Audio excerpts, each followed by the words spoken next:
All right, people. I believe all of you are doing great, having a good time. So, what's up, people?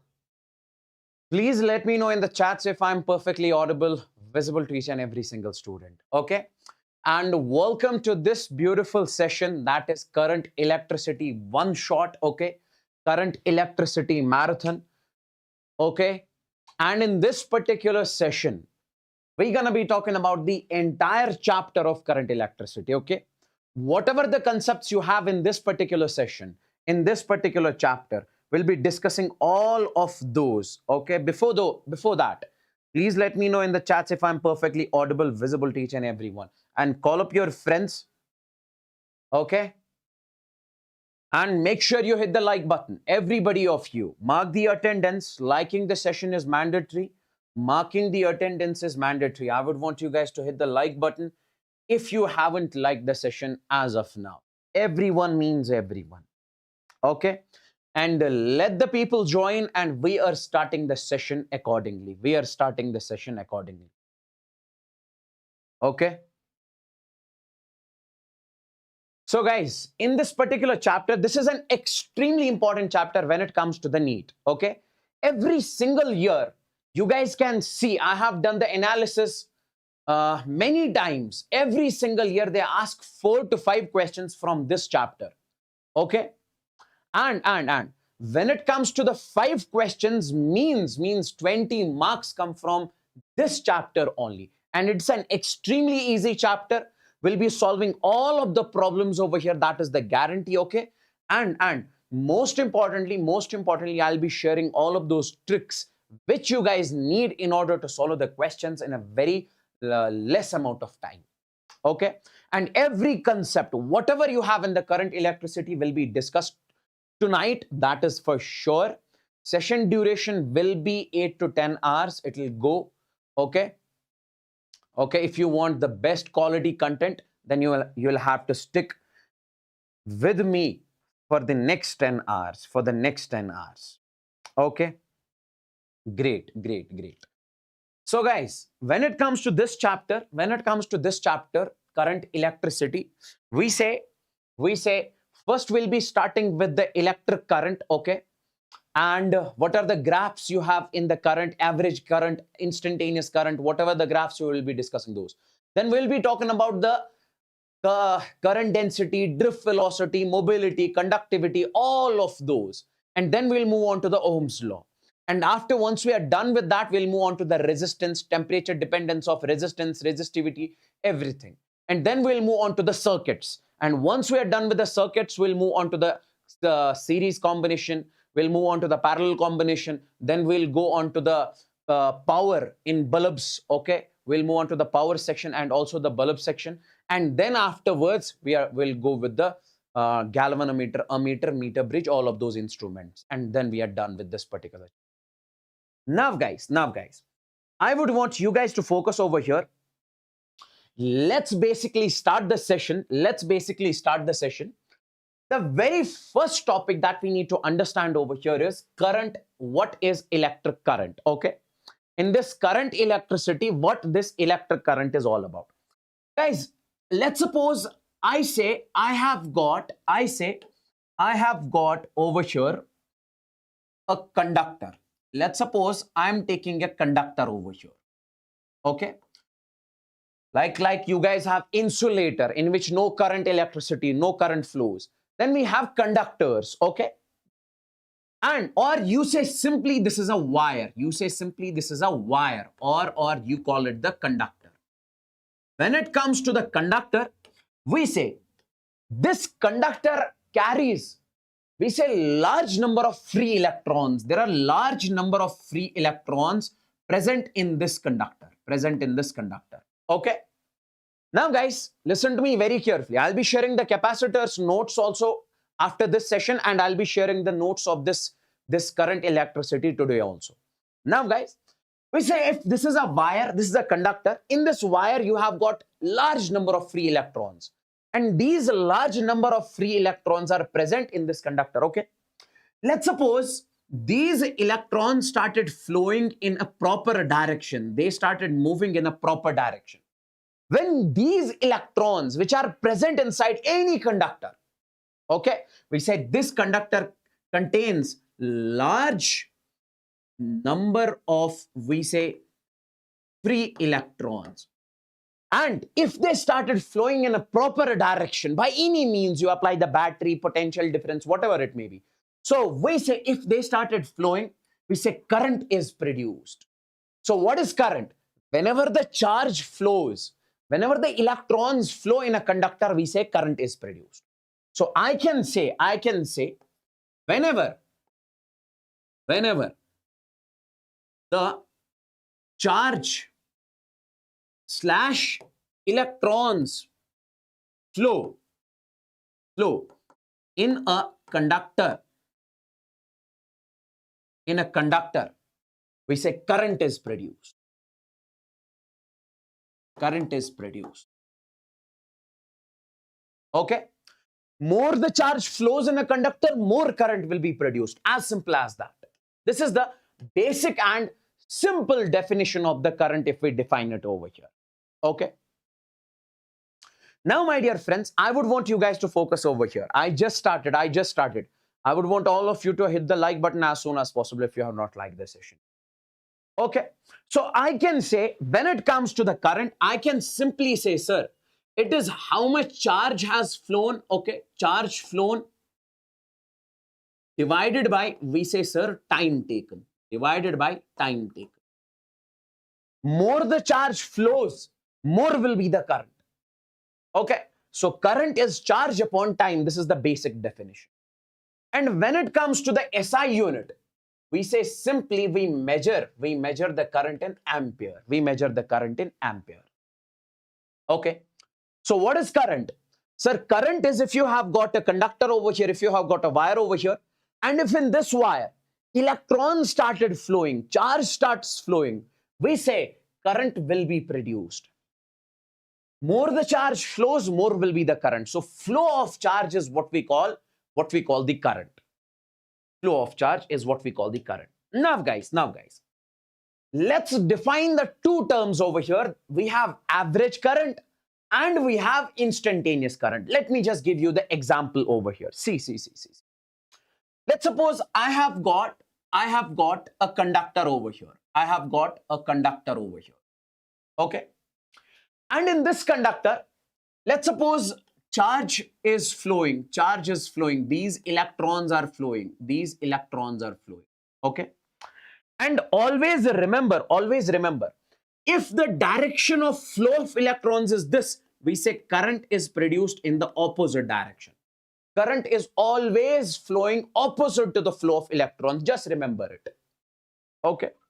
Now guys, if we talk about this one, let's suppose we have got a conductor. And in this conductor, we say charge is flowing from 9 a.m. in the morning till 1 p.m. We say, sure, in this conductor,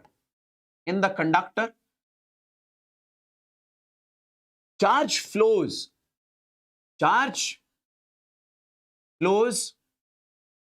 from, we say, let's suppose I am taking the basic example, 9 a.m. to, we say, sir, 1 p.m. 9 a.m. to, we say, sir, 1 p.m. Okay. Can I say if charge is flowing in this conductor from 9 a.m. in the morning till 1 p.m. So I can say, current is produced.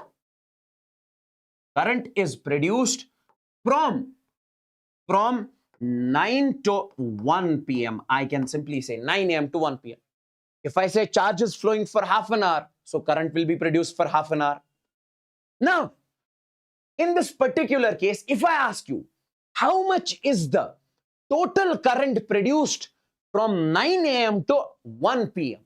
How much is the current flown? How much is the current produced from 9 to 1? That is what we call the average current. So if we say I average, we define as total charge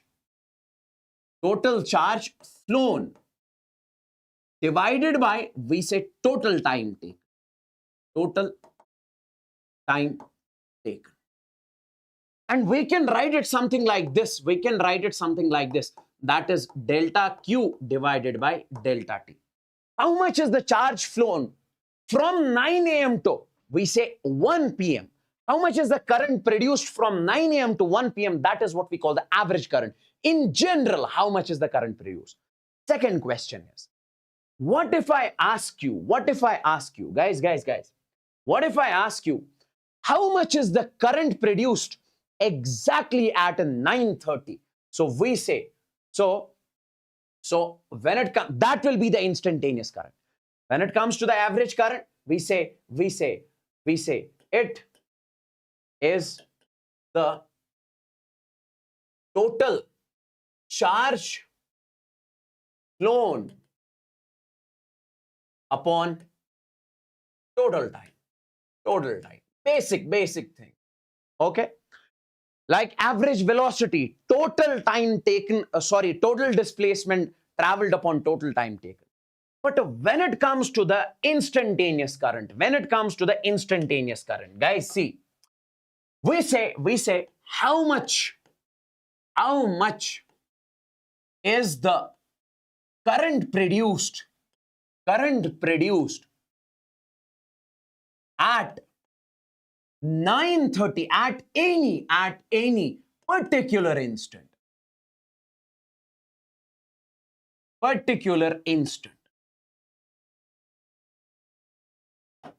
How much is the current produced at any particular instant? That is called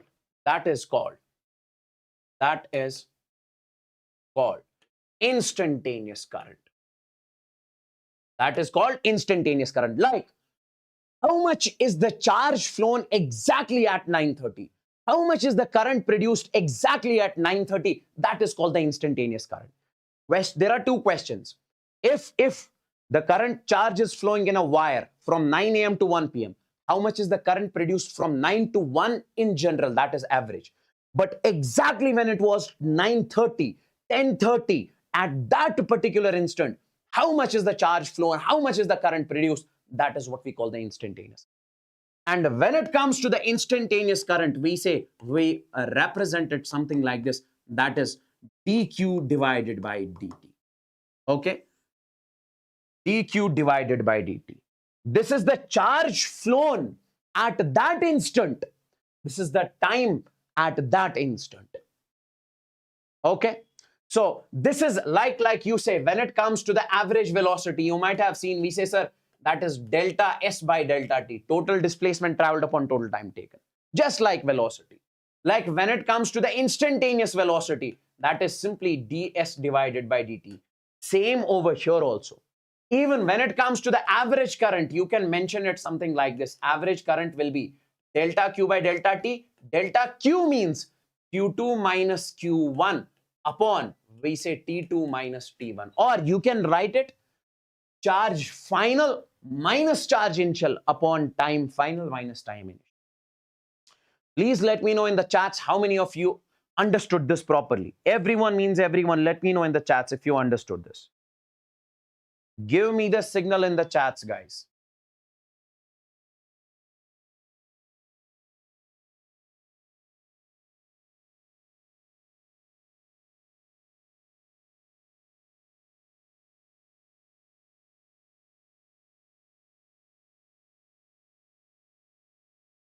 Great. Now, guys, hit the like button if you have not liked this session yet. Now, let's talk about the questions. Let's suppose we have a basic question over here. Q is equal to T square plus T plus 1. Means we have got a conductor. Over here. And in this conductor, the charge flowing is T square plus T plus 1. Means this charge flowing depends upon time. At T is equal to 1, charge will be 1 plus 1 plus 1. Okay, so that will be simply how much? So we say that is 3. So we say charge flowing in this particular case depends upon time. With time, charge is changing. So now, guys, I say in this particular case, you have to tell me what is the current exactly at 2 seconds. So when it says exactly at 2 seconds, that means you are finding the instantaneous current. At 2 seconds means instantaneous current. So we say to find current at t is equal to 2 seconds. So means we are finding the instantaneous current over here. And when it comes to the instantaneous current, I simply say that is dq divided by dt. That is a differentiation of charge. dq by dt is what? We say, sir, this dy divided by dx. What does it mean? Differentiation of y with respect to x. So same, this is differentiation of charge with respect to time. That's why we say current is also rate of flow of charge with respect to time. We also define this current. It is the rate of flow of charge, with respect to time, It's one and the same. Now. So we say differentiation of this one. So if I have to write the differentiation of this one, guys, what is the differentiation of t square with respect to t? Power down, power minus 1. So for t square, we write, sir, it will be 2t. What is the differentiation of t? That will be, sir, 1. Differentiation of t will be 1. Okay. And what is the differentiation of 1? Constant. That will be 0. So this is the current. Now, if we talk about at t is equal to 2 seconds, if we talk about 2 seconds, so I can say this instantaneous current will come out to be, that is 2 into, instead of t, I'll have to put 1 over here, then plus 1. So 2 into 1 is 2, 2 plus 1 is, we say, sir, 3 ampere in this particular. Okay. We are supposed to find at 2. Okay. We are supposed to find at 2 seconds. No problem. I got it at 1 second. So we say 2 into 2 plus 1. So 2 into 2 is 4. 4 plus 1 is 5. Okay. At 1 seconds, it will be how much? It will be 3 ampere. At 2 seconds, it will be how much? We say 5 ampere. Similarly, you can find at 3 seconds, 4 seconds, 5 seconds. It's one and the same. Next. Now, guys. So means if charge is given, you are supposed to find the instantaneous current. What you are supposed to do, you'll have to do the differentiation. Now, guys, let's talk about this question. We have got a question. Q is equal to t plus 1. Find the current from 0 to 2 seconds. So from this time interval to this time interval, it is like from 9:30 to 1 p.m. So means we have to find the average current over here. So when it comes to the average current, what is the formula of average current? We say simply that is delta Q divided by delta T.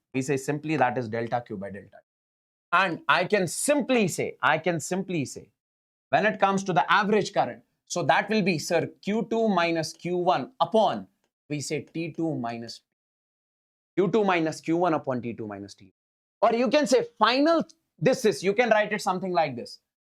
Q final minus Q initial upon T final minus T initial. Guys, what is this Q final? Q final is the charge. Q final is the charge flown,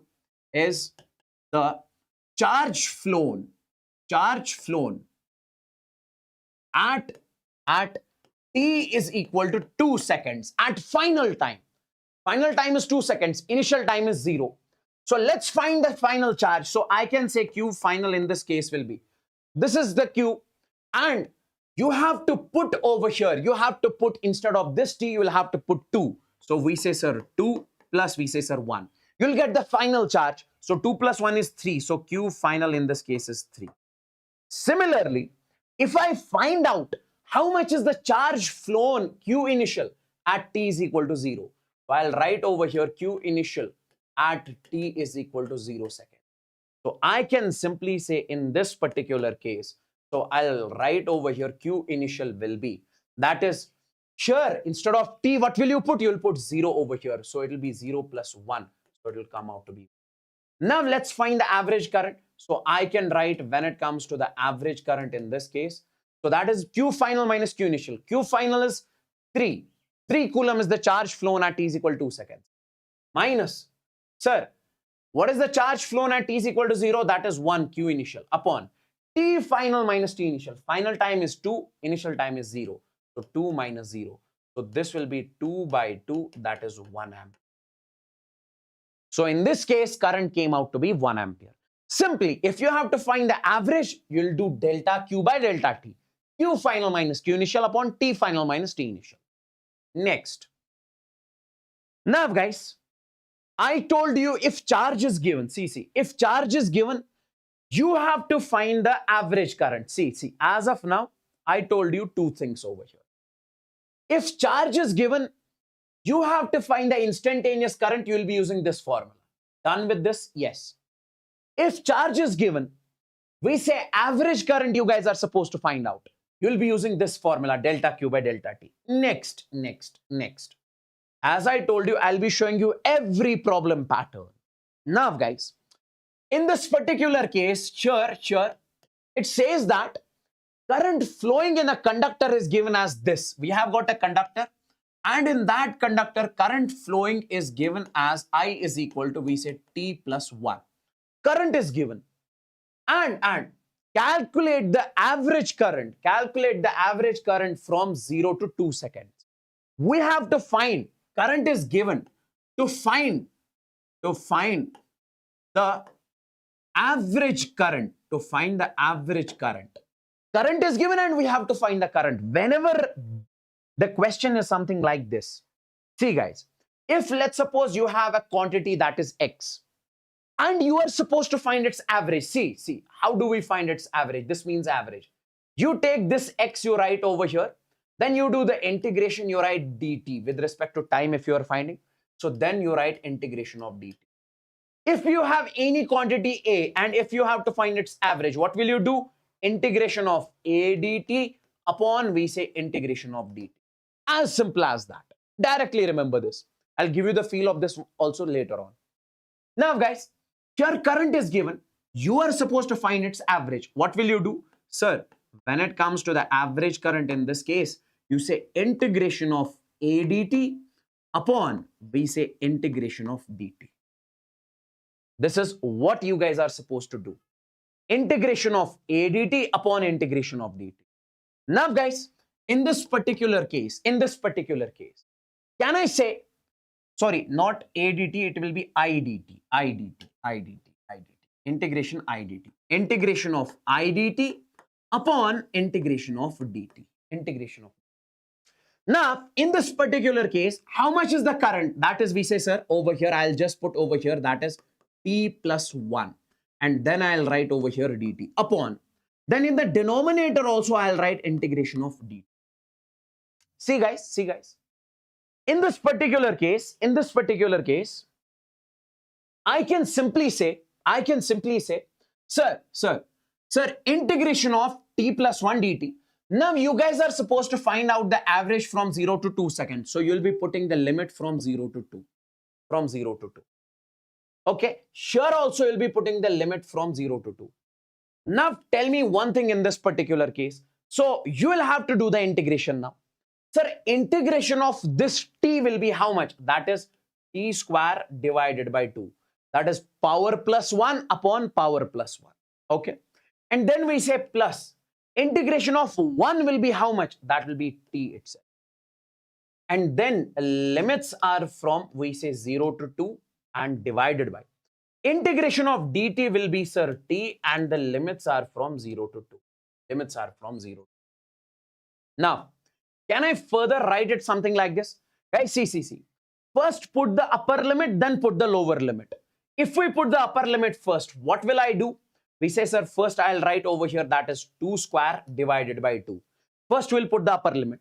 Then we'll put the lower limit. Minus, I'll write over here 0, minus 0, lower limit. Because here, in this T, you'll have to put 0. It will be 0 itself, so I'll neglect it. Then we say plus. Now in this T, you will put the upper limit minus lower limit. So that will be 2 minus 0 is again 2. Then we say divided by over here. Put the upper limit minus lower limit. That is 2 minus 0 is again. Now, in this particular case, tell me, guys, how much is this? 2 square is 4. 4 by 2 is 2. 2 plus 2 is 4. So again, it comes 4 by 2. So that will come out to be. Yes, 2 ampere is the correct answer. 2 ampere is the correct answer. As simple as that. Now, we are done with this case also. If current is given, and they ask you to find the average current. In that particular case, what you guys are supposed to do is you'll have to do the integration of I dt upon integration of dt. Okay. Then the last one, we have got this one. Let's suppose, guys, if current is given and you are supposed to find the charge flown from 0 to 2 seconds. Now current is given, means in a conductor current is flowing. If current is flowing means charge is flowing. How much charge is flowing if this much is the current? We say, as guys, directly see, we say current is dq divided by dt. This is the formula of current. Can I just write it something like this, multiply it over here? So we can say dq will come out to be simply that is I dt. Okay. Now, what if I tell you to integrate both the sides? We say integrate both sides. So that will be integration of dq will come out to be integration of, we say, I dt. Now, what is this integration of dq? Means you are adding dq. It will give you the total charge q. Will be is equal to integration of I dt. So guys, from now onwards, you'll be using this formula when current is given and you are supposed to find the charge. When current is given, you are supposed to find the charge, you'll be using this formula. So can I say in this particular case, this q will be integration of I dt. And what is I over here? That is 4 plus 2t. We say 4 plus 2. Okay, then I'll write over here dt. And from where to where you have to find the charge? We say, sir, 0 to 2, put the limits over here, 0. So I can say q is equal to, now guys, integration of 4, sir, it will be 4t. Okay, and 4t square divided by, sorry, 4t, it will be 4t because it is only 4 over here. Then we say plus, what is integration of 2t? Sir, it will be 2t square divided by 2 because we say power plus 1 upon power plus 1. It has power 1, 1 plus 1 upon 1 plus 1. And then I can write over here from 0 to, we say 2. Yes, 12 will come out to be the answer. And now, put the upper limit over here, sir. 4 into, first, in this t, you will put the upper limit. 4 into 2 plus. This 2 and 2 will cancel. Then you will put over here. In this one, you put the upper limit minus lower limit. So then it will be, sir, 2 square over here. So it will come out to be 4 into 2 is 8. 8 plus 4 is, we say, sir, 12 coulomb. So charge, not ampere, it is 12 coulomb. So we say from 0 to 2 seconds, in that conductor in which this current is flowing, how much charge has flown? We say, sir, 12 coulomb charge has. So we say, take a look over here. So if current is given and you guys are supposed to find out the charge, in that particular case, we'll be using this formula, q is equal to integration I dt. So all these formulas I have explained and I have given you the questions on all of these formulas. Okay. Now guys, feel of this formula, this which I told you over here. See. I would want you guys to focus over here. When it comes to the average current, we say average current is simply, that is delta q divided by delta t, total charge flown upon total time taken. This is the basic formula that we have. Now, this total charge flown, I think over here, this q is the total charge flown. Because see, we derived this. Q is what? The total charge. And if we got this total charge as integration of I dt, so can I say, in this particular case, I can write, instead of this delta q means total charge flown, I can write integration of I dt, yes, upon. And what is this? We say delta t. That is total time taken. I can write it something like this, integration of dt. Dt, if you add small time intervals, dt, so we say it will give you the total time taken. Total charge flown upon total time taken. I hope you got the feel of this formula. Please tell me, please let me know in the chats if this is, if all of you understood this properly. Everyone means everyone. Let me know in the chats. And if you have not liked the session, I would want you guys to hit the like button. because liking the session is extremely mandatory, as people are mentioning in the chats also.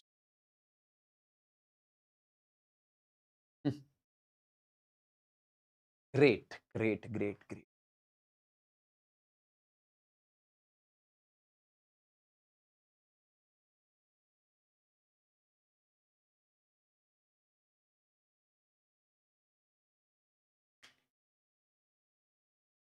Okay, okay, okay, okay, okay, okay, okay. One more question time. One more question time. Now, sure, see. Let's suppose if in a conductor, they tell you, sir, charge is flowing something like this. T raised power A, E raised power minus BT. This is the general form. Okay. If they ask you, if they give you the charge flowing in a conductor is something like this. Okay. And they ask you the question, find the time when current changes its direction. We'll not derive it over here. But I'll tell you the simple thing that you guys need to remember over here.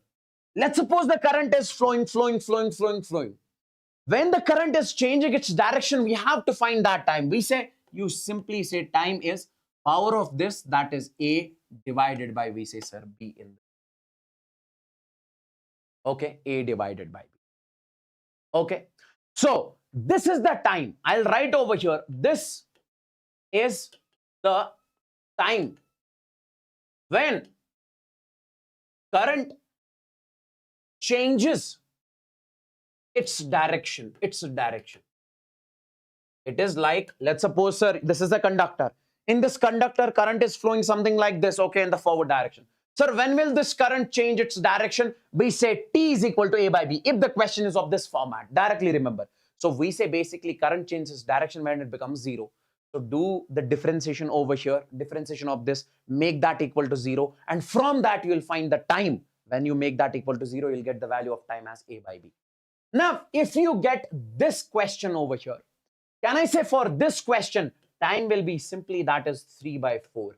This A, this B, that is 3 by 4. As simple as that. Next.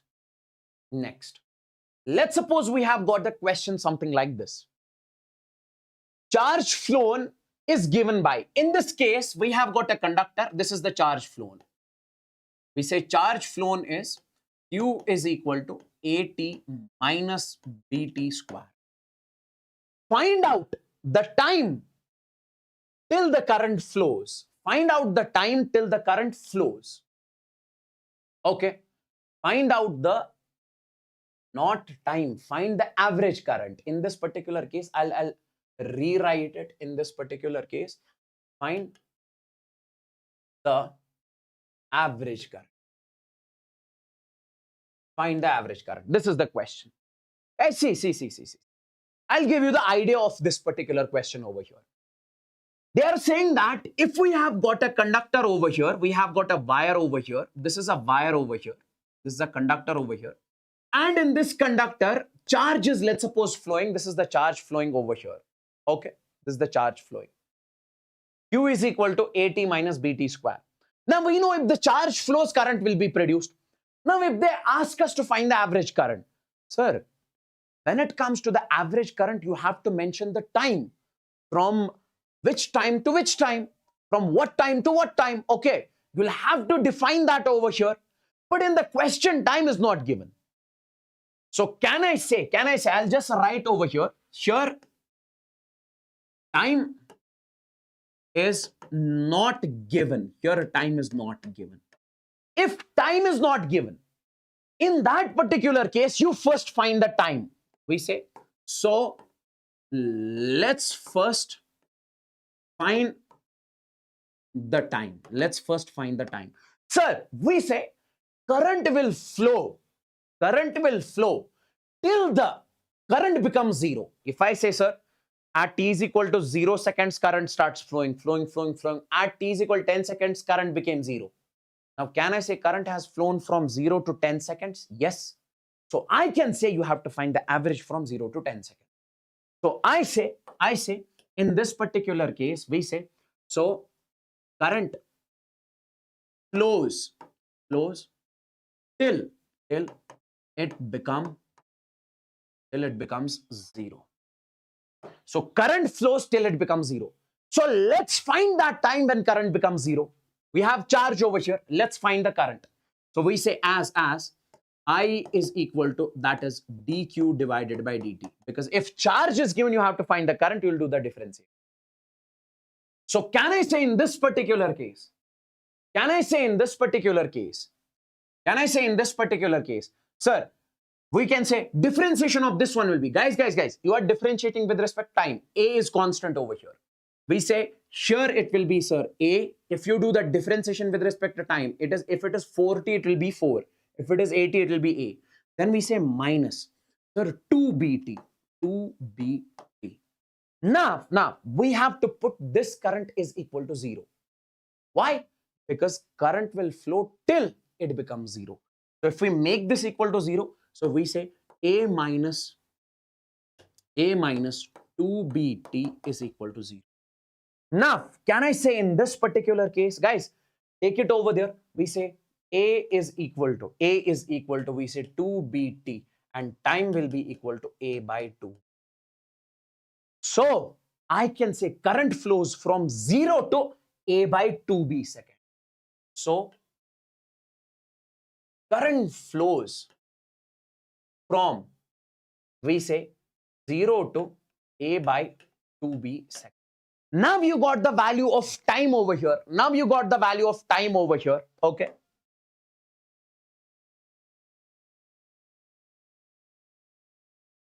I'll erase it. Now you got the value of time over here. Okay. Now, my dear friends, in this particular case, you will have to find the average. So I can write over here. So I average will be simply, that is delta Q by delta T, delta Q divided by delta T. And that is Q final minus Q initial upon T final minus T initial. Sir, what is the final time? That is A by 2B. What is the initial time? That is 0. What is the final charge? QF. What is the initial charge? That we'll find over here. When it comes to the final charge, Q final. Guys, see. This is the equation of charge. Final charge will be when time t is equal to A by 2B. So put over here A is equal to 2B. So I can write over here. So A into A divided by 2B. Then we say minus. We say B into T square. Then we say B into A square divided by 4B square. It will be something like this. Because 2B whole square becomes 4B square. Now, can I say this and this will cancel out over here? Okay. And in this particular case, what will be the final charge? This is A square by 2B, A square by 4B. So it will come out to be A square divided by 4B. This is the final charge in this particular. Okay. Now, tell me, what is the Q initial? What is the Q initial? Sir, Q initial is when time t is equal to 0. If you put t is equal to 0 over here, it will become 0. So I can say Q initial in this particular. Now, if we find out the average current, now guys, let's find out the average current and mention over here. Q final is at t is equal to A by 2B at t is equal to 0. So I can say in this particular case, so I can write I average will come out to be Q final is how much? A square by 4B. A square divided by 4B. Okay. Then minus Q initial is 0 upon T final. T final is A by 2B minus, we say, sir, 0. So this B and B will cancel. A and A will cancel. 2 ones are 2 twos are. So it will come out to. Is this crystal and clear? Please let me know in the chats. Everyone means everyone, ladies and gentlemen.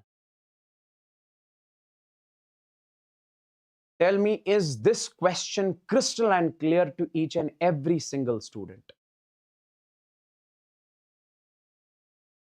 Okay.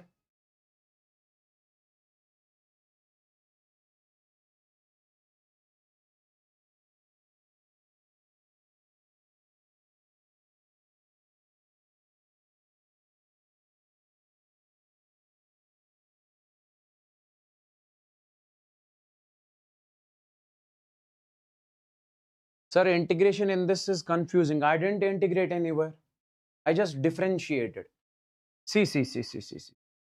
The simple thing I just did is differentiation. We say Q is equal to AT minus BT square.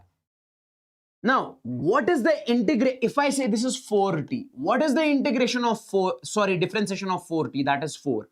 Here it is 80. Its differentiation is 8. What is the differentiation of if I say this is 4T square?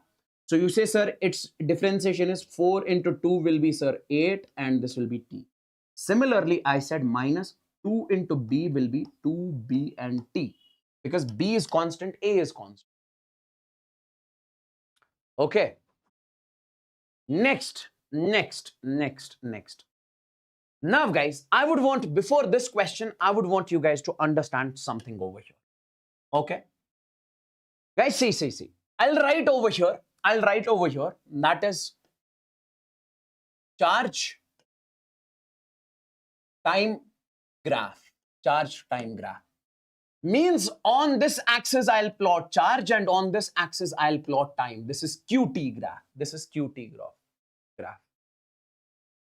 Okay. Now. In this particular case, let's suppose we have got the graph something like this. I would want you to focus completely over here. Can I say in this graph over here, what if I ask you to tell me the slope? Let's suppose this angle is theta. You say, sir, slope in this particular case will be, we always say slope is equal to tan theta. Directly remember, slope is tan theta. Let's suppose if it is y versus x graph, this is y versus x graph. So we say here this angle is theta. So you simply say, sir, this slope means tan theta. And that is perpendicular. Guys, this y, you can place it over here also. So this will be y. And on this is x. So tan theta is from this triangle perpendicular by base. That will be y by x. Or you say dy divided by dx. It is one and the same thing. Now. Here if I say, sir, slope, you say, sir, slope will be here tan theta. Now, tan theta is what? That is perpendicular. Okay, that is perpendicular is this charge, that is Q. And base is this P by B. That is perpendicular by base. So you can say, sir, this slope will come out to be, what is perpendicular? Sir, Q by T. Or you can also write dq by dt. It's one and the same thing. You can write dq by. Let's call this as equation first. Now you tell me one thing. We say, as we know. Sir, what do we know? We say current is equal to I is equal to dq divided by dt. Yes, current is equal to dq by dt. Now, my dear friends, in this particular case, dq by dt. Here you have got slope, here you have got I. Don't you think that from equation first and second, I say from equation first and second. Don't you think that, sir, this slope will be equal to current? We say, sir, slope is equal to current.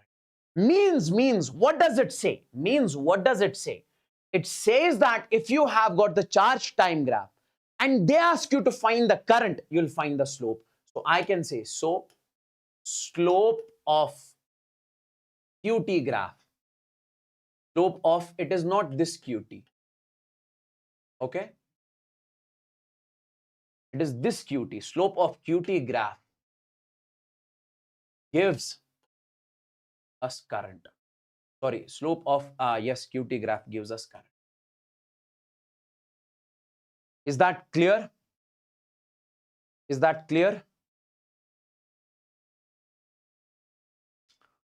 Great.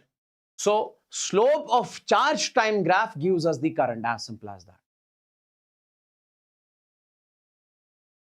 Now. Let's suppose, if I say we have got over here that is current time graph, current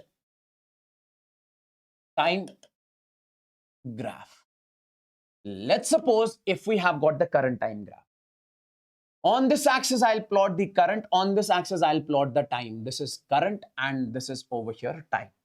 Okay. Yes. Now, guys, let's suppose I say the graph is something like this. Okay. Now, before this, let me give you the example of y versus x graph. This is over here y and this is over here x. I'm giving you the example of y versus x graph. Let's suppose the graph is something like this. And in this particular case, guys, directly remember, if you don't know the basic mathematics, please do remember it over here directly. We say area under this graph, we simply say this area is. How do we find this area of this graph?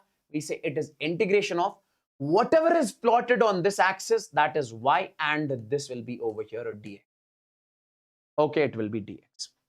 So if I say it is Vt graph, you say integration of V dt. Now, in this particular case, can I say area under this graph? Area under, I'll write over here, area under. We say IT graph. You simply say, sir, this area will be. That is integration of, we say, sir, whatever is plotted on this axis, that is I. And whatever is plotted on this axis, that will be dt. Okay. Now, guys, let's call this as equation first. We say, as we know. What do we know? We recently studied that, sir, charge is equal to integration of I dt. Okay, let me show you that slide. Over here. Yes. If charge is given, you are supposed to find the current. Where is that? If current is given, you are supposed to find the charge. Q is equal to integration I. So I can say from equation first and second, let's call this as equation second. So can I say from equation first and equation second? Don't you think that this area will give you the total charge? So area is total charge. So what does that mean? Means if current time graph is given and they ask you to find the charge flown, what will you find? You will find the area. So I can say, so area of, we say, current time graph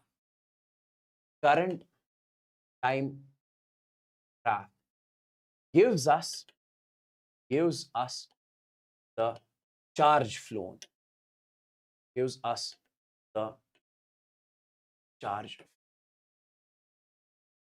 I hope this is crystal and clear.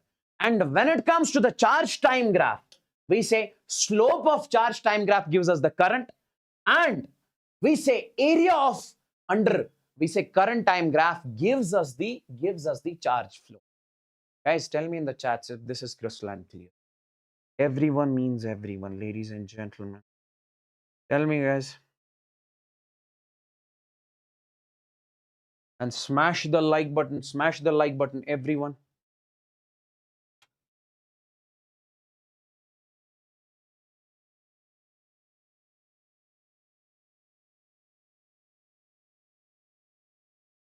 Oh, okay, great.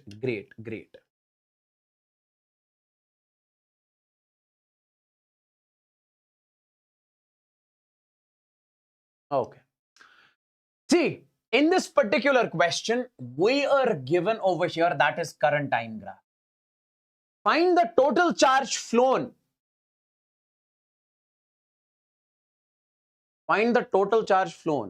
Okay. From, what is this mentioned over here? Find the total charge flown.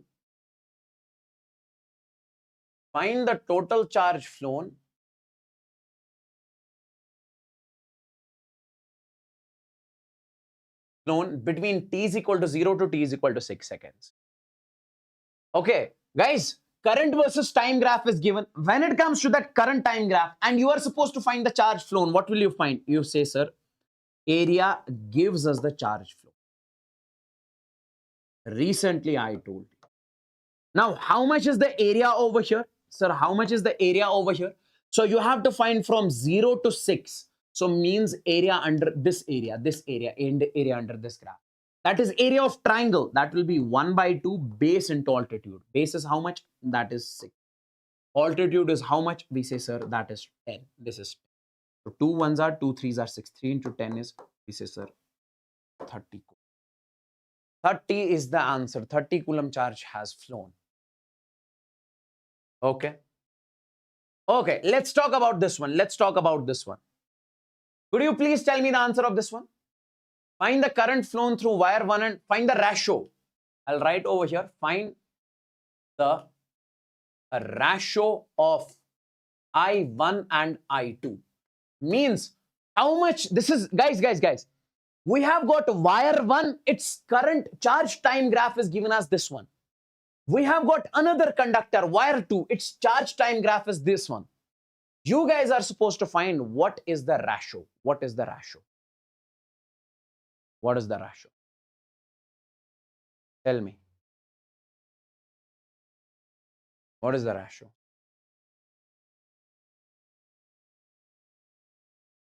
See, this is wire 1. Like this is wire 1 over here. In this wire, we say, sir, current is flowing. And charge is flowing, current is flowing. That charge time graph is given as this one. For another wire, we say charge time graph is given as this one. Okay, okay. Now, when it comes to, guys, see. If this angle over here is 30, how much will be this angle? This will be obviously 60. Means wire 1 is making 60 degrees with the x-axis. Wire 2 is making 30 degrees with the x-axis. Now tell me, when charge time graph is given and you guys are supposed to find out, guys, see, when charge time graph is given, you guys are supposed to find out the current. What will you find? Slope. So I say over here, current in wire 1 divided by current in wire 2. It will be simply slope of wire 1 divided by, I say, slope of wire 2. So I can write over here, slope of wire 1. What is slope? Slope is tan theta. So I can say that is tan of 60 because here it is making 60 divided by, we say, tan of 30. 1:3. Okay, put the values and you'll get that. Is that clear? Please tell me in the chats. Everyone means everyone. Guys, tell me in the chats. Everyone means everyone. Okay. Okay. So, what is the value of this? So, I say this is a √3 upon tan 30 is 1 by √3. Please tell me if I'm not making any mistake over here. So, it will go in the numerator. This √3 into √3 will become 3 divided by 1. Please correct me if I'm not wrong. Okay.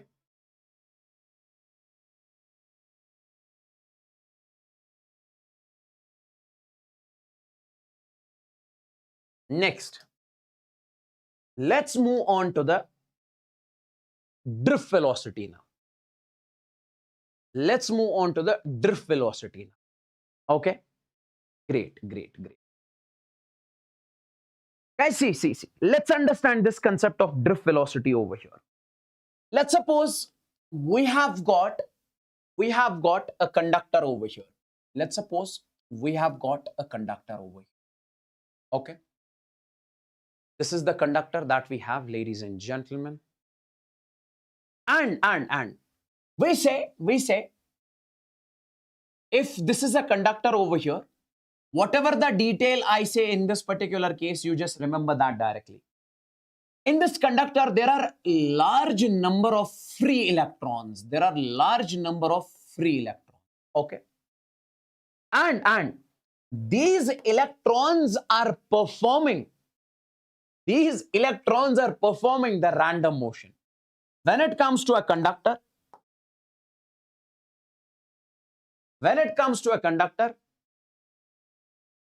we say it has got large number of free electrons. Okay, and these electrons are performing the random motion over here. Okay, we say performing random motion. And if these electrons are performing the random motion, what I want you guys to do is, I want you guys to connect a battery over here. This is the symbol of the battery. We have discussed this in the capacitors also. Okay. And sir, this battery has got this as a positive terminal, this is a negative terminal.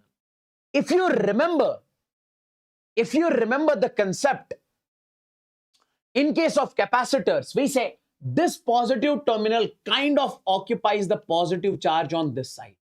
This negative terminal will kind of occupies the negative, it will send kind of negative charge on this side. Okay. Now, I say, sir, electric field is set up from positive charge to negative charge. Now, I can say, sir, conductor, it has got large number of free electrons. They are performing the random motion. When you set up the electric field over here, okay? Wasim bata, akha?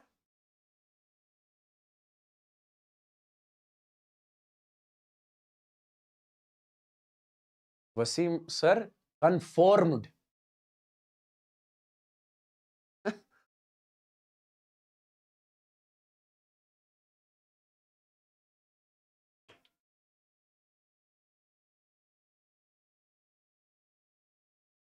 Why does he disturb me every single time?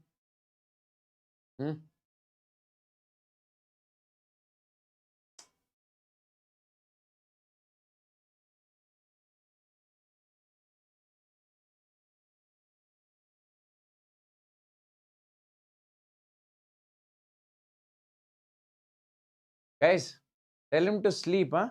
Tell him to sleep. Not to disturb us over here. Every single time he comes and writes, we say.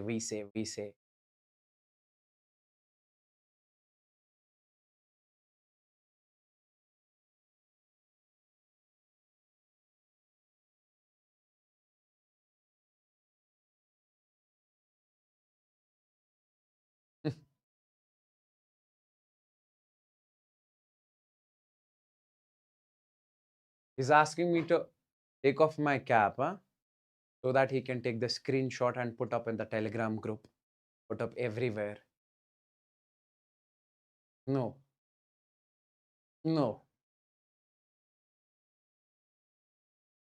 Now, guys, focus over here. So we say, so we say we have got over here this electric field. So this electric field is set up because of the battery. Now.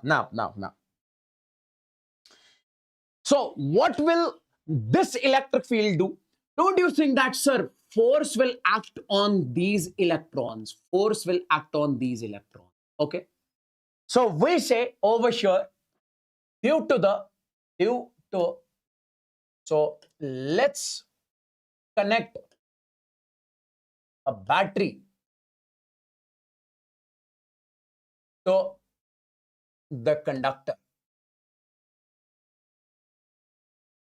So I can say over here, due to which electric field is set up, across the ends of the conductor.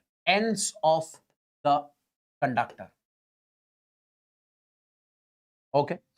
And if electric field is set up across the ends of the conductor, we can simply say these electrons will experience the force. Why? Because whenever you put a charge inside the electric field, it experiences the force.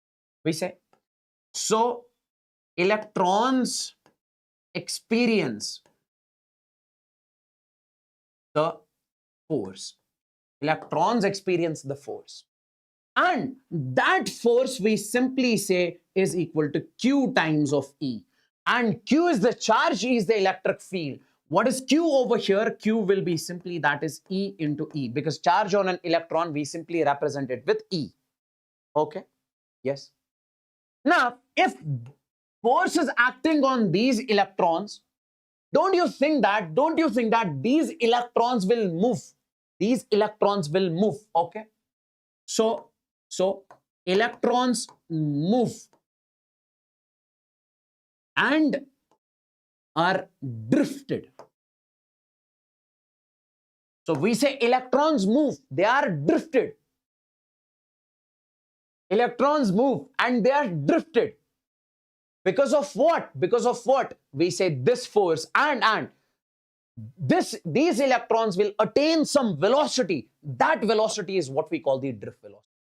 And when the force acts on these electrons, acceleration will come. So we say acceleration of electrons will be force upon mass, and that will be E divided by m. Just a second.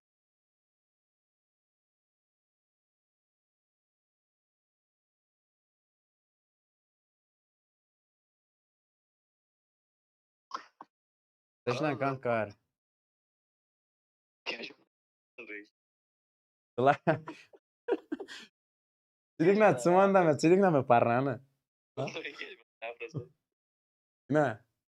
You have got better accent than me. Okay. I don't have good accent as you have. So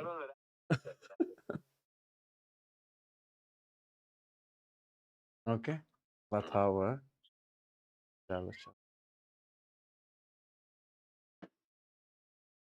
No. So we say over here, so we say acceleration of these electrons will be simply that is E divided by m. And what is E? Is the charge on an electron, and this is the electric field, m is the mass of the electron. As simple as that. Now, so we can say in this particular case, electrons move and are drifted. So these electrons will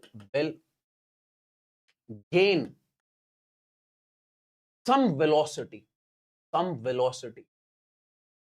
called drift velocity. So I can simply say from now onwards, if you have got a conductor over here, in this conductor you have got so many free electrons. If you set up a battery over here which will apply the electric field, because of this electric field, force acts on these electrons and they started drifting. These electrons start moving. So we can say in that particular case, if they move, they will attain some velocity. They will be drifted with some velocity. That velocity is what we call the drift velocity. And if we apply the formula over here, V is equal to U plus A into T, to find that drift velocity, I say initially we consider they are at rest. Basically, in different books, they mention the different stories. Like over here, these electrons are performing the random motion and it goes something like this. It is basically the resultant of that zigzag path. But I'm making it simple over here so that you guys will be able to understand simply. So we say initial velocity we consider 0 over here. So we say this is acceleration of this electron will be E divided by m, and this time will be the time over here, and this time is what we call the relaxation time. That is the average time between the two successive collisions. That's why I said you just remember it, because average time between the two successive collision means like these electrons are performing this zigzag motion over here. It is not like they are moving smoothly. They are performing the zigzag motion. So between the two successive collisions, how much will be the time? That is the average time. Okay, that is what we call the relaxation time. Simply you say, if you have got a conductor over here, you are applying a battery. Because of this battery, these electrons will experience the force. And because of this force, they will be dragged, they will be drifted. And that that velocity which they will gain is called the drift velocity, and this drift velocity will be equal to E by m into tau, where E is the charge on an electron, this capital E is the electric field, m is the mass of an electron, and tau is the relaxation. Please let me know in the chats. Is this clear? Is this clear?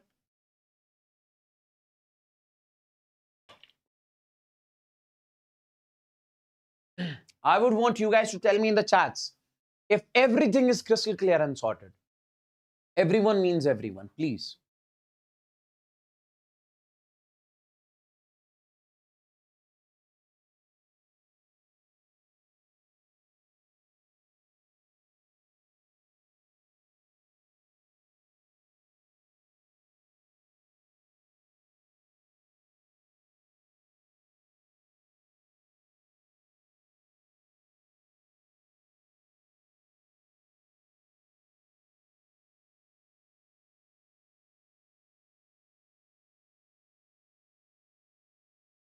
Now, let's take a look over here. Let's take a look over here. See, relation between drift velocity and current. Relation between drift velocity and current. Guys, see, I say I have got a conductor over here. You are applying the battery. Because of the battery, electric field is set up. And because of this electric field, these electrons are drifted. They started moving. And they'll gain the drift velocity. So when these electrons are drifted, when they started moving, don't you think that current will be produced? Why? Because current is the flow of charge. Current is the flow of electrons. So I say, I'll write the statement over here. When the electrons are drifted with drift velocity, current will be produced. Current will be produced.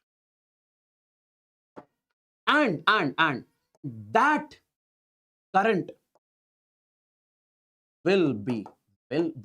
Guys, you say, sir, I'll write the equation over here, dq by dt, delta q by delta t. No. We have to find that current. We have to write that current in terms of the drift velocity.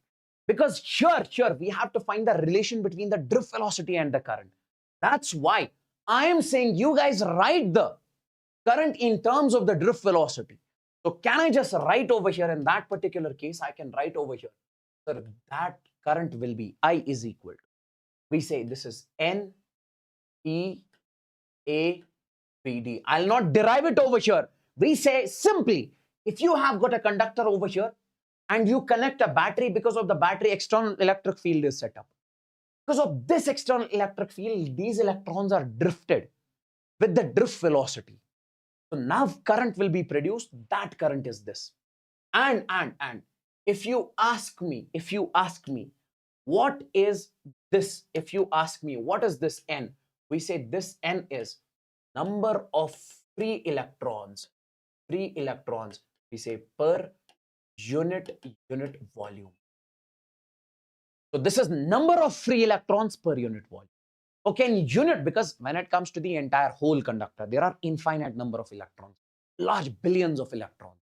So we define the number of free electrons per unit volume. In the unit volume, how many number of electrons are present. And we say E is the charge on an electron, okay. And area, A is the area of cross section. Area of cross section.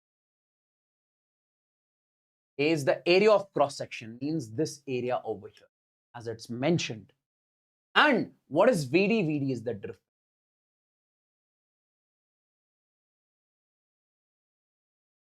VD is the drift velocity. So we say this is the current in terms of the drift velocity, and this is the relation between current and drift velocity. Next, let's take a look at this question that we have. The drift velocity of free electrons in a conductor is V. We are given in this particular case, we are given over here, we have got a conductor. Okay. And in this conductor, these free electrons have got the drift velocity as v or vd v. If the radius of the and tell me guys, tell me if this has drift velocity as v, can I say, sir, I can write current is equal to N E A V D. I can write it something like this. So this drift velocity Vd will be simply I upon N E A. And further also we can write, guys, if this is the radius R, if this has radius R, can you write how much is the area of the cross section? I can write in this particular case, this will be I upon N E pi R square, because area of cross section we write as Ne pi R square. Now. So this is the situation initially. Then it says that if the radius of conductor is doubled, if we double the radius of conductor, okay, and current is also doubled, we say current is also doubled. Finally, it says that, we say finally, it says that, we say current is doubled. If current is doubled and radius is also doubled, can I say new drift velocity will be in that case? So instead of this I can write over here, this will be 2I divided by Ne pi R square. So N, guys, if the material is same, number of free electrons per unit volume will remain the same. Okay, it will remain the same. So means N is same. Why? Because material is same. And E, charge on an electron, remains the same. Pi remains the same. And when it comes to R is the radius. It says that if the radius of the conductor is doubled, means that is, instead of R, we'll write 2R whole square, and that will be 4R square. Now 2 ones are, 2 twos are. So can I say it will be I upon, and this 2 I'll take over here. So this is 2 Ne pi R square. Now, what is I upon Ne pi R square? That is Vd initially. So I can say this Vd dash will come out to be, that is Vd by, that is V by 2 or Vd by 2. If this is Vd, this, okay. How 4? Because you have got 2R whole square. 2 square is 4 because it is doubled. Is that clear?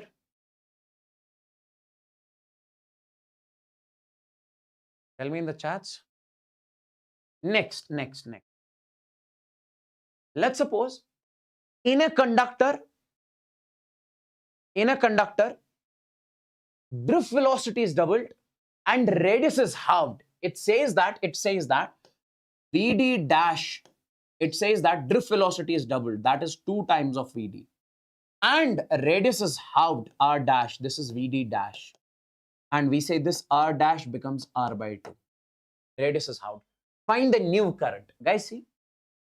Initially, let's suppose we have a conductor over here. Okay. In this conductor, you guys are supposed to tell me what is the value of the current. You say, sir, current is NEAVD. Okay. You can write it something like this. I is equal to NE. Instead of area, you can write pi R square, and then you can write over here, that is Vd, drift velocity. Cool. Now, finally, it says that, finally, it says that in the same conductor, if drift velocity is doubled, this drift velocity becomes 2 times, okay? And radius is halved. I can say new current I dash will come out. That is, guys, N will remain the same, number of free electrons per unit volume, because material is same. So that is Ne pi, and instead of R, I can write over here, that is R by 2, because finally it becomes R by 2 and its whole square. Okay. And then I can write over here Vd, and that will become 2 times of.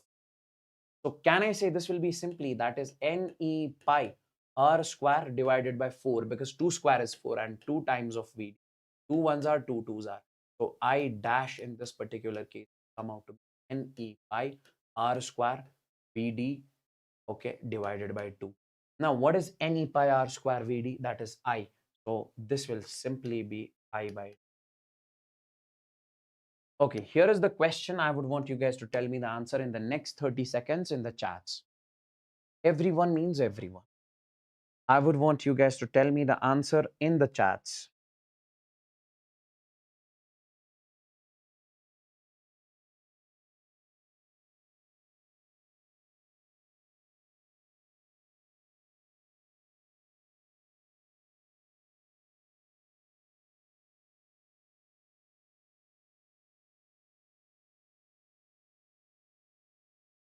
Two wires A and B of same material. We have got two wires over here. This is wire A, and we have got another wire over here. This is wire B. They are made of the same material, okay? Having the radii in the ratio of 1:2 means a radii of this one is, let's suppose, 1, a radii of this is, let's suppose, I can say this is 2, 1:2. Okay? Carry the current in the ratio of 4:1 means current in this one is 4 and current is in this one is 1. Find the ratio of the drift speed of electrons. We are supposed to find the ratio of the drift speed of electrons. Guys, see, we say as. When it comes to the drift speed or drift velocity, we say, sir, Vd is equal to I upon Ne pi, we say R square, NEA or Ne pi R square. This is the formula that we recently got. This is the formula that we recently got as over here. Vd is equal to I upon Ne pi R square. Okay. Yes. Now, in this particular case, can I say, sir, if these two wires are made of the same material, what is the number of free electrons per unit volume? Sir, N will remain the same. N is constant. Okay. Charge on an electron is constant. Okay. So we say pi in both the cases will be constant. So can I say this drift velocity, it will only depend upon current. It will only depend upon, sir, current divided by R square. Current and this rate. So I can say the ratio of drift velocity, let's suppose we can write over here, that is V1 divided by V2 will come out to be. For this here, in this conductor, we'll write the drift velocity of electrons. So that will be I by R square. What is current over here? That is 4. What is R over here? That is 1. So we say that is 4 divided by 1 square is 1 divided by. Now in this conductor, we say I by R square. I is 1, R square is 2. So 1 divided by 2 square is 4. So it will be 4. It will go in the numerator. 4 into 4 is, we say, 16 divided by 1. So 16:1 is the ratio. Yeah, that's great. That's great. Let's talk about this one. Let's talk about this one. That is current density. Let's talk about current. See, what does current density actually mean?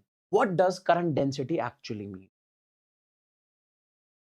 I would want you guys to understand this very carefully. Because it is a cylindrical conductor. That's why I'm taking pi R square over there. In case of a cylindrical conductor, I'm taking pi R square over there. That's the reason. Now see. Let's suppose, see. I have got a conductor over here. Let's suppose I'm making a conductor over here, the conductor. And I am making one more conductor over here. This is the second conductor. Okay. Yes. Now, in this conductor, I am saying that these are the electrons which are flowing over here. These are the electrons which are flowing. In this conductor, these are the electrons. And in this conductor, these are the electrons flowing. Could you please tell me, what is the difference between the two? What is the difference between the two? We say here, density of electrons flowing is very large. Here, density of electrons flowing is very less. So here I can say current density. So means here current will be less, here current will be large. Why? Because more number of electrons, density of electrons is large, so current will be large. Here current will be less. So what is current density? It is simply the amount of current passing through the unit cross-sectional area. More current, more electrons are flowing through the unit cross-sectional area, more will be the current density. More will be the current, more will be the density. Here, less will be the current, less will be. Okay. So we say simply, if I just mention, if I just write over here, if I just write over here, if I just write over here, that is current density, I can say we represent it with J. Okay, we represent it. So we say it is simply that is current upon we say, sir, current density is simply how much amount of current passing through the unit cross-sectional area. I'll write over here current passing through unit cross-sectional area. Current passing through the unit cross-sectional area. More current passes through the unit cross-sectional area, more will be the current. As simple. Okay. Okay. And we can write it something like this also. I is equal to, we say, sir, J dot A. We can write it something like this also. Okay. Even we can write it something like this also. I is equal to, that is J A, we say cos of theta. J A cos of theta. So in this particular case, sir, current is equal to J is the current density, A is the area, and cos of theta. Sir, what is this cos of theta? We couldn't understand this. See. Let's suppose you are taking a conductor, something like this. Okay. And in this conductor, you have to cut a cross-sectional area, something like this. Okay. Now, area of this is always perpendicular to this. Area is a vector quantity. We say area vector is always perpendicular to the surface. If this is the area over here, what is the direction of its area? That is perpendicular to the surface. Here, this will be. Okay. Now, I can say in this particular case, if I say it is making an angle theta over here, if this is A, this will be over here, A cos of theta. And this will be A sine of theta. This is A sine of theta. Okay. Now, in this particular case, if you have to find out the current density, see, we say here. If you have to find out the current density, you say, sir, current density will be simply current passing through the cross-sectional area or unit cross-sectional area. Tell me, this current is passing through which area? Sir, A cos theta. Because this is A cos theta, it is along A cos theta, or it is crossing this A cos, it is along A cos theta. So you have to take that component of current, that component of area which is along current. So I can say in this particular case, so it is I by A. So I can write I divided by A cos of theta. So here, this current will come out to be, that is JA, we can say. And then you can write I is equal to A dot A. Because A dot B is AB cos. Okay. So simply we say, if you have got a conductor, okay, and in this conductor, electrons are flowing. So large is the density, more is the density of the electrons, more will be the current. So more will be the density of current. Okay. So if that is the case, we say this current density will be how much amount of current is passing through the area, unit cross-sectional area. So that is I by A. Then you can write over here J multiplied by this area over here, that will be J dot A. And you can say this is J cos theta. And then I gave you this example also. Please tell me in the chats if this is crystalline. Please tell me in the chats if this is, everyone means everyone. Tell me, guys.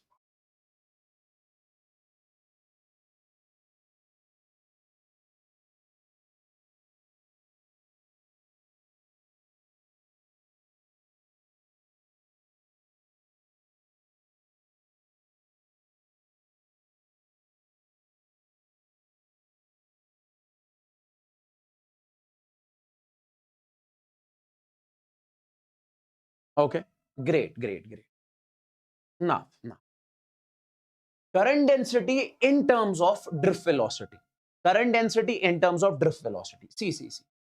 As we say, current density is simply current divided by area. Current density is simply current divided by area. So I can write over here J is equal to, when it comes to the current, I can say this is N E A and then we write VD divided by this area. Now here you can cancel this area with this area. So then J will come out to be NE, this is VD. So this is the relation. This is the relation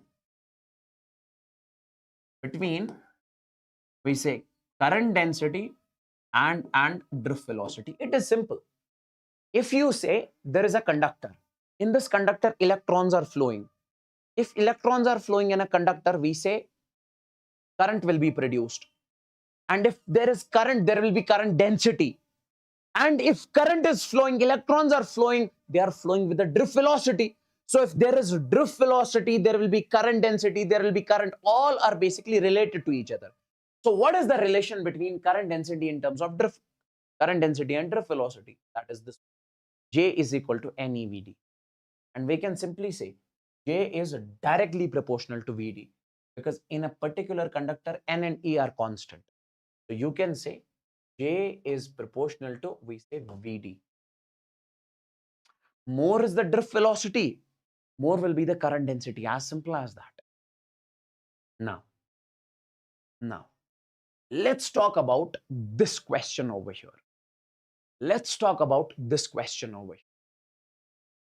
See, there are three types of questions which are asked on this formula. Where is that? Just a second. There are three types of questions, three pattern of questions which are asked on this formula. I is equal to NEAVD. The first one is over here. The first one is over here. That is this. When charge per unit volume is given, means, let's take a look at the question. A conducting wire carries a current of 1 ampere. We have got a wire, it carries a current of 1 ampere. Given there are 2 into 10 raised power 28 free electrons per meter cube. Per meter cube means per unit volume. So means value of N in this particular case is given as 2 into 10 raised power 28. This is the value of N that is given.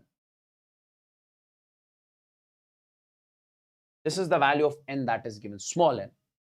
And if the area of cross section is given as this, find drift velocity. If you ever get a question something like this, in which charge per unit volume is given. In that case, if they ask you to find what drift velocity, what will you say? We say use. Simply we say I is equal to NEAVD. So here this VD will be simply that is I upon that is NEA. Guys, no changes in the formula. Directly you will have to use the formula. So when number of free electrons per unit volume are given or charge per unit volume is given, in that case you'll have to use the formula directly. Like if we use the formula in this particular case, Sure. We can say drift velocity will be that is I upon NE, we say A. And this drift velocity will come out to be, what is the charge over here? Sorry, current over here. Current is given as 1 ampere upon number of free electrons per unit volume 2 into 10 raised power 28. Then E is the charge on an electron, that is 1.6 into 10 raised power minus 19. And then we say area of cross section. Area of cross section is given as 10 raised power minus 6 meters. Directly you will have to put up and get the answer. Is this crystalline clear? Is this crystalline clear? Please let me know in the chats. Please let me know in the chats. Everyone means everything.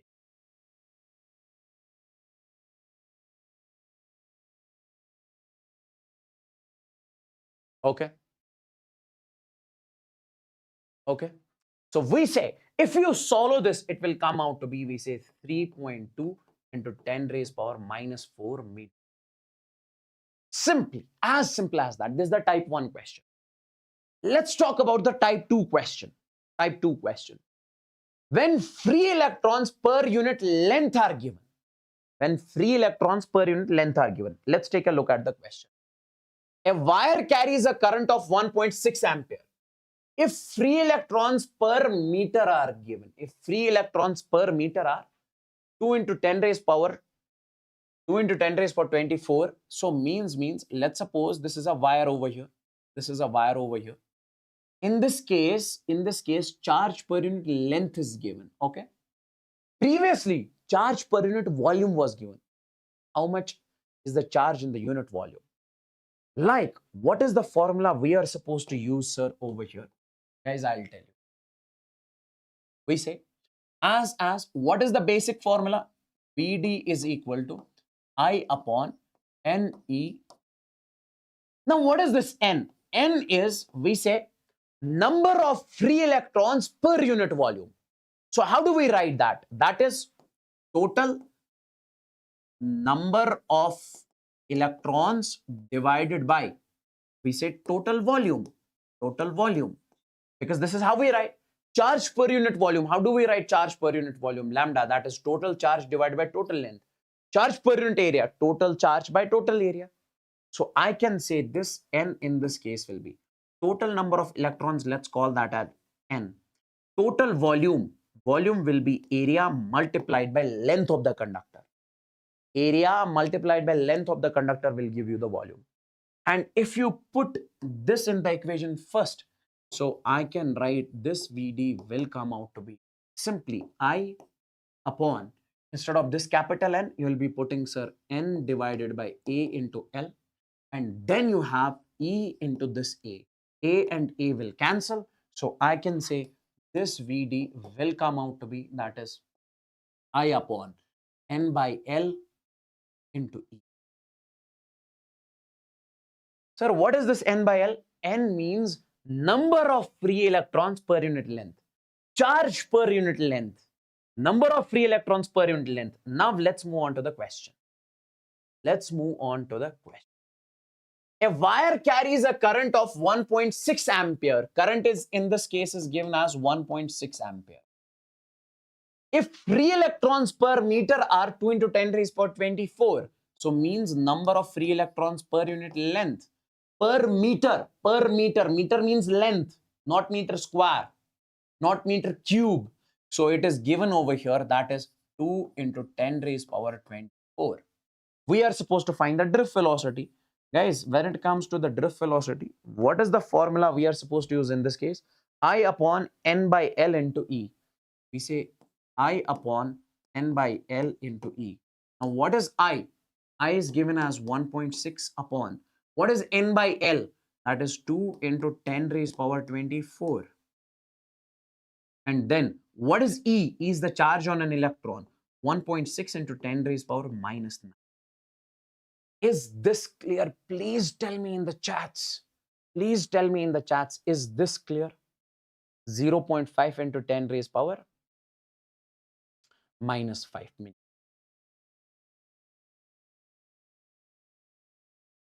Okay. We say 0.5 into 10 raised power minus 5.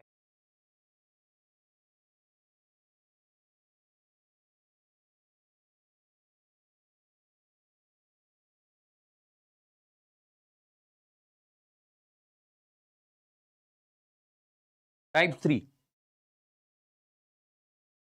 This has a very least probability to come in your NEET exam, but still we have mentioned it over here.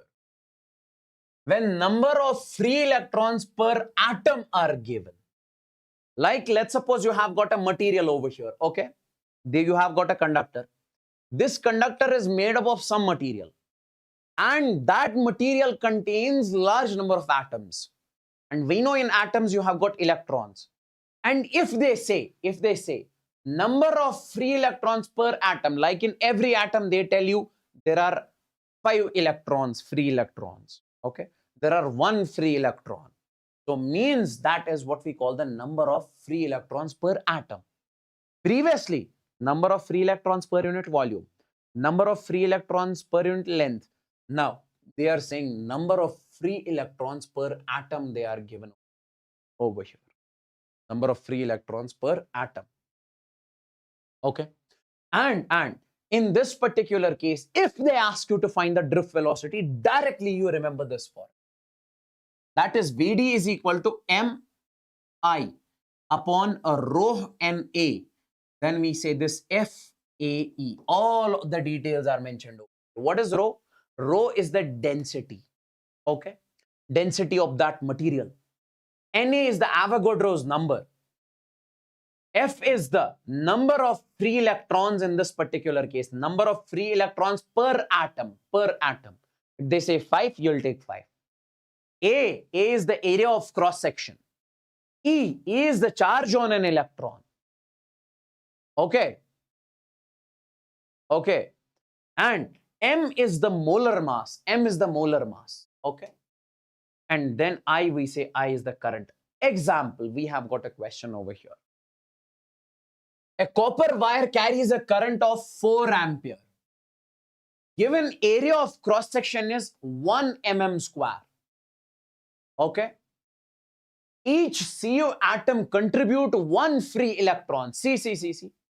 Every copper atom contributes 1 free electron. Number of free electrons per atom is given over here as 1. So means value of F in this case is given as 1. Find out the drift velocity. What is the formula you will be using? This formula. Now, first of all, what is the density of the copper? That is 9,000 kg per meter cube. Molar mass of copper is, we say, 63 gram per mole. And current is given as 4 ampere.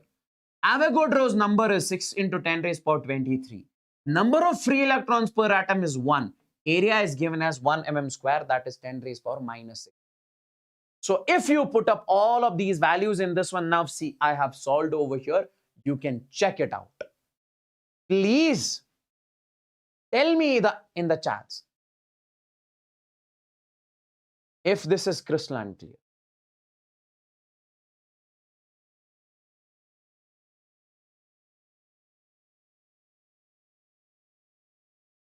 So these are the only 3 pattern of questions which they can ask in the drift velocity. Okay. I guess I have shown you enough number of questions on this one.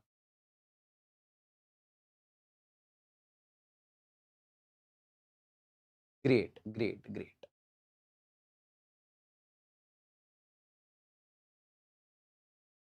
Yeah, density they will be given in the question. It will be, everything will be given in the question. You don't have to worry about that.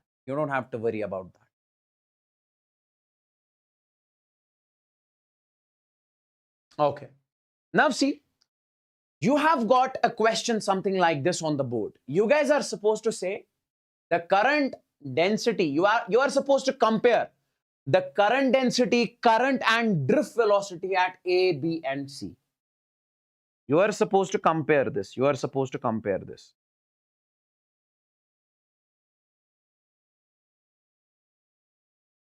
Guys, hit the like button if you have not liked the session yet. I would want you guys to hit the like button as soon as possible.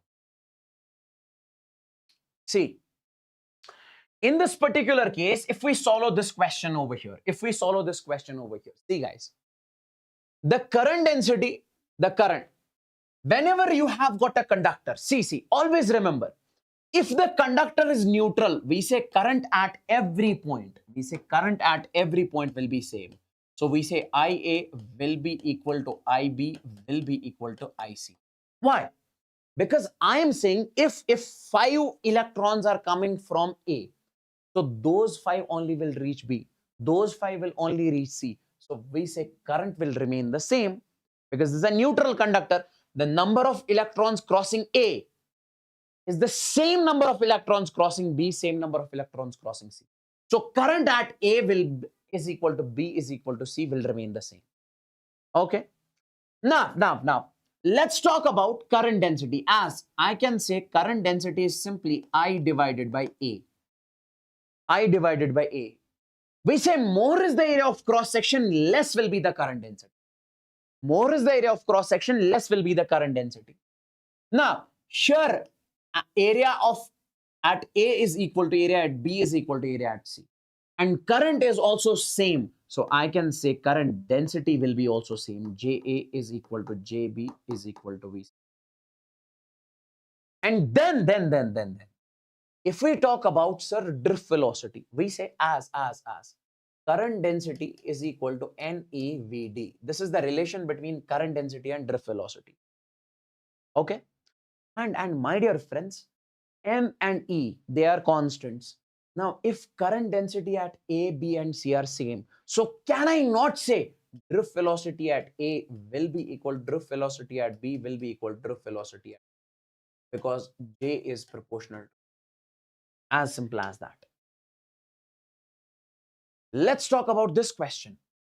Sure, current density at A is JA, current density at B is JB. We say current density is simply equal to current divided by area. More is the area, less is the current density. More is the area, less is the current density.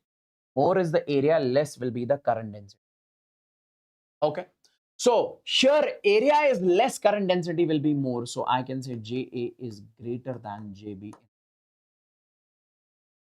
Next, let's talk about this one. Compare the current density, current and drift velocity at A, B, and C. First and the foremost thing in this particular case is as we say current at A will be equal to current at B, will be equal to current at C, will be equal to current at D. Right over here, because in case of a neutral conductor, current remains the same at every point. Then, when it comes to drift current density, you say, sir, that is I divided by A. More is the value of area. See, current is same, so J only depends upon area. J is inversely proportional. So if area is more, current density will be less. Now tell me, sir, here area is less, so current density will be more. So I can say JD is greater than, we say JA is greater than, JB is greater than, we say JC. Okay. And then if we talk about drift velocity, we say as we say VD is proportional to J.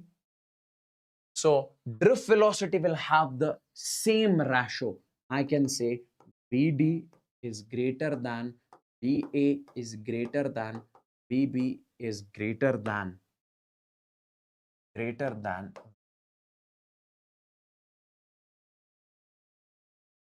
Is that clear? Is that clear?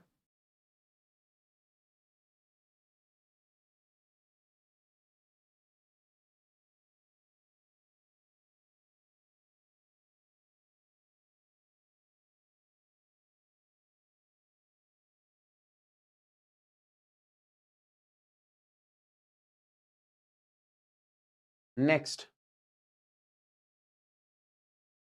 let's move on to the Ohm's law. Let's move on to the Ohm's.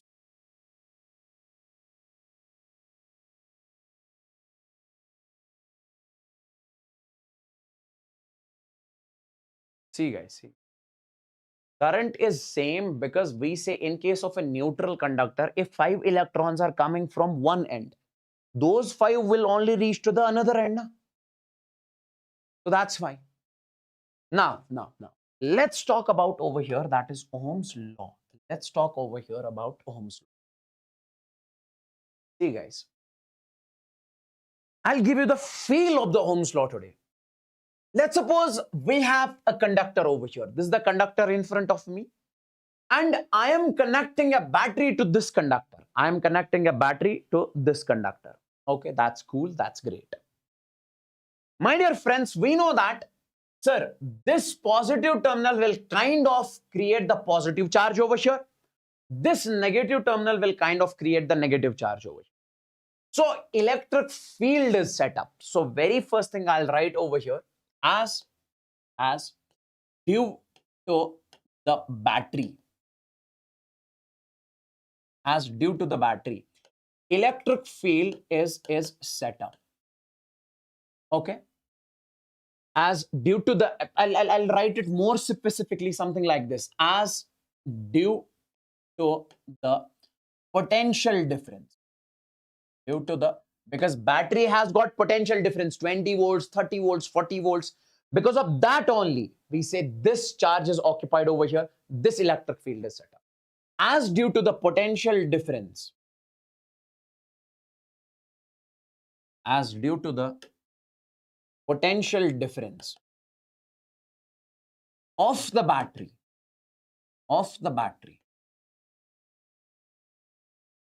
electric field is set up across the ends of the conductor.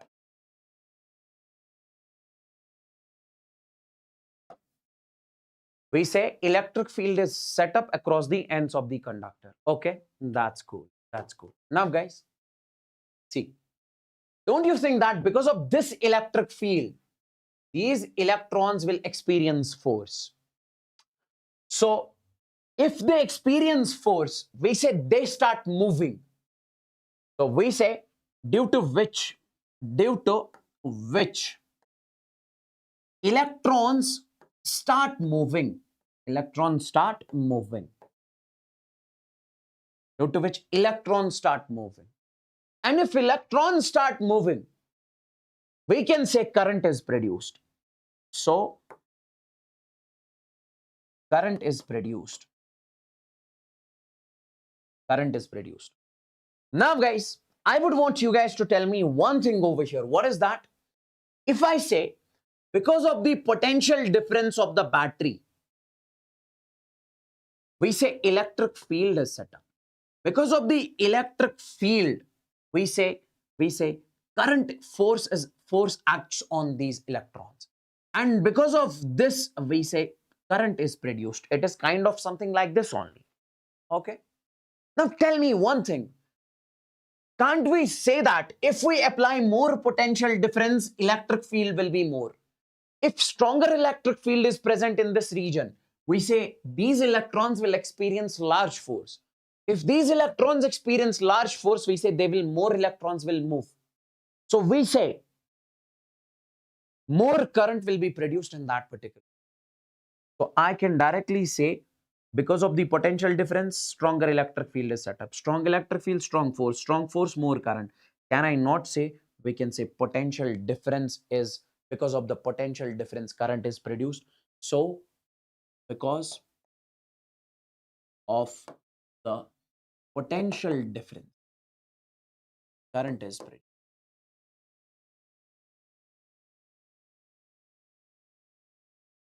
So this is Ohm's law. Ohm's law says that potential difference is proportional to the current. If you increase the potential difference across a conductor, current will increase. So potential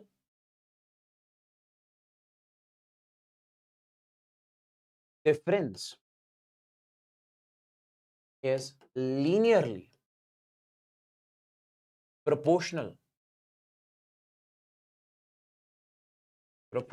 to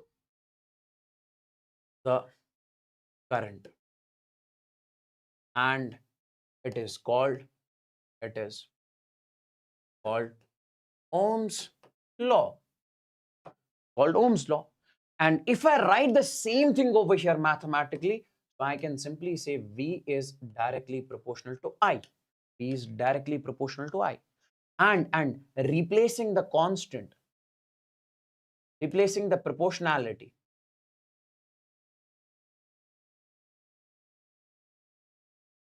with a constant,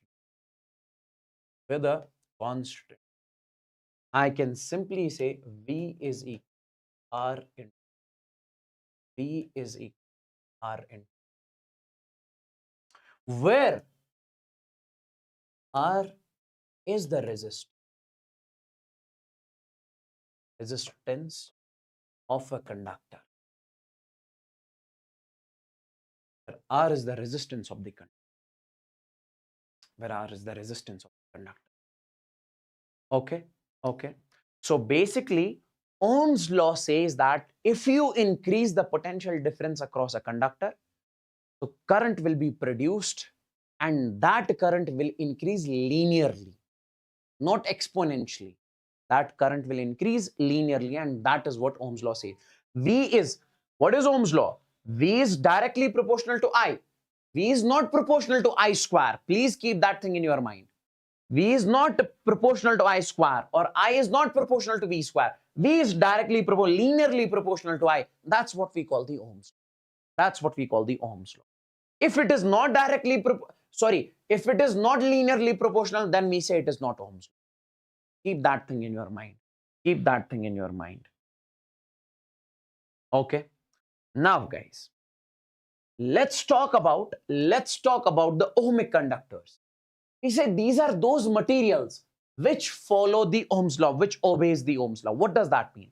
That means if you apply the potential difference across this, and if you increase the potential difference linearly, current will also increase linearly. Okay. So those conductors, we say in these materials,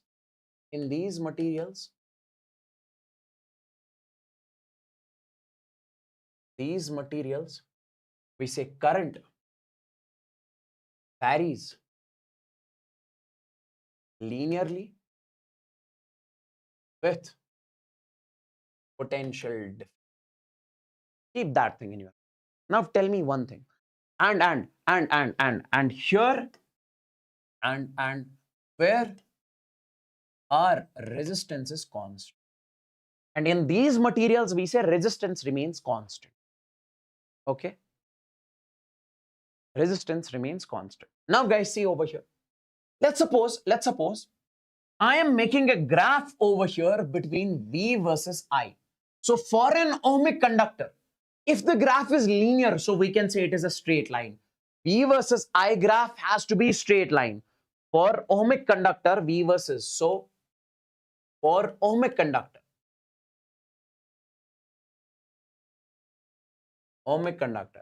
we say V versus I graph has to be straight line, yeah, linear. Okay, that is this. If it is not a straight line, means the graph is not linear, so that's not Ohm's law. My dear friends, if in this particular case, if the graph is this, if I ask you to tell me, let me make it once again, let me make the new graph over.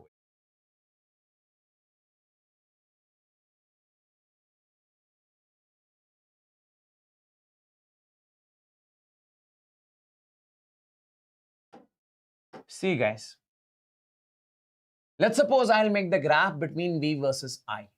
Let's suppose I'll make the graph between V and this is the graph. This is theta. Could you please tell me in this particular case, how much is the slope? We say, sir, slope will be tan theta. And that will be perpendicular, whatever is on this axis divided by base on this axis. That is V divided by I. Let's call this as equation first. Now tell me, as according to Ohm's law, what does Ohm's law say? Sir, V is equal to I into R. This is, we recently got this. V is equal to I into R. Can I say sure resistance will be equal to V divided by I? Let's call this as equation second.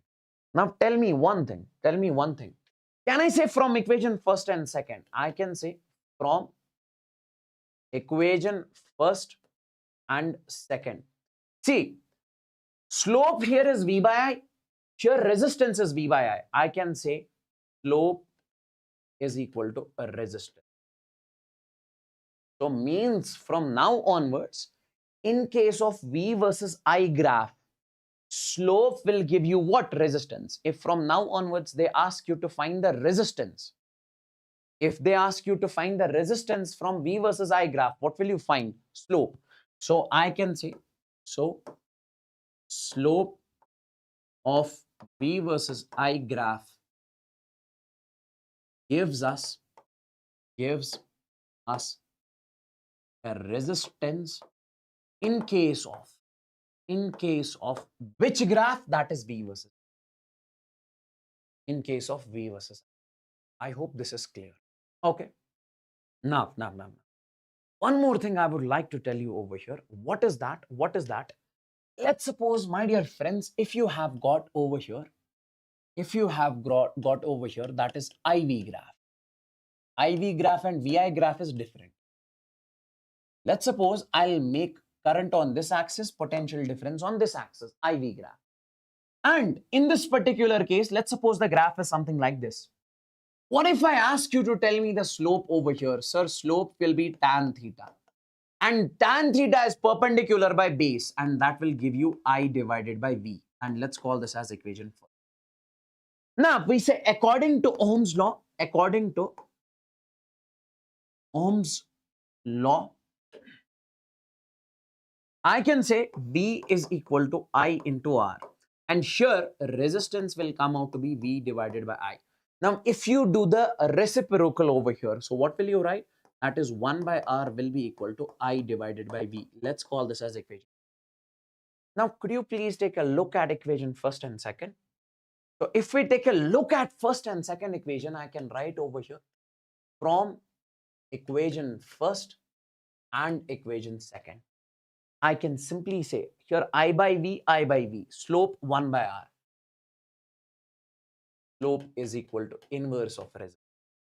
So I can say, in case of IV graph, if you guys are supposed to find out the resistance, you will find inverse of slope. So I can say resistance is inversely proportional to slope in case of we say IV graph. Okay, like here, in case of VI graph, slope is directly proportional to the resistance. Let me first show you the questions on these only. Okay, this one. Compare the resistance of wire A, wire B, and wire C. This is the VI graph. We have got the three conductors over here. So this is A, this is B, and this is C. I'll give you the break exactly at 8 o'clock, okay? Not before 8 o'clock. The first break we'll be taking at 8. It's been only 2 hours since we started this marathon. So we have got 3 wires, 3 conductors. Their VI graph is this. Now, you have to compare the resistance. Guys, see? I say in case of VI graph, we can clearly say a resistance is directly proportional to slope. The one which has more slope will be having more resistance. Now tell me, which has more slope? C, B, A. Obviously, A is having more angle. So I can say here, I say slope of A is greater than, we say slope of B is greater than, I can say slope of C. Slope of C. Slope of A, slope of B, slope of C. So I can say a resistance of A is greater than a resistance of B is greater than resistance of. Now. What if I have mentioned the graph something like this? So this is on this axis, I'll place current. On this axis, I'll place potential difference, that is V. And I'll give you this A, this B, and this C. This is A, this is B, and this is. We say in case of IV graph, in case of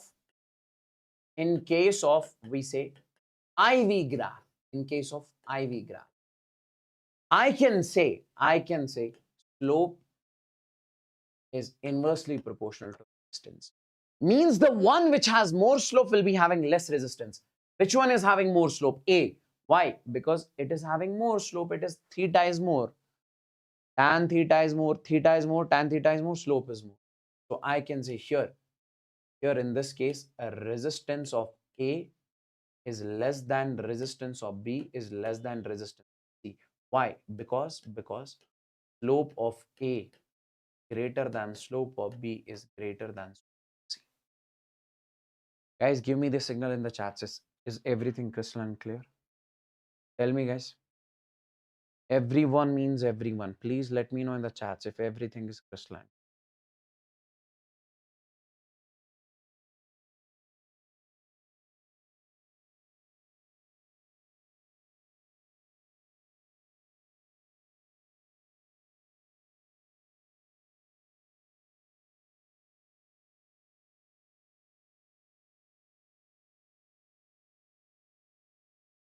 Now see. In this particular case, tell me guys, let's suppose this is VI graph. Find the ratio of the resistance of A and B. Guys, I'll say simply this will be over here. Let's change it. Let's make it over here IV graph. Sorry, not yes, let's make it IV graph. Let's make it IV graph. So this is I, this is I, and this is V. In this particular case, we say, sir, resistance is inversely proportional to the slope. So which has more slope? Here I say slope of A is greater than slope of B. So I can clearly say a resistance of A will be less than resistance of B. Yes, sir. Now let's find the ratio. See. I can say resistance of A divided by resistance of B will be equal to. Guys, see, resistance is inversely proportional to slope. In case of IV graph, resistance is inversely proportional to slope. If this is making 30, so with this it is making 60. A wire is making 60 degrees with the x-axis.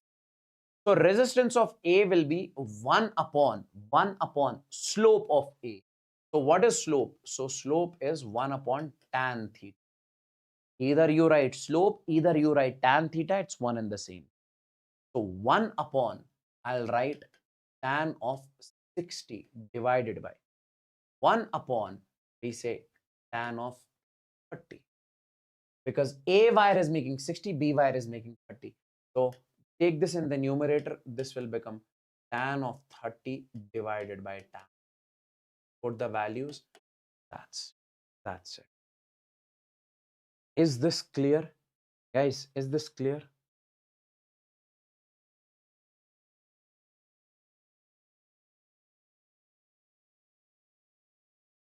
Everyone means everyone. Is this clear?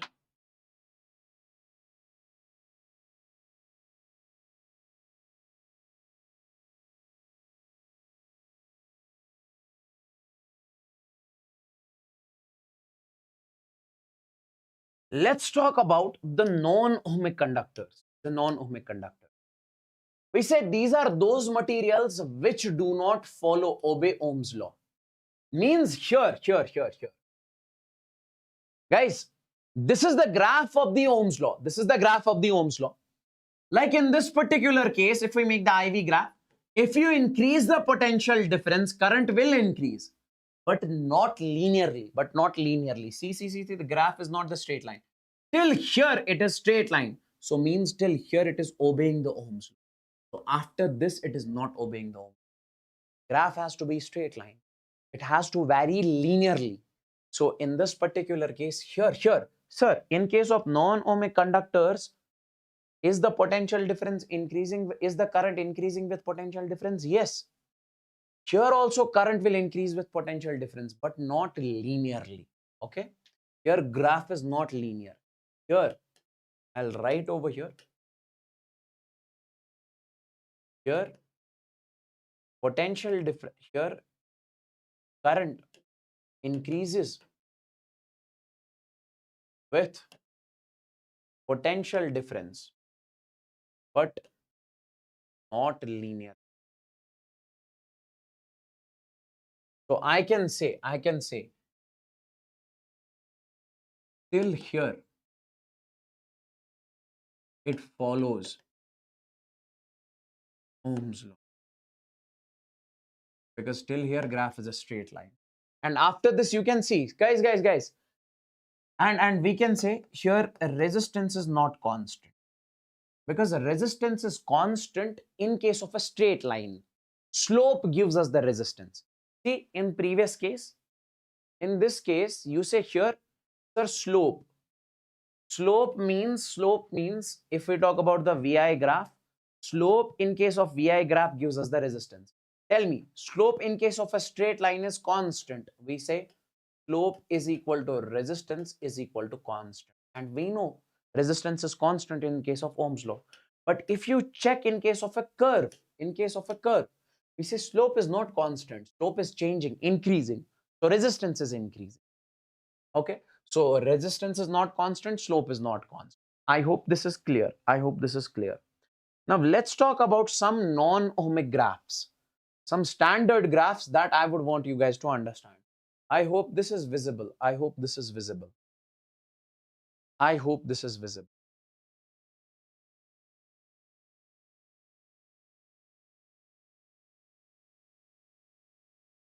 Okay, just take a look over here. See, let me make this graph over here once again. This is I versus V graph. This is I versus V graph. V and this is I. The graph is something like. In this particular case, guys, see, this is the point, this is the point. Let's take a look over here. The detail is mentioned. The detail is mentioned. If we talk about, sir, from slope from A point to B point, we say slope of AB line, slope of this graph over here. First and the foremost case is, this is not the graph of ohmic conductors. This is the graph of non-ohmic conductors. Why? Why?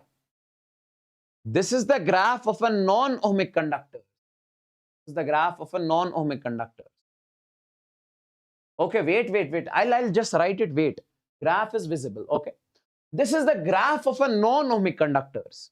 Means, sure, it is not straight line. IV graph is not straight line. So we say, let's talk about the slope from A to B. Slope from A to B. Guys, see, when it comes to the slope from A to B, we say it is 1 upon resistance. In case of IV graph, it is 1 upon resistance.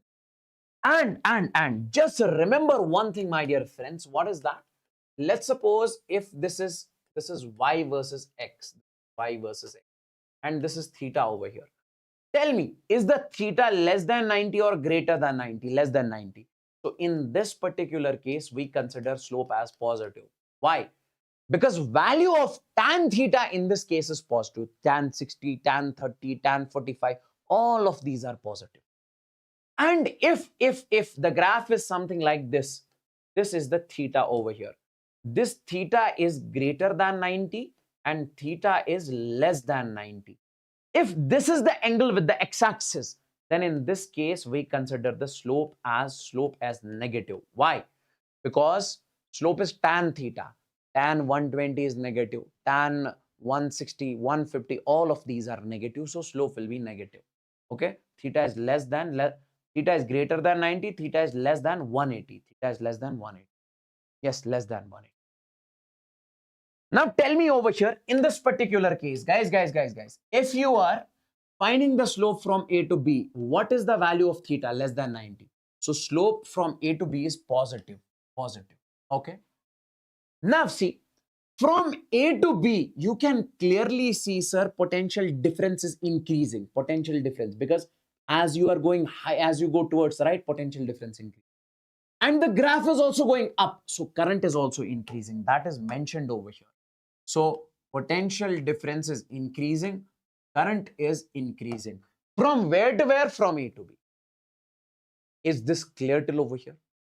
Is this clear till over here? If we take a look from A to B, potential difference is increasing, current is increasing. So this means slope is positive. Slope positive means potential difference is increasing, current is increasing. At point B exactly, what is the value of slope? Guys, see. You must be knowing this also. Let's suppose if you have got a graph something like this, okay, something like this. At this topmost point, if you have to find the slope, what do you actually do? You draw a tangent. This line is parallel to x-axis. If this line is parallel to x-axis, means theta is equal to 0 degrees. So if theta is equal to 0 degrees, we say tan theta is equal to 0. Tan 0 is 0. So means slope will be equal to 0. Slope will be. Now, at this topmost point, don't you think that when it comes to the slope at B, we say, sir, slope at B will be simply 1 upon resistance, okay, over there. And my dear friends, we know slope at B is how much? 0. Now, if slope is 0, means the resistance at B is how much? In this, slope is 0. If this slope is 0, slope is inverse of resistance. So resistance will be what? Can I say in this particular case, resistance will be inverse of slope. So that will be 1 by 0. So in this particular case, that will be So means at point B, if slope is 0, resistance will be how much? A resistance will be infinity. Why? Because slope is inverse of resistance. So resistance 1 by 0 is infinity. So resistance at B is infinity. Sir, does that mean if resistance is infinity, does that mean current is 0? No, no, no. You see, if resistance is 0, current is not equal to 0. Why? Because at point B, this is the value of current. Current has some value. Potential difference is not equal to 0. See, potential difference. I hope this point these points are extremely important, extremely important. That's why I am telling you over this. Otherwise, I would have skipped these.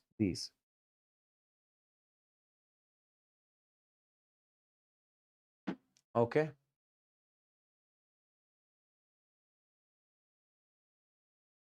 Now, let's take a look from B to C graph. B to C graph. Guys, so it is mentioned if resistance is infinite, doesn't mean current is 0. Doesn't mean. And this value is what we call the tetrode value. Tetrode value. Okay. Now, my dear friends, one more thing. Sir, from B to C, what I told you as of now, let me make the graph over here. Guys, see. This, this, this. So I'm saying that, sir, from A point to B, this is O to A, sir, A to B, B to C. If you take a look from O to A, I can say, sir, a resistance in this particular case will be positive. Why? Because slope is positive. If slope is positive, resistance is positive, and potential difference is increasing, current is increasing. At point B, at point A, we say, sir, slope is equal to 0. If slope is equal to 0 at this point, we say resistance will be infinite. Why? Because in case of IV graph, resistance is inversely proportional to slope. 1 by 0 is infinite. But here current has some value. But when you talk about this graph from B to C, from this B to C, guys, from B to C, don't you think that slope will be negative? See, I'll show you. From B to C, if you want to find the slope at this point, draw a tangent. How much this angle? This angle is theta is greater than 90, less than 180. So slope will be negative. So if slope is negative, so slope is inversely proportional to resistance. Slope of BC is equal to 1 upon resistance. So that will be negative resistance. What does negative resistance mean? That means, see, from B to C, potential difference is increasing. You are increasing the potential difference, but current is decreasing. So means potential difference is increasing, means current is decreasing. Current is.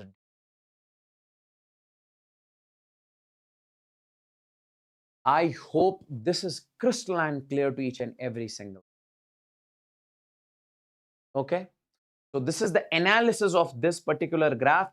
Make sure you take the notes of this graph also. Similarly, this is the IV graph for the diode. Guys, please tell me in the chats, is this crystalline clear? Give me the signal first.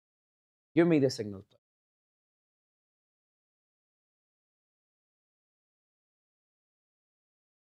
Give me the signal in the chats if everything is crystalline clear. I would want you guys to tell me in the chats if everything is crystal and clear.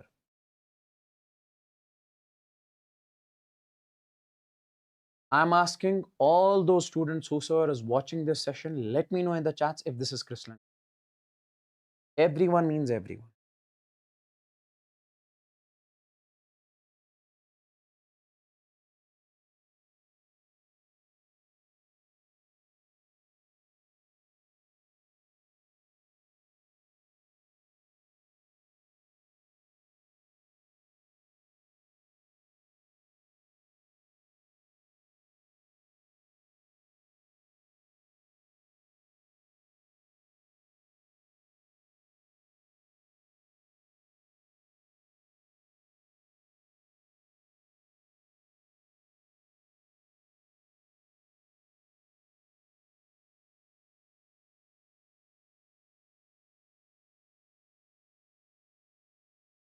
Okay, great. Now guys, see, this is the IV graph for the diode. Sir, what is diode? This we'll have to talk about in semiconductors. Diode is a semiconductor, okay? Later on, we'll talk about over there, okay? PN junction diode, everything we'll be talking about. So this is the IV graph, like here. This is a non-ohmic conductor. So we say in this particular case, V is increasing, current is increasing. This is the IV graph of the semiconductor. You will have to remember this and this one also. These are the three graphs. You'll have to remember, take the screenshot and learn these later. Great. Now. Let's talk about a resistance. What does a resistance actually mean? Guys, see.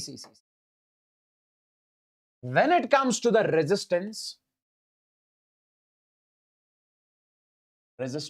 see, I'll make you understand. Let's suppose I have got a conductor over here. This is the conductor. And in this conductor, you have got so many number of free electrons. Now, apart from these electrons, it has got ions, atoms, molecules over here in this conductor, okay? Since these electrons are moving in this conductor, we say they will not move smoothly, but they will have to face the collisions. They will collide with these ions over here, okay? So, when they face the collisions, means they are facing the hindrance over here. And if that hindrance, we call that hindrance as the resistance. So I can say as when electrons flow in a conductor, they face collisions with the ions,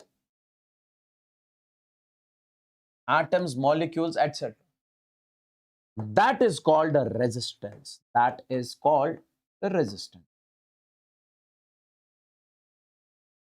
Okay.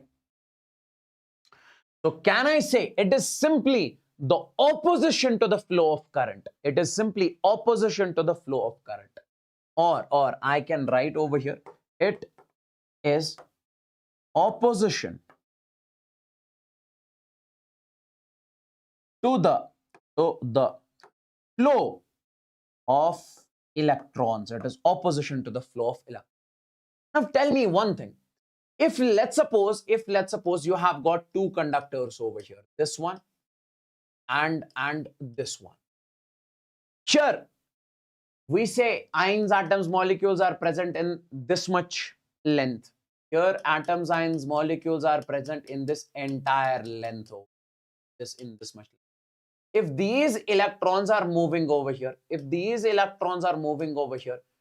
can I not say in this case, in the second conductor, the electrons has to face more collisions?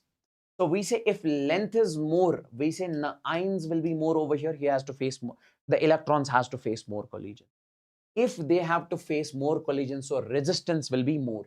So I can say resistance is directly proportional to the length of the conductor. And if I say this is over here a conductor and this is over here a conductor, tell me, so here in this conductor, area of cross section is bigger, so these electrons will move freely. In this case, electrons won't be able to move freely. Why? Because this is a narrow path. So here resistance will be more, here resistance will be less. So I can say resistance is inversely proportional to area of cross section. So can I not say in this particular case, resistance is proportional to the length and inversely proportional to the area of cross section? Yes. So can I say replacing the proportionality with a constant, replacing the proportionality with a constant? So I can say that will be R is equal to rho L divided by A. And what is this rho? This rho is what we call the resistivity. resistivity. It depends upon the material. Now see. Let me show you over here. We say when it comes to the resistance, it is directly proportional to the length of the conductor. When it comes to the resistance, it is inversely proportional to the area of cross section. Okay. So R is proportional to L by A. And now we replace this and we can write R is equal to rho L divided by A, where rho is the resistivity or specific resistance. Okay. And we say this resistivity is basically the property of the material. How, if I say I have got two materials over here, they will have the different resistivity.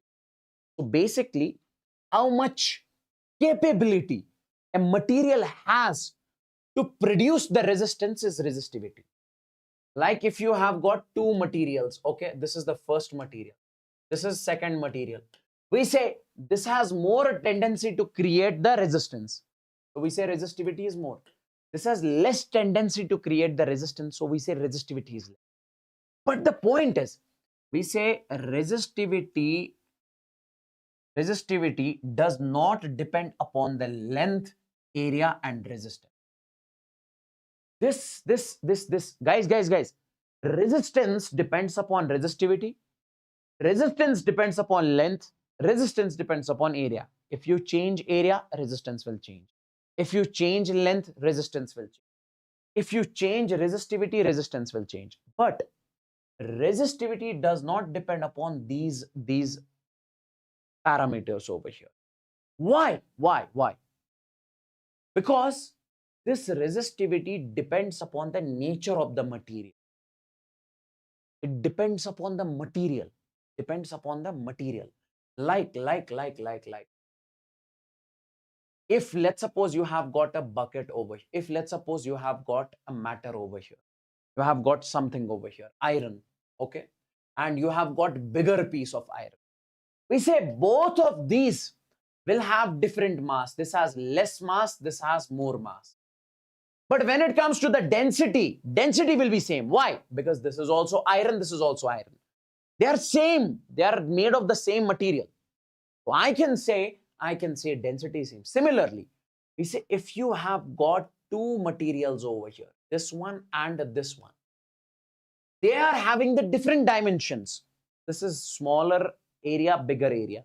Their resistance is different. This has got resistance, let's suppose different R1, and this has got resistance R2.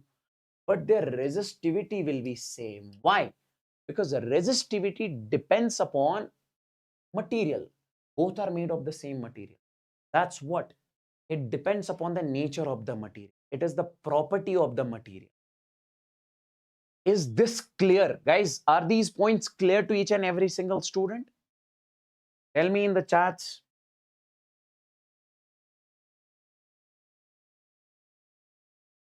So simply, resistivity does not depend upon the dimensions or the resistance.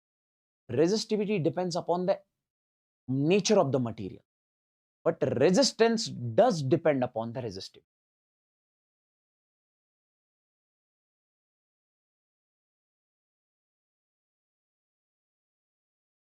Now see guys, let's suppose we are given over here. Let's suppose we are given over here this a conductor we are given over here in this particular case. Okay. And this conductor has got resistivity rho. This conductor has got a resistivity rho. And the length of the conductor is L. And this radius is given as R. We are supposed to find what is the resistance of this conductor. We say as. Resistance is simply that is a rho L divided by A. Resistance is simply a rho. L is the length. Area of this is simply that is pi r square. Area of this is simply pi r square. You can write rho L by A. Instead of area, you can write area of cross section as pi r square. Now, let's suppose if you are given a question something like this. This is a good question. Okay. Here. I'll make it over here. I'll make it over here.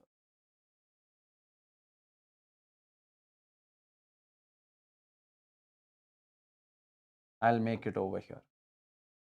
See guys, in this particular case, if I make a cylinder, something like this, okay, and it is hollow from this side, it is hollow, means air is present over here. Only shear matter is present. This is the matter present here only, okay.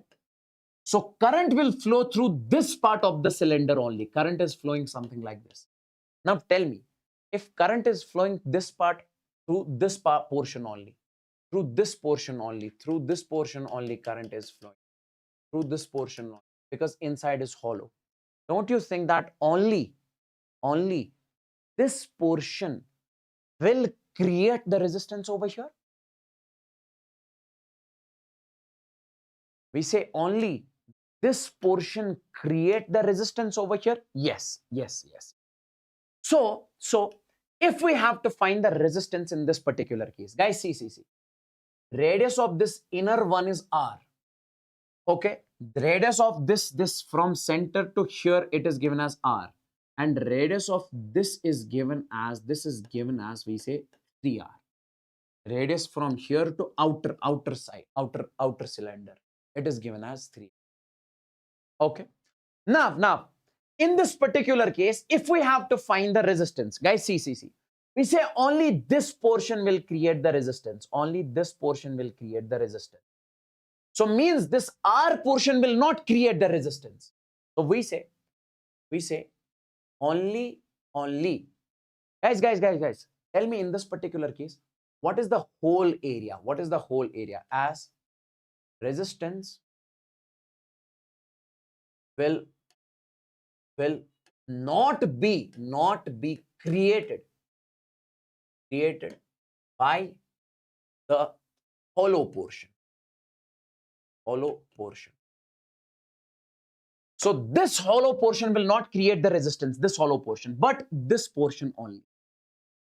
So I can say, see, I'll write over here which portion of the area will create the resistance. We say area is, what is the whole area from here to here? Pi r square. And then that I'll write as pi into, we say 3r whole square.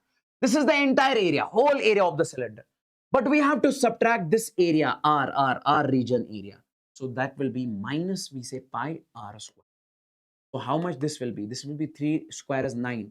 9 pi r square minus, we say pi r square. So this will be 8 pi. So resistance will be only created by 8 pi r square. Now, if we have to write the resistance over here, this is rho L. L is the length divided by area. Area you will take at is 8 pi r square. Guys, please tell me in the chats if this is crystal and clear. Everyone means everyone. Let me know in the chats if this is crystal and clear to each and every single student. So basically, resistance is only created by that area through which current is flowing. Now, let's suppose you have got this lecture covers everything, every single detail. Now, let's suppose you have got right now a conductor, something like this, of cube shaped. Okay.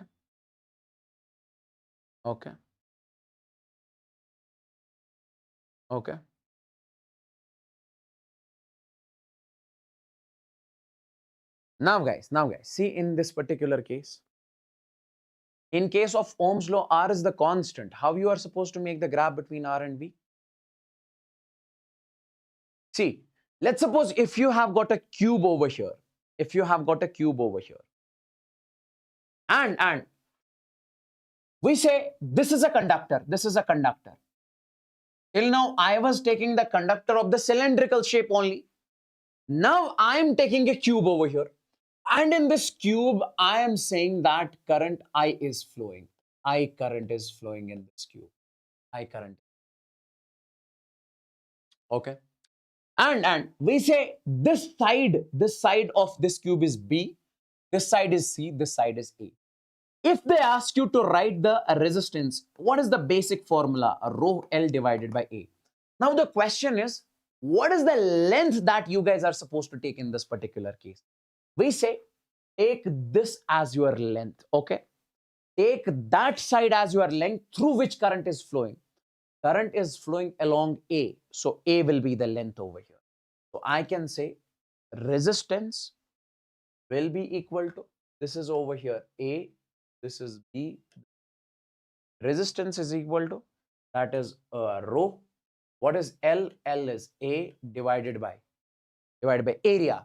Guys, you have to take area as that area through which this current is crossing. I can clearly say current is crossing this side, which has the area of C into B. Because if you take this side, how much is the length? C. How much is the breadth? B. How much is the area? Length into breadth. That will be simply B in. We say take the length as, so we say take A as length, because current is flowing along it. So you have to take that side as the length through along which current is flowing. That is A over here. And area will be that one. We say if this current is crossing this area, so you will have to take this area. Now, another question I'll give, see in this particular case. This side is A, this side is C, this side is B. This is the current in this particular case. Can I say in this particular case, this current is along C. So here length will be C. And this current is crossing this area. So how to find this area? Length multiplied by breadth. Breadth is B and this is length is A over here. This not length of this side I am saying. So area will be equal to, that is A into B. So resistance.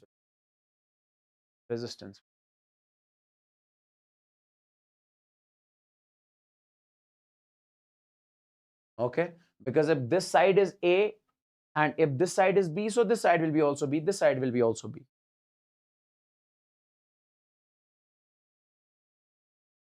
The resistance of a conductor R and length is L. If the length is doubled, then the resistance is double, then the radius is defined. Okay. Guys, see, the question says that over here, we have got a conductor, cylindrical shaped conductor in this particular case. Okay, it has length L, it has resistance R, and radius R. What if I ask you to tell me the resistance of this? You say, sir, that is a rho L divided by area. Area I can write pi R square. Then it says that if the length is doubled, and resistance is doubled, find new resistance. And radius is doubled, find new resistance. Now, finally,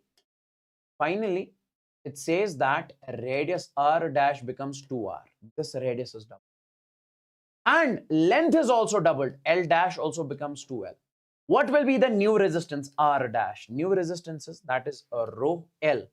Instead of L, you can write over here 2L divided by pi R square. And what is pi R square? And what is R over here? That is 2R whole square. So this will be 2 rho L divided by 2 square is 4 pi R square. 2 ones are 2 twos are. So this will be a rho L divided by 2 pi R square. Now rho L by pi R square. Rho L by pi R square is the initial resistance. So R dash will become R by 2. R dash will be as simple as that. Okay.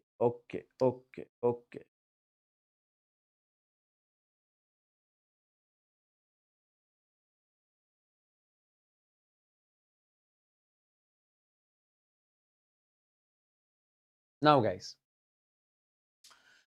actual formulas of Ohm's law: resistance, resistivity, and conductivity.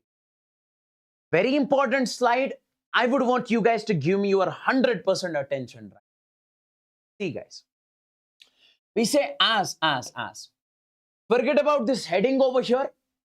Let me first make you understand certain things. We say as. When it comes to the drift velocity, we know the formula, that is E divided by m into tau.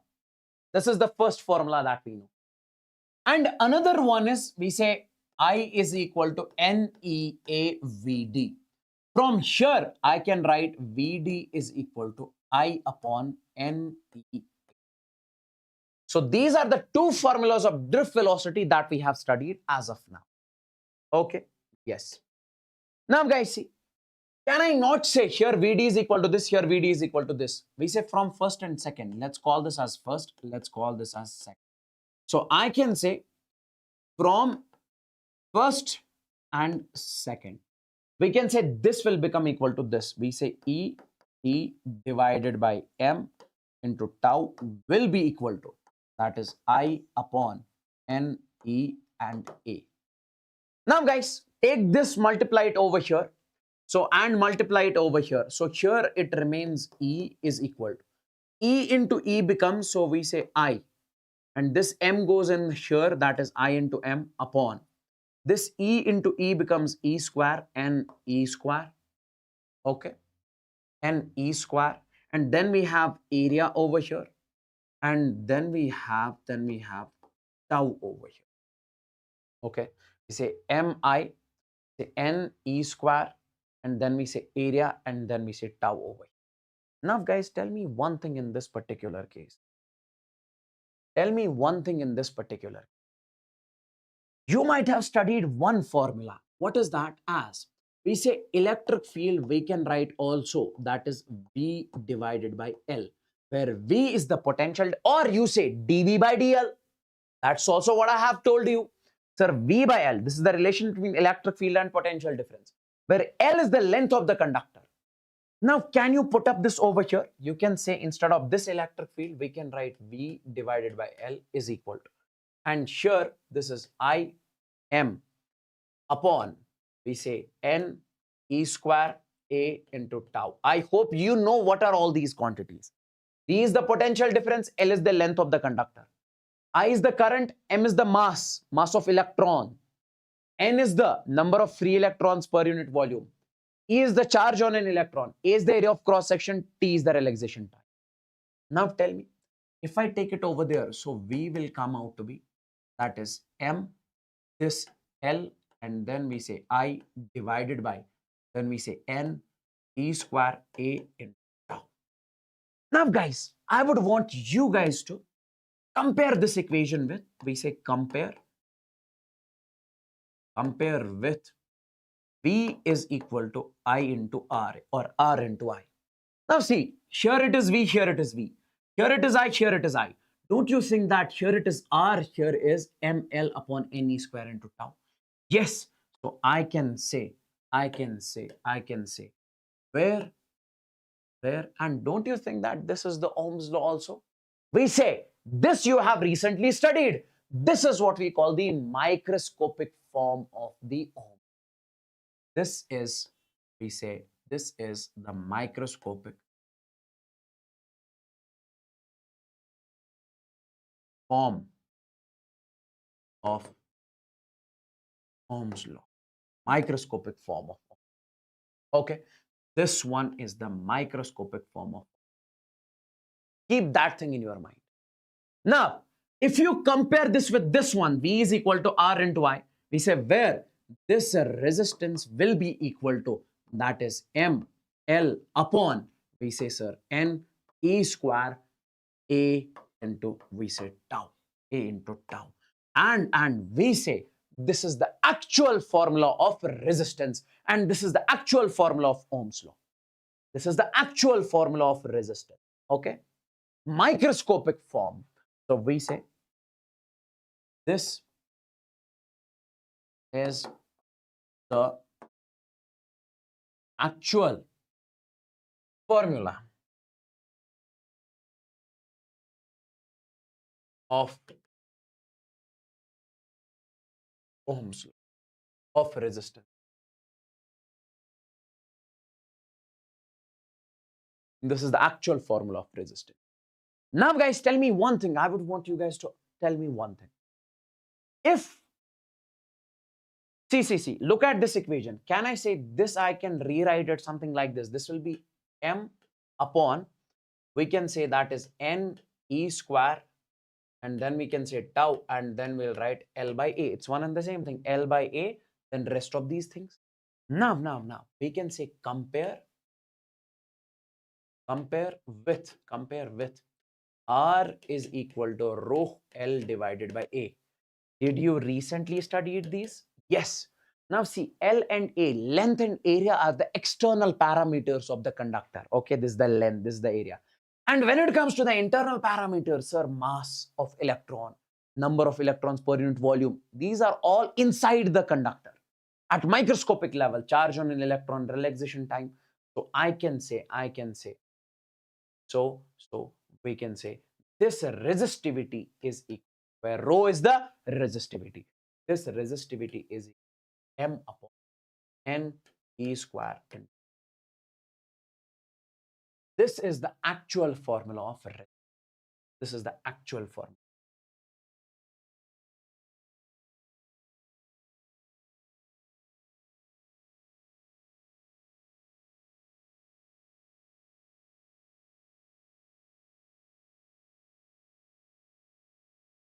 Now tell me one thing. If I say, now tell me one thing. If I say I have got a material over here. Guys, see? I have got a material over here. If I say it has more resistance, it has more resistivity, what does that mean? It will have less conductivity. Opposite of, you'll have to remember all of these. Yes, questions can be asked. We say opposite of resistivity is conductivity. If conductivity is more, resistivity will be less. If resistivity is more, conductivity will be less. So means conductivity is how much capable this material is in creating the current, in producing the current. If you can produce large current here, means the resistance will be less. If resistivity is more, conductivity will be less. So I can say, as we say a resistivity is inverse of conductivity, where this sigma is what we call conductivity. Okay. Now, can I say, sir, this will be inverse of resistivity? Yes, these are inverse. So whatever is the formula of resistivity, so just do the reciprocal, it becomes conductivity. So I can say this will be n e square tau divided by m. This is the actual formula of conductivity. This is the actual formula of conductivity. Okay. Now let me show you this over here. See guys, look at this slide. You have got the two formulas. You can directly remember this table. You have got the two formulas. I is equal to NEAVD, VD is equal to EE by M into tau. Now from these two, you will get the microscopic form of Ohm's law. This is the microscopic form.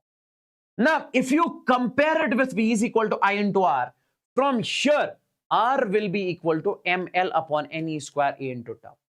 Then if you compare it with R is equal to rho L by A, we can simply say rho will come out to be M upon NE square and tau. And then we say resistivity is inverse of conductivity. So conductivity will be just inverse of resistivity.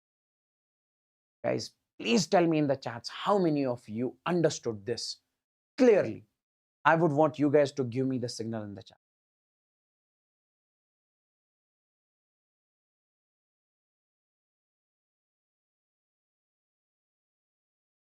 Everyone means everyone. Please, all those students whosoever is watching this session, I would want you to tell me if this is crystalline clear to each and every single.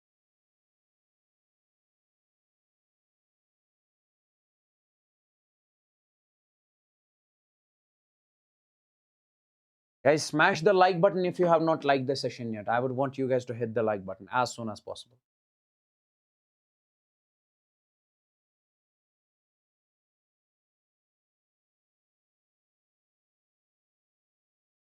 Sir आप अच्छे से पढ़ाइए please, कुछ समझ नहीं आ रहा तो इनको क्यों आ रहा बाकियों को? The class is in English language. I would suggest you to go and watch the lecture in the Hindi language. Maybe you would understand every single detail.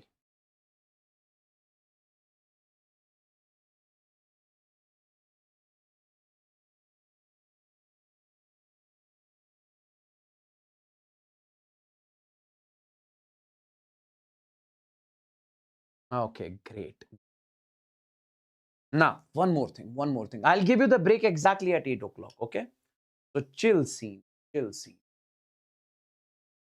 Now, guys, I would want you to focus exactly over here. Just next, we will be talking about for next, we say 10 minutes, and then we'll take the break for next 10 minutes, and then we'll.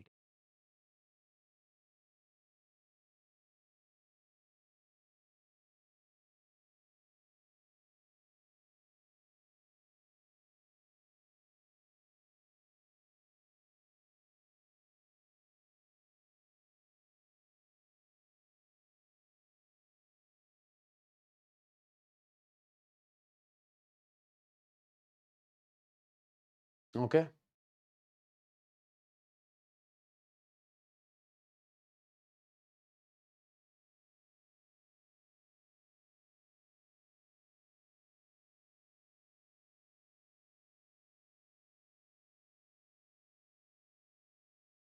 Now, see, guys,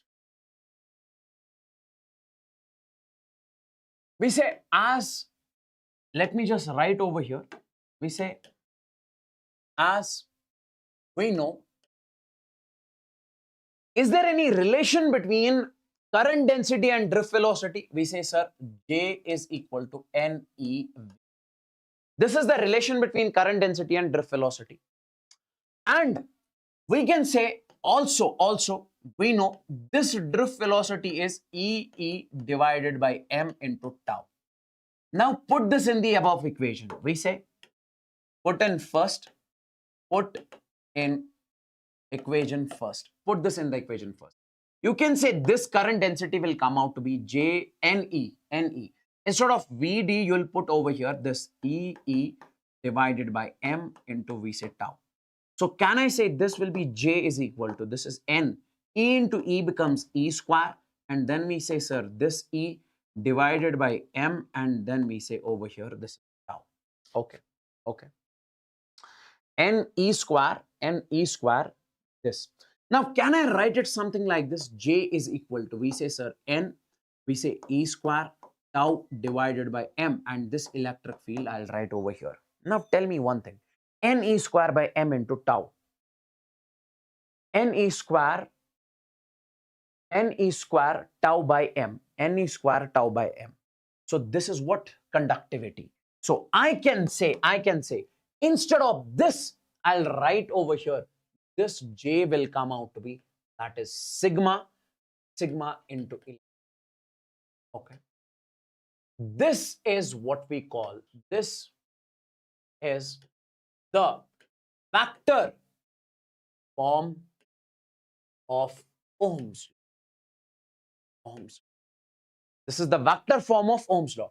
Even you can write it something like this also. This is J is equal. Instead of conductivity, you can write inverse of resistivity multiplied by electric field. Now, take it over there. So, electric field will come out to be rho, and this will be J over here. You can write it something like that. Now, tell me one thing.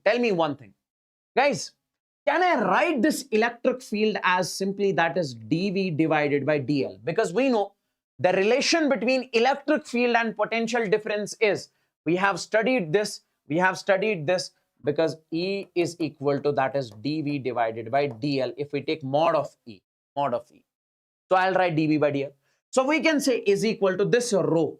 What is current density? I can say, sir, current density is I divided by A. Current density is I by A. Now, take it over there. Sir, this dV will come out to be rho.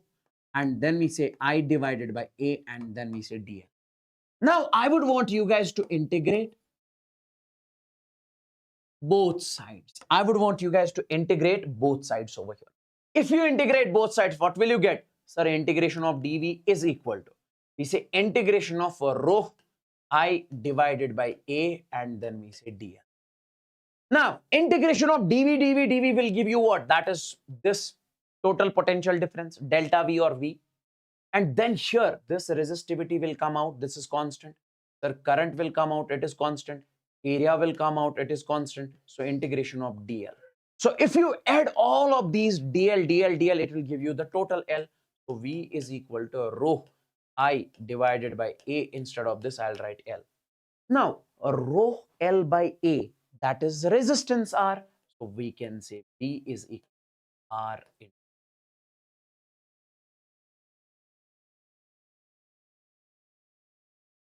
I hope you like this. I hope you like this, boys and girls. So finally, we reached that which you have studied previously. All of these are important. That's why. Is that clear, boys and girls? Is that clear? So simply, I am saying that this is the vector form. You'll have to remember it directly. You don't have to derive it over there. Okay. This form also you have to remember. This you already know.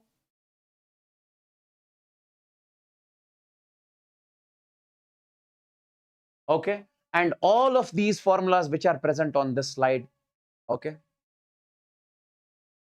So this also you guys are supposed to keep in your mind.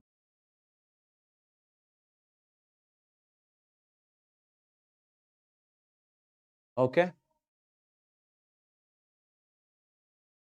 So.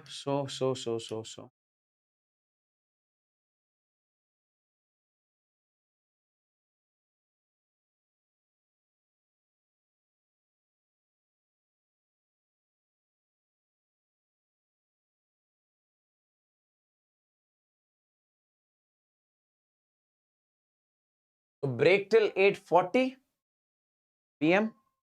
It's so 8 o'clock right now. So come back exactly at 8:40. We'll join once again.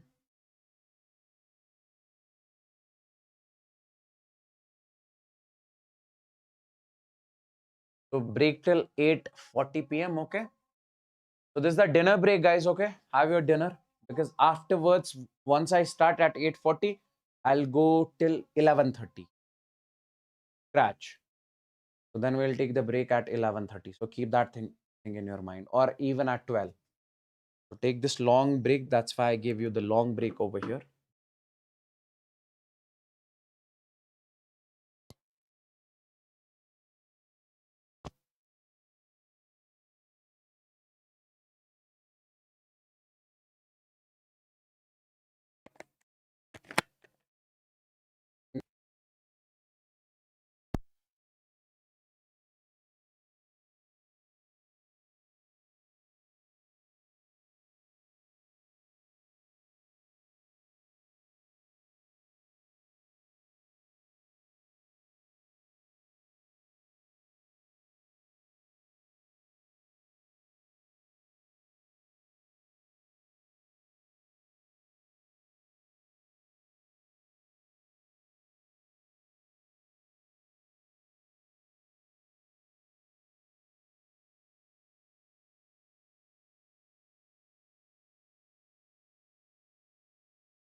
check.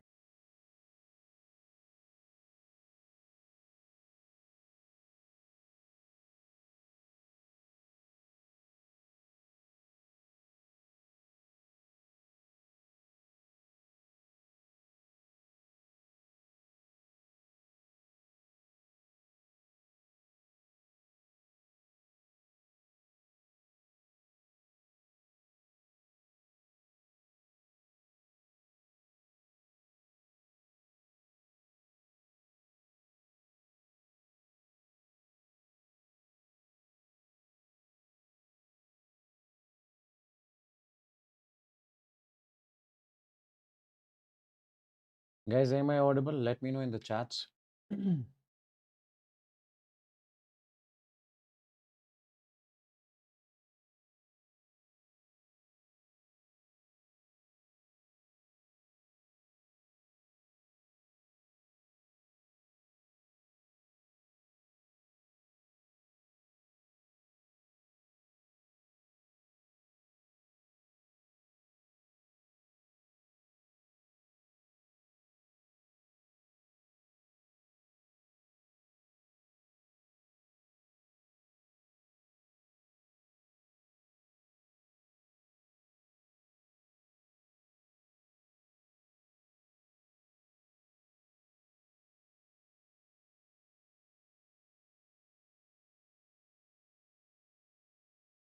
Let everybody join and we are starting the session.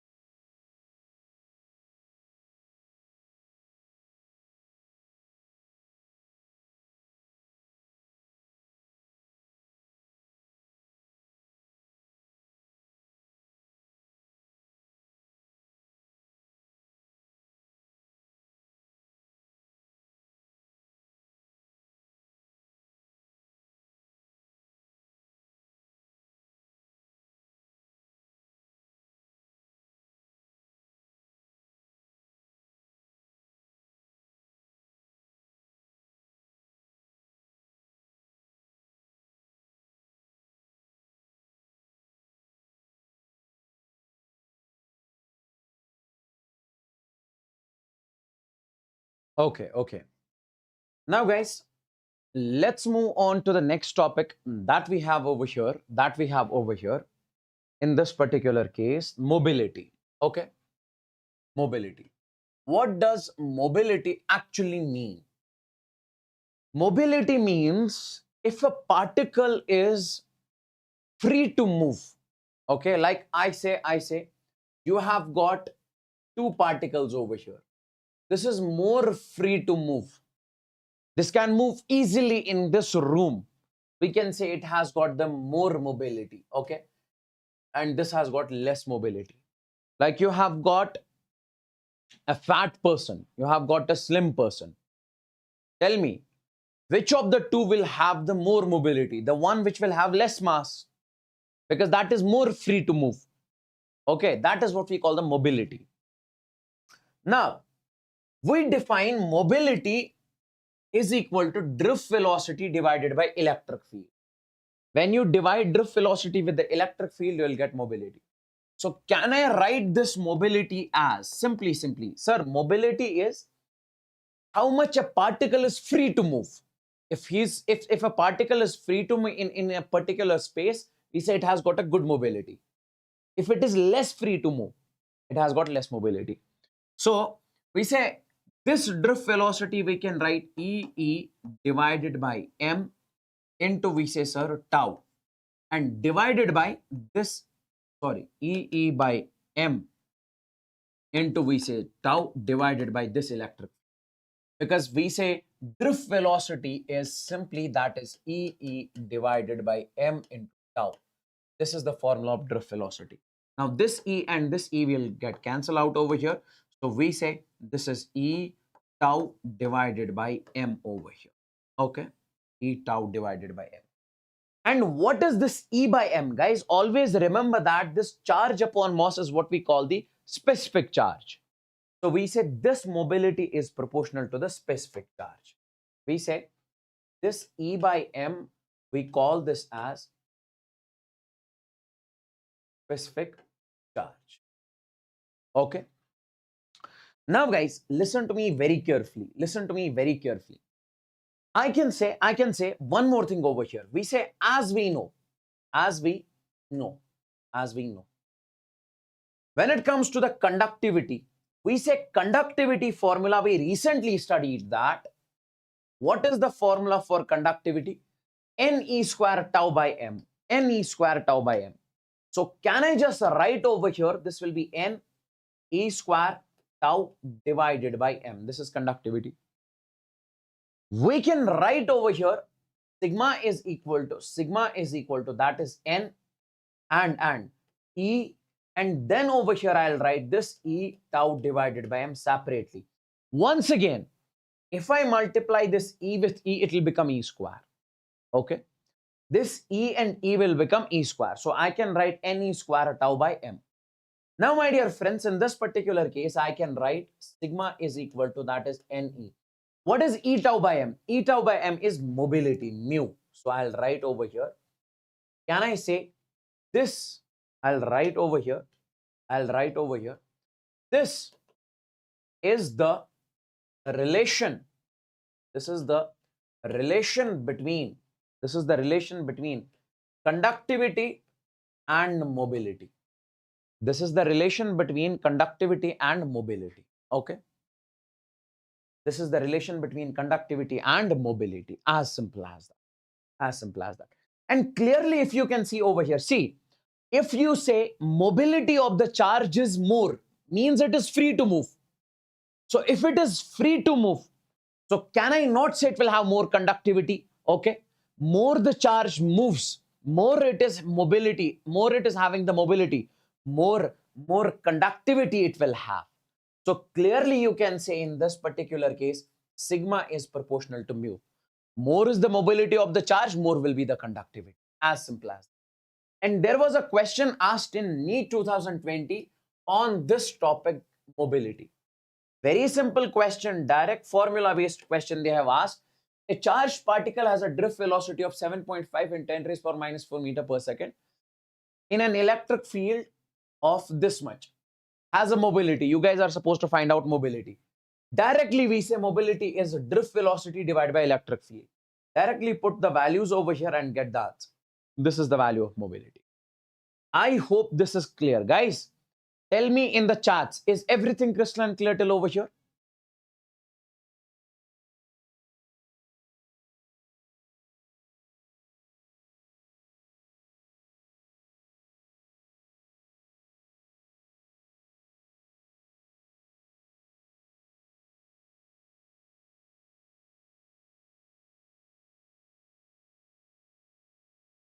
Okay, great. Now guys, let's talk about this topic over here. Temperature dependence of resistance and resistivity.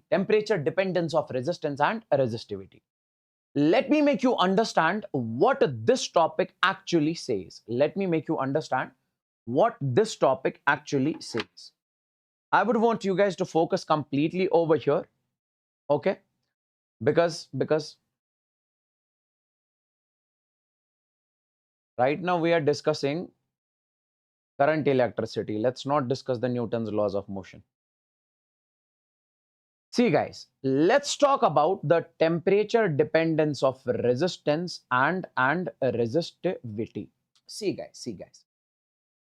Let's suppose I say I have got a conductor, a resistor over here. This is a conductor which has got a resistance. Let's suppose I'm taking a material over here. Okay. And in this material, we say, let's suppose this is a conductor. It has got electrons which are moving. Okay, they are producing the current over here. Let's suppose I am increasing the temperature of this conductor.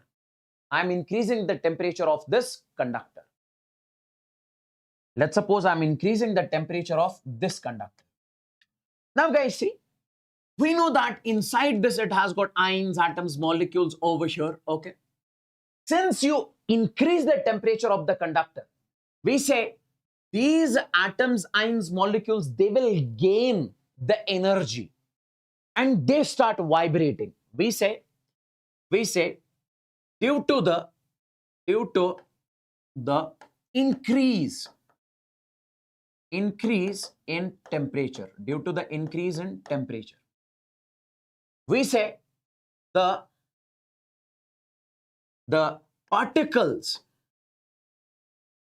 okay, atoms, ions, molecules, okay, we gain energy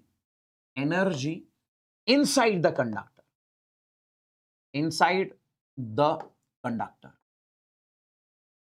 okay, and due to which they start vibrating, due to which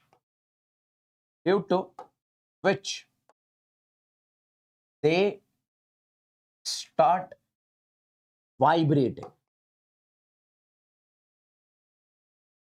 If these particles, ions, atoms, molecules start vibrating, don't you think that these electrons which produce the current over here, they will face more collisions? So we say, so electrons face more collisions. So if electrons face more collisions, don't you think that resistance will increase? So resistance will increase.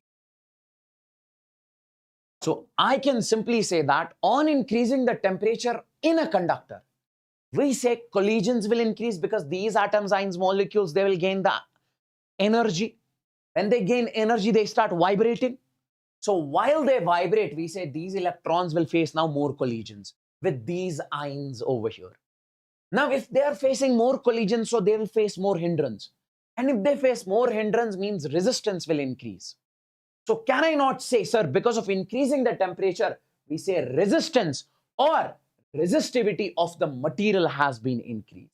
So we can say, so due to the change in temperature, we say resistance of the material is changed. As of now, we'll say, sir, changed. It is changed. Okay. Now, guys, I would want you guys to focus over here. When it comes to the resistance, we say, sir, finally, how much will be the resistance? Finally, after temperature T, how much will be the resistance? We say, after temperature T, resistance will be, guys, initially, let's suppose at initial temperature, at 0 Kelvin, the resistance was, let's suppose, R. Since you changed the temperature, you increase the temperature, we say its resistance changed. And that resistance will be RT is equal to. Guys, directly, I'm not deriving it over here. We can say RT is equal.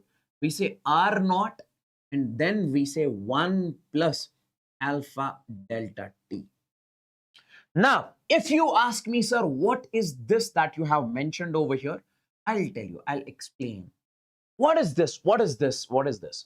When it comes to this RT, we say this is the resistance, we say at temperature T. It is the resistance at temperature T. Okay. Yes, sir. Okay. And when it comes to R naught, we say it is the resistance at 0 Kelvin. Initially, this is the resistance at initial temperature, initially 0, at 0 Kelvin. And what is this delta T? Delta T is simply change in temperature, that is T final minus T initial, or you can say change in temperature. Okay. And when it comes to this alpha is called temperature coefficient of resistance temperature coefficient of resistance and resistivity. Sir, we got to know that what is this? We got the feel of this. We got the feel of this. Change in temperature also. Sir, this alpha, please can you explain this? Furthermore, just give me a second. I'll make you understand. Okay. Now, can I say in this particular case, if you write this, this is the temperature of this material. Sorry, this is the resistance of this material after temperature T. Okay. Now. Can you just tell me in this particular case? We say, when it comes to, we say resistance is simply that is a rho L divided by A. So, can I not say in this particular case, instead of this final temperature, I can say simply this is a resistivity at temperature T and length of this conductor divided by area of the conductor, area of cross section is equal to.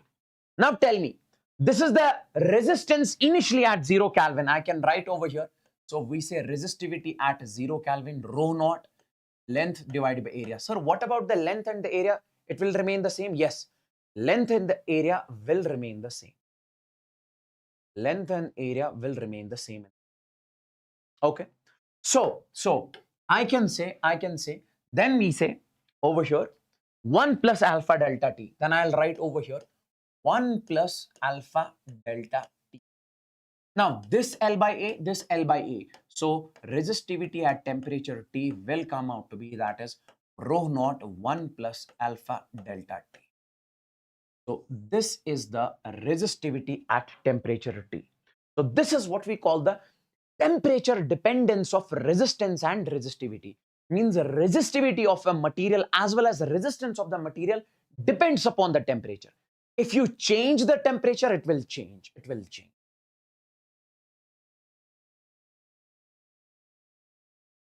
Okay. Yes. Now guys, can you tell me in this particular case, if somebody asks you to find the value of alpha, I'll explain what is this alpha. Let's see. This alpha basically tells you in different materials, if you increase the value of temperature, what will happen to the resistance? Will it increase or decrease? Like. If I talk about, let's take a look over here. See. This will give you the feel. We say when it comes to the conductors, I'll mention over here in case of the conductors, I'll mention over here, I'll write, we say in conductor. In conductors. We say on increase in temperature, guys, if this is a conductor, if you increase the temperature, we say vibrations will increase. So electrons which are flowing will face more collisions. So resistance will increase. So in simple words, I can say in case of a conductor, final resistance will be greater than initial resistance. If you increase the temperature in a conductor, we say final resistance will be greater than initial resistance. Okay. Now, final resistance is greater than initial resistance. That is only possible if alpha is positive. If the value of alpha is positive. Let me show you how. Guys, please listen to me. Let me show you how.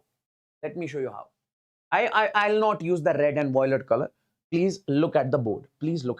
See, we say, let's suppose if you keep this alpha as negative. Let's keep this alpha as negative. We say, sir, our final resistance will come out to be, that is R naught into 1, this is R naught. If alpha is negative, then it will be minus. That is I write over here, R naught alpha delta T. So basically, let's suppose initially this is having, R naught is having the value of 10. Okay. Now, minus. This will have some value. Let's suppose this has some value 2. Okay, this quantity will have some value 2. So 10 minus 2 is what? We say, sir, 8. So we say final resistance will come out to be 8. Initial resistance is 10. So finally, resistance has decreased if you take this alpha as negative. But if you take the alpha as positive, we say, sir, R final is equal to, let's suppose this is R naught plus R naught into this will be R naught alpha delta T. Let's suppose this has some value of 10, this has some value of 20. So 10 plus 20 or 10 plus 2, something here it will increase. So final resistance in this particular case will. So we say this is only possible if you take alpha as positive. Means in case of the conductors, we say alpha is positive. So what does it say? It says that if alpha is positive, means final resistance in case of conductors will increase if you increase the temperature. Do you all agree with me? Please tell me in the chats. Do you all agree with me? Please tell me in the chats. I hope you got the feel of alpha. Similarly, when it comes to the semiconductors, in case of semiconductors, if I just write over here, in case of semiconductors, we say on increase in temperature, resistance decreases, final resistance decreases. Okay, okay, okay. We say R final is less than R naught. Guys, sir, how in case of semiconductors, this resistance decreases on increasing temperature? We say when you take this will study in the semiconductors. If you take a semiconductor, if you increase the temperature, we say electrons move from valence band to conduction band. So its conductivity increases. If conductivity increases, we say resistivity decreases, so resistance decreases. So that is only possible if alpha you take as negative. If you take alpha you take as negative. In case of what? Semiconductor. So this gives you an idea. If alpha is negative, means final resistance will be less than initial resistance. Okay, okay, okay. And when it comes to nichrome alloys, so we say alpha is 0 over here. Just you can write it as simple. So I hope you got the feel of this particular equation. And if somebody asks you the graph between resistivity and temperature in case of the copper, we say it increases something like. As you increase the temperature, we say resistivity increases. And in case of this nichrome alloys, I can simply say this is the graph between resistivity and temperature over here. Okay, resistivity and temperature over here. And this will be simply this straight line. Okay, now. My dear friends, if somebody asks you to find the value of this alpha, can you find the value of this alpha? This RT divided by R naught, you can write it something like this. See. As. When it comes to RT is equal to R naught 1 plus alpha delta T. So you can divide it over here. This will be final resistance finally divided by resistance initially is equal to 1 plus alpha delta T. Take it 1 over there.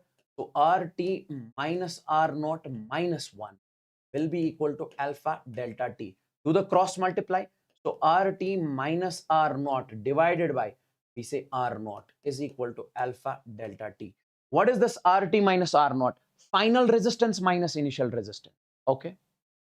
So I can say this will be delta R divided by original resistance R is equal to alpha delta T. And from here, alpha will come out to be delta R divided by, we can say delta T. Keep this thing in your mind. Okay. Tell me in the chats, is this crystalline clear?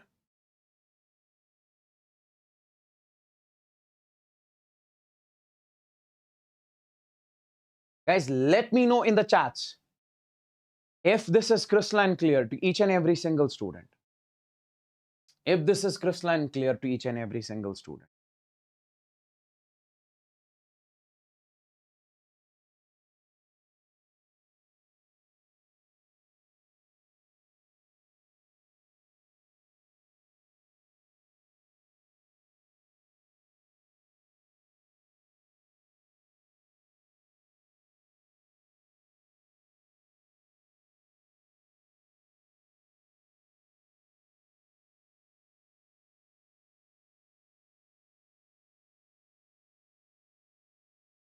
Okay. Now guys, look at this. Now guys, see.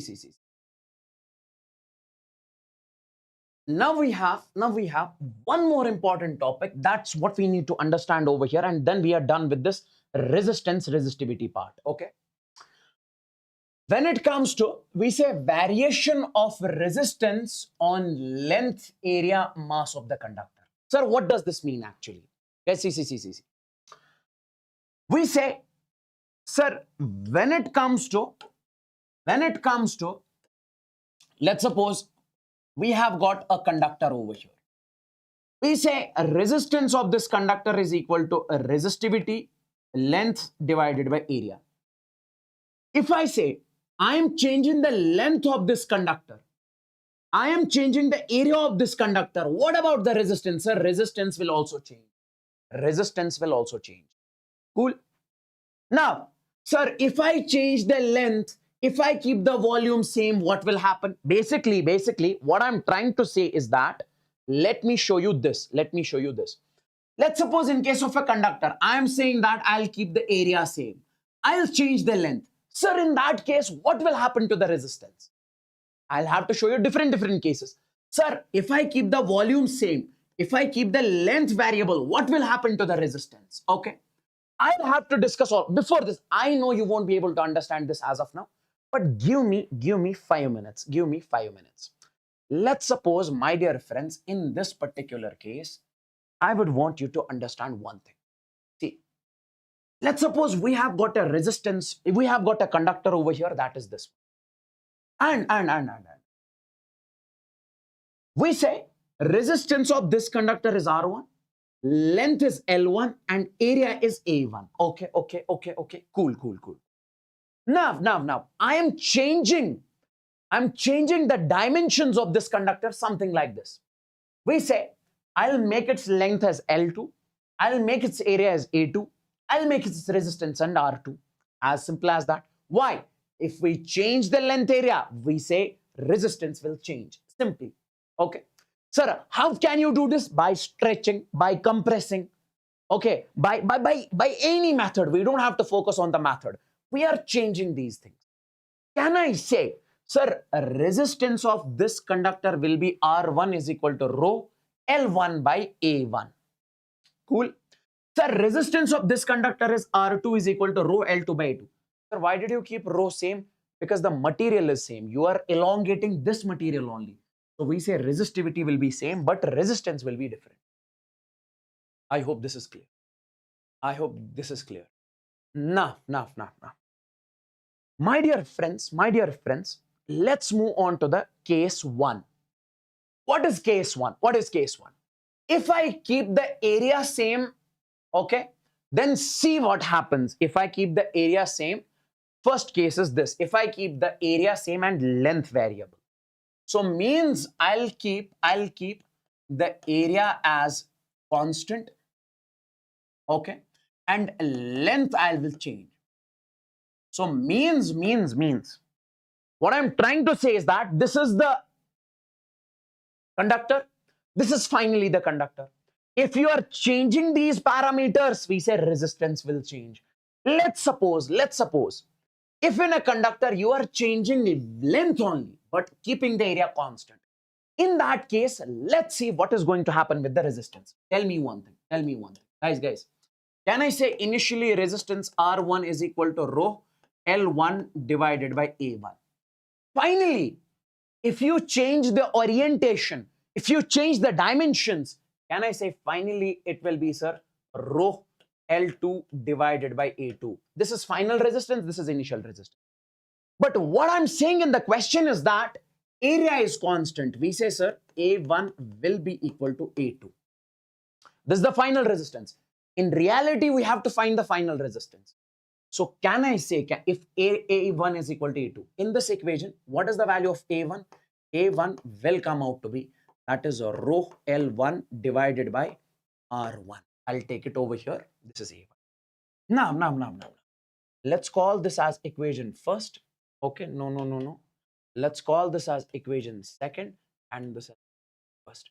Now, I would want you guys to put this A1, okay, and If this is A1 and A1 is equal to A2, can I not say A2 is equal to rho L1 divided by R1? Yes.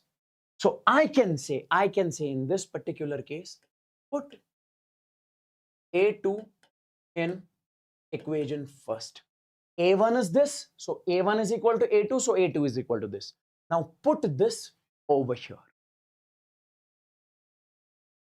Now. So I can say final resistance R2 will come out to be rho L2 divided by. Guys, A2. What is the value of A2 over here? That is rho. This is L1 divided by R1.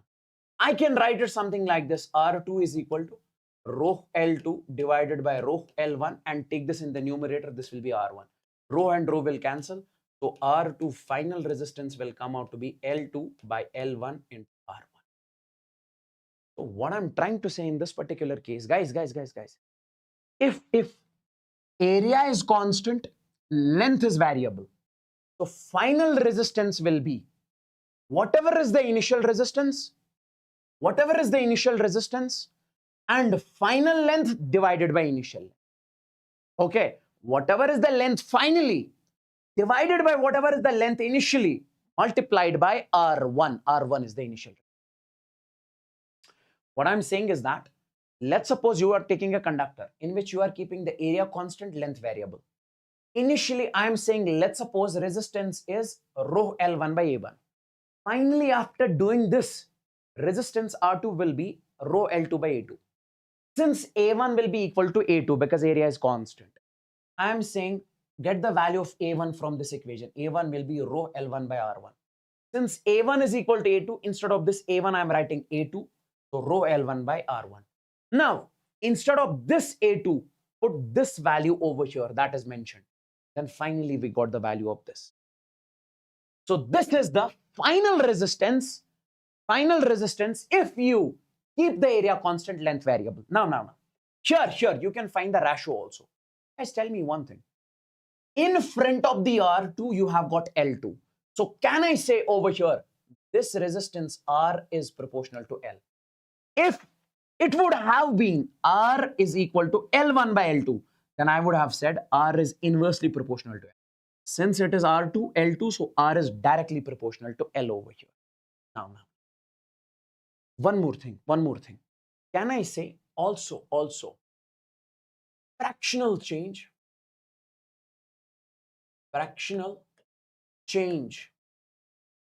in resistance?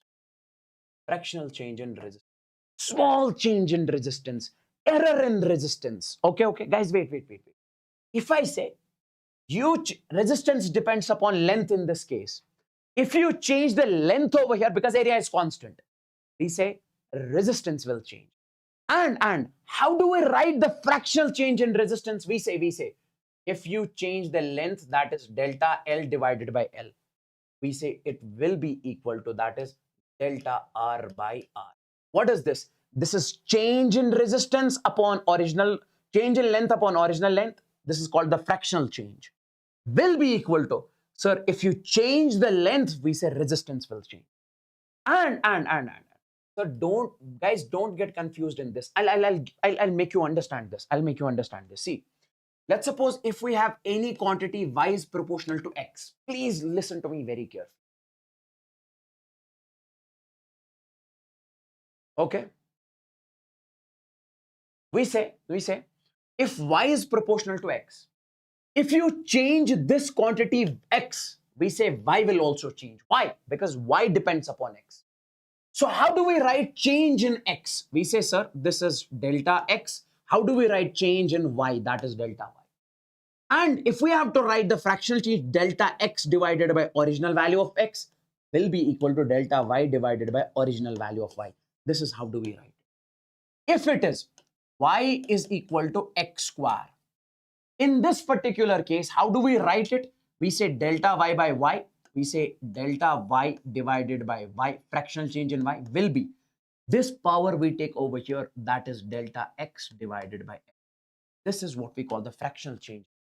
If you change the value of x, sir, how y will be changed? That is according to this. You can also say, if there is error in X, we say there will be error in Y. There will be error in. And how do we write it? How do we write it? This relative error and this is relative. Units and dimensions. Is this clear? Simply you say, you remember whatever I am saying over here, guys. Directly remember that. So I say R is directly proportional to L. I can say fractional change in resistance is equal to fractional change. And if I say percentage change, guys, if I say you have changed the length by 2%, how many percent will be the change in resistance? What will you say? Sir, we write that something like this. Percentage change in resistance will be equal to, this is delta L divided by L multiplied by we say 100. So this is what we call the percentage change. If I say, sir, I am changing this length by 2%, please tell me how much this resistance will change. So that is, you can find with the help of this formula. Please tell me in the chats, everyone means everyone, if you understood each and every single point, whatever I mentioned on this slide. I need the solid reply from you guys.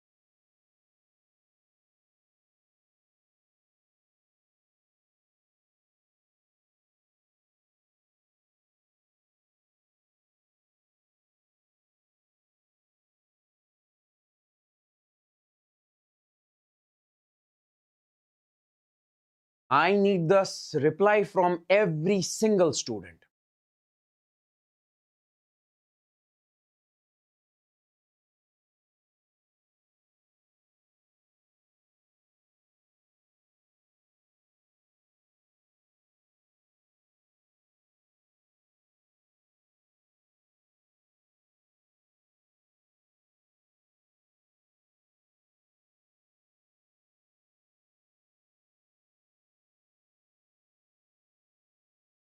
Great.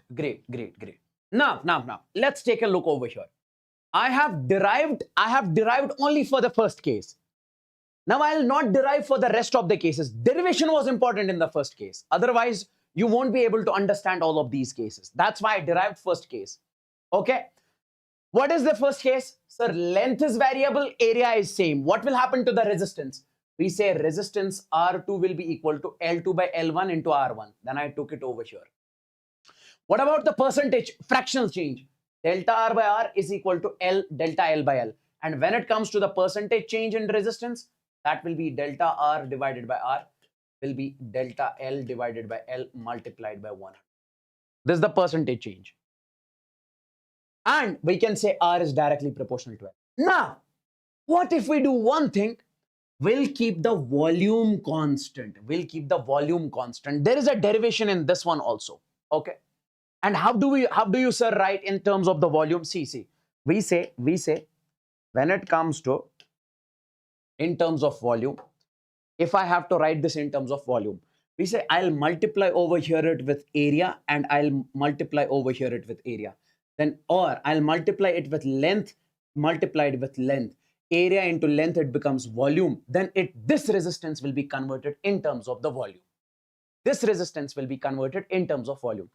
Right now, I have mentioned this in terms of length. I can write it like this also. R1 is equal to rho L1 divided by A1. Multiply with L1, divide with L1. L1 into A1, this is rho L1 square divided by A1 into L1 will be V1. Volume 1. Okay. Now guys, if I say, sir, length is variable, volume is constant. In this particular case, length is variable, volume is constant. Something like this. So I'll directly right now mention over here. When we look at the questions, you would be able to understand. See. What I'm trying to say is that if you keep the length as variable and volume as constant, in that particular case, the resistance, final resistance R2 will be equal to, that is L2 by L1 square, and you can multiply it over here also. You can multiply it here. You can write it something like this. R2 is equal to L2 by L1 whole square into R1. This will be the value. Like here, R2 by R1 is equal to L2 by L1. Here, R2 by R1 is equal to L2 by L1 whole. Now, guys, can you tell me in this particular case, can I say here, L is having square, so R is proportional to L square. And how can we write the fractional change? Sir, that will be delta R divided by R is equal, take this 2 down, 2 delta L divided by. I hope you got it. And if you multiply, and if you find in percentage, so percentage will be multiply this 100 over here, here it will be percentage. I hope this is crystalline clear. I hope this is crystalline clear. See, this is the percentage. And if you find, put this in a box separately, put this in. Now put this also in a box. If you find this in percentage, we say percentage delta R divided by R will be equal to 2 delta L divided by L into, we say, sir, 1. Okay. This is the case 2. Let's talk about the case 3. In case 3, we say area is variable and length is same. We are keeping the length of the conductor same, but area variable. And here, finally, the resistance R2 will come out to be, that is A1 by A2, that is area. This is in terms of area, A1 by A2 into R1, because here area is variable, length is same. That's why length got eliminated. So we say this one. And can I say in this particular case, guys, in front of R2, you have got A1 and here it is A2. So I can say resistance is inversely proportional to area. Resistance is inversely proportional to area. And if I just write over here, guys, resistance is inversely proportional to area. Guys, see, can I take this in the numerator? I'll write over here, R is equal to A raised power minus 1. If I take this in the numerator, it will be A raised power minus 1. Now fine. Percentage change in resistance. We say, sir, delta R divided by R. And when it is power, so power down. So take this power down, minus 1, or you directly write minus, that is delta A divided by. And when it comes to the percentage, we say percentage, that is delta R divided by R is equal to minus delta A divided by A multiplied by 100. Multiplied by 100. Multiplied by 100. Look over here. See. In this particular case, A1 by A2. And percentage change is not mentioned over here, that I have shown you over here. This is the percentage change in that particular. Add this. This is the percentage change. Okay. And one more thing I would want you guys to add over here. What is that? This is the final resistance in terms of area. Can you find the final resistance in terms of the radius also? Because when it comes to the area, we say it is pi r square. Area of the cylinder is pi r square. So I say, according to this equation, R2 by R1 is A1 by A2. I say R2 divided by R1 is equal to A1 by A2. Can I write A1 by A2? Can I say R2 divided by R1? I can write. What is this area? This will be pi R1 square divided by pi R2 square. Pi will get cancelled. So R2 divided by R1 will come out to be R1 by R2 whole square. And if you find the relation between resistance and radius, so we say R is inversely proportional to radius square. Here, if you find the percentage change, that will be delta R divided by R is equal to.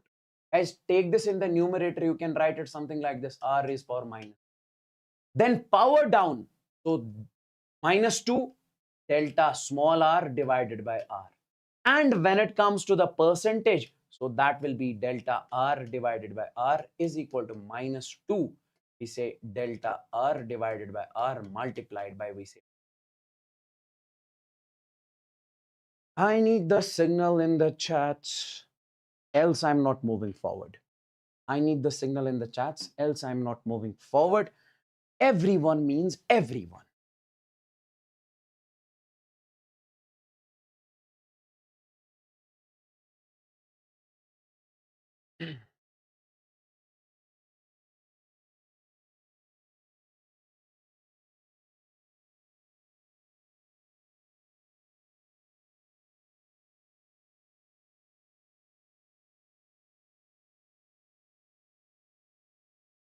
Guys, I need the signal from every single student. Whosoever is watching, he has to reply in the chats.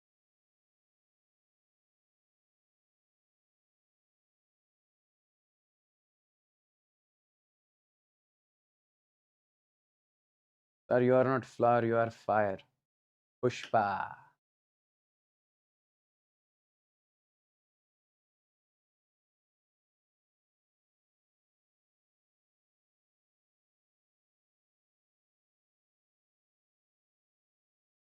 Great, great, great, great.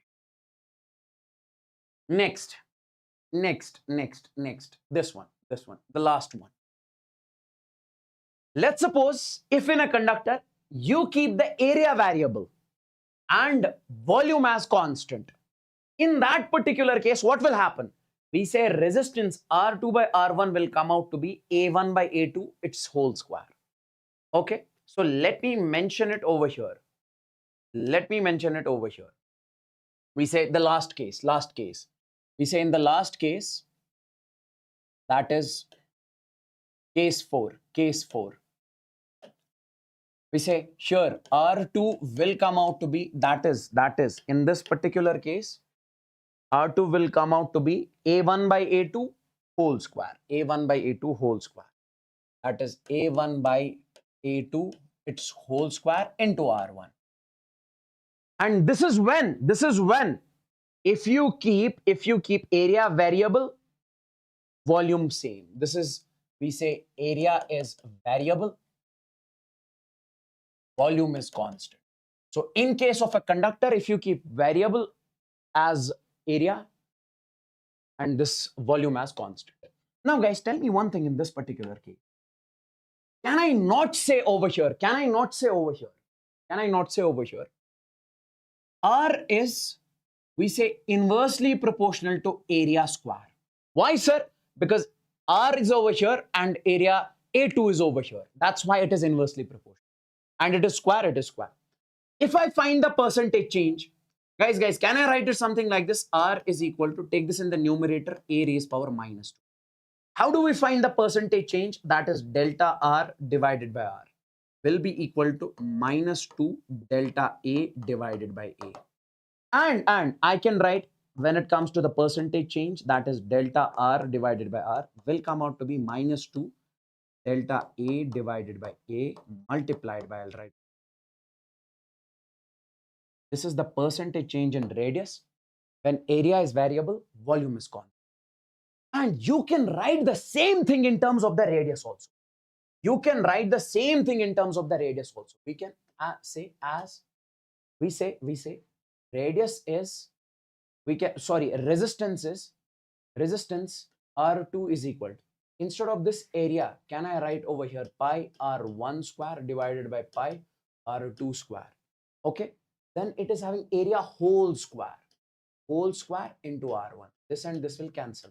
So R2 will come out to be R1 by R2, its whole raised power 4 into R1.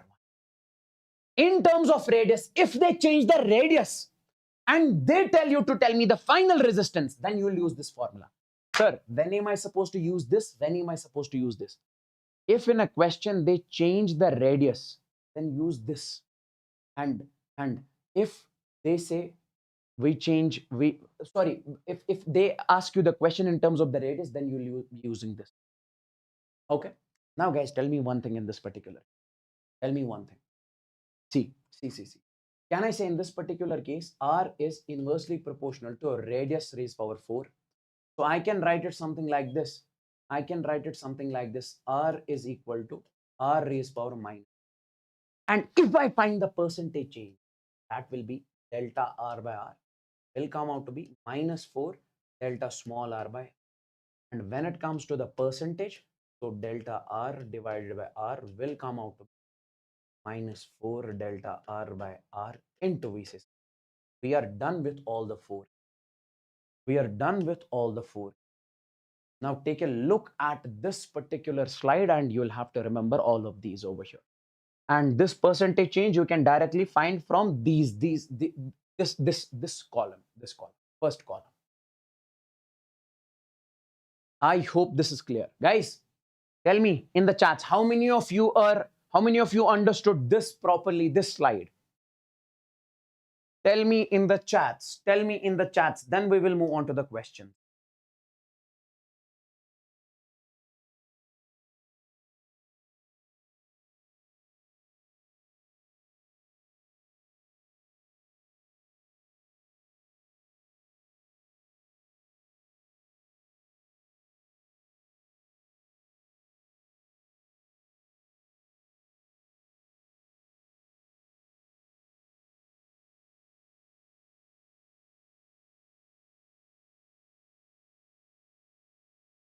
See the first question. If a copper wire is stretched to make its radius decrease by 2%, we have a copper wire, okay, and we are stretching it and we are decreasing its radius by 2%. Okay, what does that mean? That means delta R divided by R, okay, multiplied by 100. This is percentage change in radius. What does this mean? This is percentage change in radius. This is given as 2%. Why? Because it is saying in the question, to make its radius decrease by 2%, we are decreasing the radius of this copper wire by 2%. Okay. Then the percentage change, then the percentage increase in the resistance is. Guys, whenever you have the case of stretch and compress, in that particular case, I would want you guys to take the volume constant. Remember it directly. So take volume constant in case of compress and stretch. Now, I can say over here, volume is constant. Why? Because this is the case of stretch. Volume is constant. And if volume is constant, then it is saying that radius is changing. Now guys, come over here. In this particular case, volume is constant. And it is changing the radius. Okay. Now, can you tell me? Wait, I got it. Here it is. If you change the radius, if volume is constant, area is changing. How can you change the area? By changing the radius by r square. If you change the radius, we say area will change. So we say volume is constant. Okay. And in this particular case, if area is changed, if radius is changed, you are supposed to find the percentage change in resistance. You'll be using directly this formula. Delta percentage change in resistance is equal to minus 4 delta R by R into 100. Directly fourth case. We say as here R is changed. Radius is changed. So what will I do? So percentage change in resistance, that is delta R by R. This is percentage change in resistance. Will be equal to minus 4 delta R divided by R into VC sir 100. Directly case 4. See in this case, sir, what does this negative sign say or represent over here? When it comes to the negative sign tells you, if you increase this quantity, we say, what about the other quantity? That will decrease. Here it is saying that if we make the radius decrease by 2%, you are decreasing the radius by 2%. So we say percentage change in resistance will increase. Negative sign is telling you, if you are decreasing this quantity will increase. If you are increasing this quantity will decrease, because it is having the inverse relation. Because R is having inverse relation with area or the radius. So now solve this. So this percentage change in radius or resistance, this is what we are supposed to solve. Ignore this negative sign.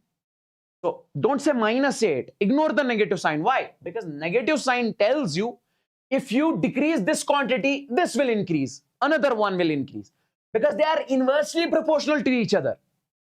R is inversely proportional to area square. So R is inversely proportional to radius raised power 4. So I can say in this particular case, so this is 4 into delta R by R into 100 is how much? That is 2%. So that will come out to be. So percentage change in radius, how many percent resistance will change? That is 8%. How many of you understood this? How many of you understood this?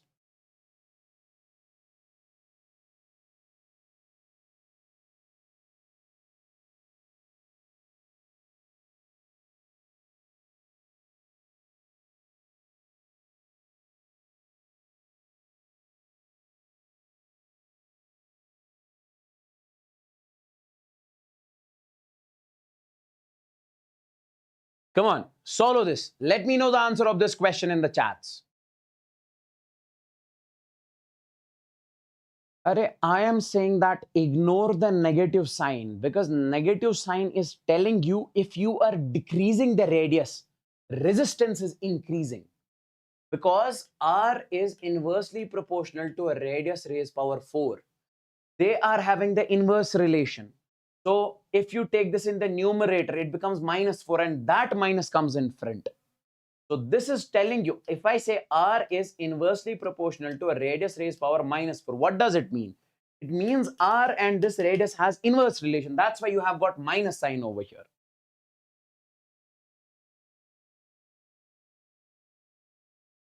Okay, directly I am saying in this question, change in radius is given and volume in this case is constant because it is the case of stretch. So I can say if R is changed, radius is changed, how to find the resistance? Use this formula. Fourth case, this is the fourth case. Why? Because volume is constant, radius is changed. In the fourth case, volume is constant, area is changed, and area is changed by changing the radius. That's why. Tell me the answer of this question. A wire of resistance X ohms is drawn out so that its length is increased twice its original length. Okay. And its new resistance becomes 20 ohm. Okay. So we say we have got a wire. It says that we have got a wire. Okay. And it has the resistance of X ohm. So means R1 is given as X, is drawn out so that its length is increased twice its original length. Now we are increasing its length. Let's suppose original length is L. Now its length becomes 2L. This is L1 and this is, we say, sir, L2. And its resistance final resistance in this particular case is given as that is 20 ohm. Is 20 ohm. And you guys are supposed to tell me in this particular case, what will be the value of X? What will be the value of initial resistance in this particular case? Okay. Directly over here, use R is proportional to L square. R is proportional to L square. The second case. See you guys, this one, this one, this one, this one, this one. R is proportional to L square. If you are increasing its length, make it 2L. So means you are stretching it. In case of stretch, I told you take the volume constant. Volume is constant, length is variable. So R is proportional to L square.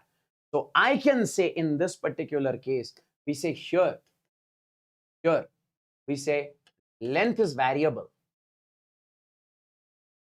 And we say volume is constant. So it is case 2. It is case 2. And what does case 2 say? R is proportional to L square. Okay.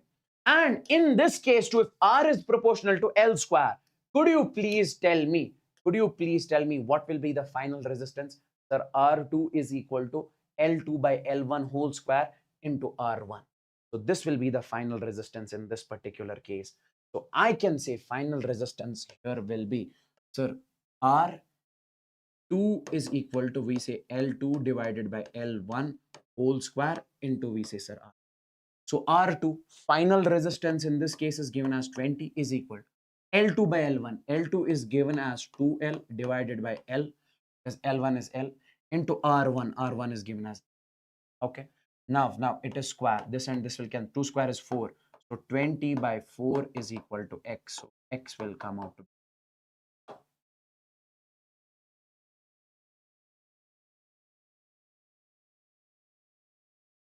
yes, we are supposed to find the initial resistance. That is X is equal to 5 ohm. Is this crystalline clear? Is this crystalline clear? I need the signal, guys. I need the signal. I would want you guys to tell me in the chats if this is crystalline clear. Okay. Now, this is your homework. A wire of resistance 4 ohms is stretched twice of its original length. The resistance of the stretched wire is, again, in this case, volume is constant and length is variable. And if that is the case, I can say resistance is proportional to L square. I can say final resistance will be equal to L2 by L1, its whole square into R1. Hey, simple, bro. Simple, bro. Please don't tell me to follow it on the board over here. This is your homework, okay? Okay. One more thing. Resistance in terms of mass. Yes, great. Resistance in terms of mass and length. Resistance in terms of mass and length. See, guys. We say, as when it comes to the resistance, you say rho L divided by A. You say rho L divided by A. Now, this is the resistance in terms of length and area. But we have to find that formula of resistance in which mass is present and length is present. Because sometimes you get a question something like this, I'll give you one. So I would want you guys to multiply and divide with L. Multiply and divide with L. So I can say this R will be equal to rho L by A multiplied with L divided with L over here. Yes. So can I say in this particular case, this R will come out to be, that is a rho L square divided by A into L. Now, what is this A into L? Area multiplied by volume is area multiplied by length is volume. So I can say R is equal to a rho L square divided by volume. Now, tell me one thing. Do you know any relation between mass and volume? We say yes. As density is equal to mass by volume. And here volume is equal to mass by density. We represent density over here with D, because usually we represent it with rho, but here rho is resistivity. Now put in the equation first. We say put V in equation first. So you can write this resistance as a rho, and then we say L square divided by, when it comes to the volume, we say, sir, mass divided by D. That is del. Now take it in the numerator. So we say R is equal to, this will be a rho D, then we say L square divided by. Guys, tell me one thing. Can I not say if you have a material, okay, or if you have two wires made of the same material, their density will be same because density depends upon the material, and their resistivity will be the same. Why? Because resistivity also depends upon the material.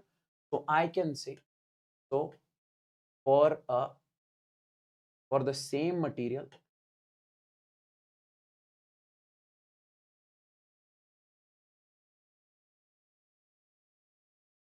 we say rho and D are constant.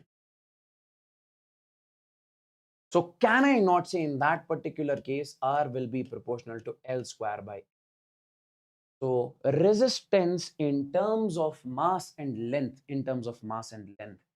we have a question over here on this one. Mass of the three wires are in the ratio of 1:3:5. Mass of the three wires are given as 1:3:5. And their length ratio is 5:3:1. Find the ratio of resistance. See, guys, we say as. When it comes to the resistance, we say it is L square by M. Resistance is proportional to L square by M. Okay. Okay. And these wires are basically made of the same material. Keep that thing in your mind. And we say in this particular case, resistance of first wire is to resistance of second wire is to resistance of third wire. Directly within one line, I'll be solved. This is a previous year question. I can say that is L square by M. What is the length of first one? That is 5. So 5 square divided by mass of first wire, that is M1. Then we say is to.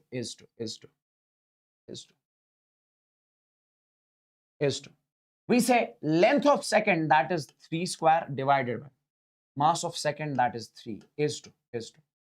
Third one, length of third is 1 square divided by, we say mass of third one is 5.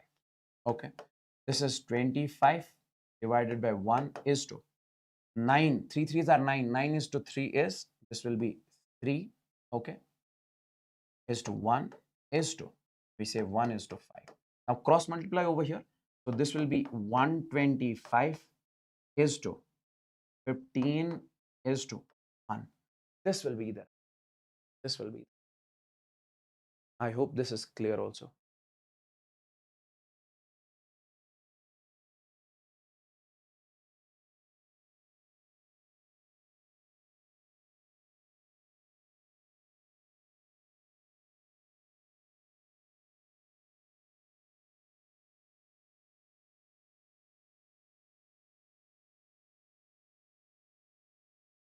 Okay, this one.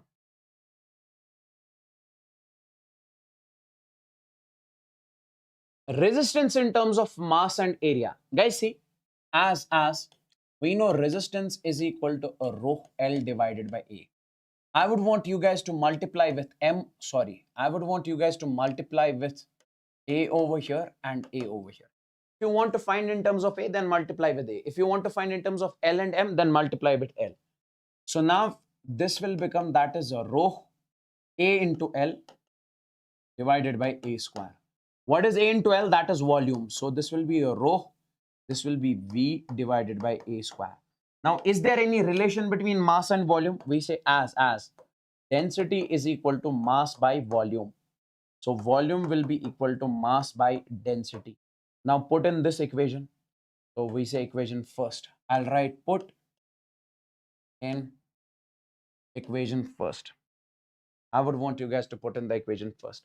So you can write this resistance will be, that is rho into volume. Instead of volume, a rho into volume, you'll write M by D. That is M by D. So we say A square. M by D into A square. And in this particular case, rho and D, here rho and D are constant. So I can say a resistance is proportional to M by A.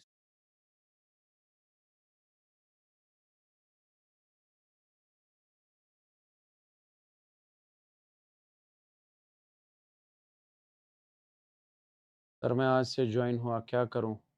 Like करके चले जाओ. Is that clear?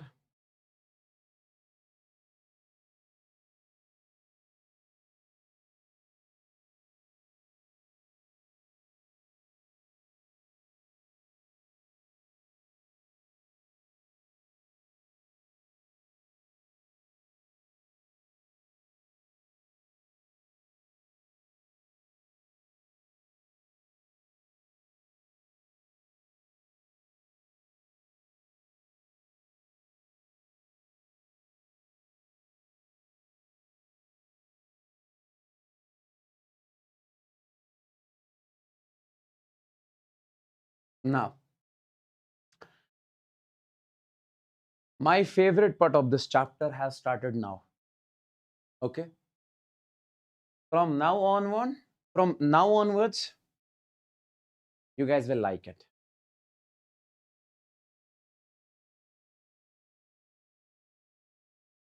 Inspired by Wasim sir and trying to keep beard like him. I'm trying, but I don't think I would be able to make. He has a much better beard. That's for sure. Okay.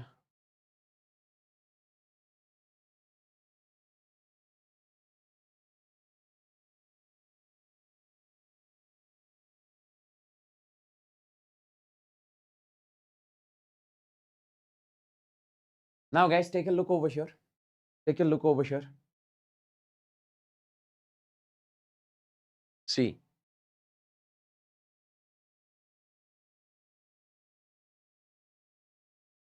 Now, guys, look at this. Look at this. Battery. Previously, also, we have discussed this battery in capacitors chapter. Okay. Once again, I would want you guys to understand this. What is battery? We say battery is a source of energy. Sir, does battery provide the charge? No, no, no. We say battery takes the charge from one place to another place. It gives the energy to the charge. And charge uses that energy in moving. Okay, that's why we call it the source of energy. Because we say battery does the work done. Battery is an external agent. Okay, so like if you remember previously, let me give you the example. This was one plate of the capacitor, this was another plate. And then if you connect a battery over here, we say, what does the battery do? It takes the charge from one plate and places on the another plate. So how? By doing the work done. By giving the energy to the electrons to the charge over here, and then that electron moves and occupies on the another plate. Okay. Okay. Yes. Now see, we say battery maintains the potential difference. If I say this battery has got a potential difference EMF of 20 volts. If you connect a resistance across it, we say it will maintain across this also 20 volts. It will keep 20 volts across this. So it maintains the potential difference across the load. Okay. Now, the third thing, when battery is not connected in a circuit, its potential difference is known as the EMF. That is this. Let's suppose if I say I have got a battery over here, it is not connected to the circuit. So we say it has got 20 volts mentioned over here. You can say this 20 volt right now is called the EMF. Okay, it is EMF. As simple as simple, basic things over here. And there are two types of batteries. We say the non-ideal battery. This is the real battery. So how do we make the battery? This is the symbol of the battery. This is what we call the positive terminal or higher potential. This is the negative terminal or the lower potential. If you remember, I have explained this in the capacitors in detail. If we talk about its symbol, if we talk about the symbol of the battery, we say this is the positive, this is negative. This is called the higher potential.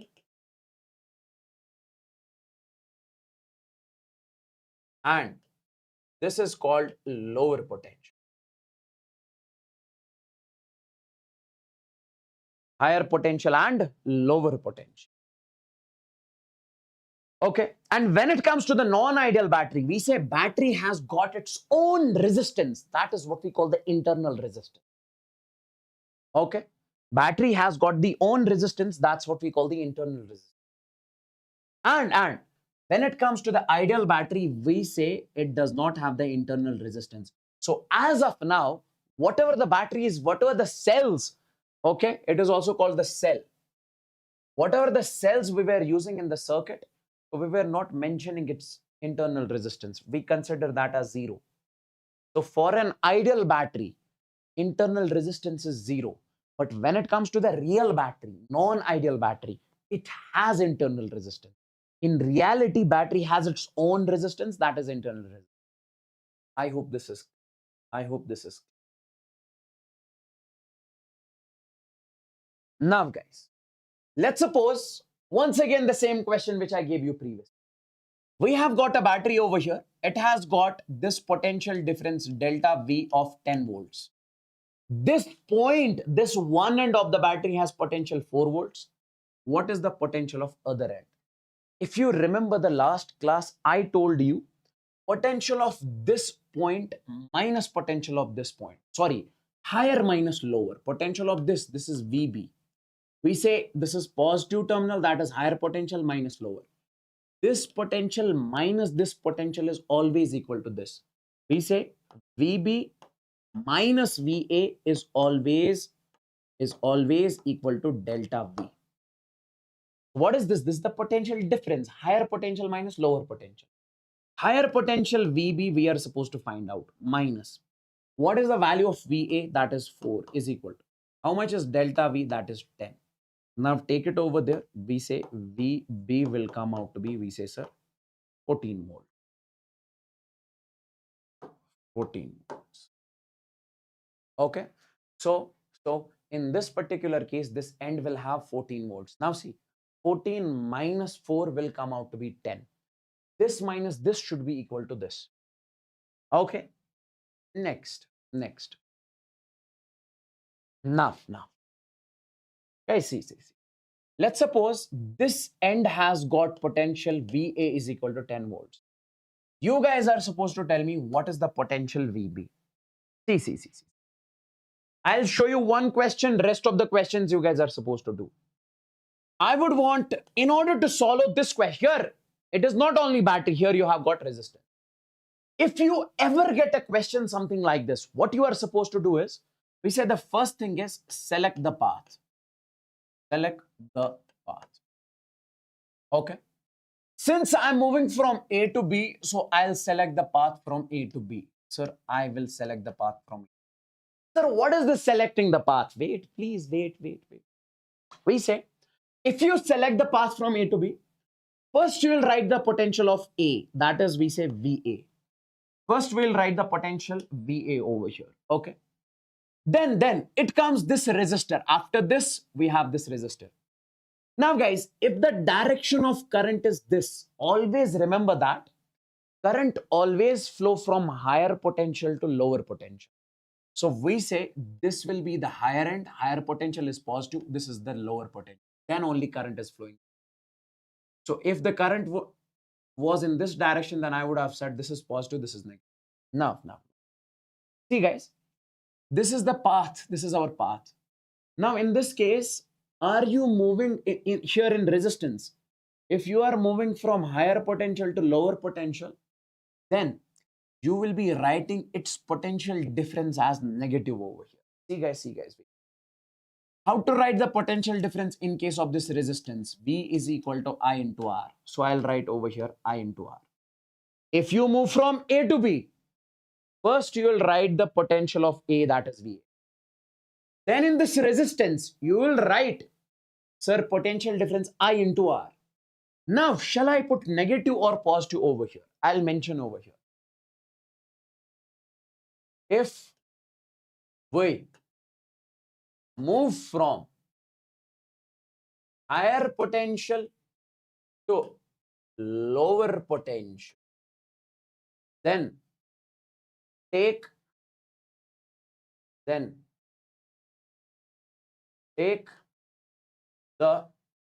potential drop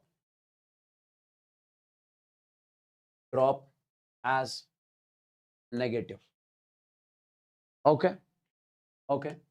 And then if we move from lower potential to higher potential, then we take potential drop as positive. In this particular case, we are moving from higher to lower, so we take this IR as negative. Then finally, we reached B, so we'll write V. What is the first thing you guys are supposed to do? We write the potential of VA. Then potential difference of this resistance, that is I into R. If we are moving from higher to lower, take this negative, then is equal to VB. What is the value of VA? That is 10 minus. What is the value of current? That is 5. What is the value of resistance? That is 5 is equal to VA. So this is 10 minus 5 into 5 is 25 is equal to VA. So VA will come out to be minus 50. So resistance or potential of this is minus 50.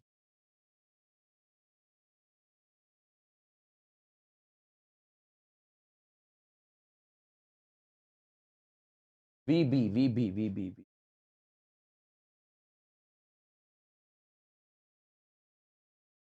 Next. Okay. Let's talk about this question. You guys are supposed to find the potential of this end. Okay. Let's suppose this is the point A and this is the point B. See, guys, what is the first thing you guys are supposed to do? Select the path. Take any path, sir. You can take from A to B also, B to A also. Let's suppose we'll take from B to A. Okay. Now, if this is the direction of current, we say current always flow from higher to lower. So this will be positive, this will be negative. Now, first thing is select the path. After selecting the path, you guys are supposed to write the potential of this point, that is VB. Then in case of resistance, are you moving from higher to lower to low or lower to higher? Higher to lower. So this will be minus I into R. Potential difference of this resistance V is equal to IR. Then you reach the point A is equal to VA. So what is VB we are supposed to find out? Minus I into R. What is the value of I? I is 2, R is 6, 2 6 are 12 is equal to VA. VA is given as 8. Now we say 12 plus 8 will come out to be that is 20. So VB is 20. Is that clear? Guys, tell me in the chats, is this clear?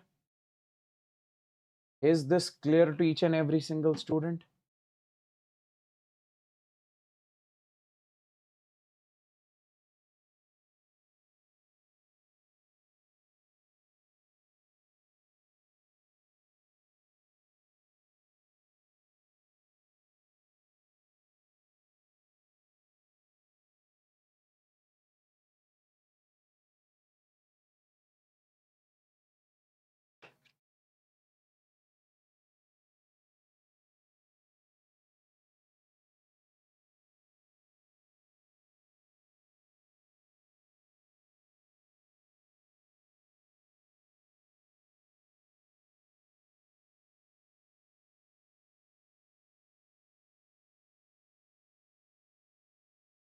Come on.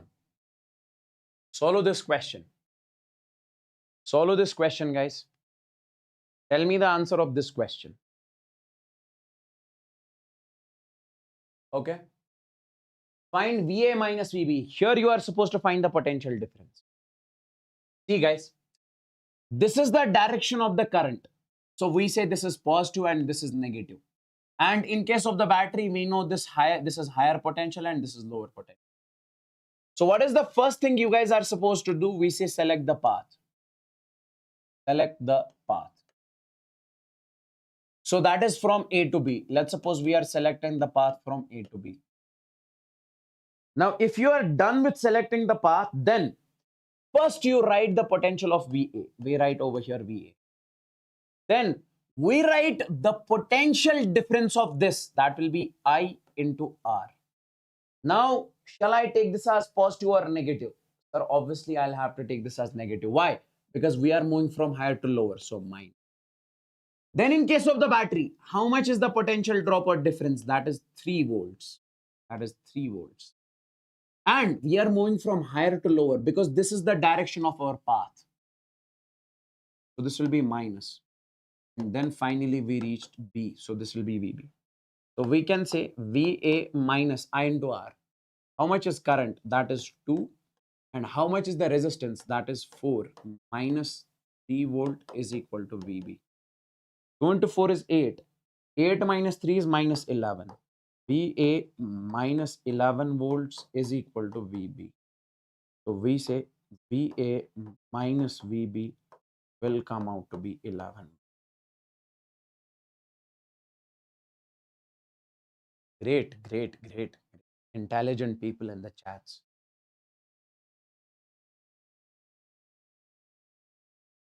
This was the question asked in NEET 2016.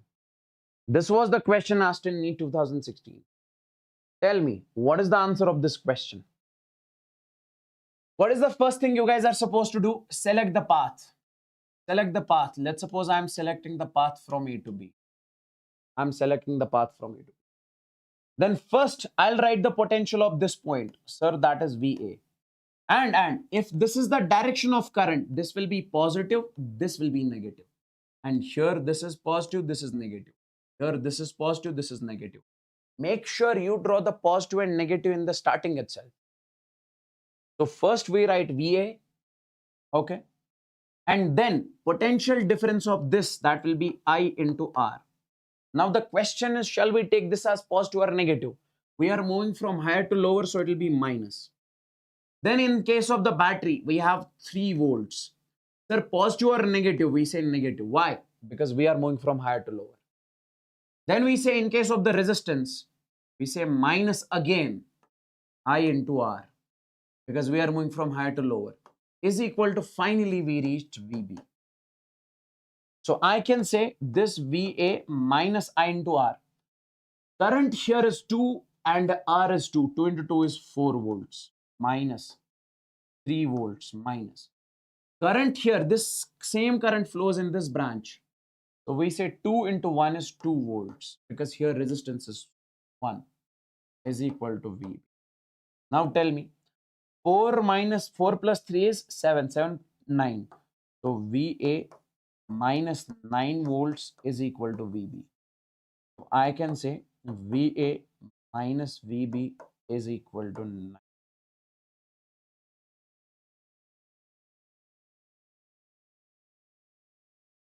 Next,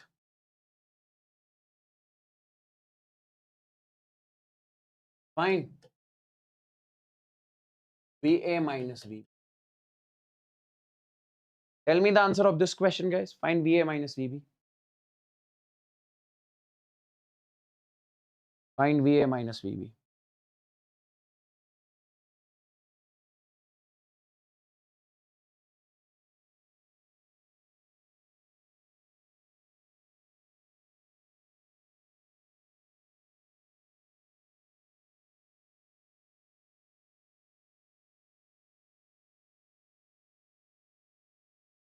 Find VA minus VB.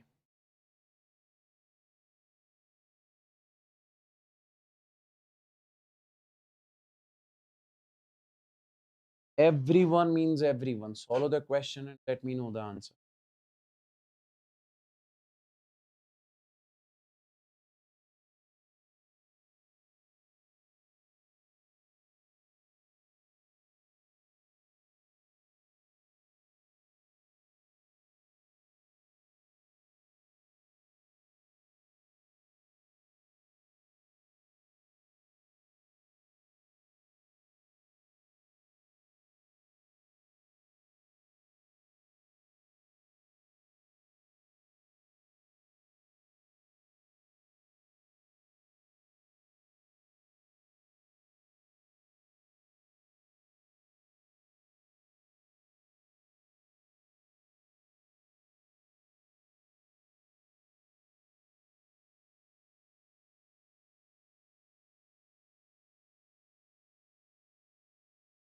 Generator कर बंद.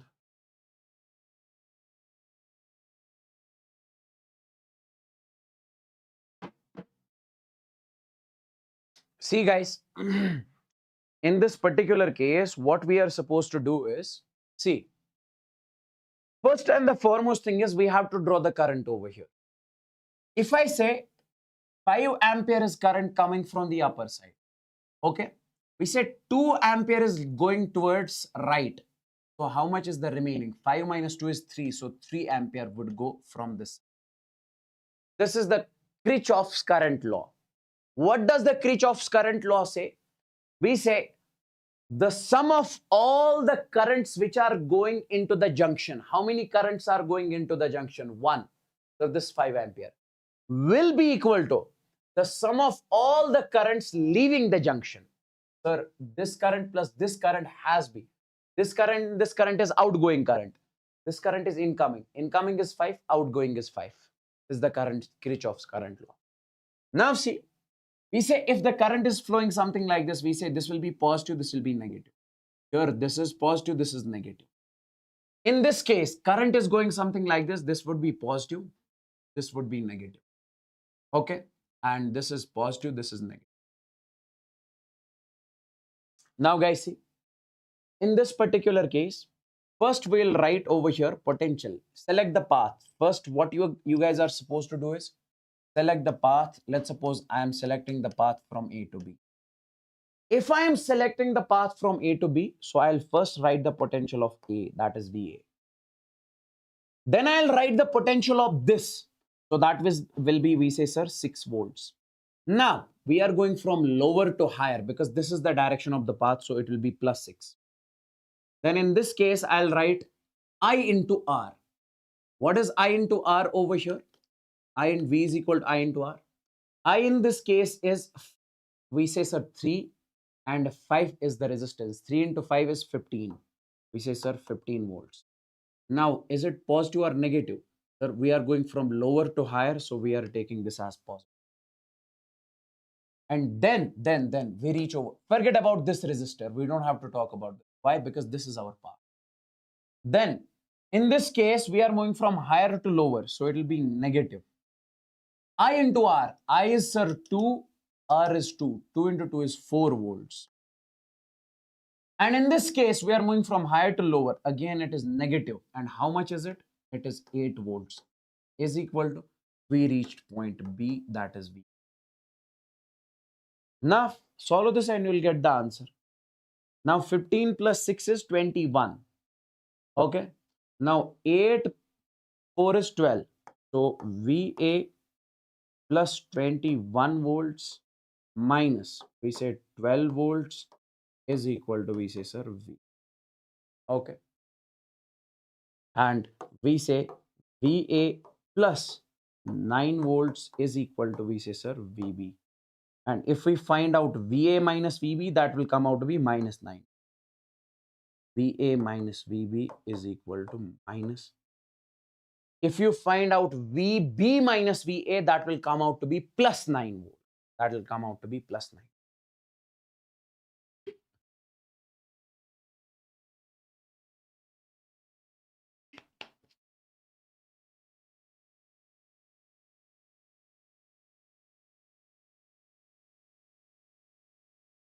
Tell me the answer of this one. Tell me the answer of this one. You guys are supposed to tell me VA minus VB. Find VA minus VB. This is the extreme level question in this. You cannot get tougher than this one. That's for sure. See, we say in the upward direction, 1 ampere current is flowing. In the downward direction, 3 ampere is flowing. Don't you think that from here, we say 3 plus 1 is 4 ampere is flowing? Because Kirchhoff's current law says that the number of currents going inside a junction will be equal to the number of currents which are coming out of the junction. If this is 4, and from here we say 2 ampere current is flowing, 2, here also it will be 2 ampere. Now, if 4 ampere is leaving, so here it is 4, here also it will be 4 because it's a straight branch. But here only 2 is coming. So I say another 2 would be coming from this side. So this 2 and 2 would be meeting over here and then they leave.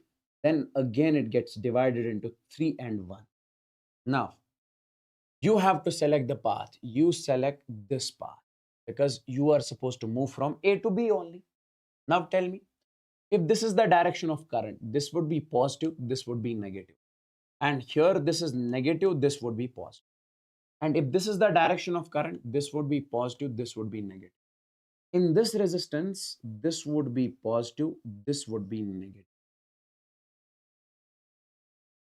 Now guys, see.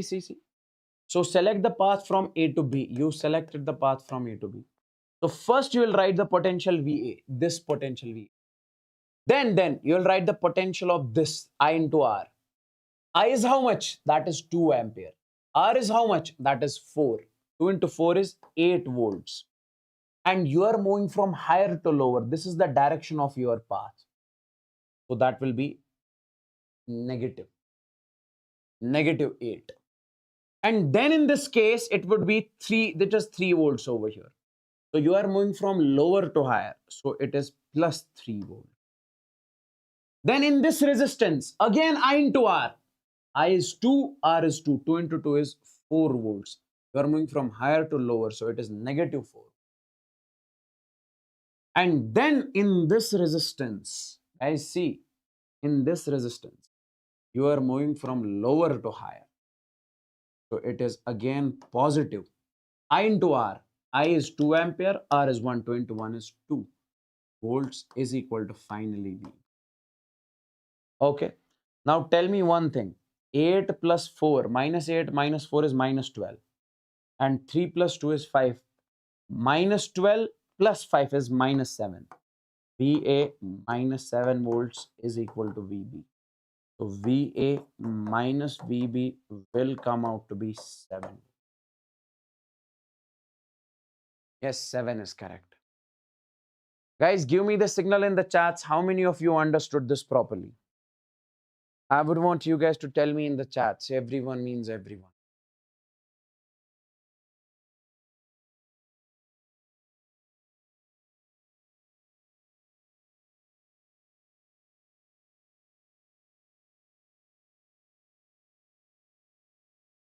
Tell me, guys, in the chats. Everyone means everyone.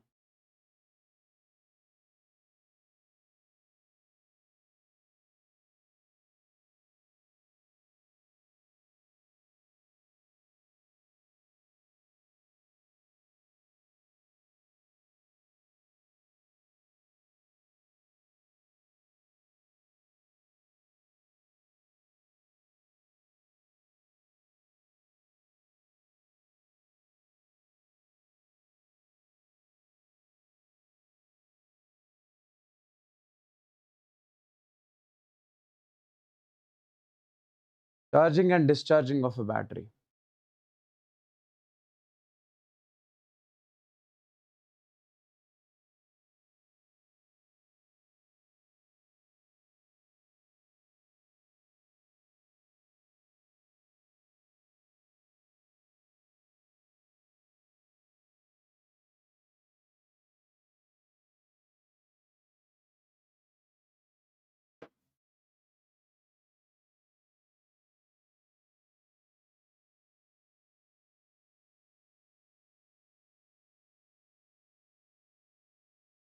Now, guys, listen to me very carefully. What does charging and discharging of a battery actually mean? Let's suppose you have a device, you have a mobile phone. If I say it gets discharged, what do you guys do? You'll basically take the cable and you'll plug in the cable. Okay. So what are you basically doing? You are sending the current to this. You are sending the energy to this so that it gets charged. That is a simple thing. That is a simple thing to charge any device. Same is the case over here. Same is the case over here. In this particular case, I say, let's suppose you are taking a battery over here. You are taking a battery over here. This is the battery. This is the positive terminal. This is the negative terminal. Okay. And this is the internal resistance of the battery. I told you battery has got the own resistance. Okay. Now, my dear friends, these are the terminals. Okay. These are the ends of the battery. This is Vx and this is Vy.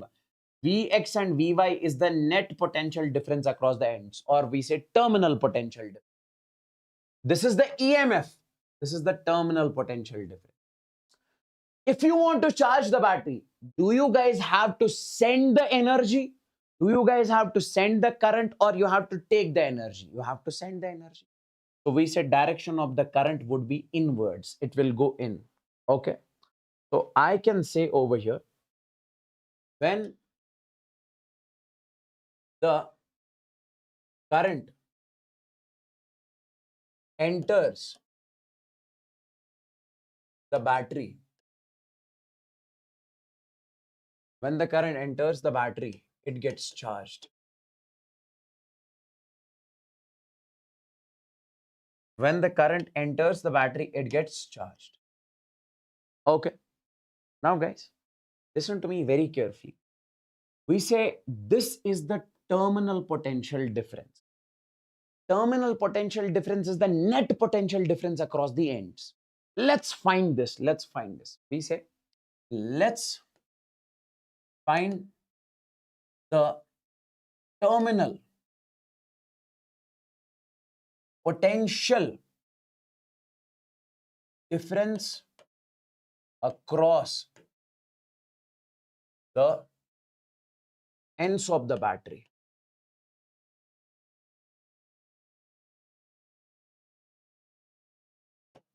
Let's find the terminal potential difference across the ends of the battery. I would want you guys to focus over here. See, guys, what is the first thing you guys are supposed to do? You select the path. So let's select the path. So I'm selecting the path from A to V, X to Y. Okay. Now, first, I'll write the potential of X. So I'll write over here Vx. Then this is the positive terminal, this is the negative terminal. We are moving from higher to low. So we'll take this as negative E because its potential drop EMF is E. And then over here, in case of this resistance, I can say this would be positive, this is negative. Why? The direction of current is this. So we say in this particular case, I'll write its potential difference as I into R, I into small r. And this would be negative. Why? Because we are moving from positive to negative. It would be negative. Then finally we say, sir, V. What we are supposed to find? Terminal potential difference. That is Vx minus Vy we have to find. So take it over there. So we say Vx is equal. Take both of these over here. That is E plus I into R. So here it would be Vx minus V. So this is VTPD, terminal potential difference, is equal to E plus I into R. Guys, tell me one thing, eh? If you are charging the battery, E is the EMF of the battery. Now, something is added to the EMF, means you are charging it. You are increasing it, okay? Something is getting added to E. So means potential difference, terminal potential difference across it is increasing. So means energy is increasing, it gets charged. If it was E minus IR, then I would have said it is discharging the battery. Let's suppose value of E is, let's suppose 10. You are adding I into R, so means it is 10 plus something. So it is getting charged. Okay. Let's talk about discharging of battery. When it comes to the discharging of battery, how does this device gets discharged? When you use the mobile phone, okay? So in that particular case, we say that the display of this is taking the energy. Okay? The speakers are taking the energy while you listen to the music and all. So I can say in this particular case, we say how the battery gets discharged if you take the current from the battery. We say when current comes out of the battery,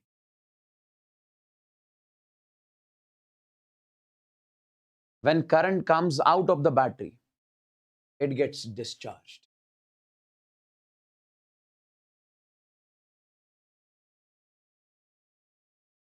It gets discharged.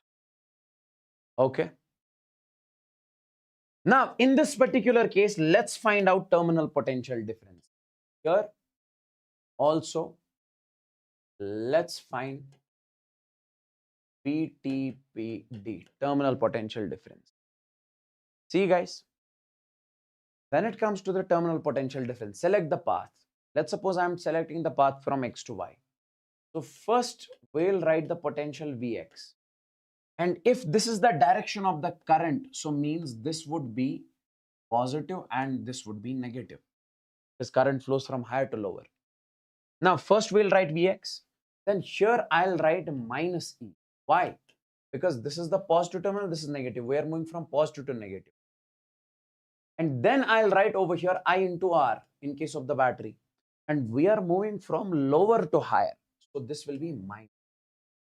And then finally we reached point Y. So it will be.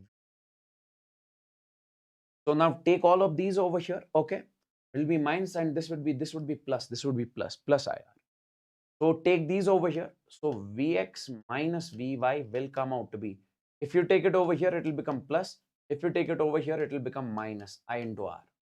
So this is VTPD will come out to be E minus. Now clearly in this particular case, you guys can see something is subtracted from the EMF, means it is discharging.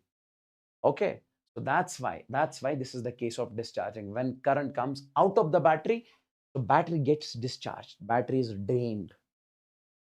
Okay, now if somebody asks you the graph between terminal potential difference and current, we say in case of terminal potential difference, this is the equation.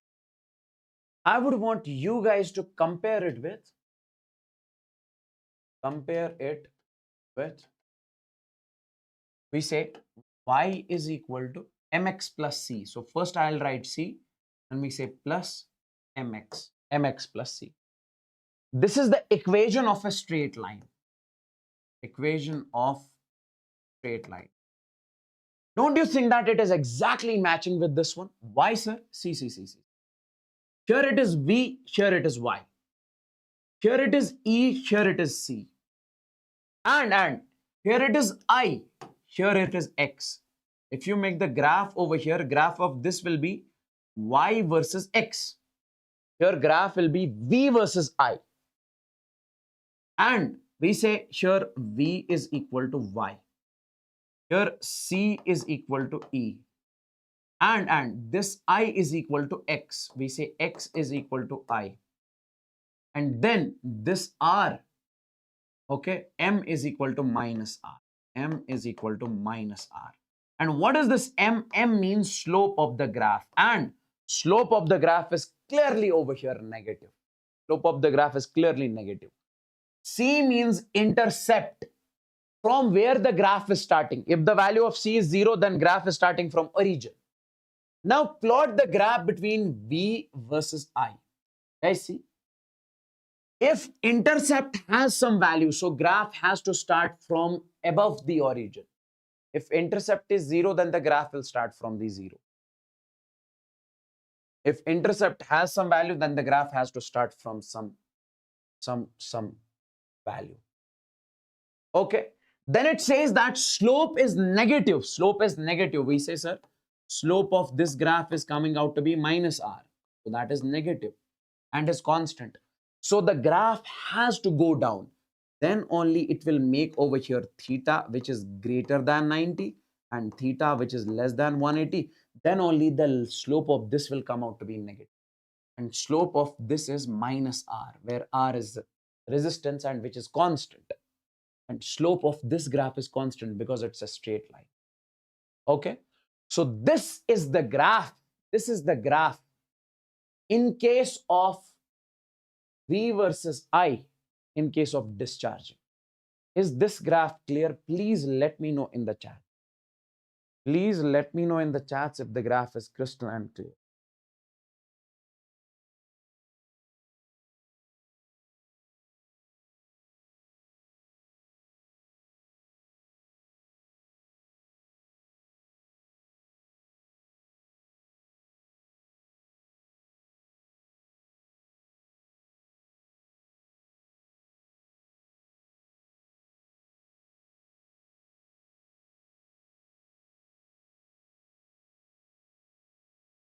We'll take the break exactly at 11:30. Please don't ask me.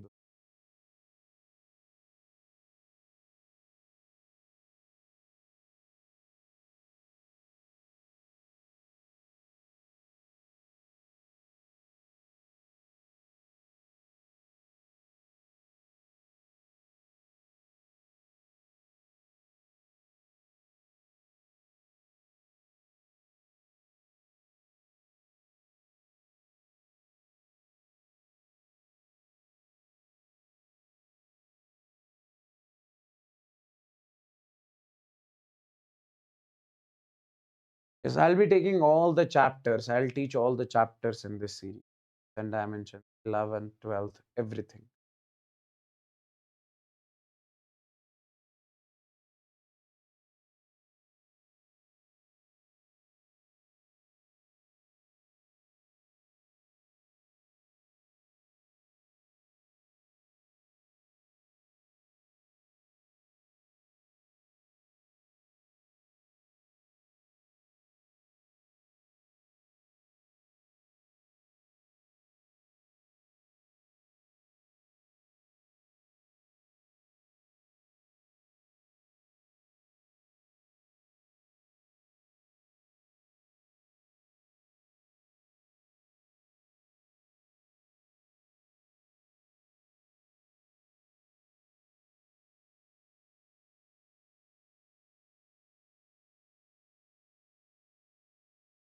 Now, we have got a question over here. A current of 2 ampere flows through 2 ohm resistor. We have got a 2 ohm resistor over here. And in this 2 ampere current flows. When connected across a battery, when it is connected across a battery, when it is connected across a battery, let's suppose it has got the EMF E. The same battery supplies a current, the same battery supplies a current of 0.5 ampere. The same battery supplies a current of 0.5 ampere across a 9 ohm resistor. We say when a 9 ohm resistor is connected to this, it is sending a current of 0.5 ampere. Guys, here when 2 ohm is connected, it is sending the current of 2 ampere. When 9 ohm is connected, it is sending the 0.5 ampere. The internal resistance of the battery is, we are supposed to find the internal resistance of the battery, that is R. Guys, see in this particular case, can I say here as use the Ohm's law, V is equal to IR. So what is the value of V in this particular case? V is this E. E is equal to current, okay, I into we say sir R equivalent. So we say E is equal to I. I is over here, that is 2 ampere. R equivalent, how much is the net resistance? That is 2 plus R. 2 plus.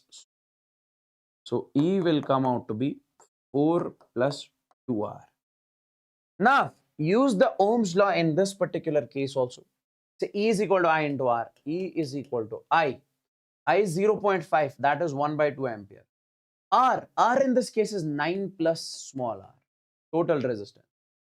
So now this here E is equal to this, here E is equal to this. So this is equation first, this is equation second. So can I say from first and second, I can say 4 plus 2R. This will be equal to this, is equal to 1 by 2, 9 plus R. Okay. Now cross multiply, 2 into 4 is 8 plus 3R will be equal to 9 plus R. Now take it over there, so and take it over here. So this will be 9 minus 8 will be equal to 3R minus R. Okay. So this is 1. So this is over here, 3R minus R. Okay. So this is, in this particular case, this is 3R minus R is 2R. Just a second, I made a mistake over here. I made a mistake. 2 into 4 is 8 plus 2 into 2 is 4R is equal to 9 plus R. Now take it over here. Take R over here. So it will be 4R minus R will be equal to 9 minus 8. 9 minus 8. Take 8 over here, R over there. So we say this will be in this, but 4R minus R is 3R is equal to 1. R is equal to 1 by 3.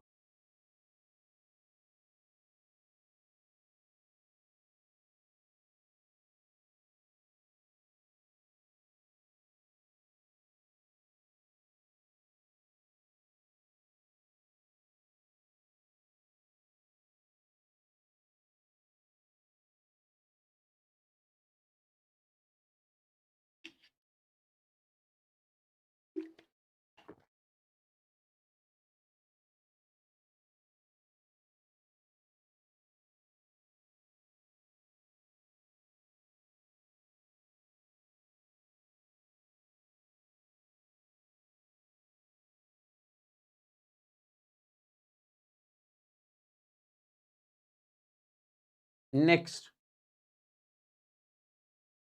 this is actually a very good question. This is actually a very good question. See. First, let me read out the question to you guys. A cell with an EMF E. We have got a cell with an EMF E and internal resistance small r. We have got a cell over here, okay, with an EMF E. We have got a cell over here with an EMF E. Let's take this as capital, okay, and an internal resistance small r. It has got the internal resistance is connected across a variable external resistance. This over here is, this is the external variable resistance, that is R. And it is variable, means its value can be changed, okay, it can be increased, decreased, okay. As the R is increased, plot the potential difference V versus R. Guys, it says that if you change the value of this R resistance, if you increase it, what will happen to the potential difference across it? What will happen to the potential? Let's suppose potential difference across it is V. Okay, this is the potential of the battery. Across it, it is V. So if you change the resistance, what will happen to the potential difference? You have to plot the graph. Sir, if you increase the resistance, will the potential difference decrease something like this? Or will it decrease something like this? Will it increase something like this? Or will it increase like a straight line? That is what you guys are supposed to answer over here. That is what you guys are supposed to answer. Okay, see guys. This is a very good question, and this is the previous year question of JEE means. See. I say let's first find the current in this resistance. We say as current in the resistor. If we find the current in resistor, we can clearly say the current I is equal to V divided by R. I is equal to V by R. And in this particular case, I can say this I is equal to, what is the value of V? V is given as E. And what is the value of R? R is this small r plus capital R. Small r plus capital. Small r, capital R plus small. Now, this is the current in this resistor. If you got the value of current, you can find potential difference. Now, I'll write over here. Now, potential difference across the resistor is, you say, sir, V is equal to I into R. Don't say, sir, across the resistance potential difference will be directly E. No, because there is another resistor connected. If it was only one resistor, then I would have said this potential drop will be directly given to this resistor. So I can say in this particular case, V is equal to, what is I? So here I is E by R plus R. So we say E divided by R plus R into this R. This is the potential difference. Now, if I say, if I say R is equal to 0, external resistance is equal to 0. External resistance is equal to 0, 0 multiplied by this, we say potential drop will be 0 across it. Okay. Then we say case 1. Case 1. See guys. Case 1 is if this capital R external resistance is much less than internal resistance. If external resistance is much less than internal resistance, in that case potential difference will be, that is E upon, guys, see, this is very small as compared to this. So I can say in that particular case, a very small quantity, when it is added to very large quantity, it will not create any difference. Because if you are adding a bucket of water to the ocean, it will not create the difference. Why? Because ocean has got the billions of liters of water. So that's why I can say over here, this R can be neglected. So in the denominator, it remains only this. And then you have got this R. Can I say in this particular case, this is constant, internal resistance is constant, this is variable. V is directly proportional to R. Okay. Then the next case, if we talk about over here, we say case 2. Case 2. Case 2 is where R is much greater than small r. If that is the case, so I can say this potential difference will be sir, E upon. Guys, if capital R is much bigger than small r, we say very small quantity added to very large quantity, again, it will not create a difference. So we can neglect right now which one? Small r. So it will be E divided by R into this, and this will cancel. V will come out to be E, and that is constant. EMF is constant EMF of this. Now plot the graph. Plot the graph. That is V versus R. Sorry. V versus R. V versus R. When external resistance is 0, means external resistance is 0 at origin. How much is the potential difference? That is 0. So the graph is starting from the origin. So potential will be 0. Okay. And when external resistance is very small, so external resistance is very small over here, very large it will be as you go away over here. So in that case, V is proportional to R. So the graph will be straight line. Okay. And we say in this is where R is much less than small. So V is directly proportional to R.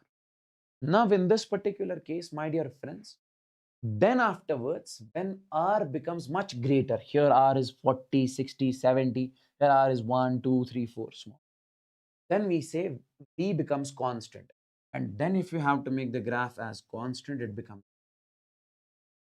because here the value of V becomes E. And this is where R is much greater than V is constant. So I think which option is matching? Option C is matching. Is this clear, guys? Tell me in the chats. I would want you guys to tell me in the chats if this is crystalline clear.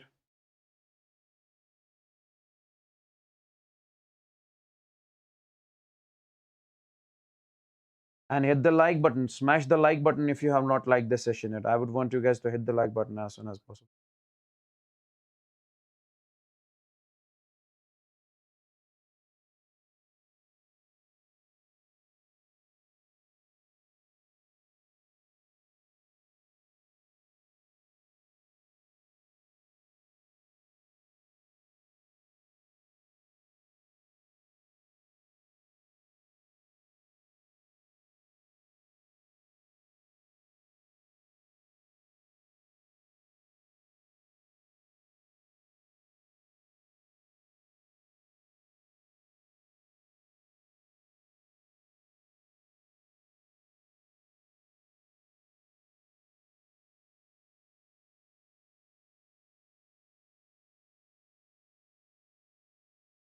We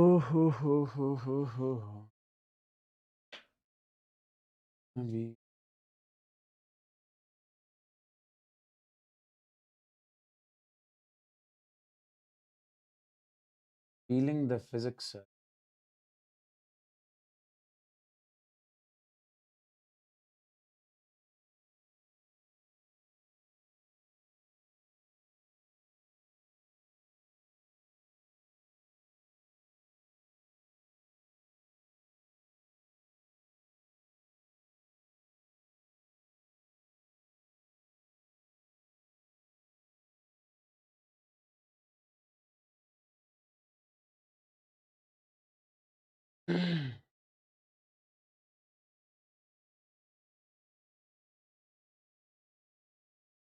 Yes, I'll be sending the PDFs of this session and previous session also. Chill. Now,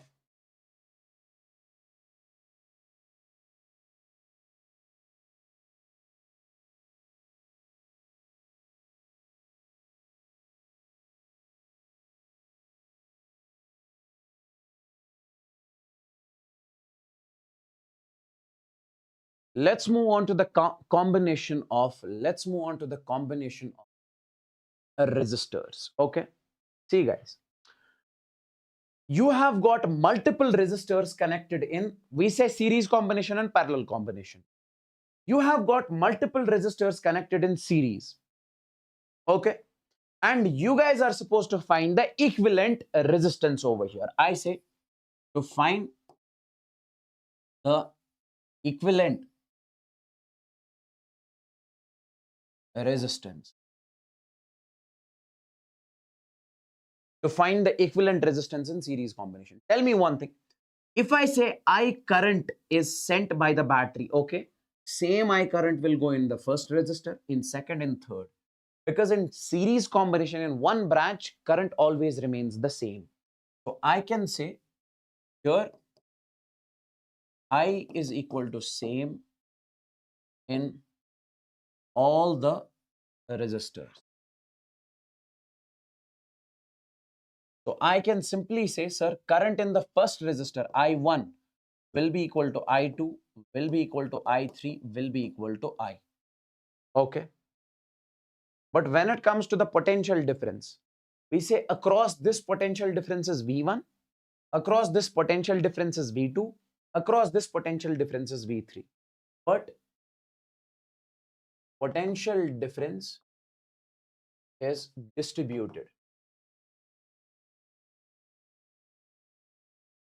So I can say net potential V will be equal to V1 plus V2 plus V3. Now guys, tell me one thing. As we know, as we say, V is equal to I into R. Now, can I write in this equation? I can say I into R equivalent will be equal to V1. Instead of V1, I can write I1 into R1 because current in first, resistance in first. So I1 into R1 plus V2, I can write over here I2 into R2, then plus I can say I3 into R3. Now, can I not say in this particular case, this current I1, this and this will cancel? Why? Because all these currents are equal. So I can say equivalent resistance in case of series combination will be R1 plus R2 plus say R. So when it comes to the series combination, we say equivalent resistance, simply we add up. Okay, okay, yes, yes. Now, if I say for n identical resistors, for n identical resistors in series, identical means similar. If this is R, R, R, R, so how much will be the R equivalent in that particular case? R1 plus R2 plus R3 plus all will be R. So it is R plus up to so on up to n. So it will be n times of. So it will be n times of. Let's talk about law of potential drop in series combination. If you remember the capacitors, over there also I explained the law of potential drop. Here also we say when it comes to series combination, in series combination, guys, always remember, if we talk about the series combination over here, listen to me very carefully.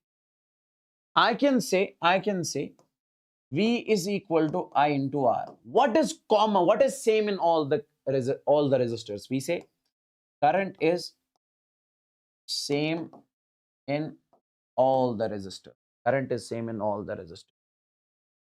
Now, I would want you to focus over here. If current is same in all the resistors, so I can say V is directly proportional to R. Because if current is constant, potential difference will be directly proportional to resistance. What does that mean? That means the one with more resistance will have more potential drop drop across it.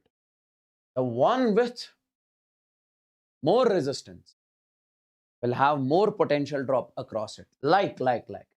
Let me give you the example over here, this one. You have got 3, 6 and 18. Which one of these in series combination has more resistance? 18 ohms. So I can simply say 18 ohms will have the more potential drop or difference across it. Why? Because according to law of parallel law of potential drop, this will have more. If you remember in case of capacitors, I told you how to find the potential drop across each capacitor. See. The one we say as B is directly proportional to R. Can I not say in this particular case, let's assume the potential drop, across this as X. Okay. What is the logic that I said? Potential drop across this resistor as X. Now, 6 is how many times bigger than 3? Sir, 2 times. 3 2s are 6. So across this, it will be 2x. Okay. Now, can you tell me in this particular case, sir, 18 is how many times bigger than 3? We say, sir, 6 3s are 18. So it will be 6x. Instead of 6, you put over here 9x. Then we can say this will be 3. Because 9 is 3 times bigger than 3. Simply, I am saying, let's assume the potential drop across this as X. Then obviously across this will be 3x. Why? Because V is proportional to R. More is the resistance, more will be potential drop. Across 18, it will be 6. So can I say as potential, we say in case of series combination, V net is equal to V1 plus V2 plus V3. So we can say V net is, we say 10 volts is equal. What is the value of V1? That is X plus. What is the value of V2? That is 3x plus. What is the value of V3? That is 6. Now, 6 plus 3 is 9 plus 1 is 10. So 10 is equal to 10x. So x will be equal to 1. So means this is the potential difference across first resistor, that is V1. Similarly, you can find the value of V2, that is simply V2 is 3x. So that will be 3 into 1 is 3 volts. Similarly, V3 is 6. 6 into 1 is 6. So 6 plus 3 plus 1 is 10. 10 is equal to 10. Okay. So this is basically in case of symmetry. What if I give you the question something like this? Find the potential drop across each resistor. The question is this.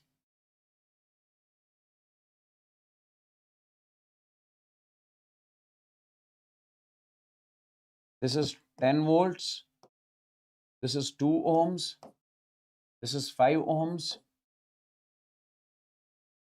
This is 8 ohms. In this case, you won't be having the symmetry. Find the potential drop across each resistor. See, guys. In this particular case, use the law of potential drop. Let's assume potential drop across 2 ohms be x. Across this, I am assuming x. And I can say across 5, I would say y. And across 5 ohms is y. Across 5 ohms is y. Okay. Now tell me, what is the common between the two? Sir, I can clearly say in case of series combination, current is same. So here, as current in first will be equal to current in second. When it was the capacitors, over there I told you what is the common between the two capacitors in series. You said, sir, charge. So Q1 is equal to Q2 over there. I1 is equal to I2 over here. So I is V by R. So I can say V1 by R1 is equal to V2 by R2. What is V1 over here? That you assumed X. So that is X by R1 is 2 is equal. What is V2 over here? Y divided by 5. So Y will be equal to 5 by 2X. Y will be equal to 5 by 2X. And we call this as this and this is V1, this is V2, and when it comes to V3, guys, see, 8 is how many times bigger than 2? 4 times. So V3 in this case, 4x. Sir, if there was no symmetry between 8 and 2, then what would you have done? I would have taken this as Z. Then I1 is equal to I3. Do the same thing that I did with these two. Simple. Now tell me, so V net in this particular case will be equal to V1 plus V2 plus V3.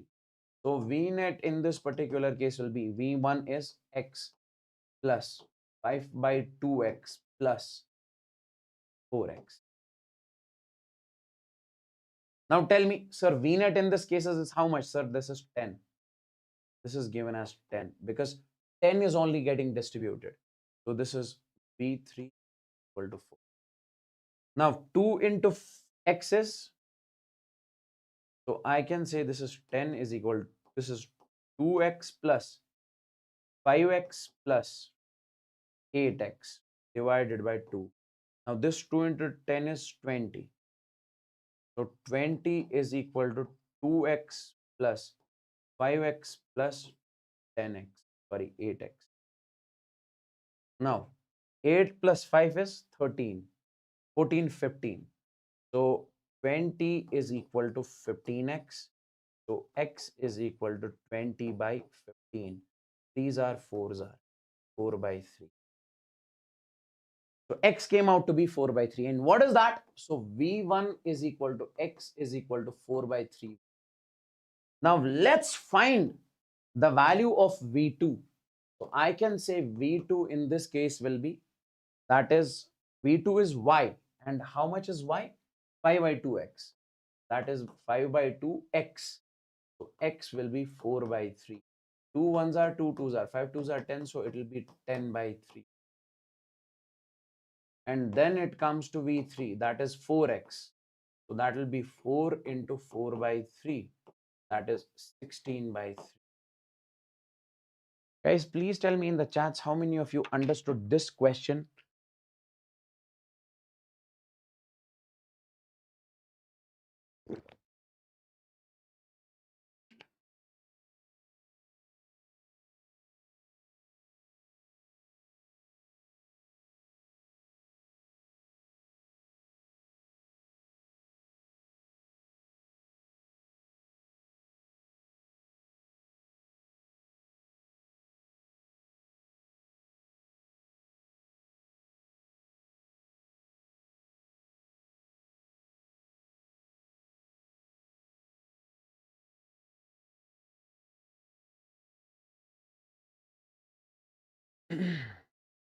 Okay, what if I give you one more question on this one only?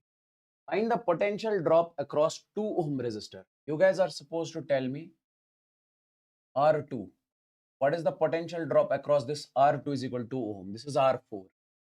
What is the potential drop across 2 ohm resistor? Okay.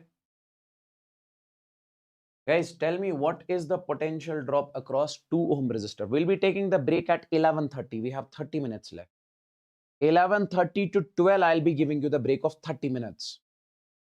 Then from 12, 1, 2, 12 to 2:30. And then from 2:30 to 3, we'll be taking the break.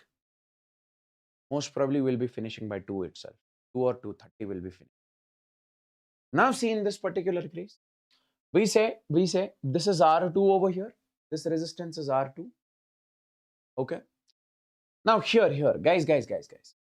If you redraw this circuit, Could you please tell me what is the equivalent of all of this?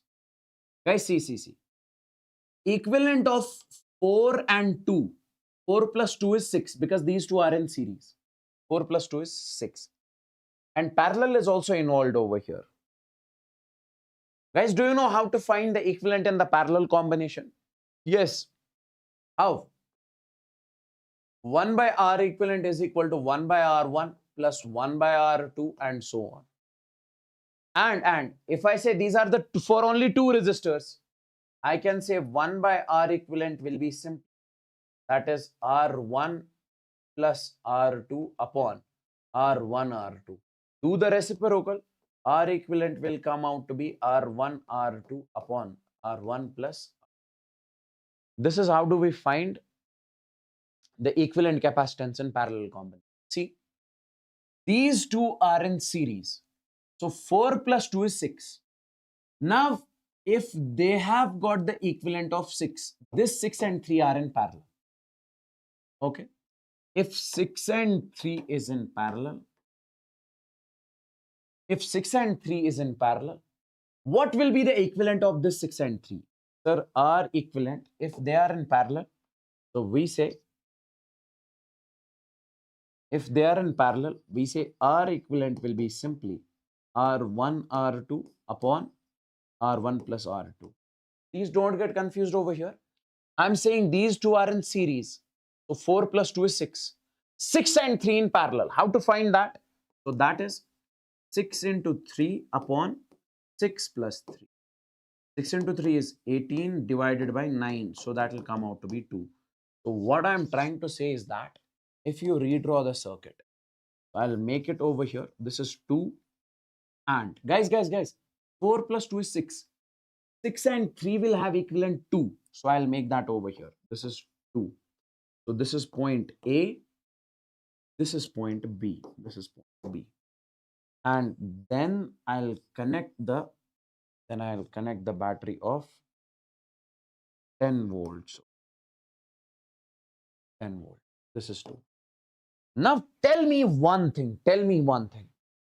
If you use the law of potential drop here in series combination, we say law of potential drop. What does that say? V is proportional to R. Now, if I say across this potential difference is X because it is 2 ohms, how much will be across this? X also, sir. Why? Because both are same. 2, 2.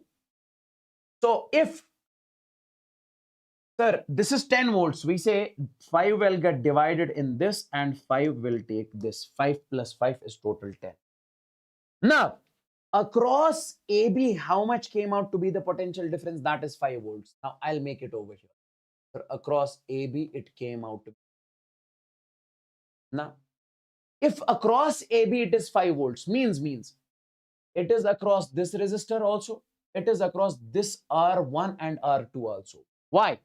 Because this R1 and R2 is connected between A and B.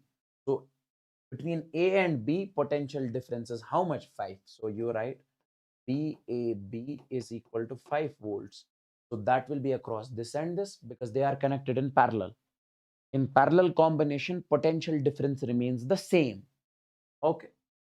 Now, guys, I would want you to focus. If I say across this, it is 5. Take this branch. So this is 4 ohms. This is 2 ohms. This is 2. I'm saying across this potential difference net is how much? That is 5 volts. Now tell me one thing. If I say again use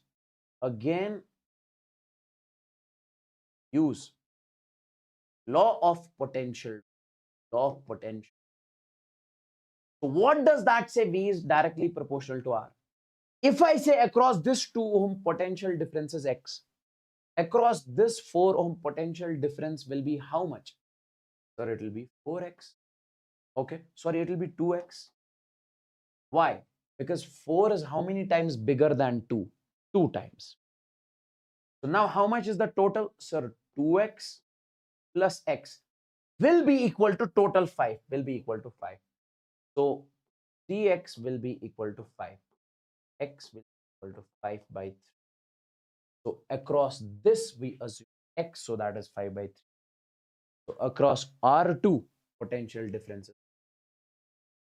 Tell me in the chats if this is crystalline clear to each and every. This was actually a good question.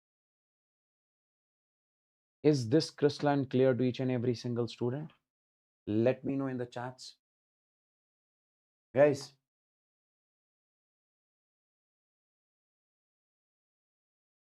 I need the signal from every single guy. Whosoever is watching.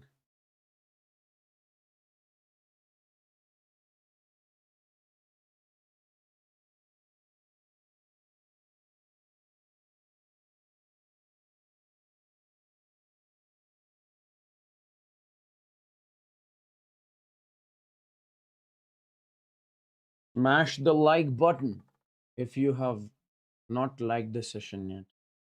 And if you have already liked the session, don't smash.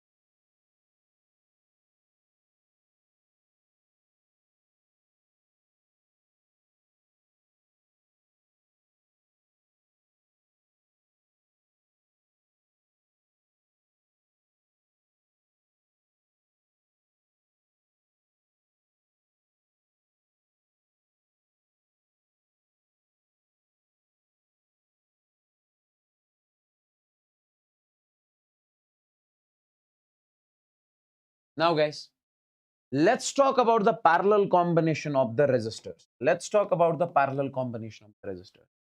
Let's suppose we have got one resistance over here. We have got another resistance over here. We have got another resistance over here. We say one end of this is connected directly to the battery, another is directly connected to the battery. This is also directly connected. This is also directly connected. This also, this also. That's why we call this as parallel combination. If all the resistors are directly connected to the battery, it is parallel. And what is series? In case of series, one end of this is connected to the battery, but another end is connected to another resistor, not the battery. This is series. So this is parallel. Now, here, we say I current is sent by the battery. So here it reaches. We said this I gets divided in I1, this gets divided in I2, and I3 will enter this resistor. And my dear friends, potential difference of the battery across this resistance, it is V1, across this it is V2, across this it is V3. And the battery is directly connected to all the resistors. We say potential difference remains the same. So potential difference across first is equal to potential difference across second is equal to potential difference across third is equal to net potential of the battery. And current is distributed. I is equal to I1 plus I2 plus I3. Now tell me one. We say as V is equal to I into R. Can I say I is equal to V divided by R? Yes. Call this as equation. We say put in equation first. So can I say instead of this current, I can say V divided by R equal. Instead of I1, I can say V1 divided by R1 plus. Instead of I2, I can say V2 divided by R2 plus. I can say V3 divided by R.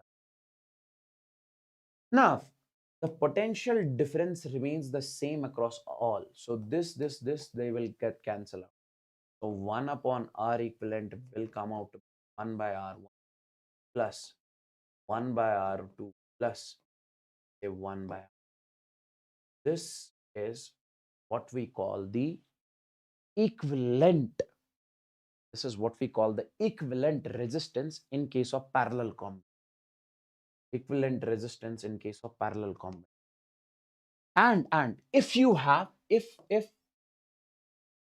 n identical resistors are connected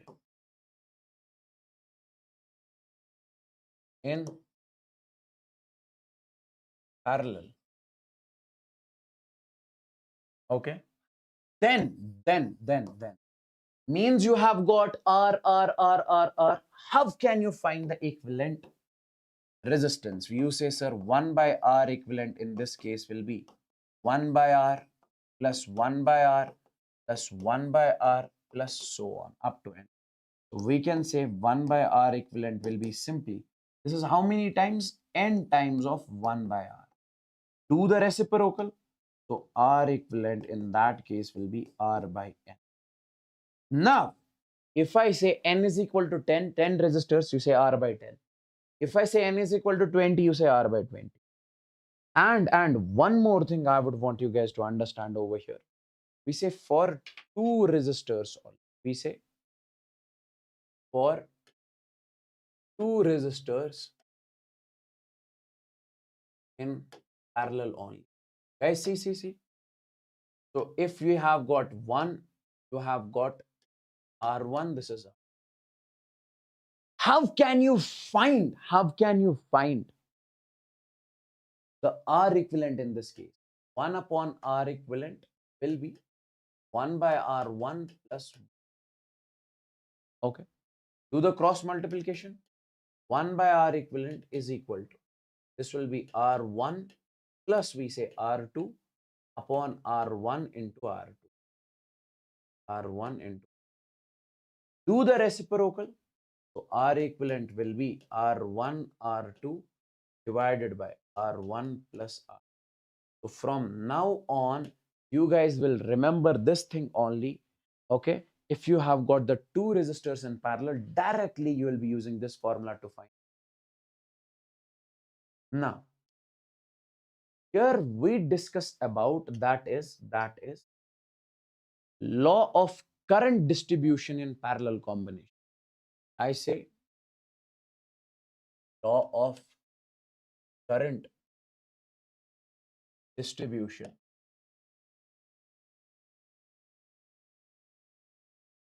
in parallel combination. Law of current distribution in parallel combination. Guys, see.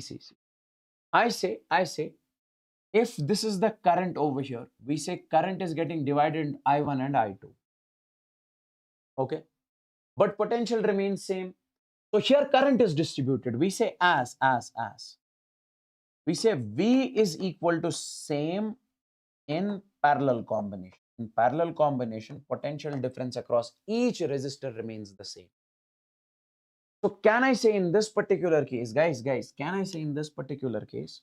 So I can say I is equal to V divided by R. I is equal to V divided by R. Okay.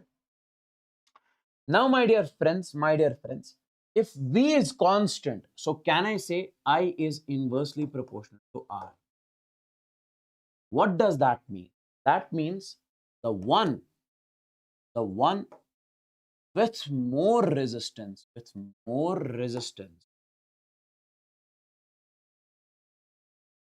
will have less potential drop across it. Will have less potential drop across. The one with more resistance. If I say like in parallel combination, if I say this is 2 ohms, this is 8 ohms, which one will have less? What did I mention? Not potential drop, will have less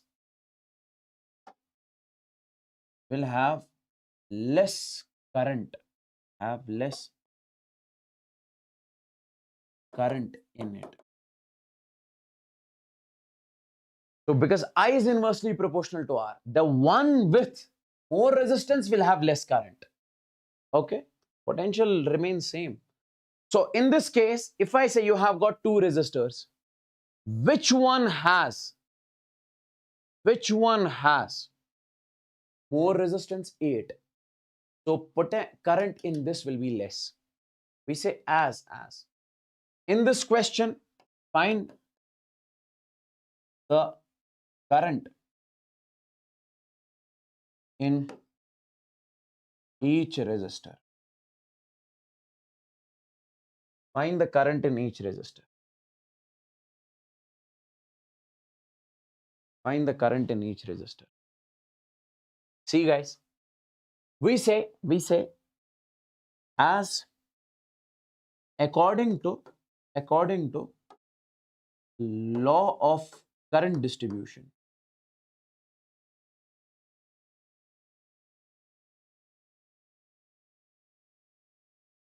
As according to law of current distribution, we can say I is inversely proportional to I is inversely proportional to the one with more resistance will have less current. Which is having the more resistance? This. It will have less current. So let's suppose current across this will be X. I1 is equal. So this is how many times smaller than this? Or 8 is how many times bigger than 2? That is 4 times. So here current will be 4x. Why? Because less resistance, more current. Now tell me, if this I is getting distributed in I1 and I2, we can say as net current is equal to I1 plus we say I. So net current is 10 ampere. What is the value of I1? That is X plus. What is the value of I2? That is 4x. 4x plus x is 5x. So 10 is equal to 5x. X will be 10 by 5. That is 2 ampere. Now, in this, it is 2 ampere. And I2 will come out to be 4x. That is 4 into 2, 8 ampere. So 8 ampere will flow through 4 ohm. 2 ampere will flow through 8 ohm.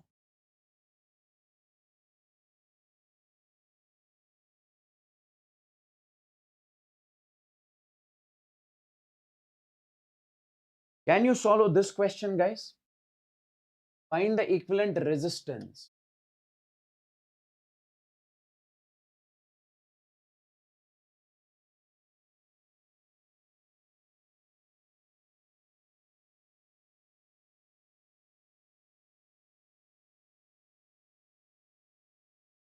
Cross XY. Find the equivalent resistance across XY.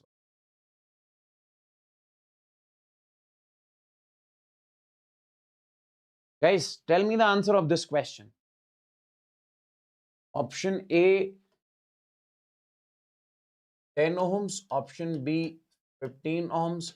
Option C, 20 ohms. Option D, 30 ohms. Which option? Solve it and let me know the answer. Everyone.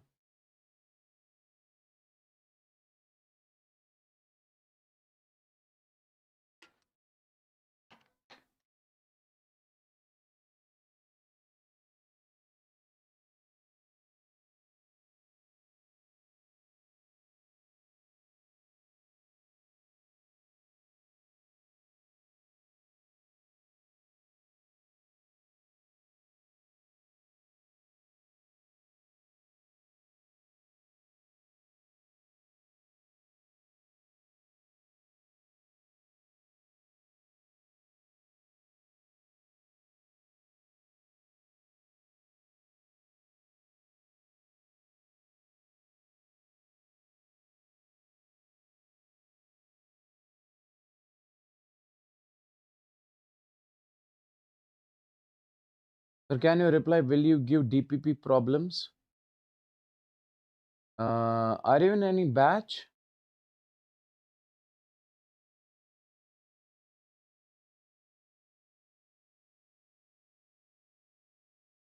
See guys.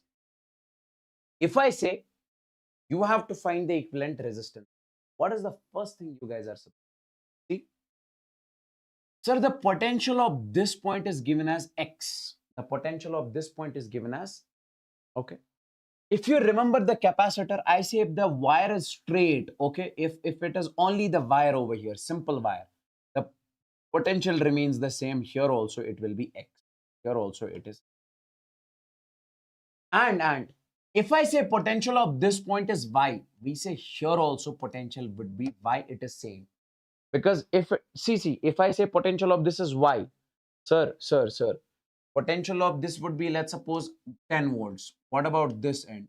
We having 10 volts? No. Why? Because the resistor came in between.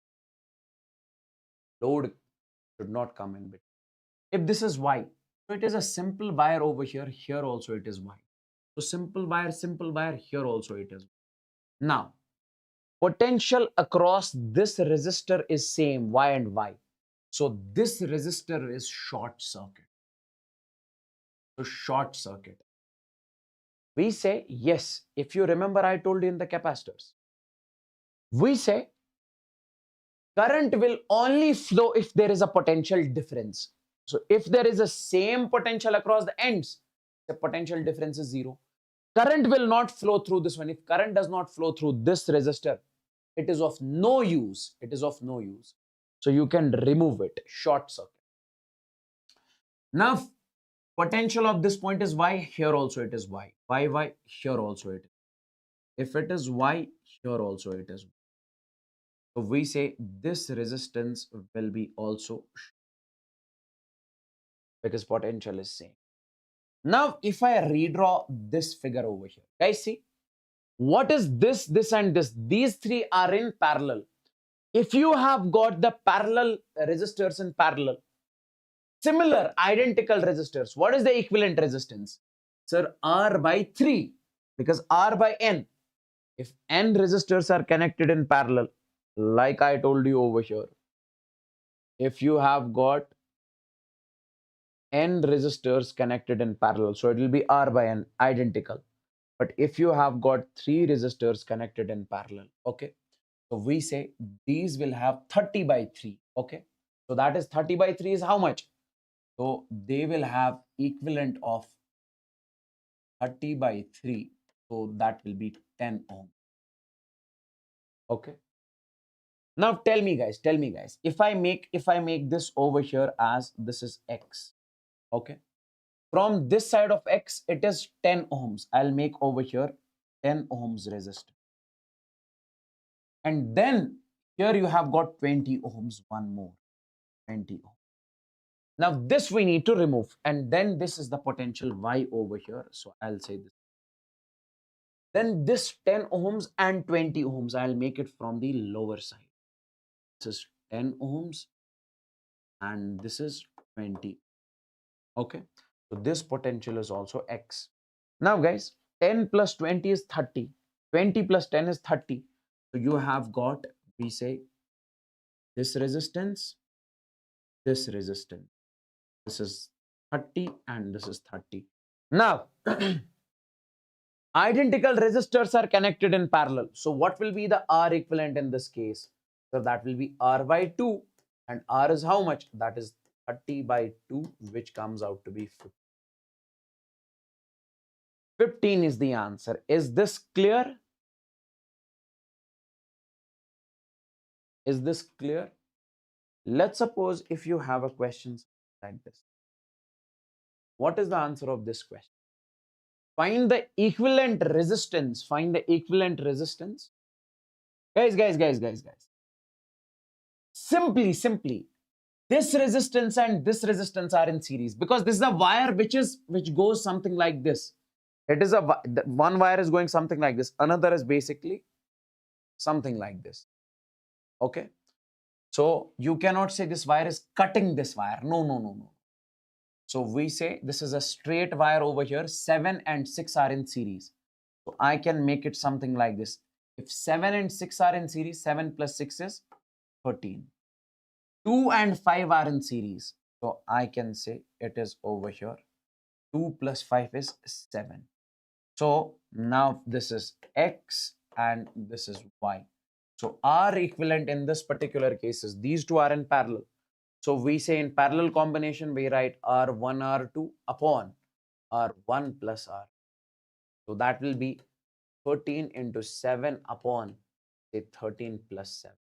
Okay, solve it and get the answer.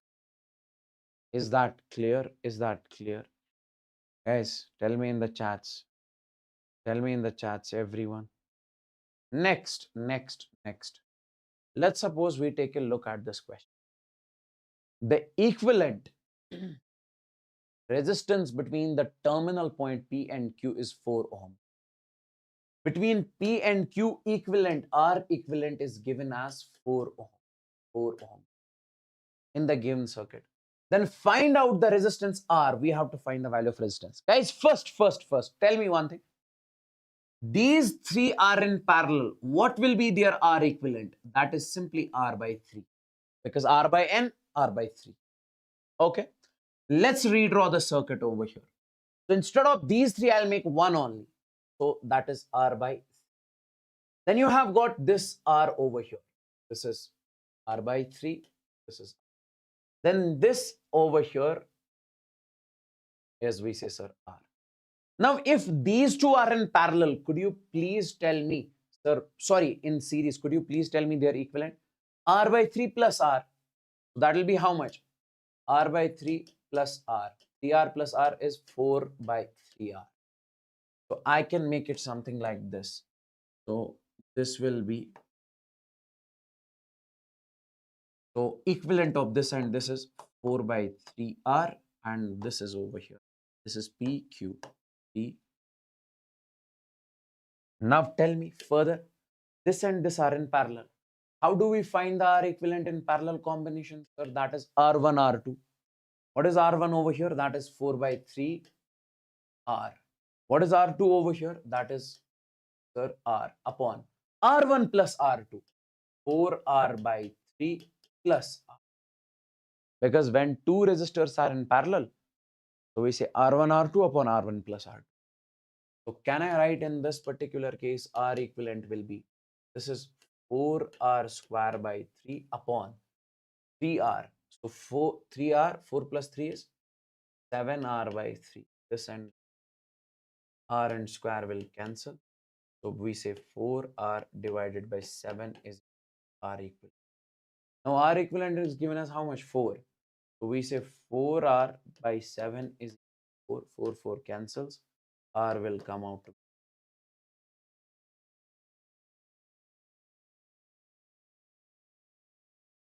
Let's take a break.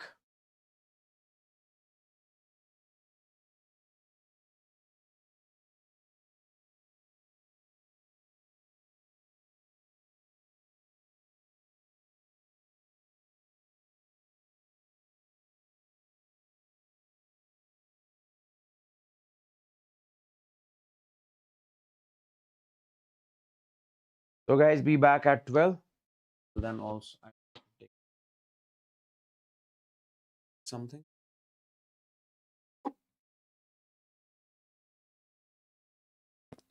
Sir, please, sir, don't take break. Are you crazy? I need a break.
Guys, am I audible? Let me know in the chats.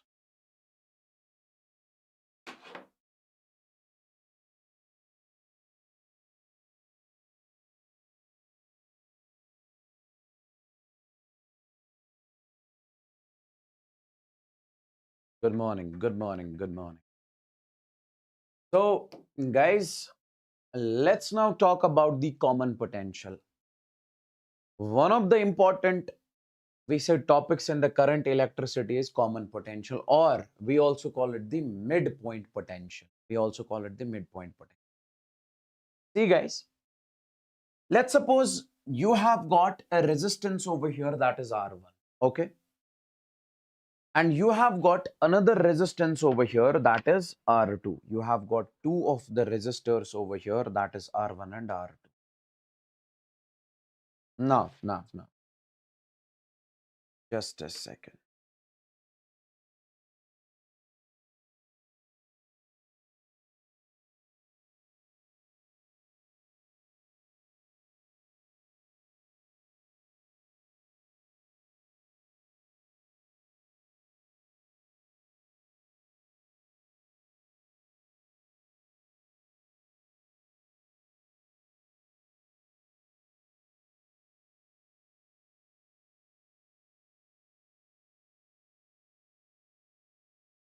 Now, guys, you have got two resistors over here that is R1 and R2. We say one end of this resistor is, it has got potential, we say V1 over here. Okay, it has got potential. And one end of this resistor has got potential V2 over here. Don't you think that these two resistors have a common end? This one, this one. This is one end of this one. This is one end of this one. So this is the common end. So the potential of this common end is what we call the common potential. This is what we call the common potential. Common potential. Or we also call it the midpoint potential. Now, guys, if I ask you what is the value of this midpoint potential, you'll directly say, sir, this midpoint potential is, see, we write, sir, this V1 divided by R1, this V1 by R1. Then we say this V2 by R2 plus V2 divided by, we say, R. And then I'll write over here, that is 1 by R1 plus, we say, sir, 1 by R. This is the formula in case of the midpoint potential. V1 by R1 plus V2 by R2 upon 1 by R1 plus 1 by R2. And in case of capacitors, if you remember over there, I told you it is C1 C2 upon C1 plus C2. Okay. Okay. Sorry, C1 V1 plus C2 V2 upon C1 plus C2. And here it is V1 by R1 plus V2 by R2, 1 upon R1 plus 1 upon R2. Now, guys, let's suppose in this combination, you have got three resistors. 1, 2, 3. This has got potential V3. This is R3. This has potential V1, V2. And this is the common end of all. And here I can write this midpoint potential will be simply V1 by R1. That is V1 by R1 plus V2 by R2. That is V2 by R2. Then plus V3 by R3 upon, we say 1 by R1 plus 1 by R2. As simple as that. As simple. Next, let's take a look at this particular question over here, my dear friend. Okay. In this particular case, you guys are supposed to find the potential of this. If you remember the capacitor chapter, over there I told you a trick. Over there I told you a trick. See. No, you are supposed to find the current in this resistor. Okay, see. We say whenever you get a circuit something like this, I would want you to remember it directly. Whenever you get a circuit something like this, we say assume potential. Assume 0 volt potential at a point. So you guys are supposed to assume 0 volt at any point. And in this particular case, I'll assume 0 volt over here. I'll assume 0 volt over here. Sir, will it create any difference? It will not create any difference at all. So if I create 0 volt over here, if I say this point has got 0 volt potential, what is the next thing you are supposed to do? The first thing is you have to assume 0 volt at any. Then you have to mark the potential. Then you have to mark the potential of every point. Then you have to mark the potential of every point. If this is 0, this is 20 over here. How much will be this? So we say 20 minus 0 will come out to be 20. These are plus 20. Because if you guys, let's suppose I'm taking this battery over here. This is 20 volts and this is 0 volts. What will be the potential of this end? You say, sir, this is higher minus lower. This is positive. So it is VA minus VB is always equal to delta V. So VA we are supposed to find out, minus VB is given as 0 is equal to delta V is 20. So VB will come out to be, that's what I am saying. If this is 0, one end of this battery, another end will be plus 20 volts. Then only 20 minus 0 is 20. If this is 20 over here, we say potential of this will be, because it's a simple. Okay. Now guys, if this is 0 volts over here, this is 10. How much will be the potential of this point? We say, sir, it will be plus 10. Why? 10 minus 0 will be 10. Okay. Now, can I not say this point will also have, that is plus 10 volt? Okay. Now, I would want you guys to redraw this circuit over here. Now, redraw. Okay, redraw. If you redraw this circuit, you'll make this resistance over here. You will make this resistance over here. You will make this resistance. This is having the resistance of 10 ohms. This is having the resistance of 20 ohms. And this is having the resistance of 5 ohms. This point has got potential 0 volts. This point has got potential, we say 10 volts. This point has got potential of, we say 20. And you have to find this potential that is common. Don't you think that this point is common to all the 3 resistors? Yes. Now, how can we find this Vm? We can say this Vm will be simply, that is V1 by R1. That is 20 by 10. So I'll write over here 20 divided by 10 plus V2 by R2, that is 10 by 20, 10 by 10. Then plus V3 by R3, that is 0 by 5, 0 by 1. 1 by R1, that is 1 by 10, plus 1 by R2, that is 1 by 20, plus we say 1. Guys, is this clear? Please tell me in the chats. So this comes out to be okay, 50 by 7. This comes out to be 50 by 7. This comes out to be 50 by 7. Okay. And so we say midpoint potential came out to be 50 by 7. Now guys, tell me one thing. If we have to find the current in this resistor, so current in 20 ohm resistor, let me tell you how you are supposed to find the current. So I would want you guys to make this 20 ohm resistor over here. This is the 20 ohm. Okay. And the potential of this is, that is 50 by 7. And the potential of this is, we say, sir, 10 volts. So now, could you please tell me how you can find the current over here? We know, sir, in order to find the current, we say I is equal to V by R. It is not V actually, it is delta V by R. Delta V is the potential difference. And potential difference is higher potential minus lower potential. So that will be higher potential is, we say, sir, 10, because 10 is greater than 50 by 7. So 10 minus, we say 50 by 7 divided by resistance over here is, we say 20. Now, how much is this? This is 7 and 10, 70 minus 50 by 7. Okay. So this will be 70. Okay.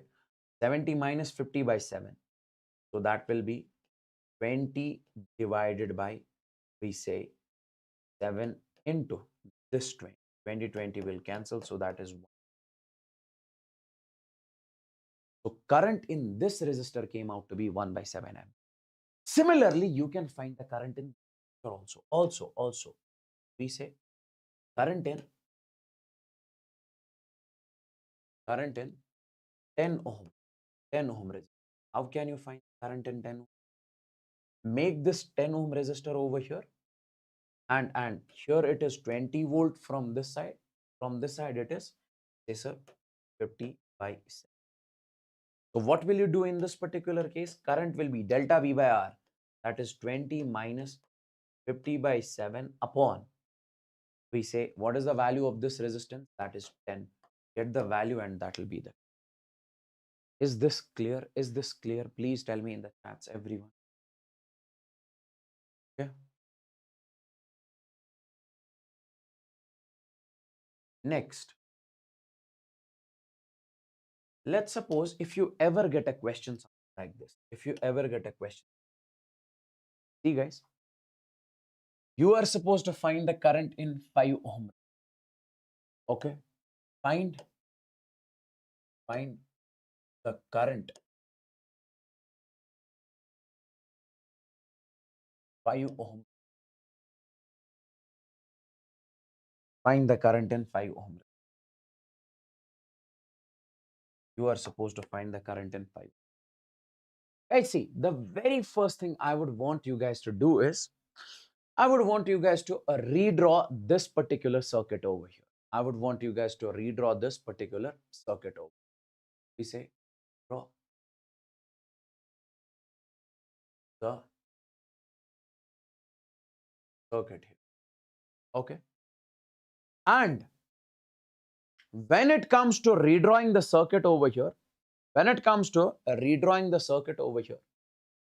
want you to take this resistance over here and take this battery over here. Interchange their position. That's it. It will not create any difference.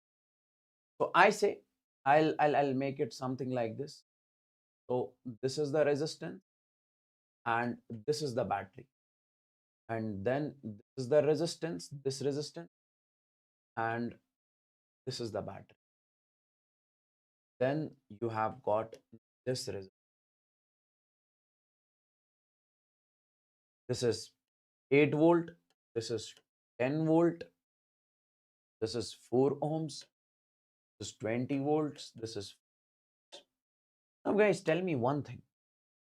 What is the first thing we guys are supposed to do? We assume the potential at a point is equal to 0. We assume the potential at a point is equal to 0. We are assuming 0 here. If this is 0, we say here also it will be 0. Here also it will be 0 because it's a simple wire. If this is 0, what will be the potential of this end? Guys, see. If I place the potential of this end as minus 10 volt, see, minus 10, okay, this is 0, this is 0, this is higher side, this is lower side. We say higher minus lower should be equal to potential difference. So 0 minus VA minus VB. Well, how much is VB? That is minus. How much is this? Minus into minus is plus, so it will come out to be plus 10. See it. Okay. And now guys, if I say this is 0, this is 8. So how much will be the potential over here? That is plus 8. 8 minus 0 will come out to be 8. We say 0 minus of minus 10 is 10.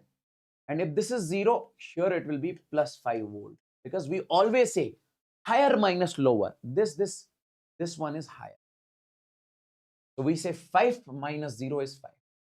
Now, if this is 8 over here, what is the potential of this? It is also 8 volt. What is the potential of this? It is also 8 volt.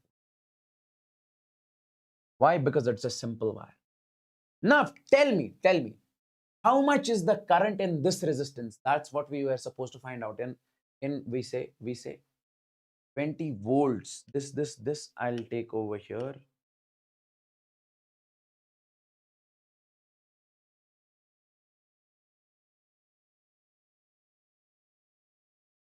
What happened to this?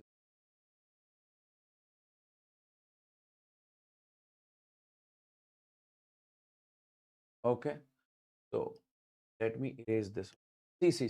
In this particular case, I'm saying this is 5 ohms, 5 ohms, and this is okay. I made a mistake. This is if this is what was the question actually? Just this.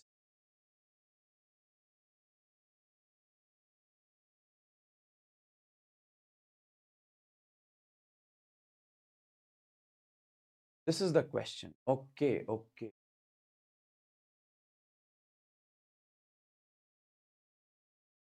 Now see, guys.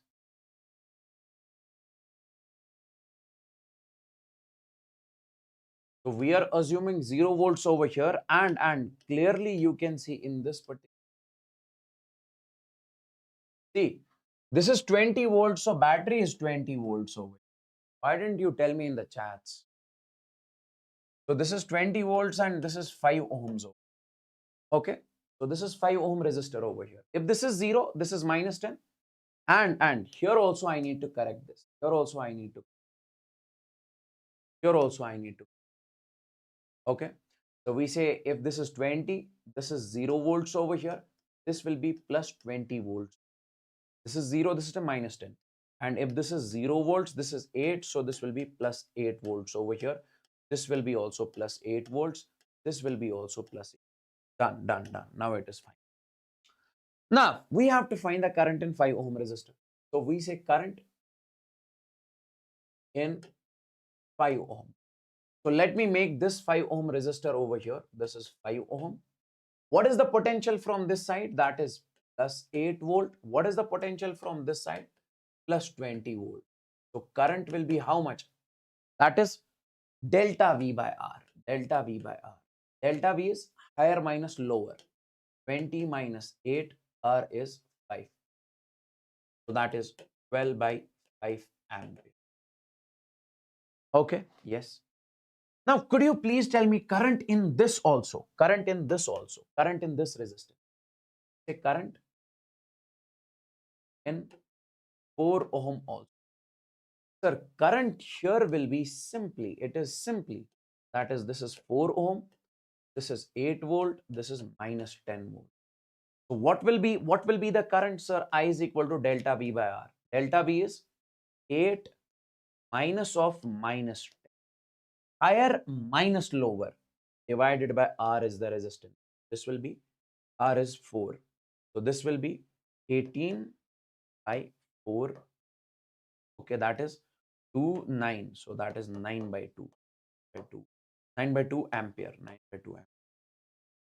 Okay, yes, 9 by 2 ampere. Now tell me one thing, guys. In this particular case, we say current flows from higher potential to lower potential. This is the direction of current.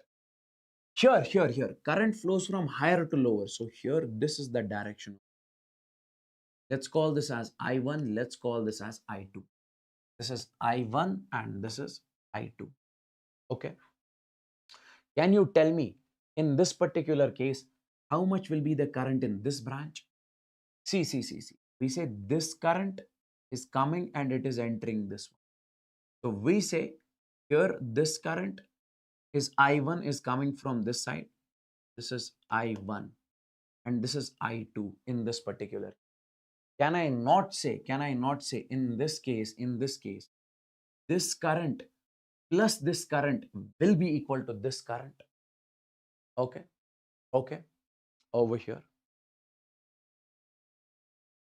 So I can say, let's suppose in this particular case, I'll make the direction of the current. Let's suppose. Why? Because this is the positive terminal. Current will leave from the positive terminal. Now tell me. Let's call this as I3. See, this I1 and I2 are meeting. They are basically entering as, see, this I3 and I1 are basically entering this junction and I2 is leaving the junction. So can I say here, I can say I1 plus I3 will be equal to I2. Sir, why did you make the direction of current in this direction? Because this is the positive terminal. Current will leave from the positive terminal. Here, current flows from higher to lower. Here, current flows from higher to lower. Okay. So I can say this I1 plus I3 is equal to I2. What is the value of I1? I1 in this particular case is, we say, sir, 12 by 5 plus.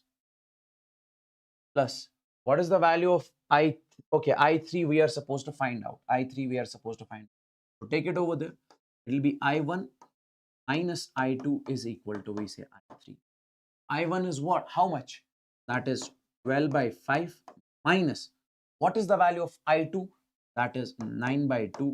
This will be equal to I3. Guys, please tell me in the chats.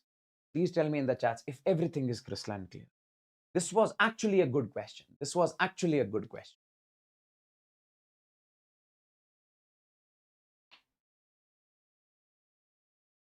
How many of you got it? Tell me.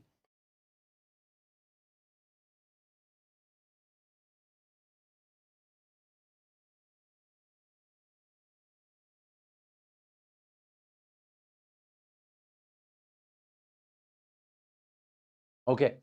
First, we calculated the current in this, then in this, then in this. And why did I make the direction something like this? Because current flows from higher to lower. 20 is higher than 8. Here, this 8 is greater than minus 10. That's why this is the direction of. In this case, direction of current is this because current leaves from the positive terminal. Okay. Now, let's move on to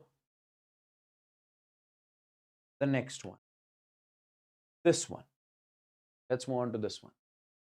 In this particular case, you guys are supposed to tell me how much is the current in this branch. Find the current in 2 ohm resistor. Find the current in 2 ohm resistor.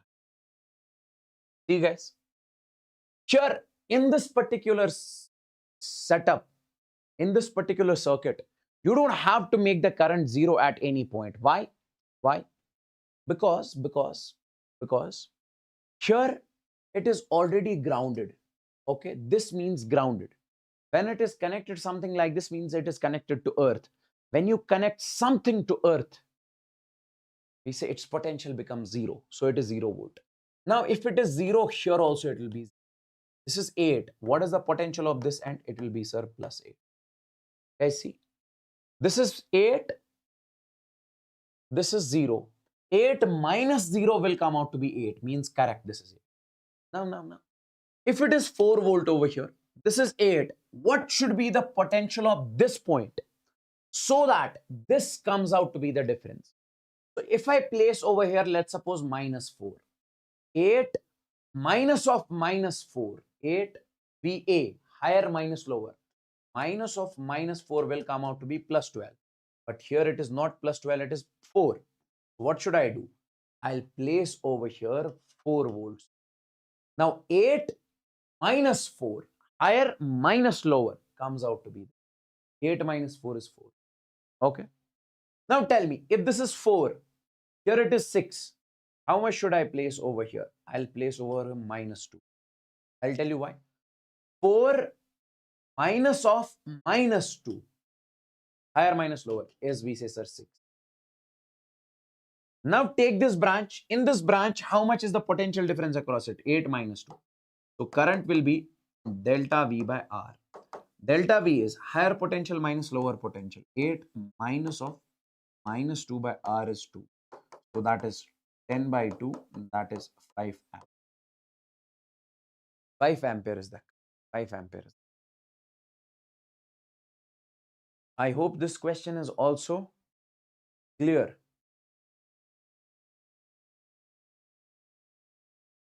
Now.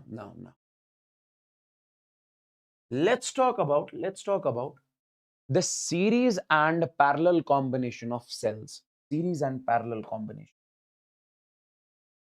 Like you have got the resistors connected in series, you have got the capacitors connected in series, then you find the equivalent resistance, equivalent capacitance. Similarly, you have got the cells connected in series. And here you have to find the equivalent, we say equivalent EMF. I say to find the net EMF across PQ. Across P and Q, you guys are supposed to find the net EMF. Now see, if you have got the cells in series, in that particular case, you find the EMF simply as you keep on adding. EMF of, guys, this is the first cell. It has got the EMF E1 and internal resistance R1. This is the second cell. It has got internal resistance R2, EMF E2. Similarly, you have got the n number of cells connected in series. And you have to find the net EMF, total EMF. What will you do? E1 plus E2 plus E3 and so on, we say up to En. Simple addition like you do the resistors. This is the addition of the EMFs over here, net EMF. But when it comes to the internal resistances, these internal resistors are also connected in series. So when it comes to the R equivalent of these, that will be R1 plus R2 plus R3 plus so on up to Rn. Simply. Okay. Now, if you have got n cells connected in series, but these cells are identical.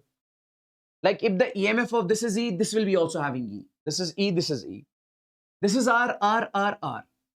In this particular case, how do you find the net EMF? It is simple. E1 plus E2 plus E3 and so on. We can say E1 is E plus E plus E and so on up to N. So this will be simply N times of. And if you have R identical series resistors connected in series, so R equivalent will be simply N times of. Is this clear? Please tell me in the chats, guys. Tell me in the chats. Everyone means everyone.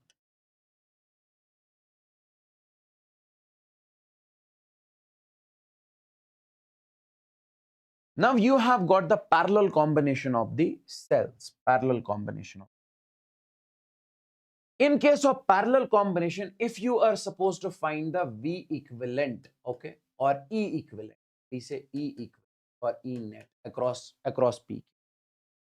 Here, you simply say, sir, this E1 divided by R plus E2 divided by R2, E2 divided by R upon 1 by R1, 1 by R1 plus 1 by R. This is the equivalent EMF in case of the parallel combination. Okay. Simply, sir, this looks like the mid potential formula. Yes. In case of parallel combination, if you have to find the E net EMF across PQ, okay, to find the net EMF across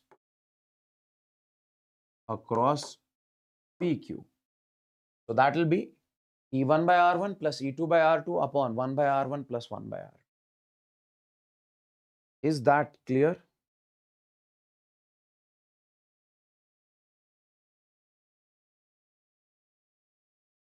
Is that clear, guys? Tell me in the chats.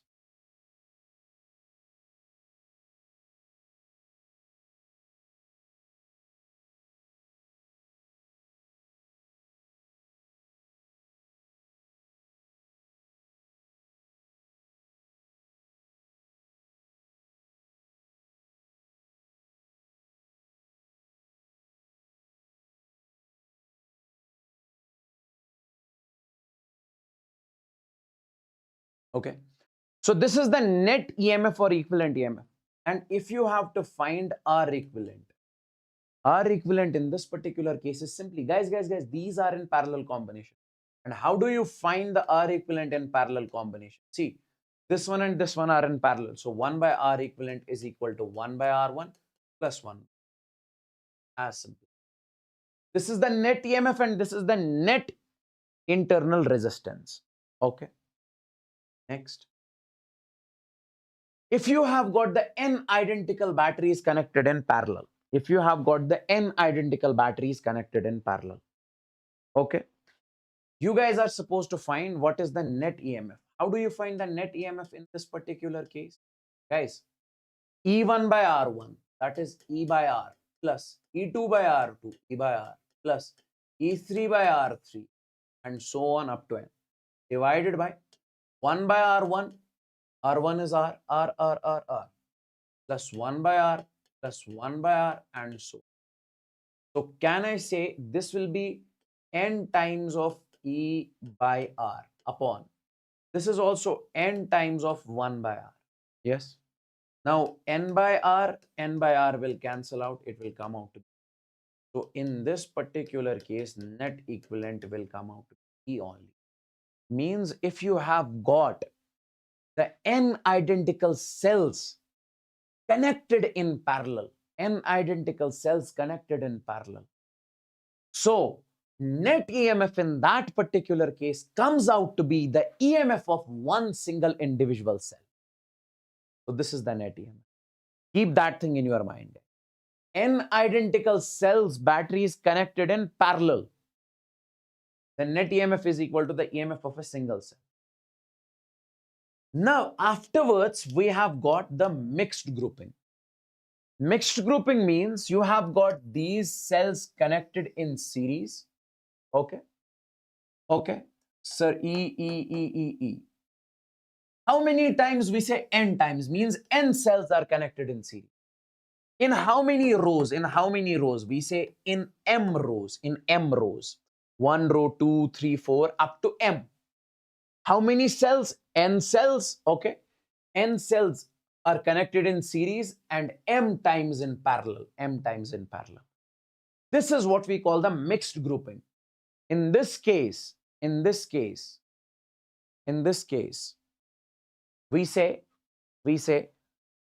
the cells are connected in series as well as parallel. We have to find the equivalent EMF. You have to find the equivalent.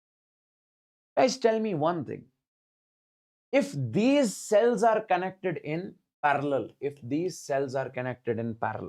series, can you tell me what will be the equivalent of all of these?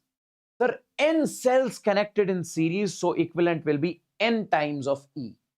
So I'll make it over here. Sir, this is N times of. And this also, it will be, sir, N times of E. And we say so on. This also. We say this is the first cell internal resistance. This is this cell internal resistance. Because of all of these EMFs, it will be N times of, sir, N times of. And because of all of these internal resistances, it will be N times of R. So this is N times of E, N times of R. And then I say over here.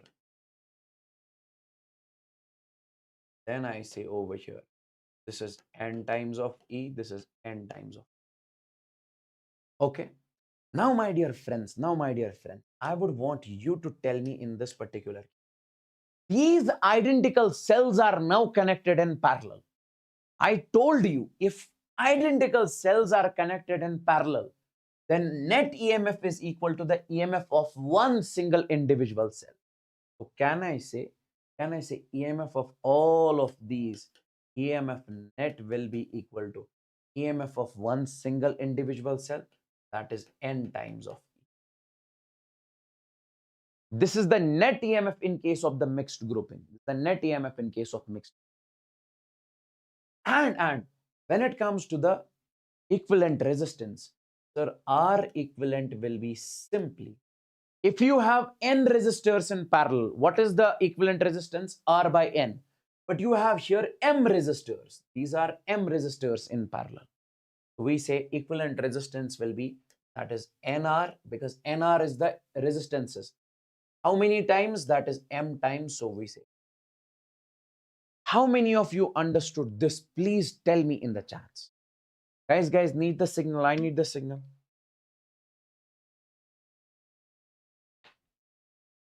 I need the signal in the chats. How many of you understood this?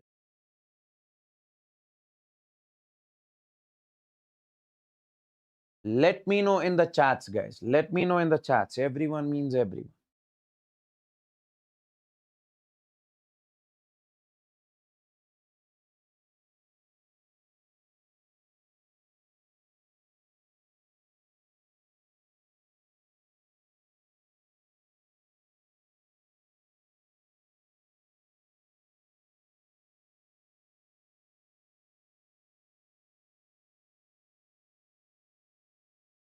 I'm simply saying equivalent of all of these cells will be n times of E. N times of E. Equivalent of all of these cells will be n times of E. Why? Because E plus E plus E plus E up to n will be n times of E. Equivalent of all of these cells will be n times of E. Now, this cell, this cell, this cell are similar. Similar cells, when connected in parallel, net EMF is equal to the EMF of one individual cell. That is n times of E, already proved. Now, these are also the resistors connected in parallel. Let's suppose if I say this is R, R, R, and this is 3 times. What will you say? R equivalent is R by 3. Now, it is NR. So, I'll write NR by 3. Now, it is not 3 times, it is M times. So, I'll not write 3, I'll write M over here. What is problem in that? Nothing. That's what I mentioned. NR by M told you, na? Is it clear now? Is it clear now?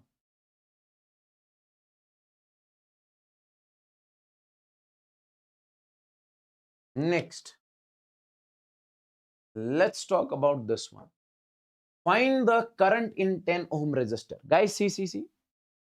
First, these two cells are connected in parallel. We have to first make an equivalent cell over here. You say, sir, first, instead of these two cells, you write make an equivalent cell. See. If you want to find the current in this, you'll say, sir, current will be simply, that is delta V divided by R. Now, the question is, how much is delta V? First, you replace these two cells with a single cell, and then the potential difference of that cell will be delta V. So, E equivalent will be, when two cells are connected in series, what will you do? V1 by R, E1 by R1. E1 by R1 plus E2 by R2 upon 1 by R1 plus 1. So I can say E equivalent in this case will come out E1 by R1. Guys, see? How much is E1? That is 5. How much is R1? That is 1. So I can write over here 5 by 1. Then plus E2 by R2. How much is E2? That is 10. Okay. How much is R2? That is 2. But you can clearly see the polarity of the battery is reversed. Here positive terminal, here negative terminal. If you ever see something like this, then you take its drop as negative. Minus, yes sir, 10 by 2 upon 1 by R1, 1 by 1 plus 1 by 2. Guys, see, 2 ones are 2 fives are 10. 5 minus 5, so net EMF is 0. So now, means the equivalent of these two batteries, if you replace these two batteries with a single battery, this battery, okay, and then you connect this resistance to that battery, this is 10 ohms. So potential EMF of this is 0. If this is 0, it will give the 0 volt to this. So current will be V by R, 0 by 10. So that will be 0 amp. So in this case, there no current will, no current.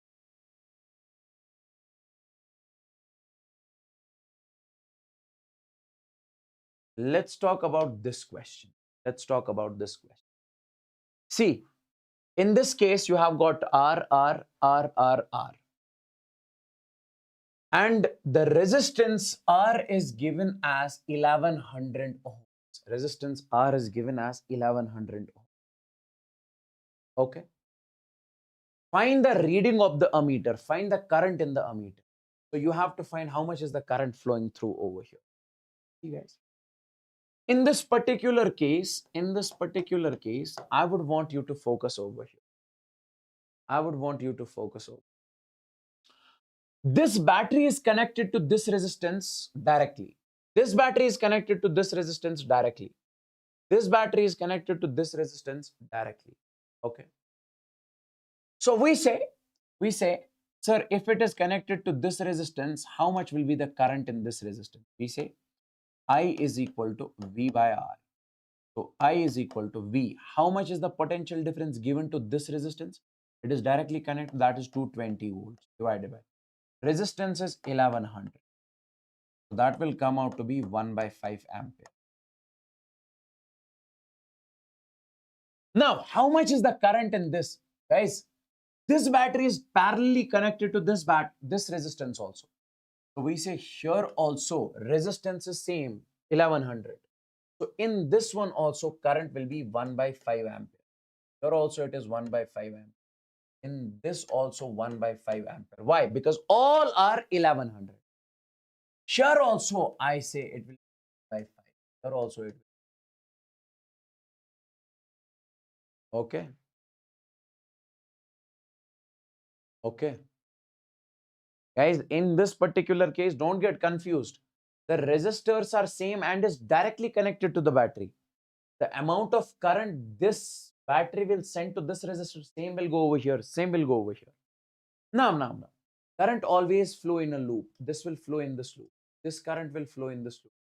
This current will flow through this ammeter. So means 1 by 5 will flow through this. So this 1 by 5 will also flow through this ammeter. This 1 by 5 will also flow through this ammeter. We say current through the ammeter. That will be simply I is equal to, we say 1 by 5 plus 1 by 5 plus 1 by 5. That will be 3 by 5.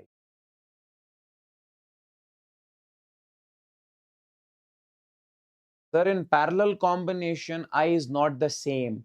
But my dear friend, if I say in parallel combination, resistors are same, then we can say current will be same. Resistors are same over here, na? So it is like you have got a resistance over here, you have got a resistance over here, you have got a resistance over here. Okay, and it is directly connected. It is directly connected to this battery. So the amount of current it will send to this will be same over here. And use the law of current distribution. What does that say? I is inversely proportional to R. The one with more resistance will have less current. If I say this is R, this is R, this is R. Let's suppose you are assuming the current in this X. What will you assume here? Here also X. Why? Because if this is R, this is also R. Here also it is X. So current in all the resistors will be same. Is that clear? Sundar Ganesh, is that clear? Tell me.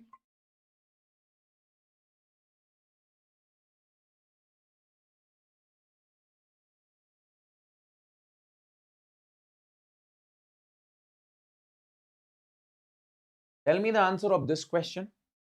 See, guys, these three cells are in series. Okay, we can make it something like this. Instead of these three cells, I'll make a simple cell, one single cell. Okay, one single cell. So we say 6 plus 6 is 12, 12 plus 2 is 14. 14-volt cell. Okay, why? Because whenever the cells are in series, you can directly add them. Okay, so I can say you can directly add them. So 6 plus 6 and this is 14 volt. 14 volt. Equivalent of these three. Equivalent of this and this is 4 plus 3 is 7. We say 7 ohm. Then equivalent of this and this 6 plus 1 is, we say 7 volt. Then equivalent of this and this 3 plus 3 is 6 plus 2 is 8. This is over here 8 ohm. Now. Guys. You have to find now V net. So how can you find V net or E net? Either you say V net. That is net potential or net EMF of these two cells.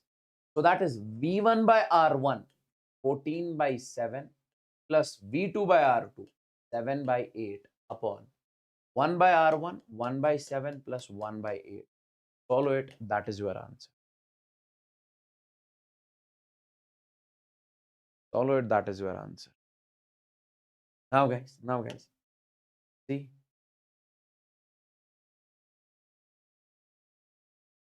let's first focus on this one.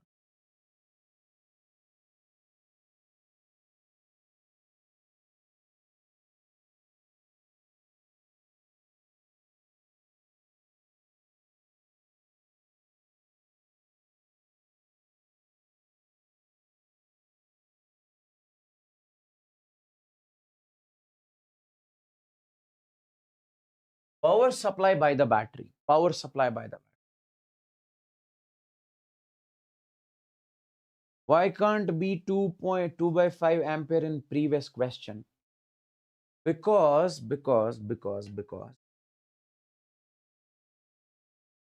see, we have to see how much current will flow through this ammeter.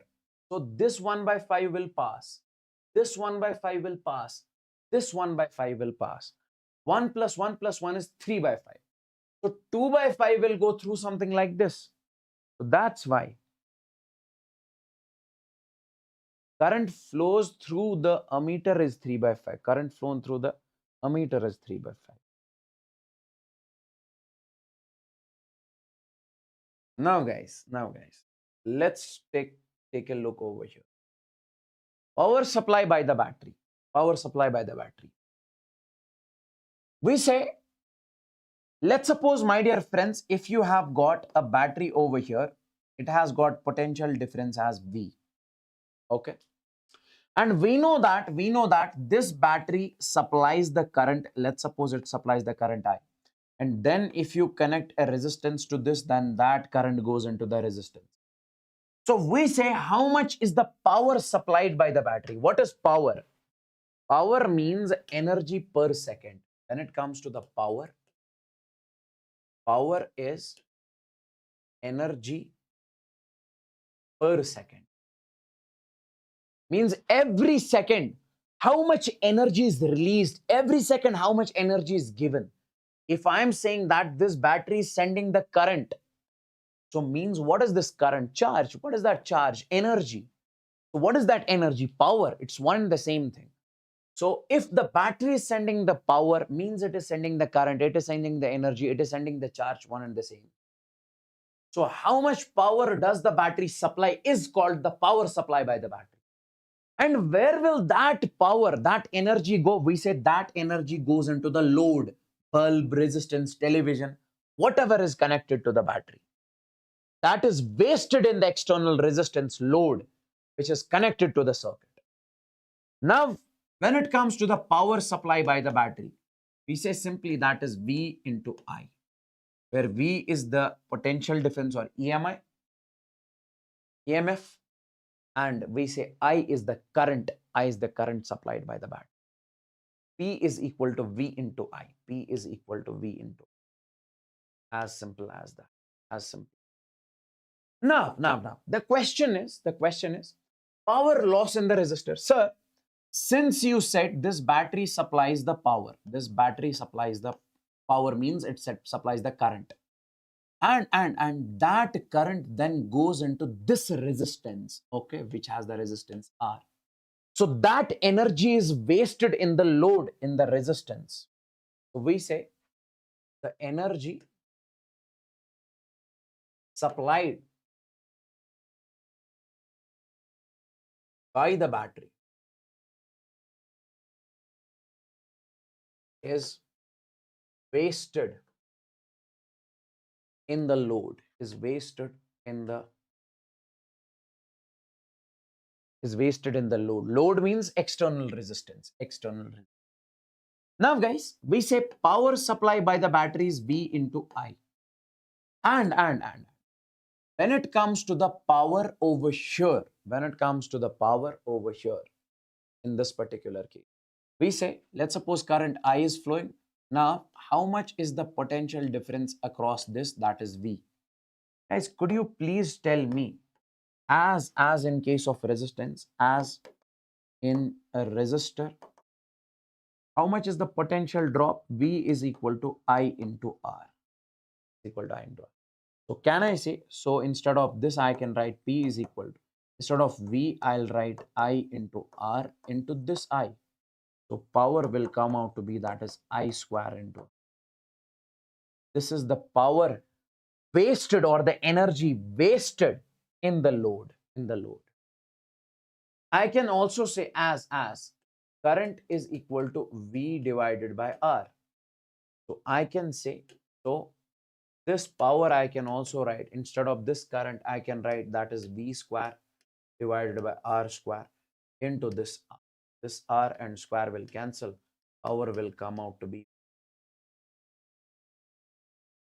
So this is the power loss in resistor in terms of voltage. This is the power loss in the resistor in terms of current. This is the power. This is the power wasted or loss in terms of voltage, in terms of current. Now. Here, according to this relation, we say, guys, we see, we got P is equal to, I square into R. We got P is equal to V square by R. So what are these? This is basically the power which is consumed by the load. Load means this resistance. It can be bulb also, power consumed by the bulb. Okay, in terms of current, in terms of this. And if I say current is constant, let's suppose in any case, current is constant, I is constant. Sir, where does I remain constant? We say in case of series combination of resistors, current is constant. So then we can say if I is constant, we say power is directly proportional to resistance. And the graph will come out to be, the straight. Okay. Power is directly proportional to resistance. This is when valid, when current is constant. And if potential difference is constant, where is potential difference constant? In parallel combination. So in that case, power is inversely proportional to resistance. So graph will be rectangular. Means what I'm trying to say is that in case of parallel combination and series combination, okay, like I say this is the series combination of resistors. Guys, understand one thing very carefully. So let's suppose this is R1, this is R2 in this particular case. Okay. So if this is, let's suppose 2 ohms, this is 4 ohms. We say current here is constant. So we say power is directly proportional to resistance. Means the one which has got more resistance, more power will be consumed in that resistance. Okay. So power in 4 is greater than power in 2. Power in 4 is greater than power in 2. And if you have got these two resistors connected in what parallel? This is 2 ohms, 4 ohms. And it is connected to battery. We say here V is constant. Potential difference is constant. So in this particular case, we say power is inversely proportional to resistance. So the one with more resistance will have less power consumption. So we say power in 2 ohm is greater than power in. How many of you understood this? Please tell me in the chat.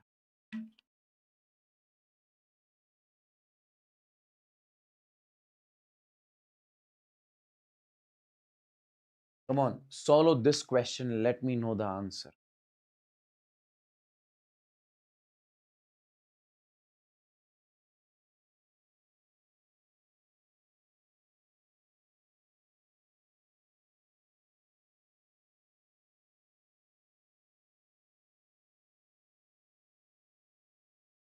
Come on, guys, solve this question. Let me know the answer.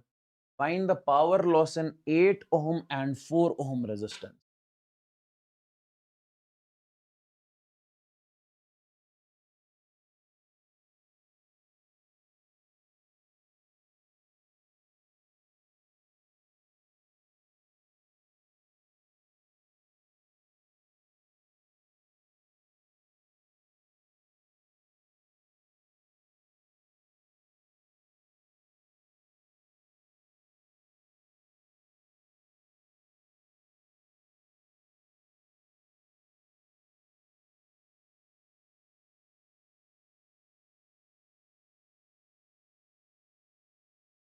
Yes, this tells us about the brightness, but that I'll explain in the bulbs. Okay, please wait for some time, Ganesh.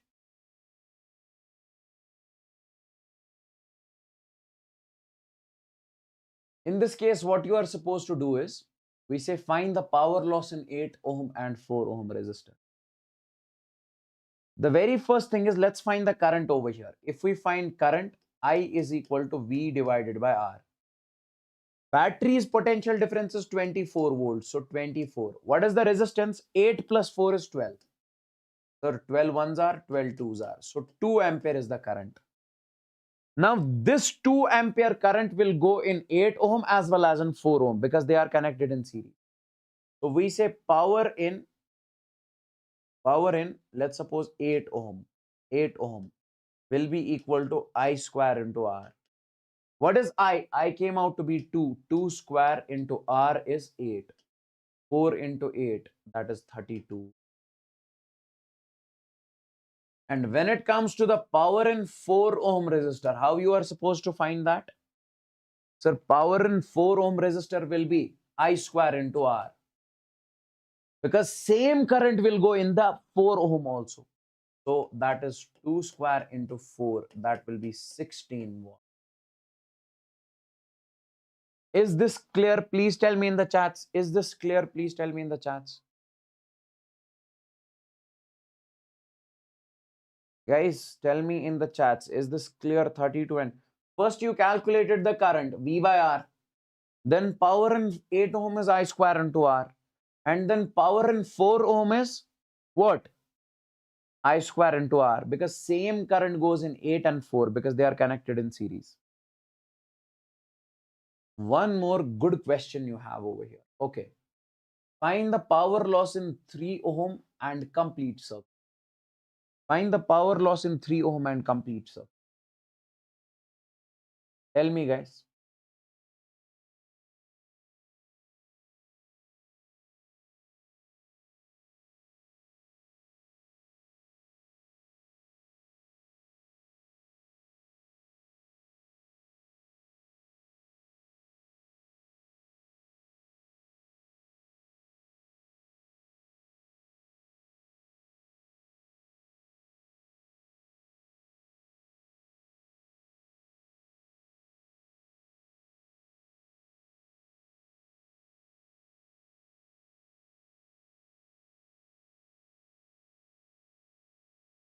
Now, guys. Now, guys.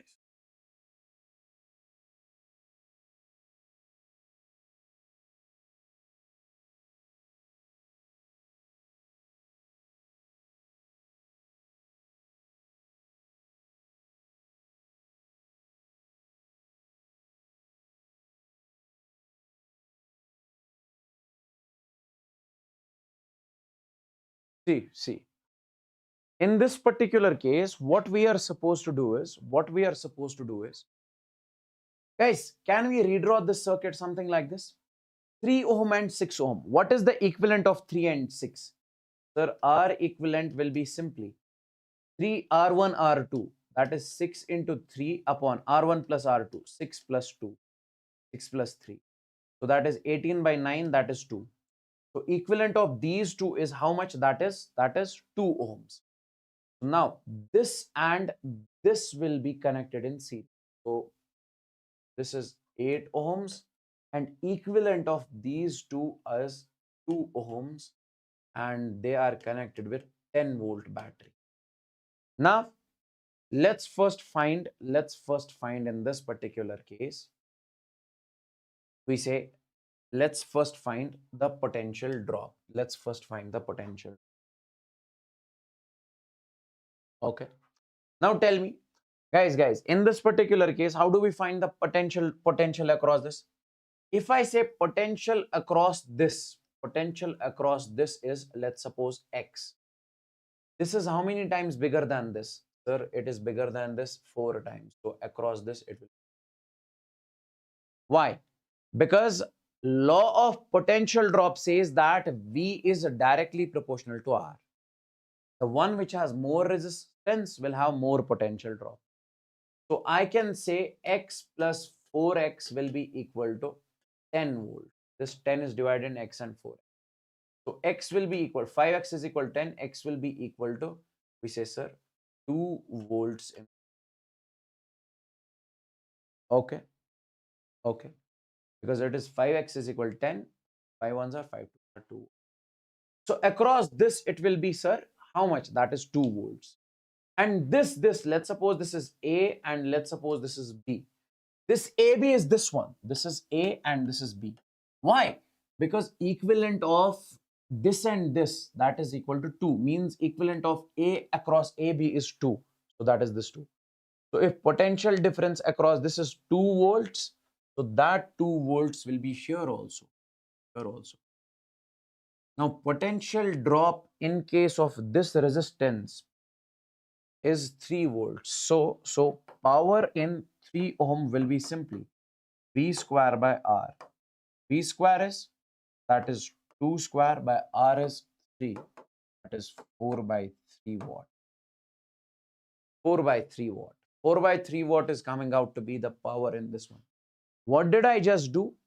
I calculated the potential drop across A and B. And once we got that, then you can say V square by R. Yes, sir. I got it. And what about the complete circuit over here? Complete circuit will be 8 plus 2 in this case is how much? Sir, 10. Now, power is simply, that is V square by R. V square by R. And V is how much? That is, we say, sir, 10, this 10 square, that is 100 divided by 10. V square, 10 square is 100 by 10. So this will come out to be, this is 10 watts. Guys, tell me. Sir, how 4x came? Because I said equivalent of this and this is 2. So that is this 2. And this is 8. If you are saying potential drop across 2 ohm is X, how much will be across 8 ohm? 4x. Why? Because 8 is how many times bigger than 2? 4 times. That's why here 4 times will be the potential drop. Is that clear?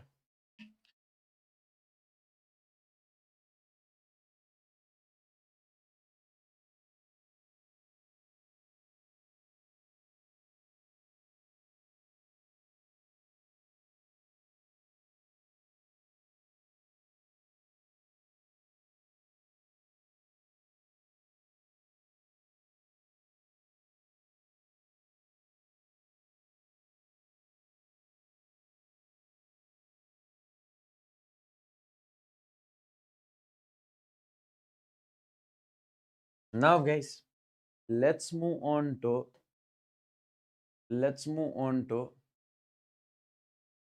this one. That's bulb.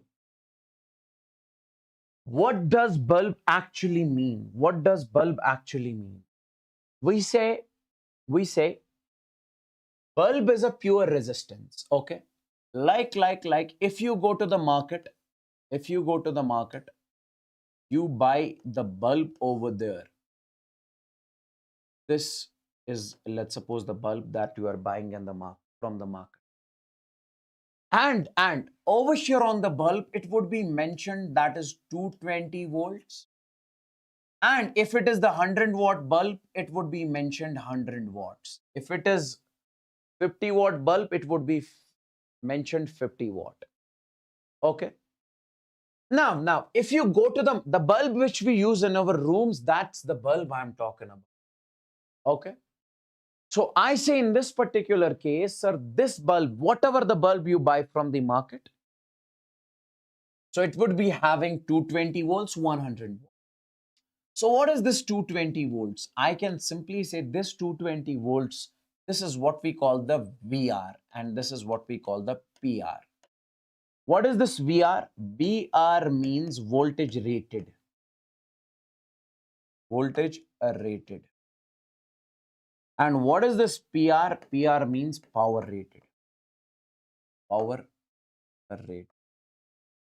Sir, what does that mean? That means these two give us the information that if you buy a bulb from the market that is 100 volts, it says that, this says that If you give it a supply of potential difference of 220 volts, it will give you the 100 watts of the power exact. Okay. Okay. Guys, let's suppose you go to the market and you buy a good bulb from the market. Then you are applying, using it, you are in your room. And you sometimes say, sir, it is not giving the good brightness. It is not giving the good power. Why? Sir, I have bought 100-watt bulb from the market. Still, it is not giving the good outcome or good output, or we say good power. It is because you are not giving it a good supply. The supply coming from the outside is less.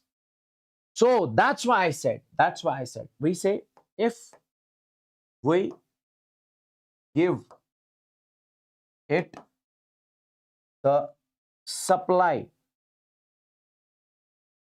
of 220 volts, it gives us the power of 100 watts. And this 220 volts is same for every bulb, because in India, the supply coming from the outside, the government is supplying us at what? Okay. Is in India, we say the government is supplying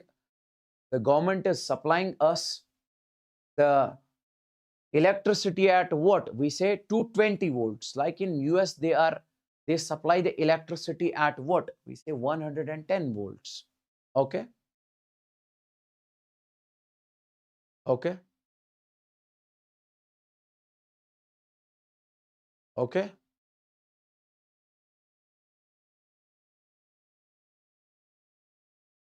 But पता है उसे शर्म ही नहीं हुआ teacher से चीज.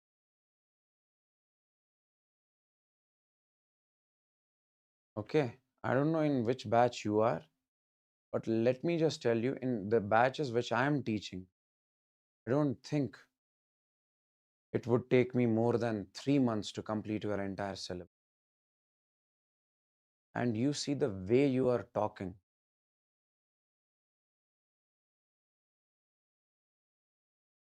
ऐश पंच वापस ही बात क्या करो? You disrespect the teacher, you'll have to face it in the upcoming. Now see. She was actually lucky to She lucky to She very good. Now see. So we say in this particular case, if we give the supply of 220 volts to this bulb, we say it will give us the 100-watt power. It will give us the 100-watt power. Now, my dear friend, in this particular case, let's suppose if I say I have got over here, we say 50-watt bulb.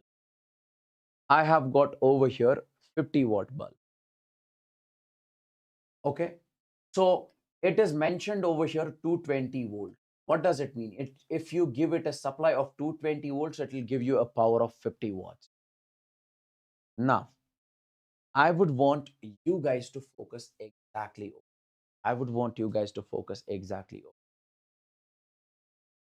See, let's suppose I say this is power rated, this is voltage rated. We say as. When it comes to the power, we say P is equal to V square divided by R. So since it is the power rated over here and this is the voltage rated over here, and let's say this is the resistance of the bulb, can I say this resistance of the bulb will be simply, that is VR square divided by PR? Yes. So I can say this VR and PR helps us to find the resistance of the bulb also. This VR and PR helps us to find the resistance of the bulb also. Okay. Yes. Why? Because if you have 220, you put the 220 square over here, divided by, You say PR. PR is the 100. So you put 100 over here. You'll get the resistance of the bulb. Now, this is what we call the power rated. Another one is, that is what we call the power consumed. Power consumed. Another one is power consumed. Another one is power consumed. Now, my dear friends, what is power consumed? Power consumed means how much power the bulb is consuming. If you are giving it a less supply, it will consume less power. It will give you less brightness.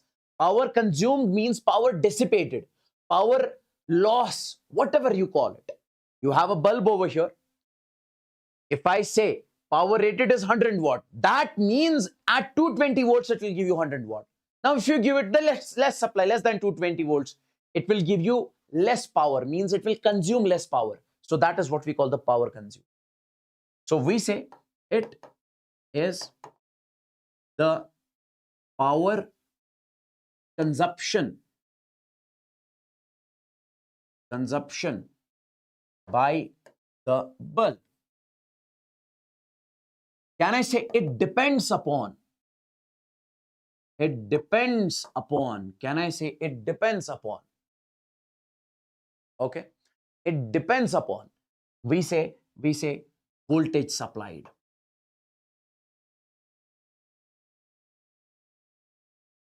It depends upon the voltage supplied. Okay. Okay. It depends upon the voltage supplied. Now, guys, I would want you guys to listen to me very carefully over here. See, guys. In this particular case, can I say this power consumed will be simply, that is voltage supplied, P is equal to V square by R divided by resistance of the bulb. Yes, sir. In front of the power consumed, you have voltage supplied. In front of the power rated, you have voltage rated. So I can say over here, power consumed will be voltage supplied square upon, what is the resistance of the bulb? That is VR square divided by PR, and you can write. So where PC is power consumed, PR is power rated, VS is voltage supplied, VR is voltage rated. I hope this is clear. I hope this is next. Let's suppose you have got the bulbs connected in series, and we have to find over here the equivalent power consumption. So find the equivalent power consumption. To find the equivalent power consumption in series combination. To find the equivalent power consumption in series combination. To find the equivalent power consumption in series combination. Guys, see, when it comes to the series combination, we say 1 by P consumed. It will be simply in series combination, we'll write it something like this. 1 upon P1. P1 is the power of first plus 1 upon P2 plus 1 upon P3 and so on. So this is how we find the equivalent power consumption in what? We say series combination, in series. Okay. And if you have n bulbs in series, then we say it is P by n. Okay. Then it is P by n. Now. See, guys, compare the brightness of the three bulbs. Compare. Let's suppose this is 25 watt. This is 50 watt. This is 100. Guys, see. We say as. Can I say in case over here, I can use P is equal to I square into R. Can I say in series combination, this current is constant. Current remains the same. If current remains the same in series combination, so I can say this power is directly proportional to a resistance of the bulb. And What is the resistance of the bulb? We say resistance of the bulb is VR square divided by PR. So I can write over here this power. This is power consumption, power consumption, power consumption. It is proportional to resistance of the bulb. That is VR square divided by, we say, sir, PR. Now, voltage rated in India is constant for every bulb, that is 220. So, can I say this PC is inversely proportional to? What does that mean? So, means in series combination. So, in series combination, the one with more power rated, the one with more power rated, the one with more power rated will have less power consumption, will consume less power, will consume less power. Now tell me guys, and this is in series combination, tell me guys, the one with more power rated will consume less power, means that bulb which consumes less power will give less brightness. So we say this 100 watt will consume less power than this, than this. So can I say power consumption of 25 watt is greater than power consumption of 50 watt is greater than power consumption of 100 watt? Yes. So means brightness of 25 watt is greater than brightness of 50 watt is greater than brightness of 100. Is this point clear? So means if from now onwards you go to the market and you buy the bulbs and then you use, then you use, I'll tell you what did he say. Focus over here first. And if you have got the 3 bulbs, then you use those bulbs in the series combination. In the series combination. So we say the one which has got less power will glow more. Okay. Okay.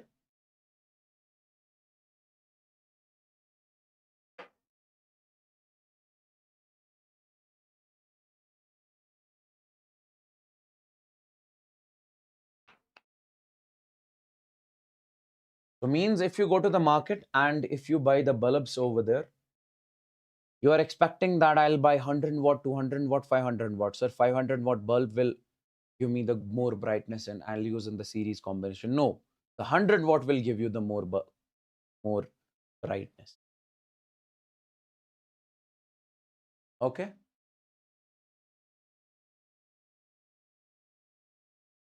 It's 50 watt. It's 50 watt. It's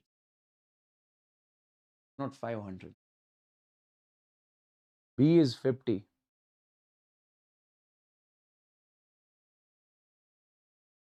It's 50 watt over here. It's 50 watt.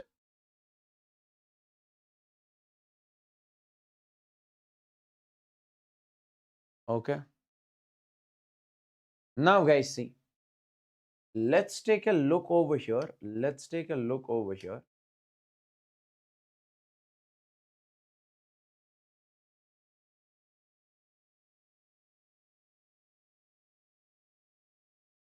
Now, see. Compare the brightness of the bulbs. Compare the brightness of the bulbs. Okay. Okay, this, okay, we're already done. Already done. This one we are done already. Okay. If you have got the bulbs connected in parallel combination, in this particular case, we are supposed to find out the net power consumption. We say in parallel combination, when it comes to the power consumption net, it will be simply power of first plus power of second plus power of third. Okay. And for n identical bulbs, n times of P. Simply, this is how we find the net power consumption in case of parallel combination. Okay. Now, one more thing I would want to tell you over here. We say as in parallel combination, voltage is constant. Potential difference across each is constant, means voltage supplied is constant, which you supply over here. Because if the bulbs are connected directly to the battery, so supplied voltage will be constant. So can I say P consumption, power consumption is P square divided by R, resistance of the bulb, is voltage supply. So I can say P combination is PC is equal to Vs square divided by. What is the resistance of the bulb? Sir, that is VR square by PR, that I'll take over here, because already I told you resistance of the bulb is what? That is VR square, voltage rated square divided by power rated. Now guys, we say Vs and VR both are constants. Vs is constant because of the parallel combination. VR is constant because government supplies us the electricity at 220 volts. So these are constants. So here I can say PC is directly proportional to PR. So means the one with more power rated, the one with more power rated has more power consumption.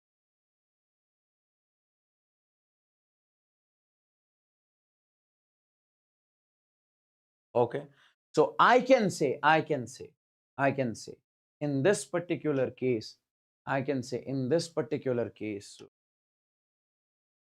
okay. Let's suppose if I give you the question over here, we say we have got 3 bulbs.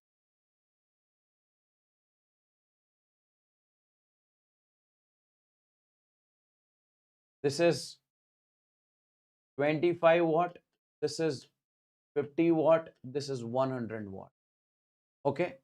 Tell me, which of the 3 bulbs will glow more? I can simply say brightness of 100 will be greater than brightness of 50 will be greater than brightness. Is this clear? Is this clear?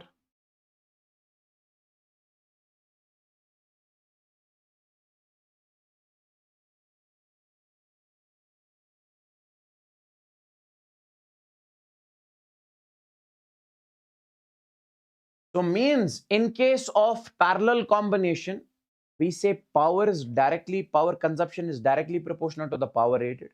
In case of series combination, power consumption is inversely proportional to the power rated. I have given you the proofs over here also. Now let's take a look at these questions. Okay. I hope this is visible. Is this visible? Is this visible? Tell me, is this visible? Yes, I guess it. Guys, see. 6 similar bulbs are connected in the figure with a DC source of EMF E. So we have 6 similar bulbs, okay? Identical bulbs.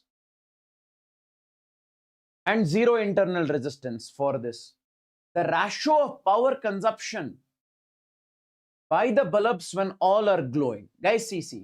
First part of the question says when all the bulbs are working or glowing. All are glowing. What does that mean? If all the bulbs are glowing, I would want you to focus over here. If all the bulbs over here are glowing,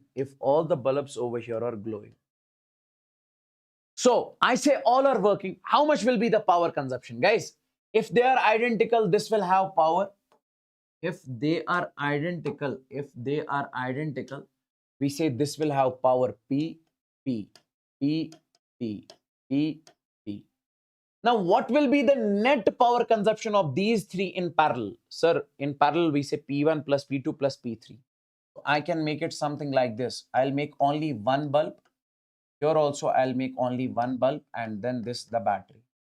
This will be P plus P plus P. That is 3P, and this will be also 3P. So basically, when all the 6 bulbs are glowing, in that case, so this will be, you will have to take the power of all. Now, these two are in parallel, series. How to find their power equivalent in series? Power equivalent will be P1, P2, that is 3P into 3P. Okay. Because guys, in parallel combination, how do you sorry, in series combination, how do you find P equivalent? 1 by P equivalent is equal to 1 by P1 plus 1 by P. So now we can write it something like this: 1 by P equivalent is equal to, we say P1 plus P2 divided by P1 into P2. Do the reciprocal. So P equivalent will come out to be P1 P2 upon P1 plus, we say, P2. That's what I'm using over here. So P1 P2 upon P1 plus P2. That is 3P plus 3P. So it is 3 into 3 is 9P square divided by 3. So we say 3P plus 3P is how much? 6P. This and this will cancel. Okay. So in this particular case, this was 2 3s are, we say 2 3s are 6. Okay. 9 by 6. 3 2s are 6, 3 3s are 9, 3 by 2. So P1 will come out to be 3P divided by 2. Yes, 3P divided by 2. Now, guys, we say second. When two from both the sections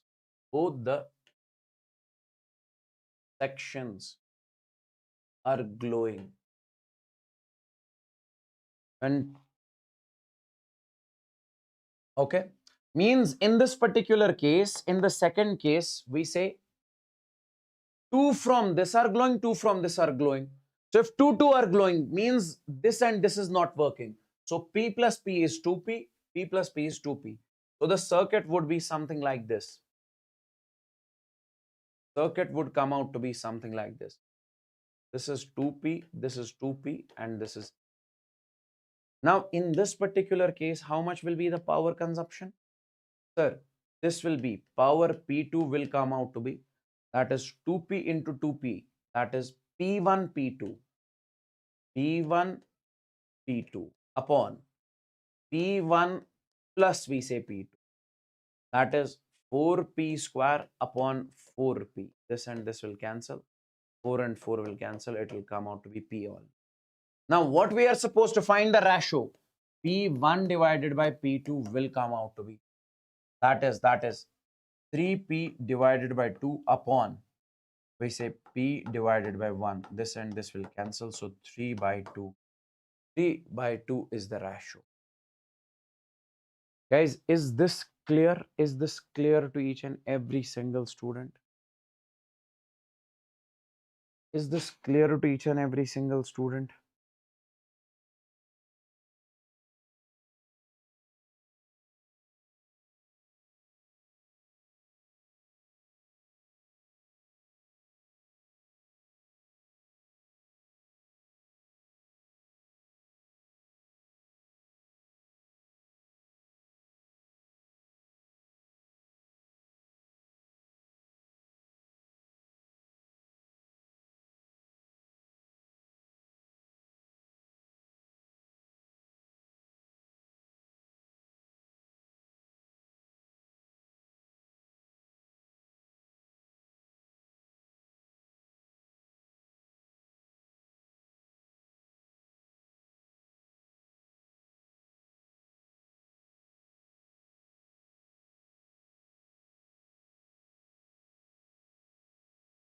Let's move on to the next question.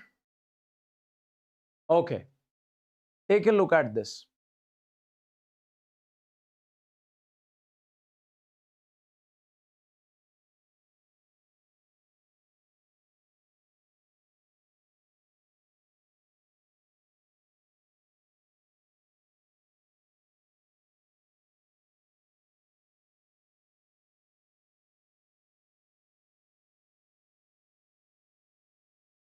Take a look at this.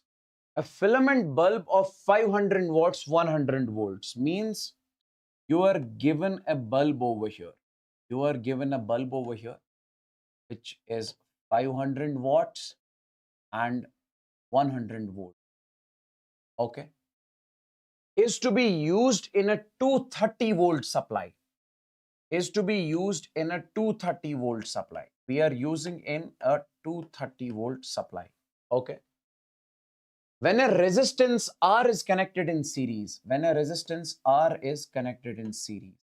okay, it works perfectly and consumes 500 watt. We have to find the value of this resistance. Guys, I will tell you one thing over here. What is that? See, let's suppose if this resistance was not connected over here, then this 230 volt supply is directly connected to this bulb. See, it is mentioning over 100 watt. 100 watt means that the maximum potential difference it can take is 100. If you give more than 100, it will burn. Okay, it will burn out over here. So that's the reason we have connected this in the series. So in this particular, this is a concept itself. In this particular case, this bulb will take how much? That is 100 watt, 100 volts. How much is remaining? 230 minus 100. So that will be 130. So 130 will go in this. 130 will go in this. Now, guys, we have to find the resistance. In this case, let's first find the current as we say power is equal to V into I. Power in case of this bulb is given as 500. Voltage in this case is given as 100 and current is I. 2020. So current will come out to be, we say, sir, 5 ampere. Now this same current will enter this resistance. Why? Because they are connected in series. So we can say same current will enter the resistance. So we can say R is equal to V divided by I. Potential difference in case of resistance is, we say, sir, 130. Current is 5 ampere. That will come out. So resistance is 26 ohm.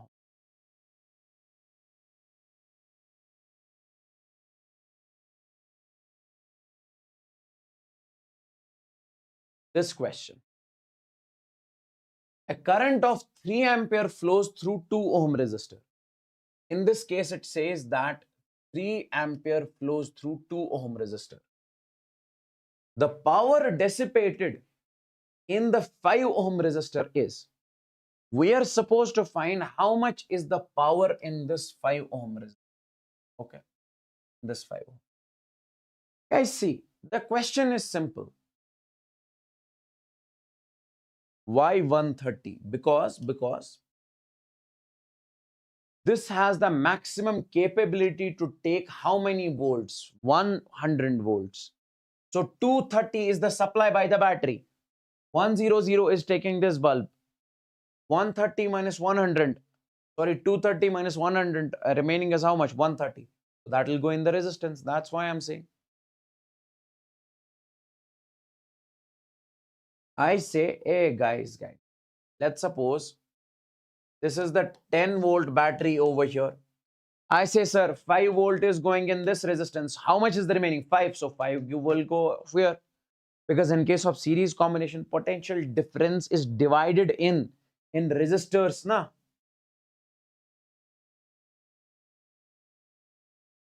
Is this clear?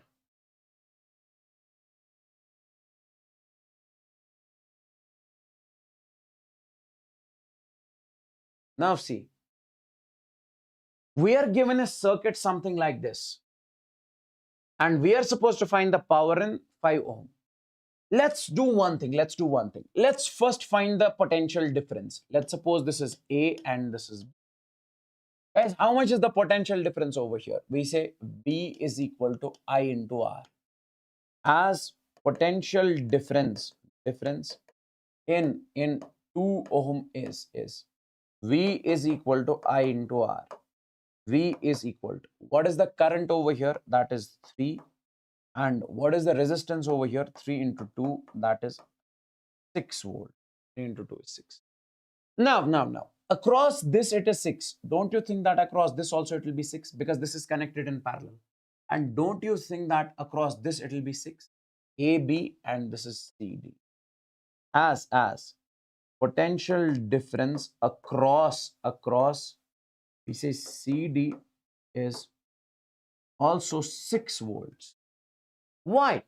Because AB is parallel to CD. That's why potential difference is same.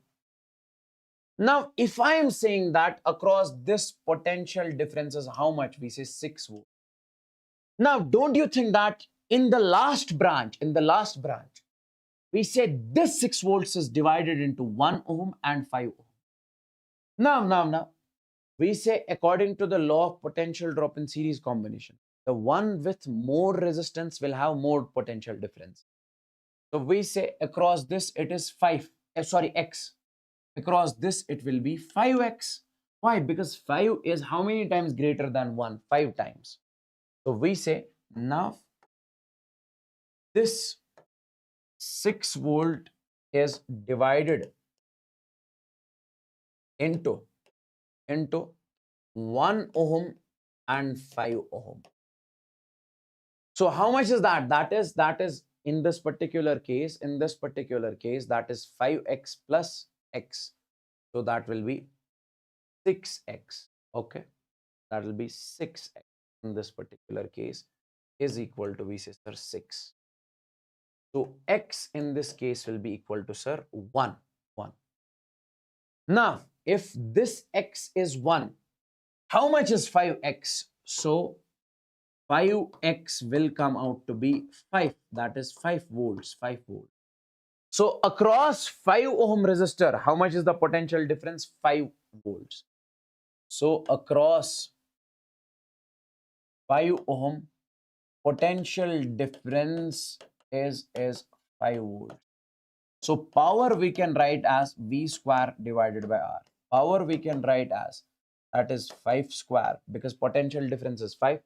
And how much is the resistance? That is 5. So 25 by 5 is 5 watt. The power of this is 5 watt. Is this clear? Is this clear?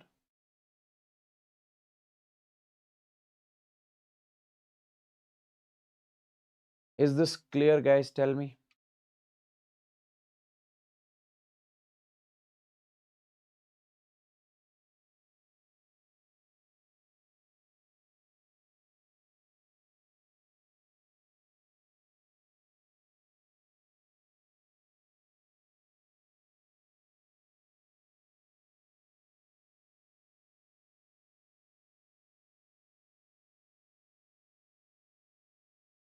See, guys, we have got, in this particular case, we'll take the break exactly at 2 p.m.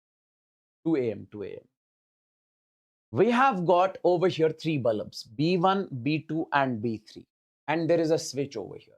It says that 3 identical bulbs, B1, B2 and B3, are connected to a mains as shown in the figure.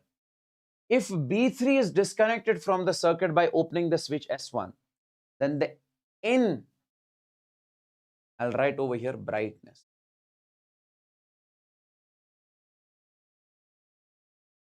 Then brightness of the B1 will. So basically we are supposed to say, if let's suppose I'll keep this as closed, I'll close it. In that case, what will be the brightness of this bulb? And if we open this, what will be the brightness of this bulb? See guys. I'll just write over here. We say if the switch is closed. If we close the switch, Now this is also connected to this circuit. This has resistance R, this has resistance R, this has resistance R, because all the 3 are identical. Now tell me, this R and this R are in parallel. So their equivalent will be R by 2. I'll make it something like this. We have got this bulb, we have got this bulb, and we have got a battery over here. This is V. And this has got resistance R by 2, this has got resistance. Now this is V. Tell me one thing.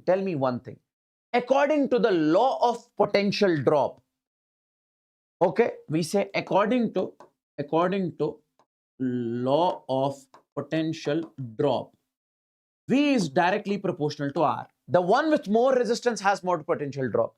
If I say potential drop across this is X, this R is twice of this R by 2. So across this it will be 2X.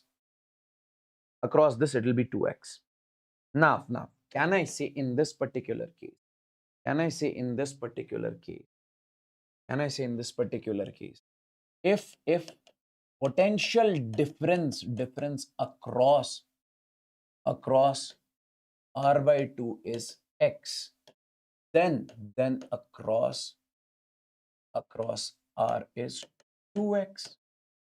Now tell me, can I say basically this V is divided into X and 2X?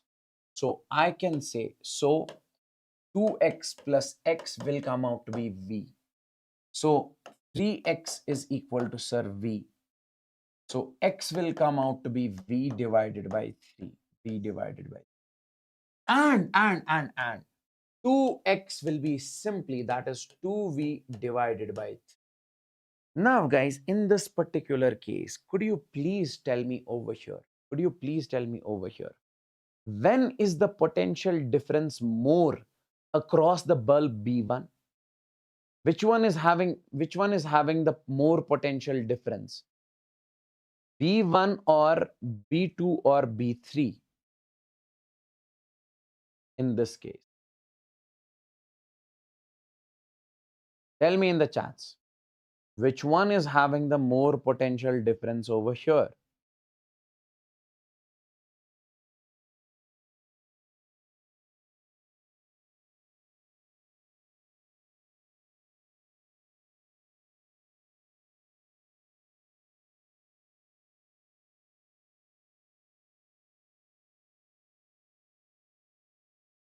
Okay, B1.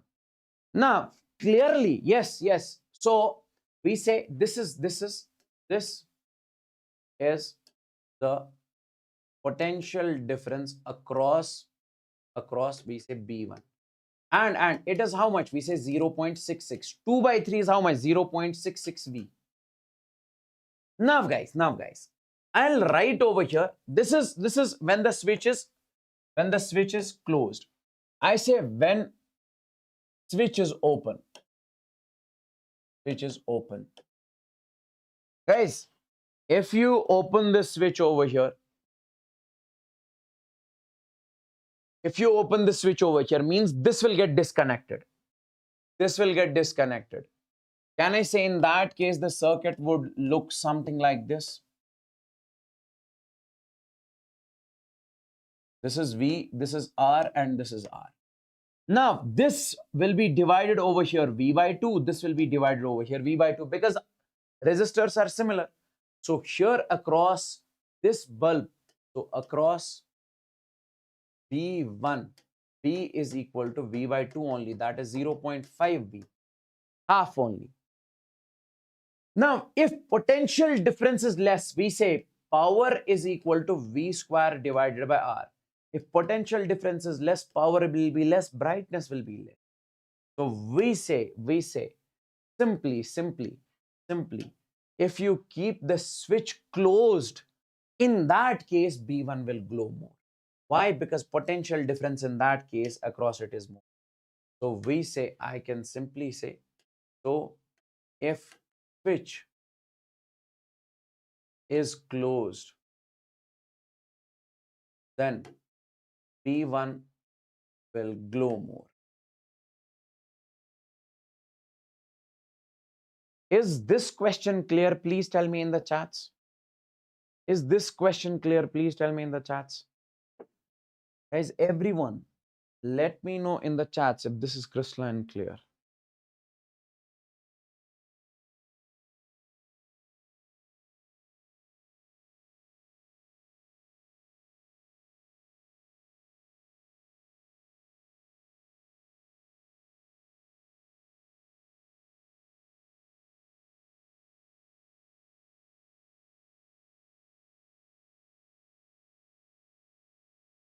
Great. Take a look at this question. Three identical bulbs are shown in the figure. When switch S is open, then power consumed by the bulb B is P. when switch is open? What will be the power consumption by the same bulb when switch is closed? See guys, first I'll write over here when switch is open. When switch is open. First I'll write over here when switch is open. Guys, when switch is open, we say this is disconnected from the circuit. So this is having the resistance R, this is having the resistance R. And we say in that case, potential difference across this will be E by 2. Across this will be E by 2 because this will get divided. Resistances are equal. I told you this. If resistances are equal, potential difference will be divided equally. Now, in that particular case, so if we write the potential difference across both is we say E by 2 and E by 2. So we say power across this bulb will come out to be, that is V square by R. So what is the value of V? That is E square by 2 because it is E by 2. That is E square by 4R. Okay. And I call this as P1 is equal to E square by 4R. Now I would want you guys to take it over there. So this will be 4P will be equal to E square by R. Call this as equation 1. Now guys, we say when switch is closed. When switch is closed. In that particular case, now tell me guys, when switch is closed. Now, if you close the switch, this will be R, this will be R, this will be R. Can you tell me what is the resultant circuit? Sir, resultant circuit will be this bulb and this R and R are in parallel, so it will be over here R by 2. And this is R, this is E. In this case, I recently told you, across this bulb, potential difference will be 2E by 3. And across this bulb, it will be, we say, sir, E by 2. Across this, it will be E by 2. Because if you see over here, when the switch is closed, in this case, when the switch is closed, we say potential difference was 2x, 2V by 3. That is 0.66. Same is the case over here. If you say across this, it is x, across this, it is 2x. So 2x plus x is equal to 3x. 3x is equal to E. X is equal to E by 3. Okay. And this will be over here in this particular case, E by 3. E by 3, sorry. Now, guys, in this particular case, can I say potential difference we are supposed to find across the bulb this? Okay. Let me show you this. See, guys, we have got this bulb. We have got this bulb. This is the battery over here. So resistance of this and this will be R by 2. This is R. Now, if I say these two are in series, we say if potential difference across this is X, how much will be across this? This is, we say, sir, 2X. Now, can I say in this particular case, 2X plus X, 2X plus X will be equal to 3, will be equal to E. So 3x is equal to E. X will be equal to E by 3. So means across this it is 3 by E by 3. So then I say 2x will be equal to 2E divided by 3. Now potential difference across this will be E by 3. So P2 is equal to, or we call it P dash, let's call this as P dash, is equal to, we say V square by R. Now, after closing the switch, what is the potential difference across it? P dash is equal to, I can say, that is E square divided by E by 3. It is E by 3. So E square by 9. And I'll write over here R. Take it over there.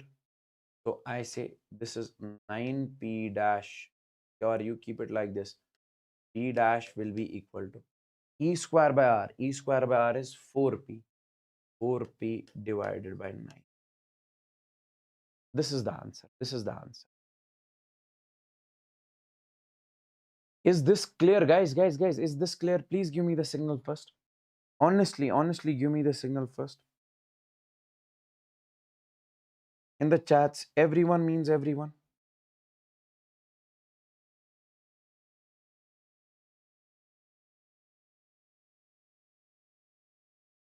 Is this question clear?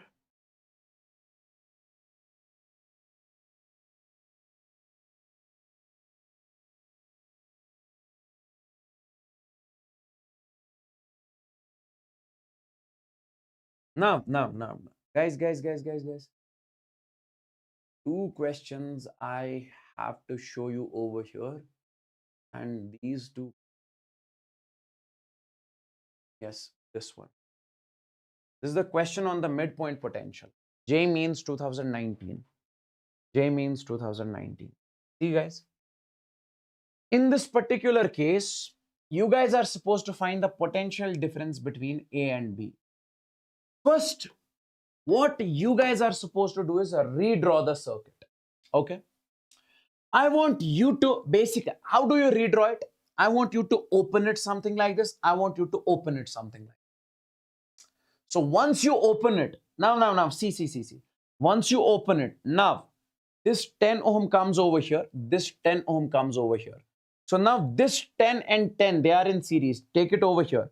So 10 and 10 will be equal to 20. So now I'll directly write over here. This 10 plus this 10 over here, this will be 20. And then it has got a battery connected. That is this one. That is 2 volt. Now this middle branch, I would want you guys to keep it as it is. Keep it as it is. This is 4 volt. This is 20. And then this last one. Over here. Guys, see. I want you to open this also. If you open this also, you make it something like this. Now this 10 and 20, they are in series once again. So I can make it something. So 10 plus 20 is, we say, sir, 30. And then this battery over here. This battery, 4 volt. Now, guys, if I say in this particular case, you assume the potential difference is equal to 0 here. I want you guys to assume the potential difference 0 over here. Potential of this point as 0. If this is 0, what is the potential of this point? Sir, 4 volt. Why? Because 4 minus 0 is 4. If this is 0, what is the potential of this? That is 0. Now, if this is 0 over here, what is the potential of this point? Guys, this is 2 volts. Why? Because higher minus lower, 2 minus 0 is equal to 2. So this is 0. Here also it will be 0. Now tell me, how much is the potential of this point? Sir, 4 minus 0 will be. Again, redraw the circuit. Guys. Now we'll make the upper part. So this over here has, this 20 volt, I'll make it somewhere around over here. The ohms. And it has got the potential of 2 volt. Okay. Then I'll make this middle one. This is the 20 ohms. And this has got the potential of 4 volt. And then you have got this over here. This is over here 30 ohms. Okay. And this has got the potential of 4 volt.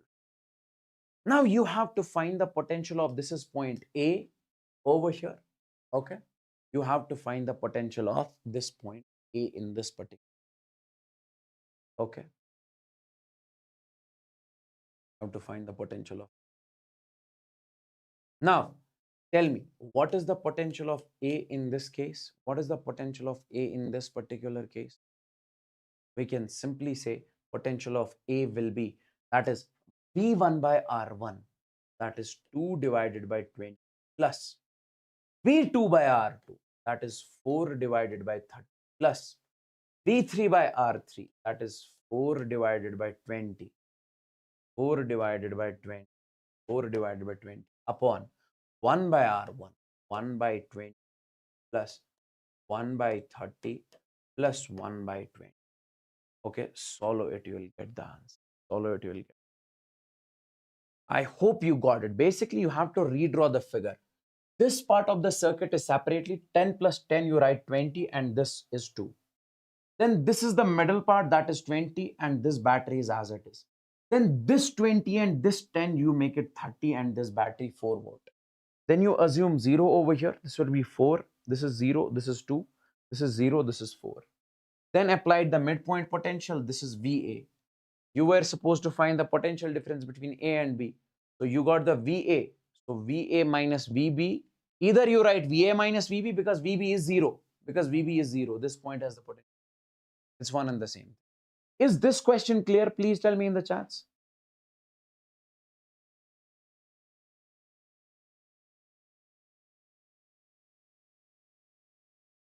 Guys, please give me the signal. Is this question clear? Is this question clear?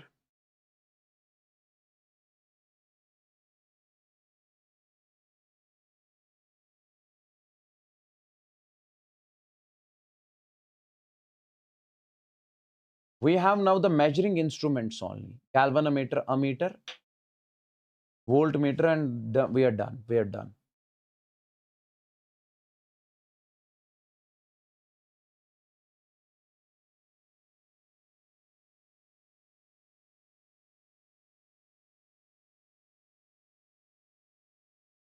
Let's suppose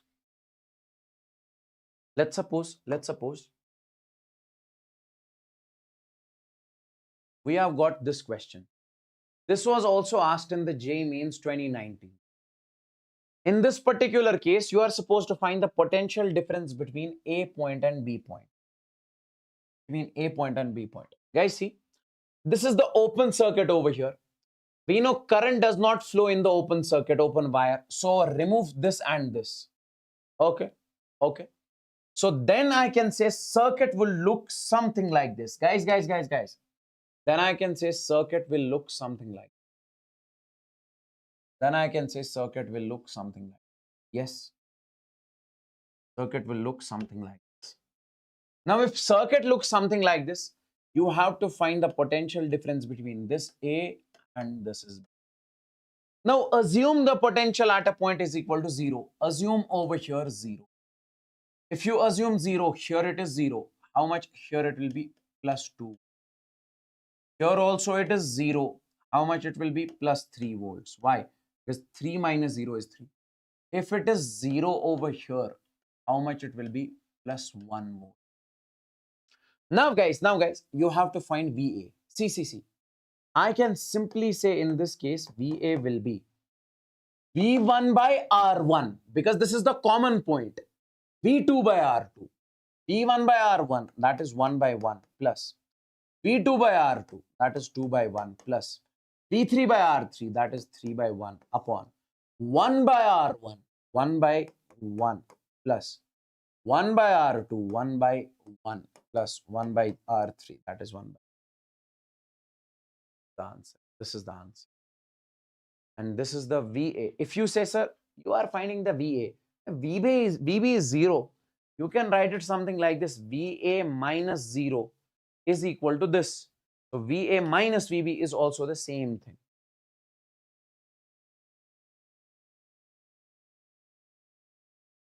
Okay. Now guys, let's take a break. Guys, break is much needed. Huh? Please don't tell me no break. Please. Break. After break, it will take just 1 hour. After break, it will take just 1 hour. Say break till I say 2:25 a.m.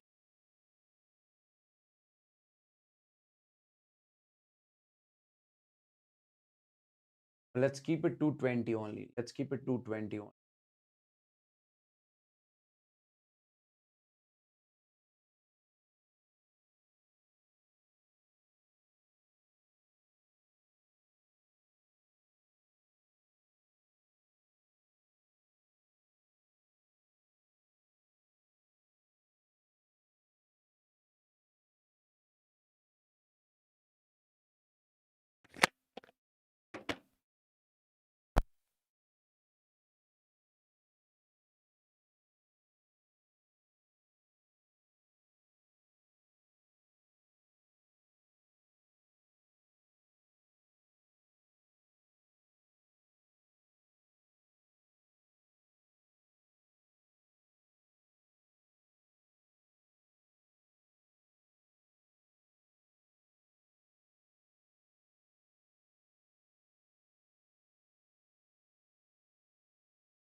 Now, guys, let's talk about the galvanometer. See, guys, when it comes to the galvanometer, we say it is a device. It is a device. It is a device used to detect the current. It is a device which is used to detect the current. Means in a circuit, if you are supposed to find the current, if you have to check whether the current in the circuit is flowing or not, you use this device, that is galvanometer. Sir, when it comes to measuring the current, we say it also measures the small range of currents. Small range of currents. It also measures the small range of current. If you send the large current through it, or if you use this galvanometer in a circuit where large current is flowing, it will burn out. Next,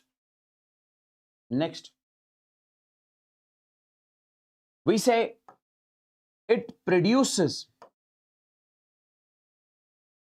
large error and has less range It produces large error and it has less range Less range means it basically measures the small range of current, small current. Like, let's suppose I have the galvanometer over here. I'll show it something like this. What is this G? G is what we call the resistance of the galvanometer. Sir, does the galvanometer have its resistance? Yes, it has the resistance. Okay.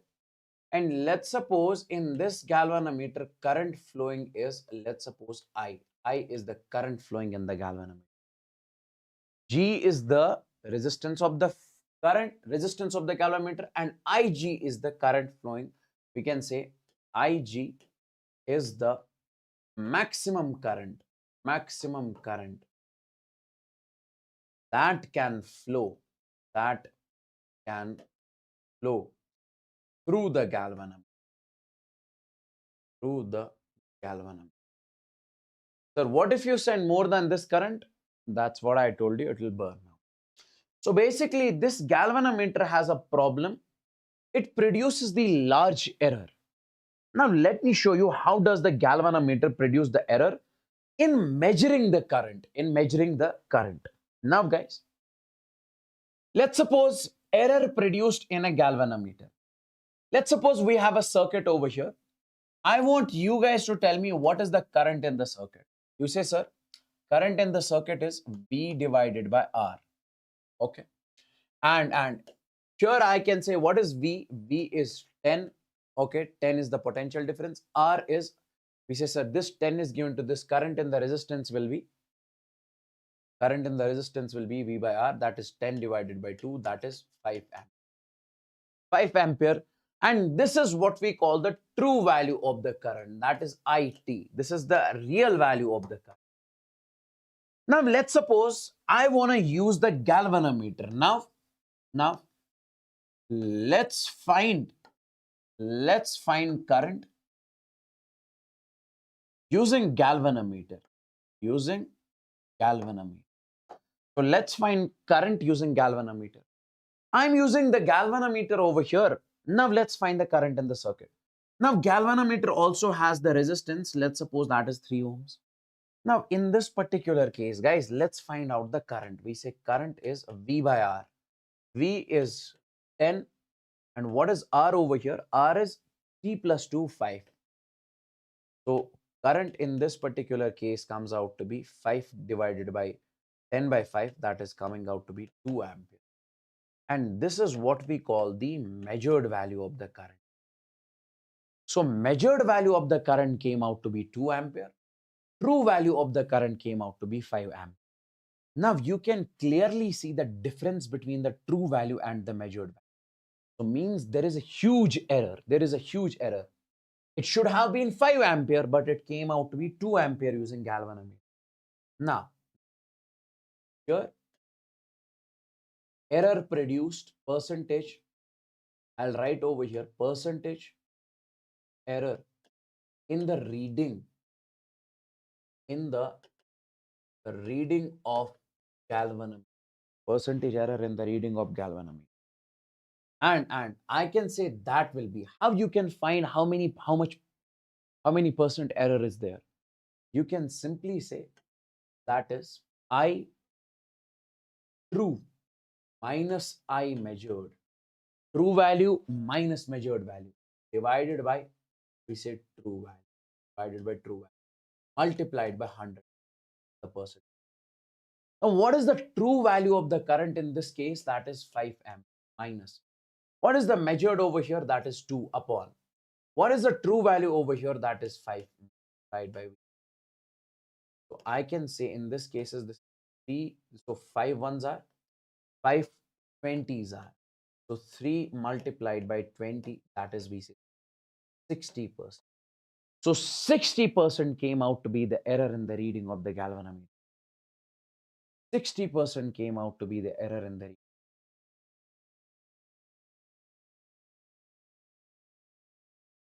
60%. Okay, that is a huge error. I hope you got it. Now I can clearly say this error in the galvanometer, in the reading of the galvanometer, is due to its resistance. Do you believe that if I remove this resistance 3 ohm over here, then current will come out to be V by R, 10 by 2, again that is 5 ampere. So current, so this error in this galvanometer came out to be because of the resistance. Okay, okay. So error in the reading, in the reading is due to the resistance of galvanometer, is due to the resistance of galvanometer. Now guys, I would want you to focus exactly. I would want you to focus. See. Now we say conversion of galvanometer into an ammeter. My dear friends, since you said that when it comes to the galvanometer, it has got two problems. We say large error and second is small range. Small range means it can measure the small range of currents, not the large current. What if I tell you, you convert, you make a good galvanometer? We say make a good galvanometer over here. I would want you guys to make a good galvanometer. And this good galvanometer is what we call the ammeter. This good galvanometer is what we call the ammeter. This ammeter will have the less error and it will have the large range. Now. Let's suppose I say I have got a galvanometer. Okay. The maximum current that can flow through the galvanometer is Ig. You have to increase the range as well as you have to reduce the error over here. I say you connect a shunt resistance in parallel to the, you connect a resistance parallel to the galvanometer. We say it becomes an ammeter when a shunt resistance is connected parallel to galvanometer, it forms a meter. Now, my dear friends, see. The point here is the value of shunt must be very small, very compared to the resistance of the galvanometer. I'll tell you why. Guys, let's suppose this is the galvanometer over here. Because of the resistance of the galvanometer, error is being produced. Okay. Let's suppose this is the point A over here. This is the point B over here. If I say across, guys, it is something like this. Let's suppose I say I have got a resistance over here. That is, let's suppose 1000 ohm. Okay. And I would want you guys to do one thing. In this particular case. I would want you guys to connect a resistance over here in parallel. Okay. And this resistance is very small. Let's suppose it is 1. So now this is A and this is B. Now previously, without connecting this, before connecting this in parallel, what was the resistance across AB? That is 1000. After connecting this, what is the resistance across AB? Now equivalent will be, sir, that is R1, R2. So that will be 1000 into 1 upon 1000, 1001. 1000 plus 1 is 1001. So it will be approximately 0.9. So means now resistance across AB has become 0.9. It has reduced a lot. So previously it was 1000. After connecting the low resistance in parallel, its resistance became equivalent resistance across AK became 0.9. Now don't you think that if you connect the low resistance in parallel over here, we say resistance across AB is decreased, means resistance of the galvanometer is decreased. And if you decrease the resistance of the galvanometer, we say it will give you the more correct read. Do you believe that? So I can simply say, my dear friend, this shunt has to be very small. Why? So that the error should be less. So that error produced should be less. Should be small. Now, guys, in this particular case, guys, are you able to understand?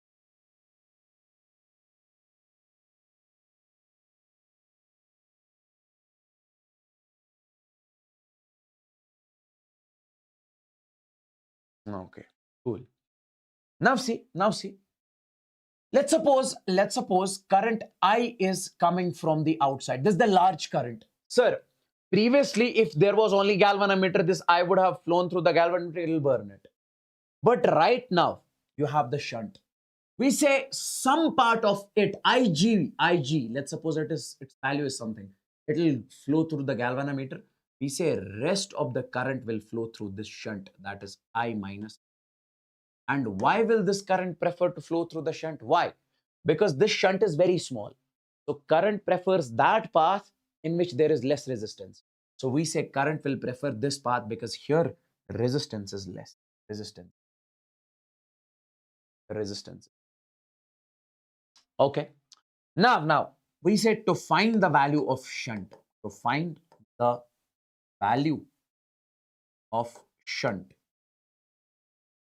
Guys, simply.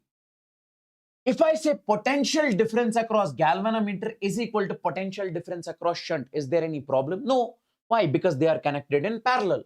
So we say potential difference across galvanometer is equal to potential difference.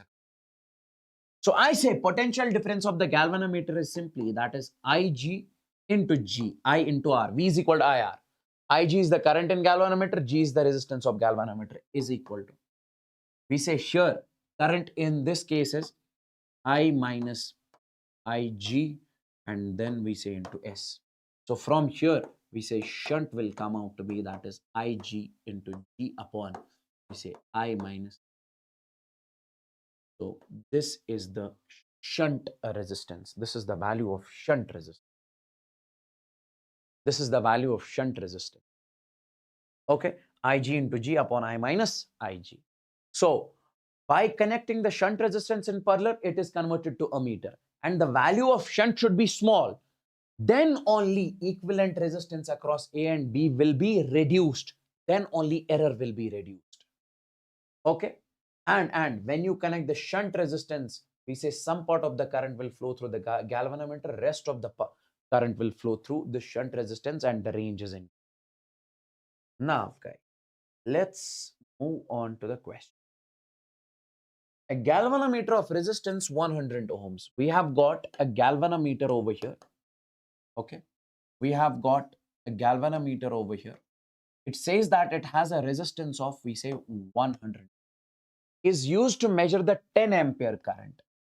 This galvanometer is used to measure, we say 10 ampere current. So means value of Ig is 10 ampere.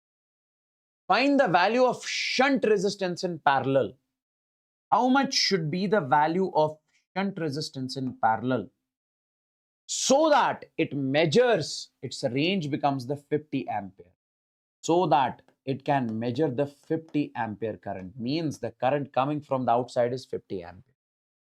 In this particular case, whenever you have to find the value of shunt, we just calculated the formula. We just got the formula. Ig into G upon I minus. We say Ig into G upon say I minus. So shunt will come out to be, what is the value of Ig? Ig is 10 over here, that is 10 multiplied by. What is the value of resistance over here? That is 100 upon I minus Ig. I minus Ig, sir, that is 50 minus 10. Because 50 is the net current, Ig is this, I minus I. Okay, is equal to. Now this is 40 over here. So this is 100 divided by 40. This and this will cancel. 100 by 4 is 25 ohm. Next. In an ammeter, 0.2% of the main current passes through its galvanometer. It says that this is an ammeter. Let's suppose I current is flowing. 0.2%, 0.2 I is flowing through the galvanometer. And how much will flow through this one? If 0.2 will flow through this, we say 99.8 I will flow through this. Because 99.8 plus 0.2 is 100%. If the resistance of the galvanometer is G, resistance of galvanometer is G, then the resistance of the ammeter will be. Guys, see, in this question, they have asked what is the resistance of the ammeter, means galvanometer resistance plus this shunt resistance. They are not asked what is the value of shunt, but they have asked what is the value of whole ammeter resistance. Now, in that case, you should first know the value of shunt. Then you can do the parallel combination of resistors formula over here. You will apply that and you will. Now see, we say, guys, I would want you to focus over here. We say, let's find the shunt resistance first. Let's find the shunt resistance. How am I supposed to find the shunt? Sir, shunt will be simply Ig into G upon I minus I. So shunt will be simply Ig into G. This is the current in galvanometer. That is how much? Sorry, current in galvanometer is 0.2 I. So I say 0.2 I. And resistance of the galvanometer is G upon I minus Ig. So that is the current in the shunt. That is 99.8 I. This I and I will cancel. And you can write it something like this. S is equal to 0.2 means 2 divided by 10. This is G upon. 99.8 means 998 divided by 10. This 10 and 10 will cancel. So 2 ones are 2, 4, 99s are. So this will come out to be G by 490. So shunt resistance came out to be G by 490. Now, in this particular case, guys, if this came out to be the shunt, what we are supposed to find? Resistance of ammeter. Now, the resistance of ammeter will be guys, see. Resistance of ammeter is the resistance of the whole. So I can say resistance of ammeter is equal. That is this and this are in parallel. R1, R2, that is G into G by 499, okay, upon R1 plus R2, that is G plus G by 499. So you can say this is G square by 499 upon, we say this is 499G plus G. So it will be 500G upon 490. 499, 499, G and square. So it will be by 5. So G by 500 is the resistance of the ammeter. G by 500 is the resistance. I'll teach the Wheatstone bridge also. Please wait. Next.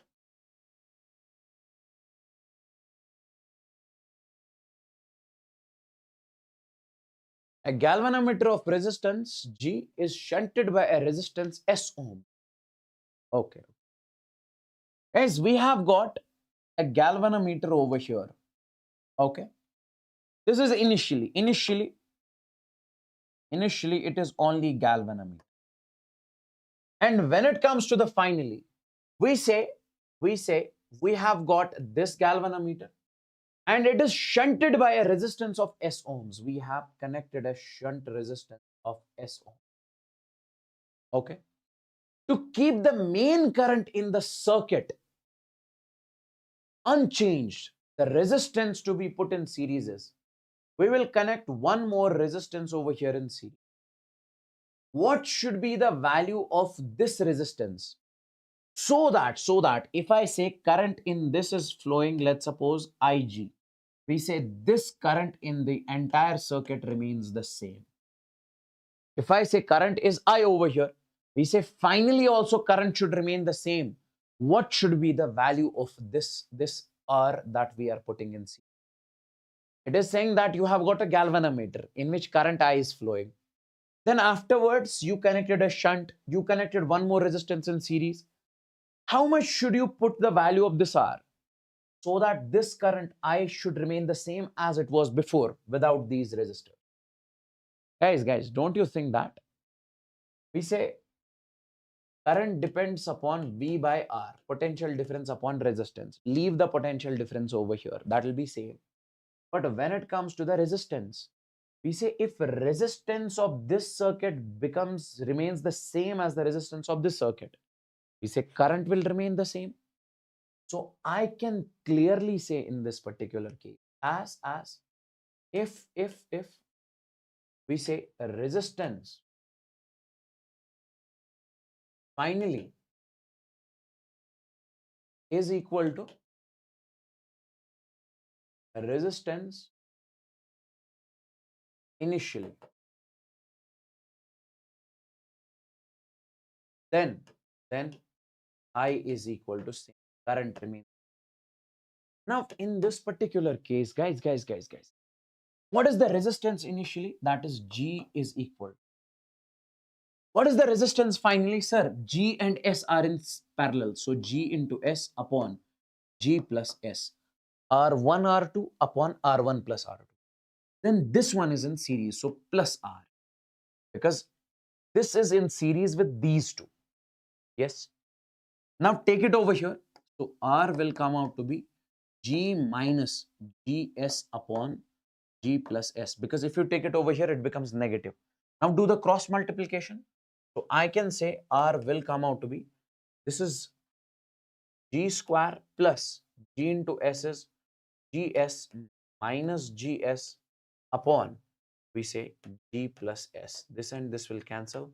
So r will come out to be g square upon g plus.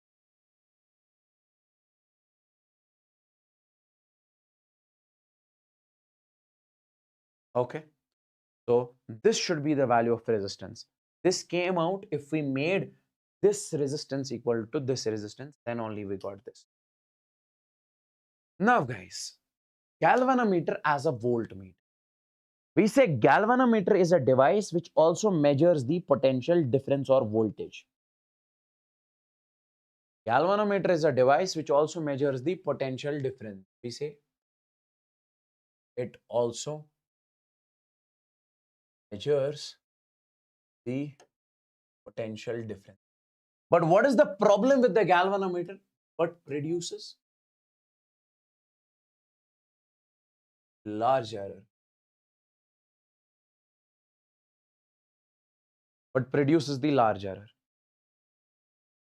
Okay. Now, guys, in this particular case, let's see how galvanometer produces the error in measuring the potential difference. Let's suppose I'm taking a circuit over here. This is the 2 ohm resistor, this is 3 ohm resistor, this is 220-volt battery. In this particular case, let's find the potential difference across AB. What is the potential difference across AB? You'll simply say first find the current in the circuit. I is equal to V divided by R. V here is 20 divided by R is 3 plus 2 is 5. 20 by 5. So that is 4 amp. Now, potential difference across 3 ohm or potential difference across AB will be, sir, simply I into R. Current is how much? That is 4. Resistance of this is, we say, sir, P, that is 12 volt. So this is what we call the true value. This is the true value of potential difference across AB, across 3 ohm. Now guys, we'll take the same circuit, but now use galvanometer to find the voltage. Now we will use the galvanometer over here to find the potential difference across AB. See, I have used a galvanometer which has the resistance of 6 ohm. Now in this particular case, let's find out the current. See guys, what is, I'll make one more, 6 ohm and 3 ohm, because whenever you have to measure the potential difference, you use the galvanometer in parallel. Okay.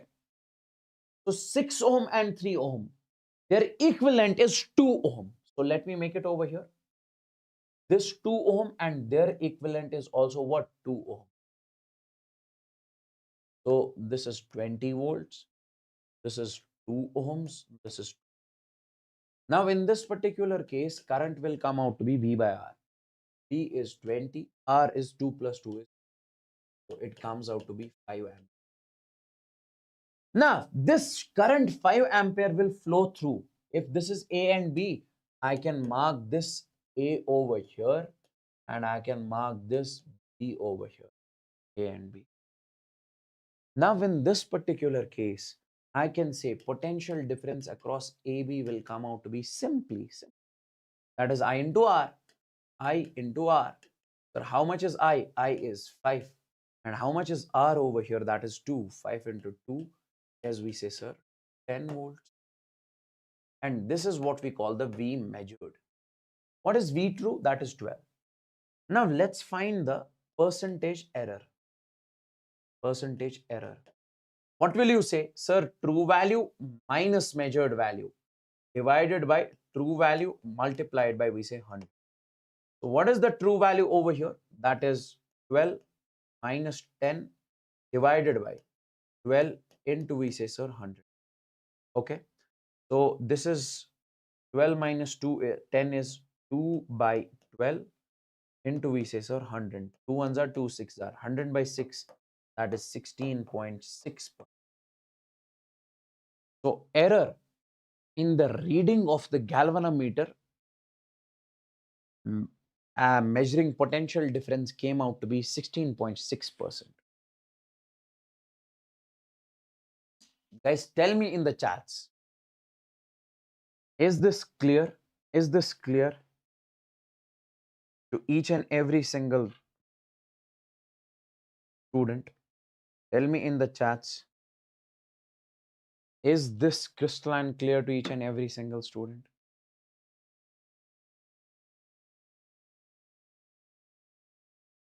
Okay.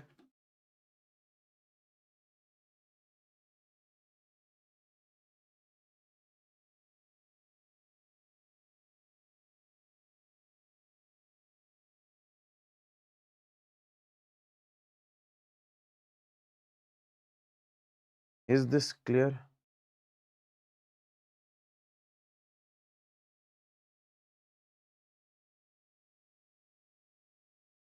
Now guys.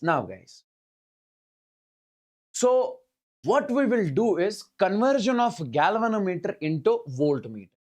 So we'll do one thing. We'll take this galvanometer. We'll make a good galvanometer, which is what we call the voltmeter. And we say this voltmeter, it will measure the potential difference, but it will have less error. Okay. Otherwise, galvanometer can measure the potential difference as well as current, but it produces error.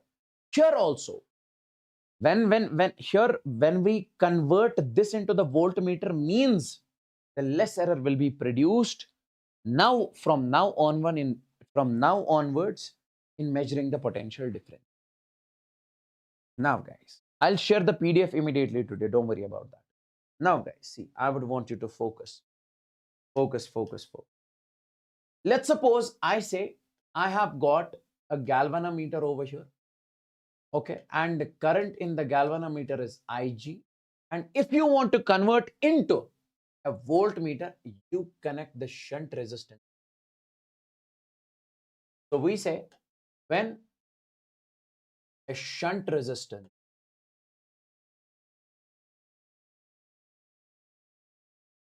is connected in series with the galvanometer. When a shunt resistance is connected in series with the galvanometer, it becomes voltmeter. Now guys, I would want you to understand one thing. We say the value of shunt must be very large. Guys, sir, why large over here? I'll tell you. Don't you think that in this particular case, the error is produced because of the resistance of the galvanometer over here? Yes. Now see, this is 6, this is 3. Let's suppose if you connect the shunt resistance with this galvanometer and it is having the value of 1000. Now it becomes 1000 plus 6 will be how much? 1006. Now, tell me, if it is 1000 plus 6, let me show you over here. Let's suppose this is the galvanometer that you used, and this was that resistance, that is 3 ohm resistance. This was that 2 ohm resistance. Okay, this is 6 ohm. Now, if I'm saying you connect a shunt which is having the value of 1000. Now, tell me across this AB, what will be the current? See, guys, 1006. This is 1006 and this is 3. So, what will you say? 1000 into 1006 into 3, because this is R1, R2 upon 1006 plus 3. That will be 1009. If you divide, it will become approximately 1 or something like that. It will be very small. So we say, if you connect the shunt resistance very large in parallel, then only across AB in the circuit, resistance will decrease. If resistance decreases, we say answer will come out to be same.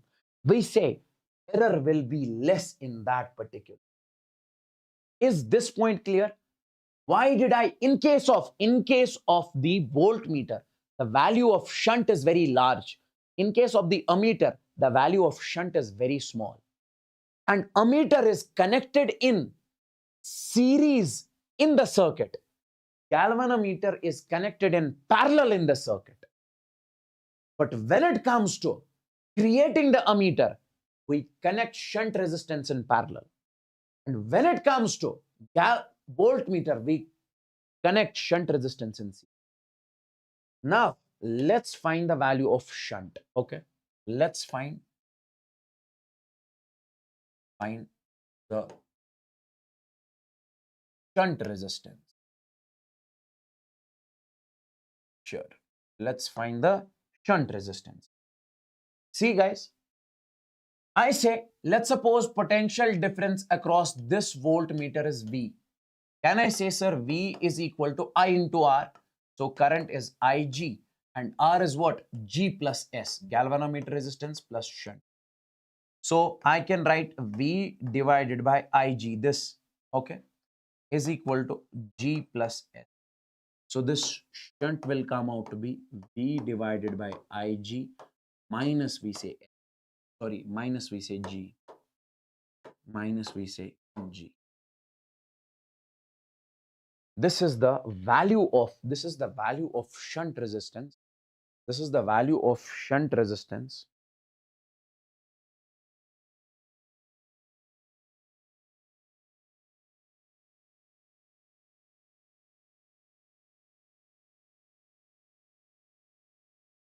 Okay.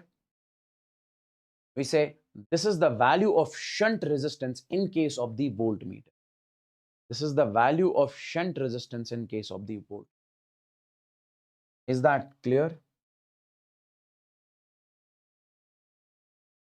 Is that clear? Okay. And guys, remember these points. Shunt in case of voltmeter is large, in case of ammeter is small. Shunt in case of voltmeter is connected in series. Shunt in case of ammeter is connected in parallel. But voltmeter is connected in parallel in circuit. But ammeter is connected in series in circuit because you have to measure the current. Here you have to measure the potential difference. Now, let's talk about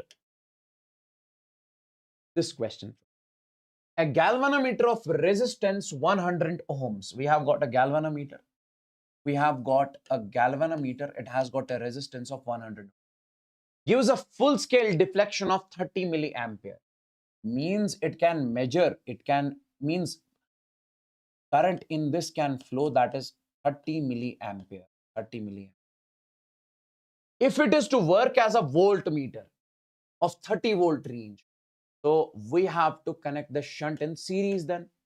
If we have to convert this into a voltmeter, we have to add a shunt resistance in series then. Okay.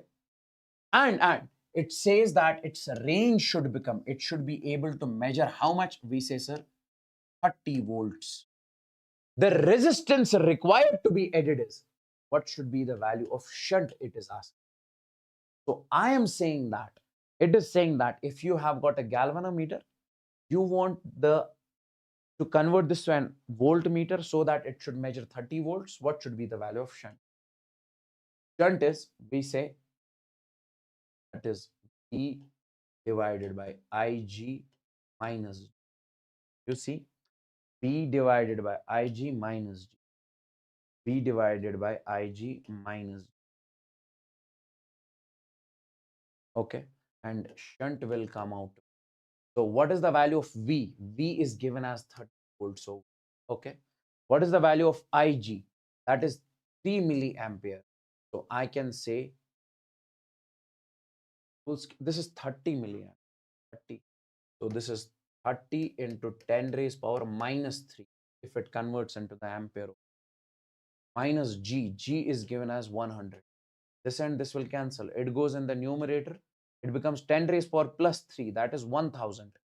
Minus 100 is equal to 900. This question. Here, A, B, C are the 3 voltmeters. With the resistance, it has resistance R, it has resistance 5R, it has resistance 3R. When some potential difference is applied across XY, let's suppose we connected a battery over here, we applied a potential difference across XY. Then voltmeter reading our VA, it will measure VA. Voltmeter reading or VB means potential difference across, this is VB. Potential difference across is VC. We have to see the relation between the three. Guys, see. Don't you think that we can show it something like this? You can show this voltmeter as a resistor over here that is having the resistance. You can show this voltmeter as a resistance over here that is 1.5 R. 1.5 is 3 by 2 R. And you can show this resistance over here. It has got the resistance of 3R. This is X and this is Y. Now, could you please tell me what is the equivalent of this and this? See, guys, equivalent of this and this will be R1, R2 upon R1 plus R2. So that will be 3R by 2 into 3R upon, we say 3R by 2 plus 3R. R1, R2 upon R1 plus R2. So I can say this will be simply, that is 3 into 3 is 9R square by 2 upon. See guys, 2 3s are 6. 6R plus 3R is 9R. 9R by 2. 2 will get cancelled out. R square and this, it will come out to be. So means. Equivalent of these two. Guys, I'll make it again. So this is R. This is R. R. This. Let's suppose this point is A. This is X. This is A and this is. Because equivalent of this 1.5R and 3R is R. Now. Since you have connected the battery in parallel, this is. Let's suppose if this is R, this is R. Don't you think that, sir, half of the potential difference will be given to this, that is E by 2. If it is 10 volt, 5 volt will go over here. So half of the potential difference will go over here, E by 2. Now, guys, if I say across AY, potential difference is E by 2. So here also across AY, I can say it will be E by 2. So this potential difference will be across, sir, this 3R resistor across this. So I can say whatever is the potential difference across AY, same is the potential difference across XA, means whatever is the reading of this voltmeter, same is the reading of this, because here between this and this potential differences. A and Y potential difference is E by 2. A and Y potential difference is E by 2. That is the potential difference of 3R. That is the potential difference of 3R. Ye 3R by 2. And even that is the potential difference of this R. That is E by 2 also. So I can say VA is equal to VB is equal to VC. This is the relation between. Guys, give me the signal in the chats. Is this clear? Is this clear? Is this clear?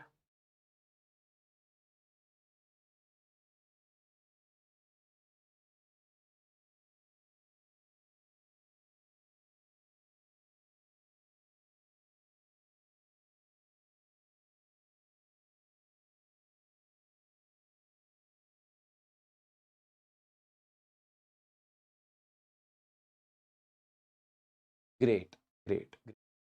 Next.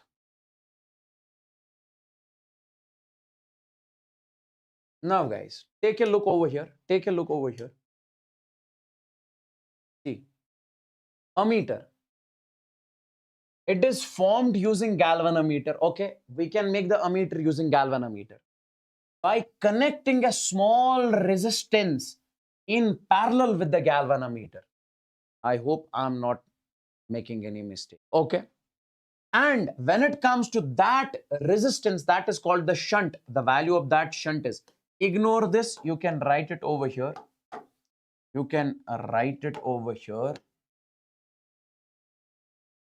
you can write this over here. The value of that shunt will be simply, that is Ig into G upon I minus, as simple as that.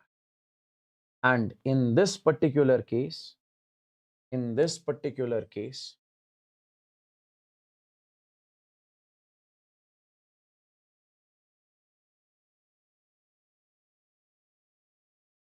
now see guys.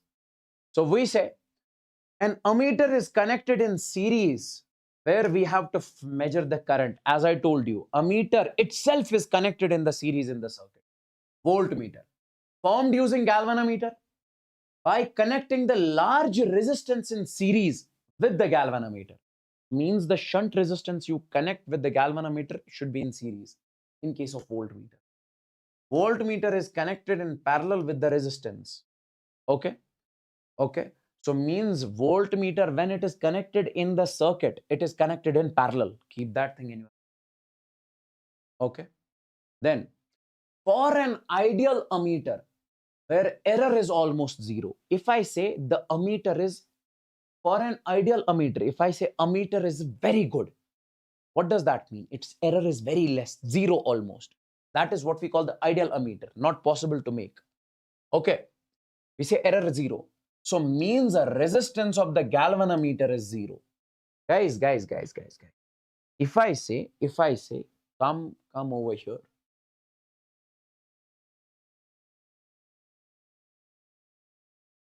If I say in this particular question, you see, error was produced because of this galvanometer. If I say there should be zero error, so you make this as zero. If you make this as zero, error will be zero.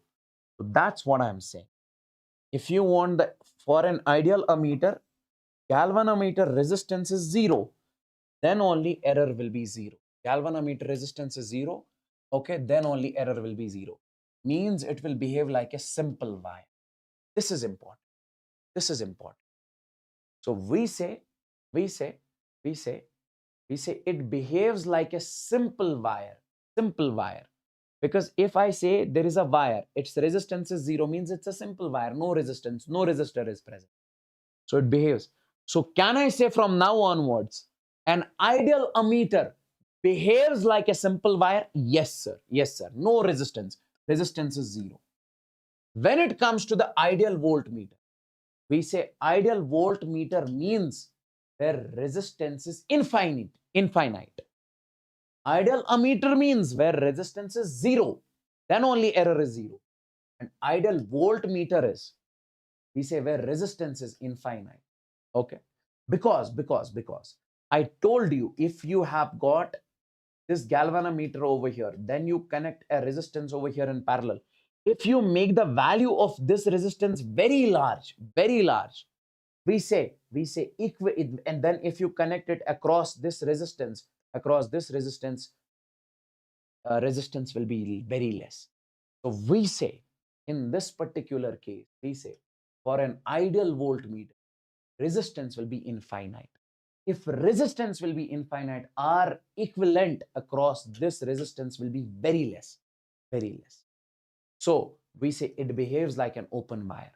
Because if resistance is infinite, obviously it will behave like an open wire. So from now onwards, ideal ammeter means simple wire. We say ideal voltmeter means open wire. Let me show you the question. Let's suppose we have got this. Circuit is something like this. Whenever from now onwards they mention the voltmeter and ammeter, you consider those ideal, okay? If otherwise they will mention the non-ideal over there. Like in this particular case, guys, I would want you to focus over here. We say this is an ideal voltmeter, this is an ideal ammeter. If this is an ideal voltmeter, it will behave like an open wire. Why? Because its resistance will be infinite. This will behave like a simple wire. So current can flow easily. Here current cannot flow. So what is the current in the circuit? I can say current in the circuit is, sir, V by R, that is E divided by R is the resistance over here, E by R. Okay. Sir, here current will not flow. No. Let's find the current here. We said this will also behave like an open wire. Open wire. So we say if the current leaves from this circuit, it has to flow through this path. Here current is okay. Now tell me, what is the current in this case? Let's suppose this is E, this is R, and this is. If no current is flowing in this resistance, so you can ignore it. So you say here, current is again E divided by this resistance. Because if you redraw this circuit, guys, I can make it something like this. This upper resistance, and then you have got a battery over. This is E and this is R. But you will have to remove this branch. Why? Because this is open. Here also, you'll have to ignore this branch. So then it will be only this. So we say I is equal to E by R. So current flowing through this is E by R. Is this clear? Is this clear? Guys, tell me, is this clear? Or am I confusing you?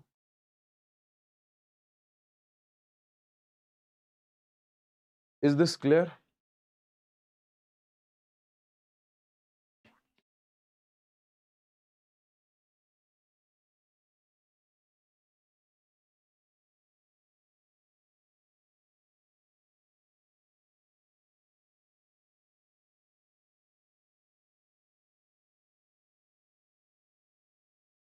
Now, let's take a look over here. Let's take a look at this question. See, guys, find the reading of the voltmeter. Find the reading of the voltmeter. Means we have to find the reading of this. Reading of the voltmeter means if this is the point A, this is the point B, we have to find the potential difference across AB. And one more thing, this voltmeter will be considered as an open wire over here. This is an open wire. See, guys, if this is an open wire, can I make the circuit something like this? See. I'll make it something like this.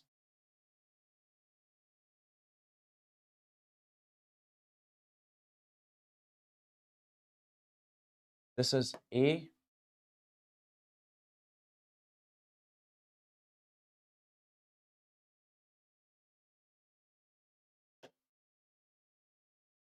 This is B. This is 2 ohms. Let's suppose this is 2 volts over here. And this is 70 volts. This is 5 ohm. Now, guys, tell me one thing. This behaves like an open wire, so I'll make it open over here. What is the current in the circuit? You say, sir, current in the circuit will be simply. That is this 70 divided by V by R.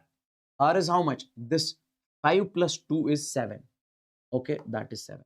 Sir, will you not count this resistance over here? No, because current will not flow through this resistance. It's an open circuit. So current will flow in this loop only. Current leaves, it flows in this loop.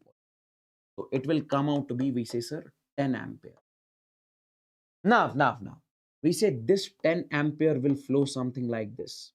And then it goes something like this. Means this is the higher potential, this is the lower potential. Because current always flow from higher to lower. Now, you have to find the potential difference from A to B. Now, find VA minus VB. How do we find VA minus VB? See. First, select the path. We'll select the path something like this. Select the path. So, from A to B. So, first we'll write the potential VA over here. Then in case of this resistance, we write I into R. Potential difference as I into R. Why? Because in this resistance, current is flowing 10 ampere. R is 2 ohm. 10 into 2. And we are moving from higher to lower, so it will be minus. And then, sir, what about this resistance? Shall we take I into R? No, because current here is 0. So I into R into 0, that will be potential drop across this will be. Then here we are moving from negative to positive, so it will be plus 2 volts is equal to we say V. Now we say VA minus, what is IR? I is 10 ampere, 10 into 2 is, we say, sir, 20, plus say 2 is equal to V. Now we can say VA minus VB will take it over here. So this will be 20 minus 18. So it will come out to be plus 8. And this is the potential difference across AB, or this is the reading of the voltmeter, because AB is the ends of the AB are the two ends of this voltmeter. This is the reading of the voltmeter. Let me show you one more question on this. Find the reading of voltmeter and ammeter. See, consider these as ideal. If this is an ideal, so we say this is an open wire. So I'll make this circuit something like this. Guys, this resistance, this resistance, this is a simple wire. This resistance, this is a battery. This is E, this is R, this is R, this is R. Now guys, find the current. We say I is equal to V by R. V is how much? E divided by R is how much? R plus R plus R. That is 3. This is the reading of the ammeter. Let's find right now what? Reading of the voltmeter. Sir, let's suppose this is point A. Let's suppose this is point B. This is point A. This is point B. Okay. Now, what we are going to do is that move from A to B. Move from A to B. If you move from A to B, first you will have to write the potential VA. Then, in this case, in this resistor, guys, see. Current will come from this positive terminal. It will flow something like this. This will be positive. This will be negative. So VA. Then we write in this resistance, you write its potential difference as I into R. And we are moving from higher to lower, so it will be minus IR. And it will be equals to VB. Finally, we reach the. Now, can I say VA minus VB is equal to I into R? We say VA minus VB is equal. What is the value of current? Current is E by 3R. E by 3R into, we say R. R and R will cancel. So E by 3. So reading of voltmeter across this voltmeter potential difference is E by 3. Sir, reading of current is E by 3R. This is reading of ammeter.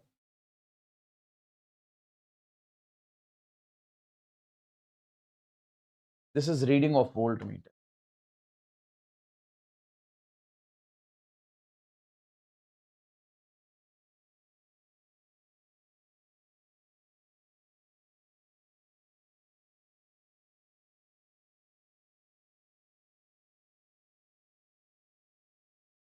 This question, take a look.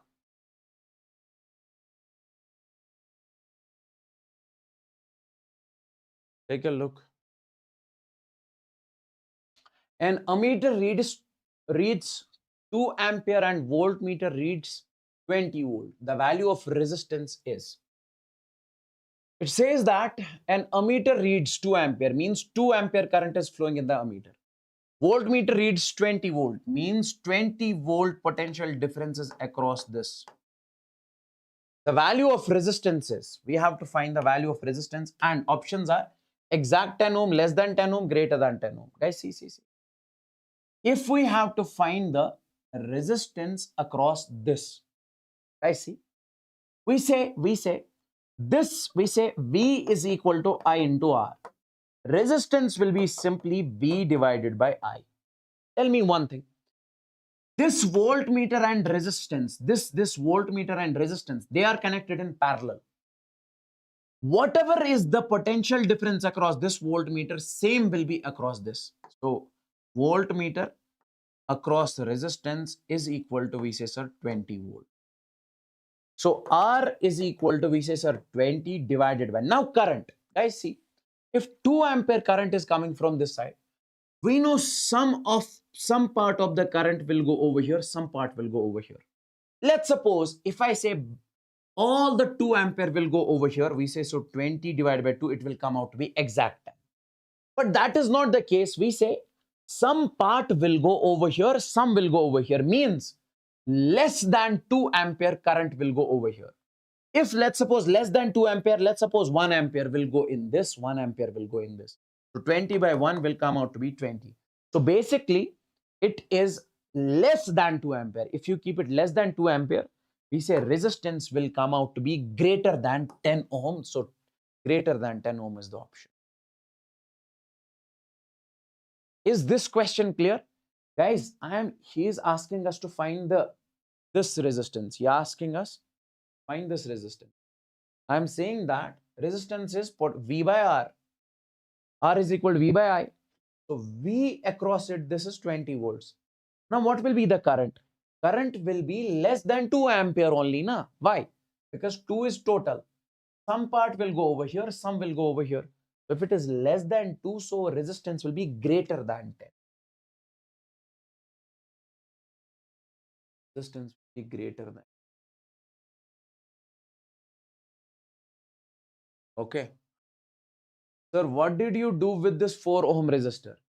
If I say this is an open circuit, no current will flow through this open circuit. So if no current flows through this open circuit, so tell me potential difference in this. V is equal to I into R. So current in this is 0 into R will come out to be 0. So potential difference in this case is 0. So if potential difference in this case is 0, means it's a simple wire. Sundar Ganesh, you got it? Guys, give me the signal in the chats. Is this clear?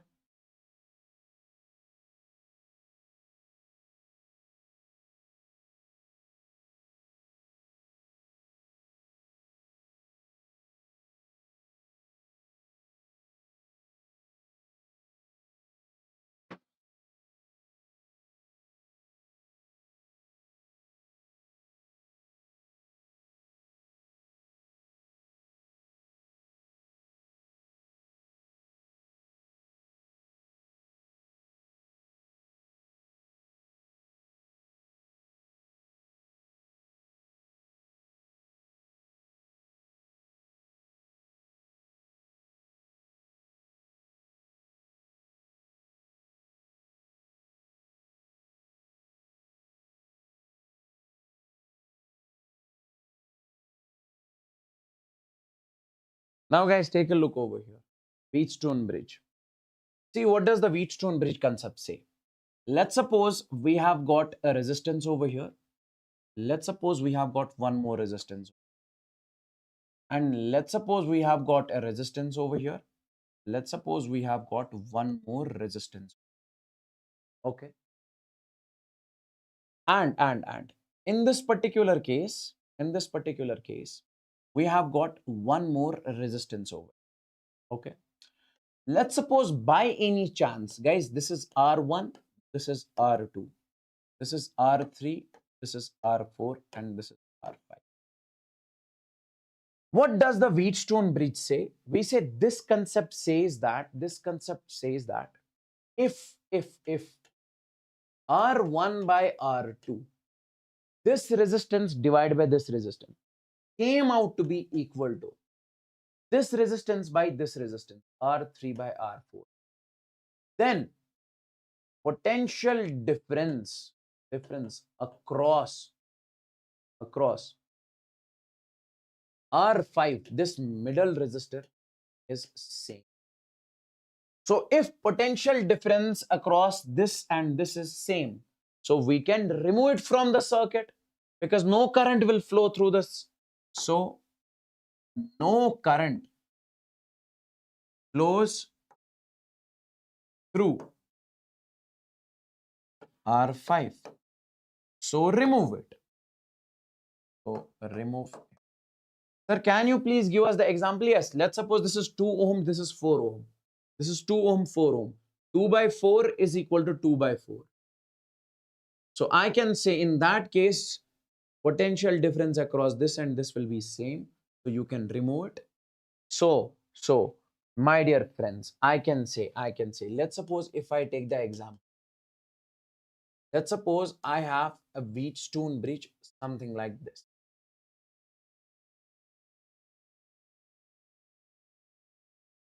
This is R, this is R, this is 2R, this is R, this is R. Can you tell me, is this a Wheatstone bridge? Yes, sir, it is a Wheatstone bridge. Why? Because this resistance by this resistance, R1 by R2, is equal to R3 by R4. Then we can remove this middle resistor. Remove 2R. Now, guys, if you remove this 2R, it will look something like this.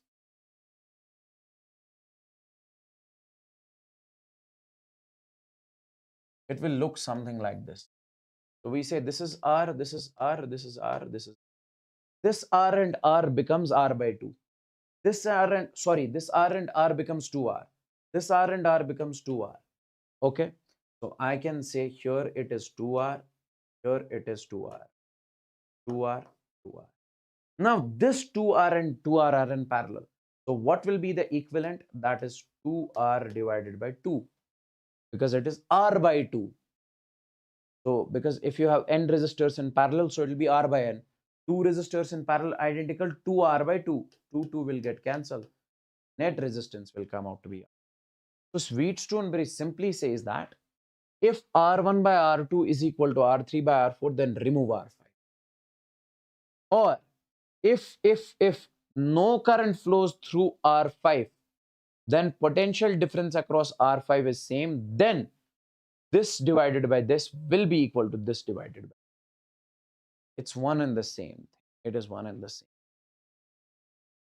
Now the last topic of the today's chapter is meter bridge.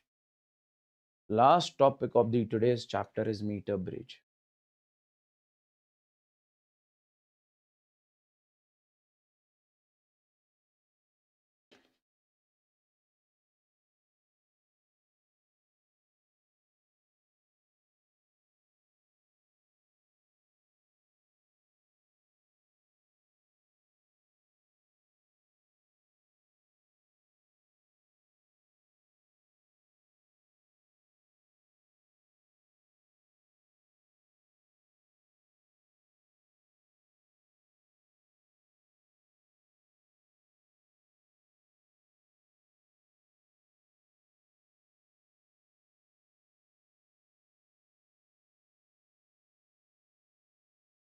This topic will take 5 to 10 minutes and we are done.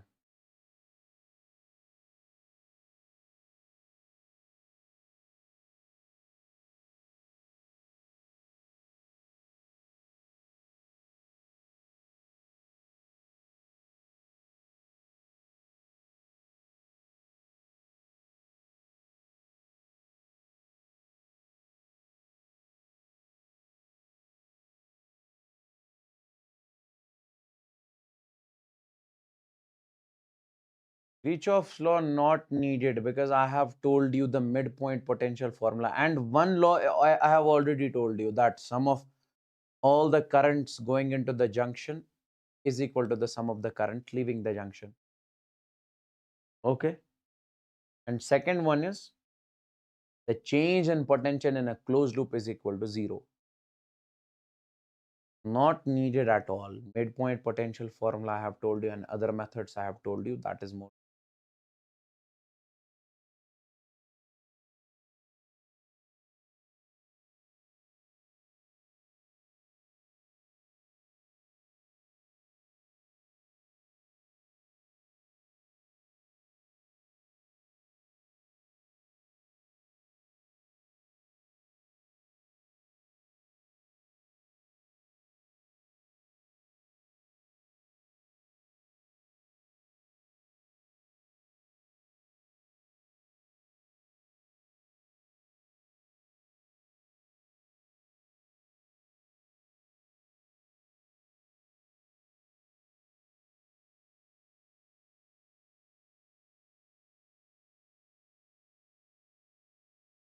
Now guys,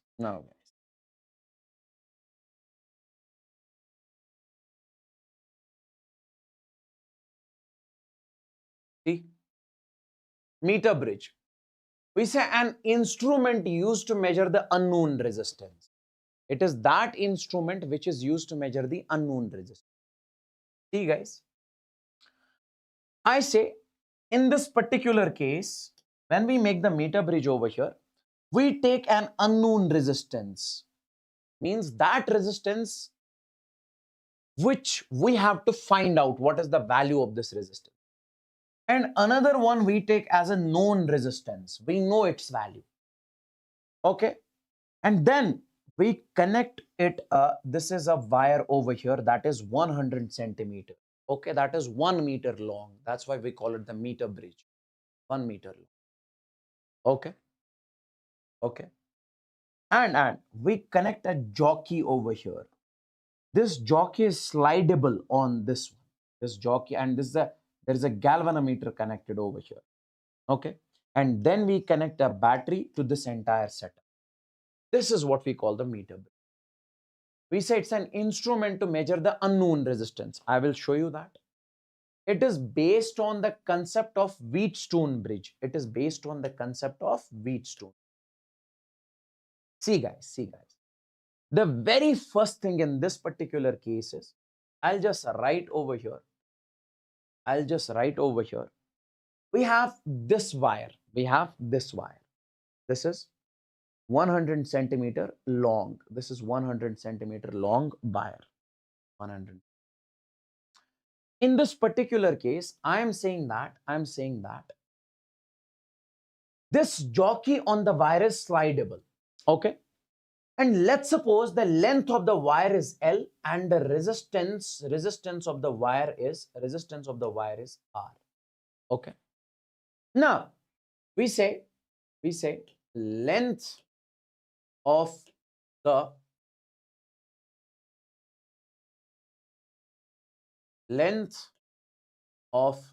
the wire is L, and resistance is. Now if I ask you to tell me the resistance per unit length,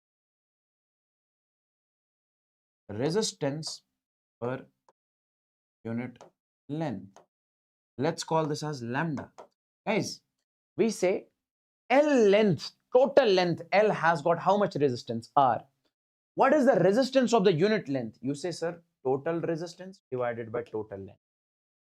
Now, you can write this total resistance will come out to be, that is lambda into L. So what is this lambda? Resistance per unit length. If I say the resistance of this entire length, entire wire which you have used in the meter bridge is R. What is the resistance of the unit length? You say, sir, lambda into L. If I ask you what is the resistance of 2 unit length, you say, sir, lambda into 2. What is the resistance of 3 unit length? Lambda into 3. Okay. Now guys, we say in this particular case, the jockey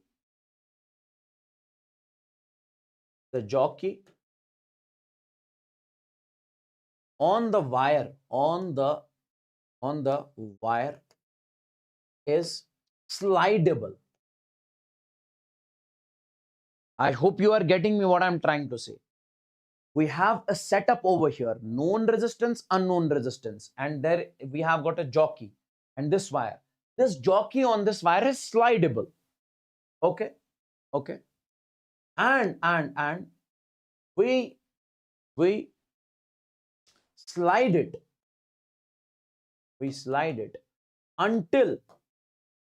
Until we get the balance point. And we slide it until we get the balance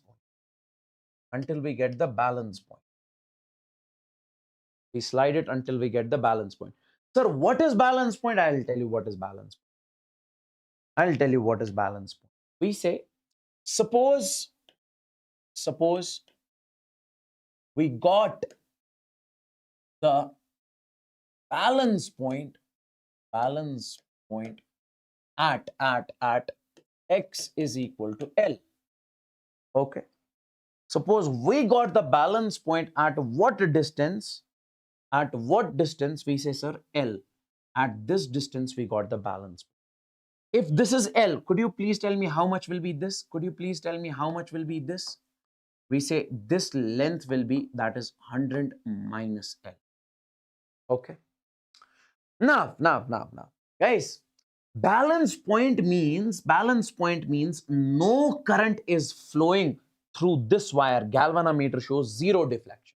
So means you will have to scratch, you will have to slide this jockey until no current flows through this wire, Then we call this as a balance point. Okay. So we say, suppose we got the balance point at L. Now,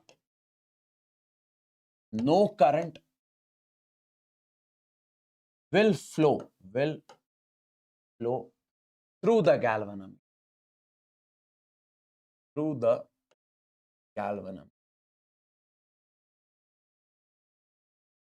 So we say no current will flow through the galvanometer in that particular case. Okay. Okay.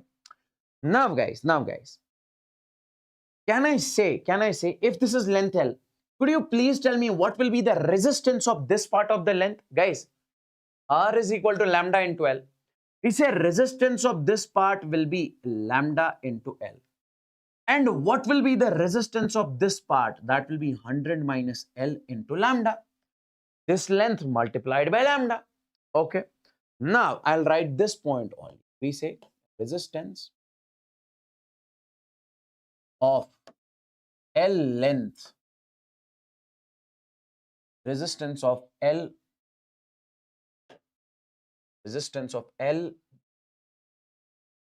length of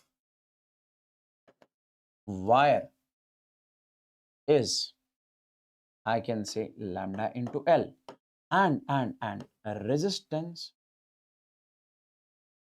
of 100 minus L is, that is lambda into 100 minus L. Yes. Now guys, what did I tell you as of now? I have made a setup over here with the help of which I have to find the unknown resistance. This is the unknown resistance. This is the unknown resistance. This is the known resistance. Okay. And we are connecting a wire over here 100 centimeter long. Then we connect a jockey over here. What did we do? We basically slided this jockey on the wire until we get the balance point. Balance point means no current is flowing through this wire, middle wire. Then we calculated the resistance of this part. We calculated the resistance of this part. Now, don't you think that this exactly looks like the Wheatstone bridge?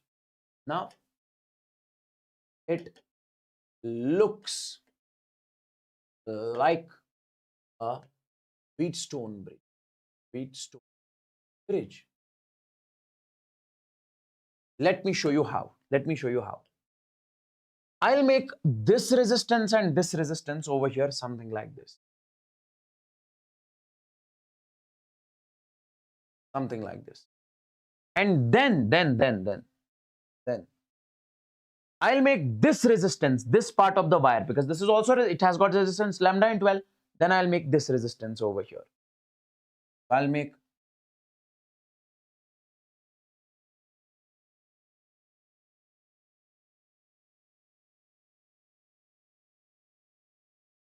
okay. This is P and this is Q. And I can say this is lambda into L. This is lambda into 100 minus. These are the four resistors. And then they have got another resistance or the wire in the middle in which current is zero. What does the Wheatstone bridge say? If current in the middle resistance is zero, then this resistance by this resistance is equal to this resistance by this resistance. We say, so if I is equal to 0 through middle resistor, in that case, then we say this by this, P divided by lambda into L will be equal to Q upon lambda into 100. That's it. This and this will cancel. We say P divided by this Q is equal, take this L over here, L divided by 100 minus L. This is the meter bridge. Now, guys, if I, let's suppose, tell you P is the known resistance that I'll give you as 20. Q you are supposed to find out, and I'll give you the balancing length as 20. Will easily be able to find it like over here, like over here. Find the value of X. Find the value of X means you have got a known resistance as 5 ohm, unknown resistance as X, and balancing length is at 20 centimeters. So means current in the galvanometer is 0. So I can say, so P divided by Q, known by unknown, is equal to balancing length upon, we say 100 minus balancing length. So P is given as how much? That is 5 divided by Q is equal to L is given as 20 upon, this is 100 minus 20, that is 80. So 5 divided by Q is equal to, 5 divided by Q is equal to, this is 20 by 80. This and this will cancel. 2 ones are 2, 4s are 8, 5 4s are 20. So Q will come out to be 20 ohms, which is X. Which is X. Is this crystalline clear, guys? Please tell me in the chats. Is this crystalline clear? Please tell me in the chat. So I hope you got it, how to find the unknown resistance using the meter bridge. I would want you guys to give me the signal in the chats.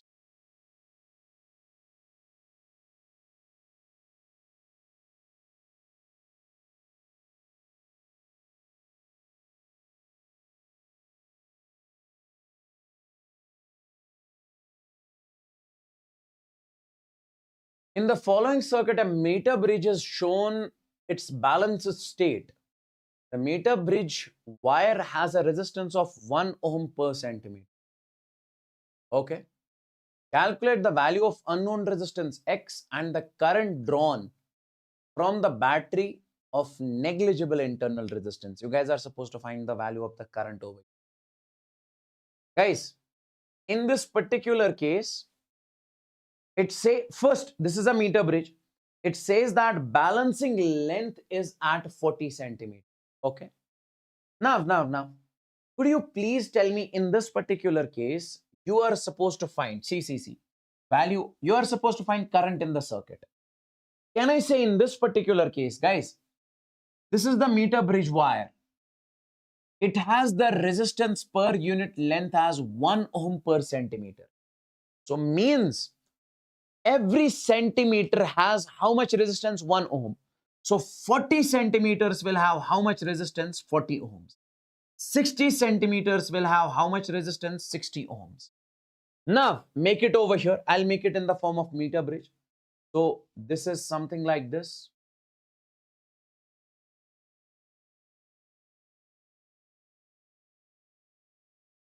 This one.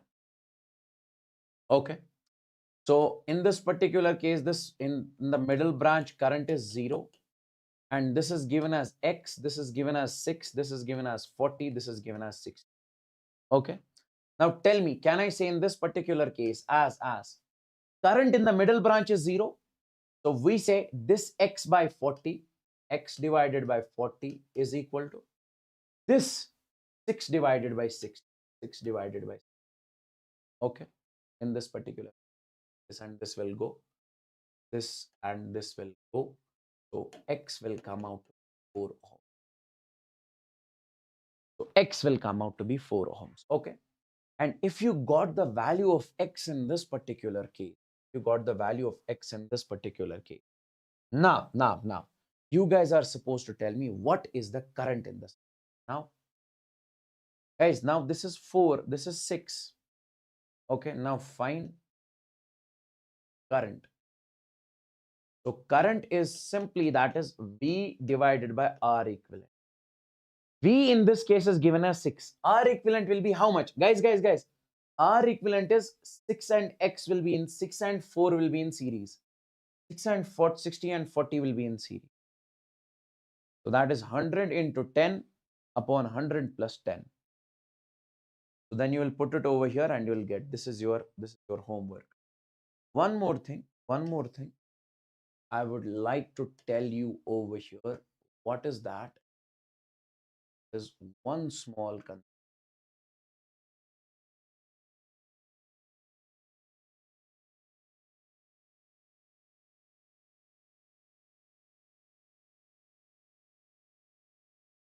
yes. Power drop. This is the last one. The last one. Power drop in the external circuit with the maximum power theorem. Now, guys, in this particular case, we say we'll finish by 4 o'clock. We'll finish by 4 o'clock. Yes, 3:48. We have 12 minutes. My dear friends, in this particular case, we have a circuit over here. This is the external resistance. This is the internal resistance. This is the battery, and this is current. This is the circuit. In this particular case, we are supposed to find how much is the power drop or power loss, power consumed in the external resistance, in the external circuit. I hope you are getting me what I'm trying to say. So basically, this battery will send the current to this circuit. It will send the energy. It will send the power. It will send the power. Okay. And we have to see how much will be the power drop in this resistance. How much power it will consume. How much power it will consume. So first and the foremost thing is, let's first find out the current in the circuit. So current will be simply V by R. So V is E, and R will be over here, external resistance plus internal resistance. Okay, okay. Now, can I say in this particular case as? So this is the current. Now this current which is sent by the battery will enter this resistance. Now I can say power consumed or power drop in the resistance R. Power drop in the resistance R. So you can simply say, sir, power is equal to, we say, I square into R. And current we recently got in this resistance, that is P is equal to, we say, that is E upon, say, R plus this small r, its whole square multiplied by this. This is the power in the external circuit. Means you are connecting a battery to this external circuit, external resistor, whatever you call it. So obviously this battery will supply the power, it will supply the energy. That energy will be wasted over here. How much is that? That is this much. That is this. Now, my dear friends, in this particular case, I would want you guys to write it over here. If I say as, I say if the value of this external resistance, if we keep it 0, we can basically change it, we can manipulate it if we keep it 0. So could you please tell me what will be the power drop in the external circuit? 0 multiplied by whole, we say power will come out to be. Okay. Now, second thing is, we say if the value of this external resistance is much less than the value of internal resistance. Okay. In that case, what will be the power? Power is, we say, sir, this is E upon R plus R whole square multiplied by R. This is the formula we got. This is the formula we got. Now, tell me one thing in this particular case, my dear friends. If I am saying this R is much less than this internal resistance, we say if you are adding a very small quantity to the very large quantity, it will not create any difference. Okay, so you can ignore this. So you can write P is equal to E square by R square, and over here in multiplication we do not ignore it. Okay, this will come out to be the power. We say in this case power is directly proportional to R. Okay, and third case over here, if this external resistance is much greater than internal, in this case power will come out to be, guys, see, if again you are adding a very small quantity to a very large quantity. R is very small, R is very small, capital R is very large. You can ignore the small r. You can say it will be E square divided by R square into this R. This and this will cancel. Power in this case will come E square. And we can say power in this case inversely proportional. Okay. Now, plot the graph between. So we say graph P versus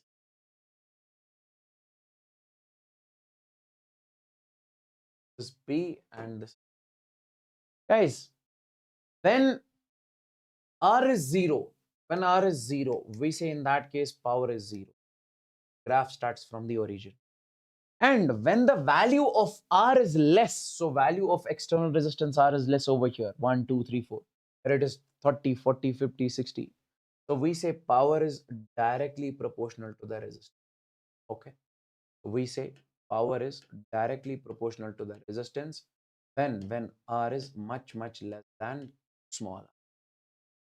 And once you increase the value of this power, sorry, once you increase the value of this external resistance, power is inversely proportional.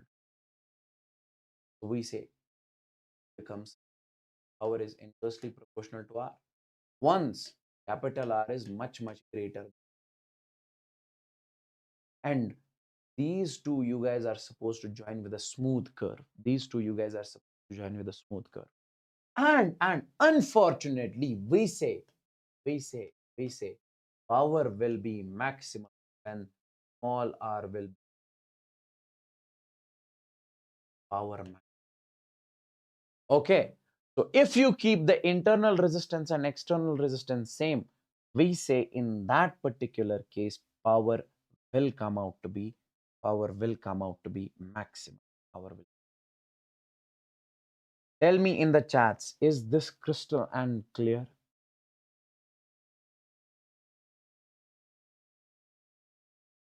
Is this crystal and clear? Okay. Okay. So at R is equal to small r, we say power drop will be maximum in the external external.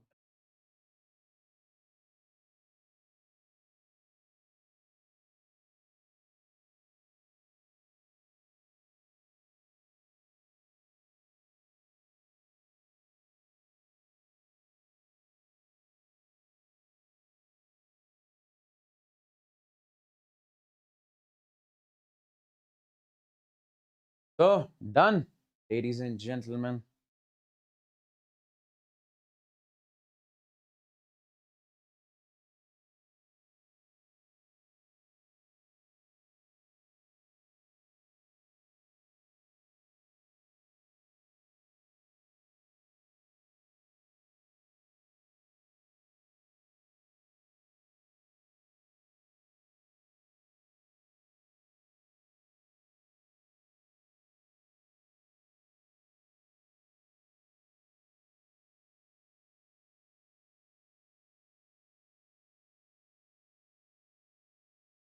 So tell me, guys, tell me. And thank you so much, guys. Huh? Thank you. And I would want you guys to comment down below later on once we end the live stream. Okay, mostly we'll end it tomorrow.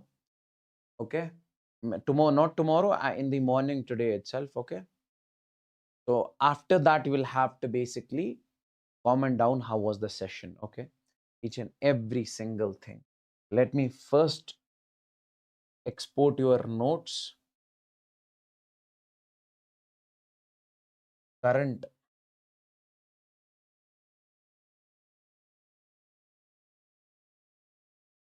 electricity game of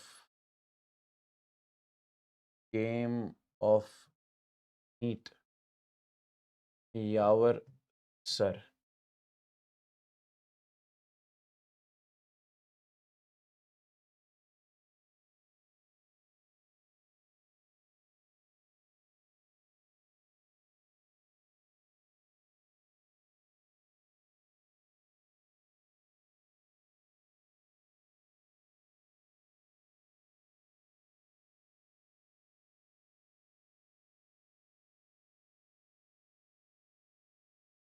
Next chapter will be magnetism.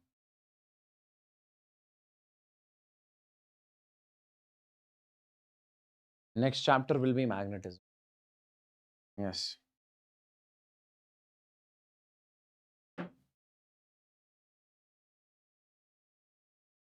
Okay. Anything else you want to say? Waiting for the next class. If you are waiting, then I think we should continue right now itself. What do you think? Let's continue the class now itself. Rather hard. Okay, just let it complete first.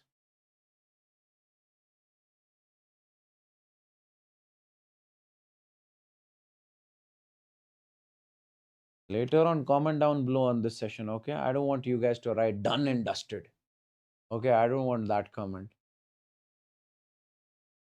I want that comment which should come from your heart directly, okay? So that it gives a good feeling.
Okay, guys, take care, take care, take care. Thank you so much. See you guys very soon. Take care.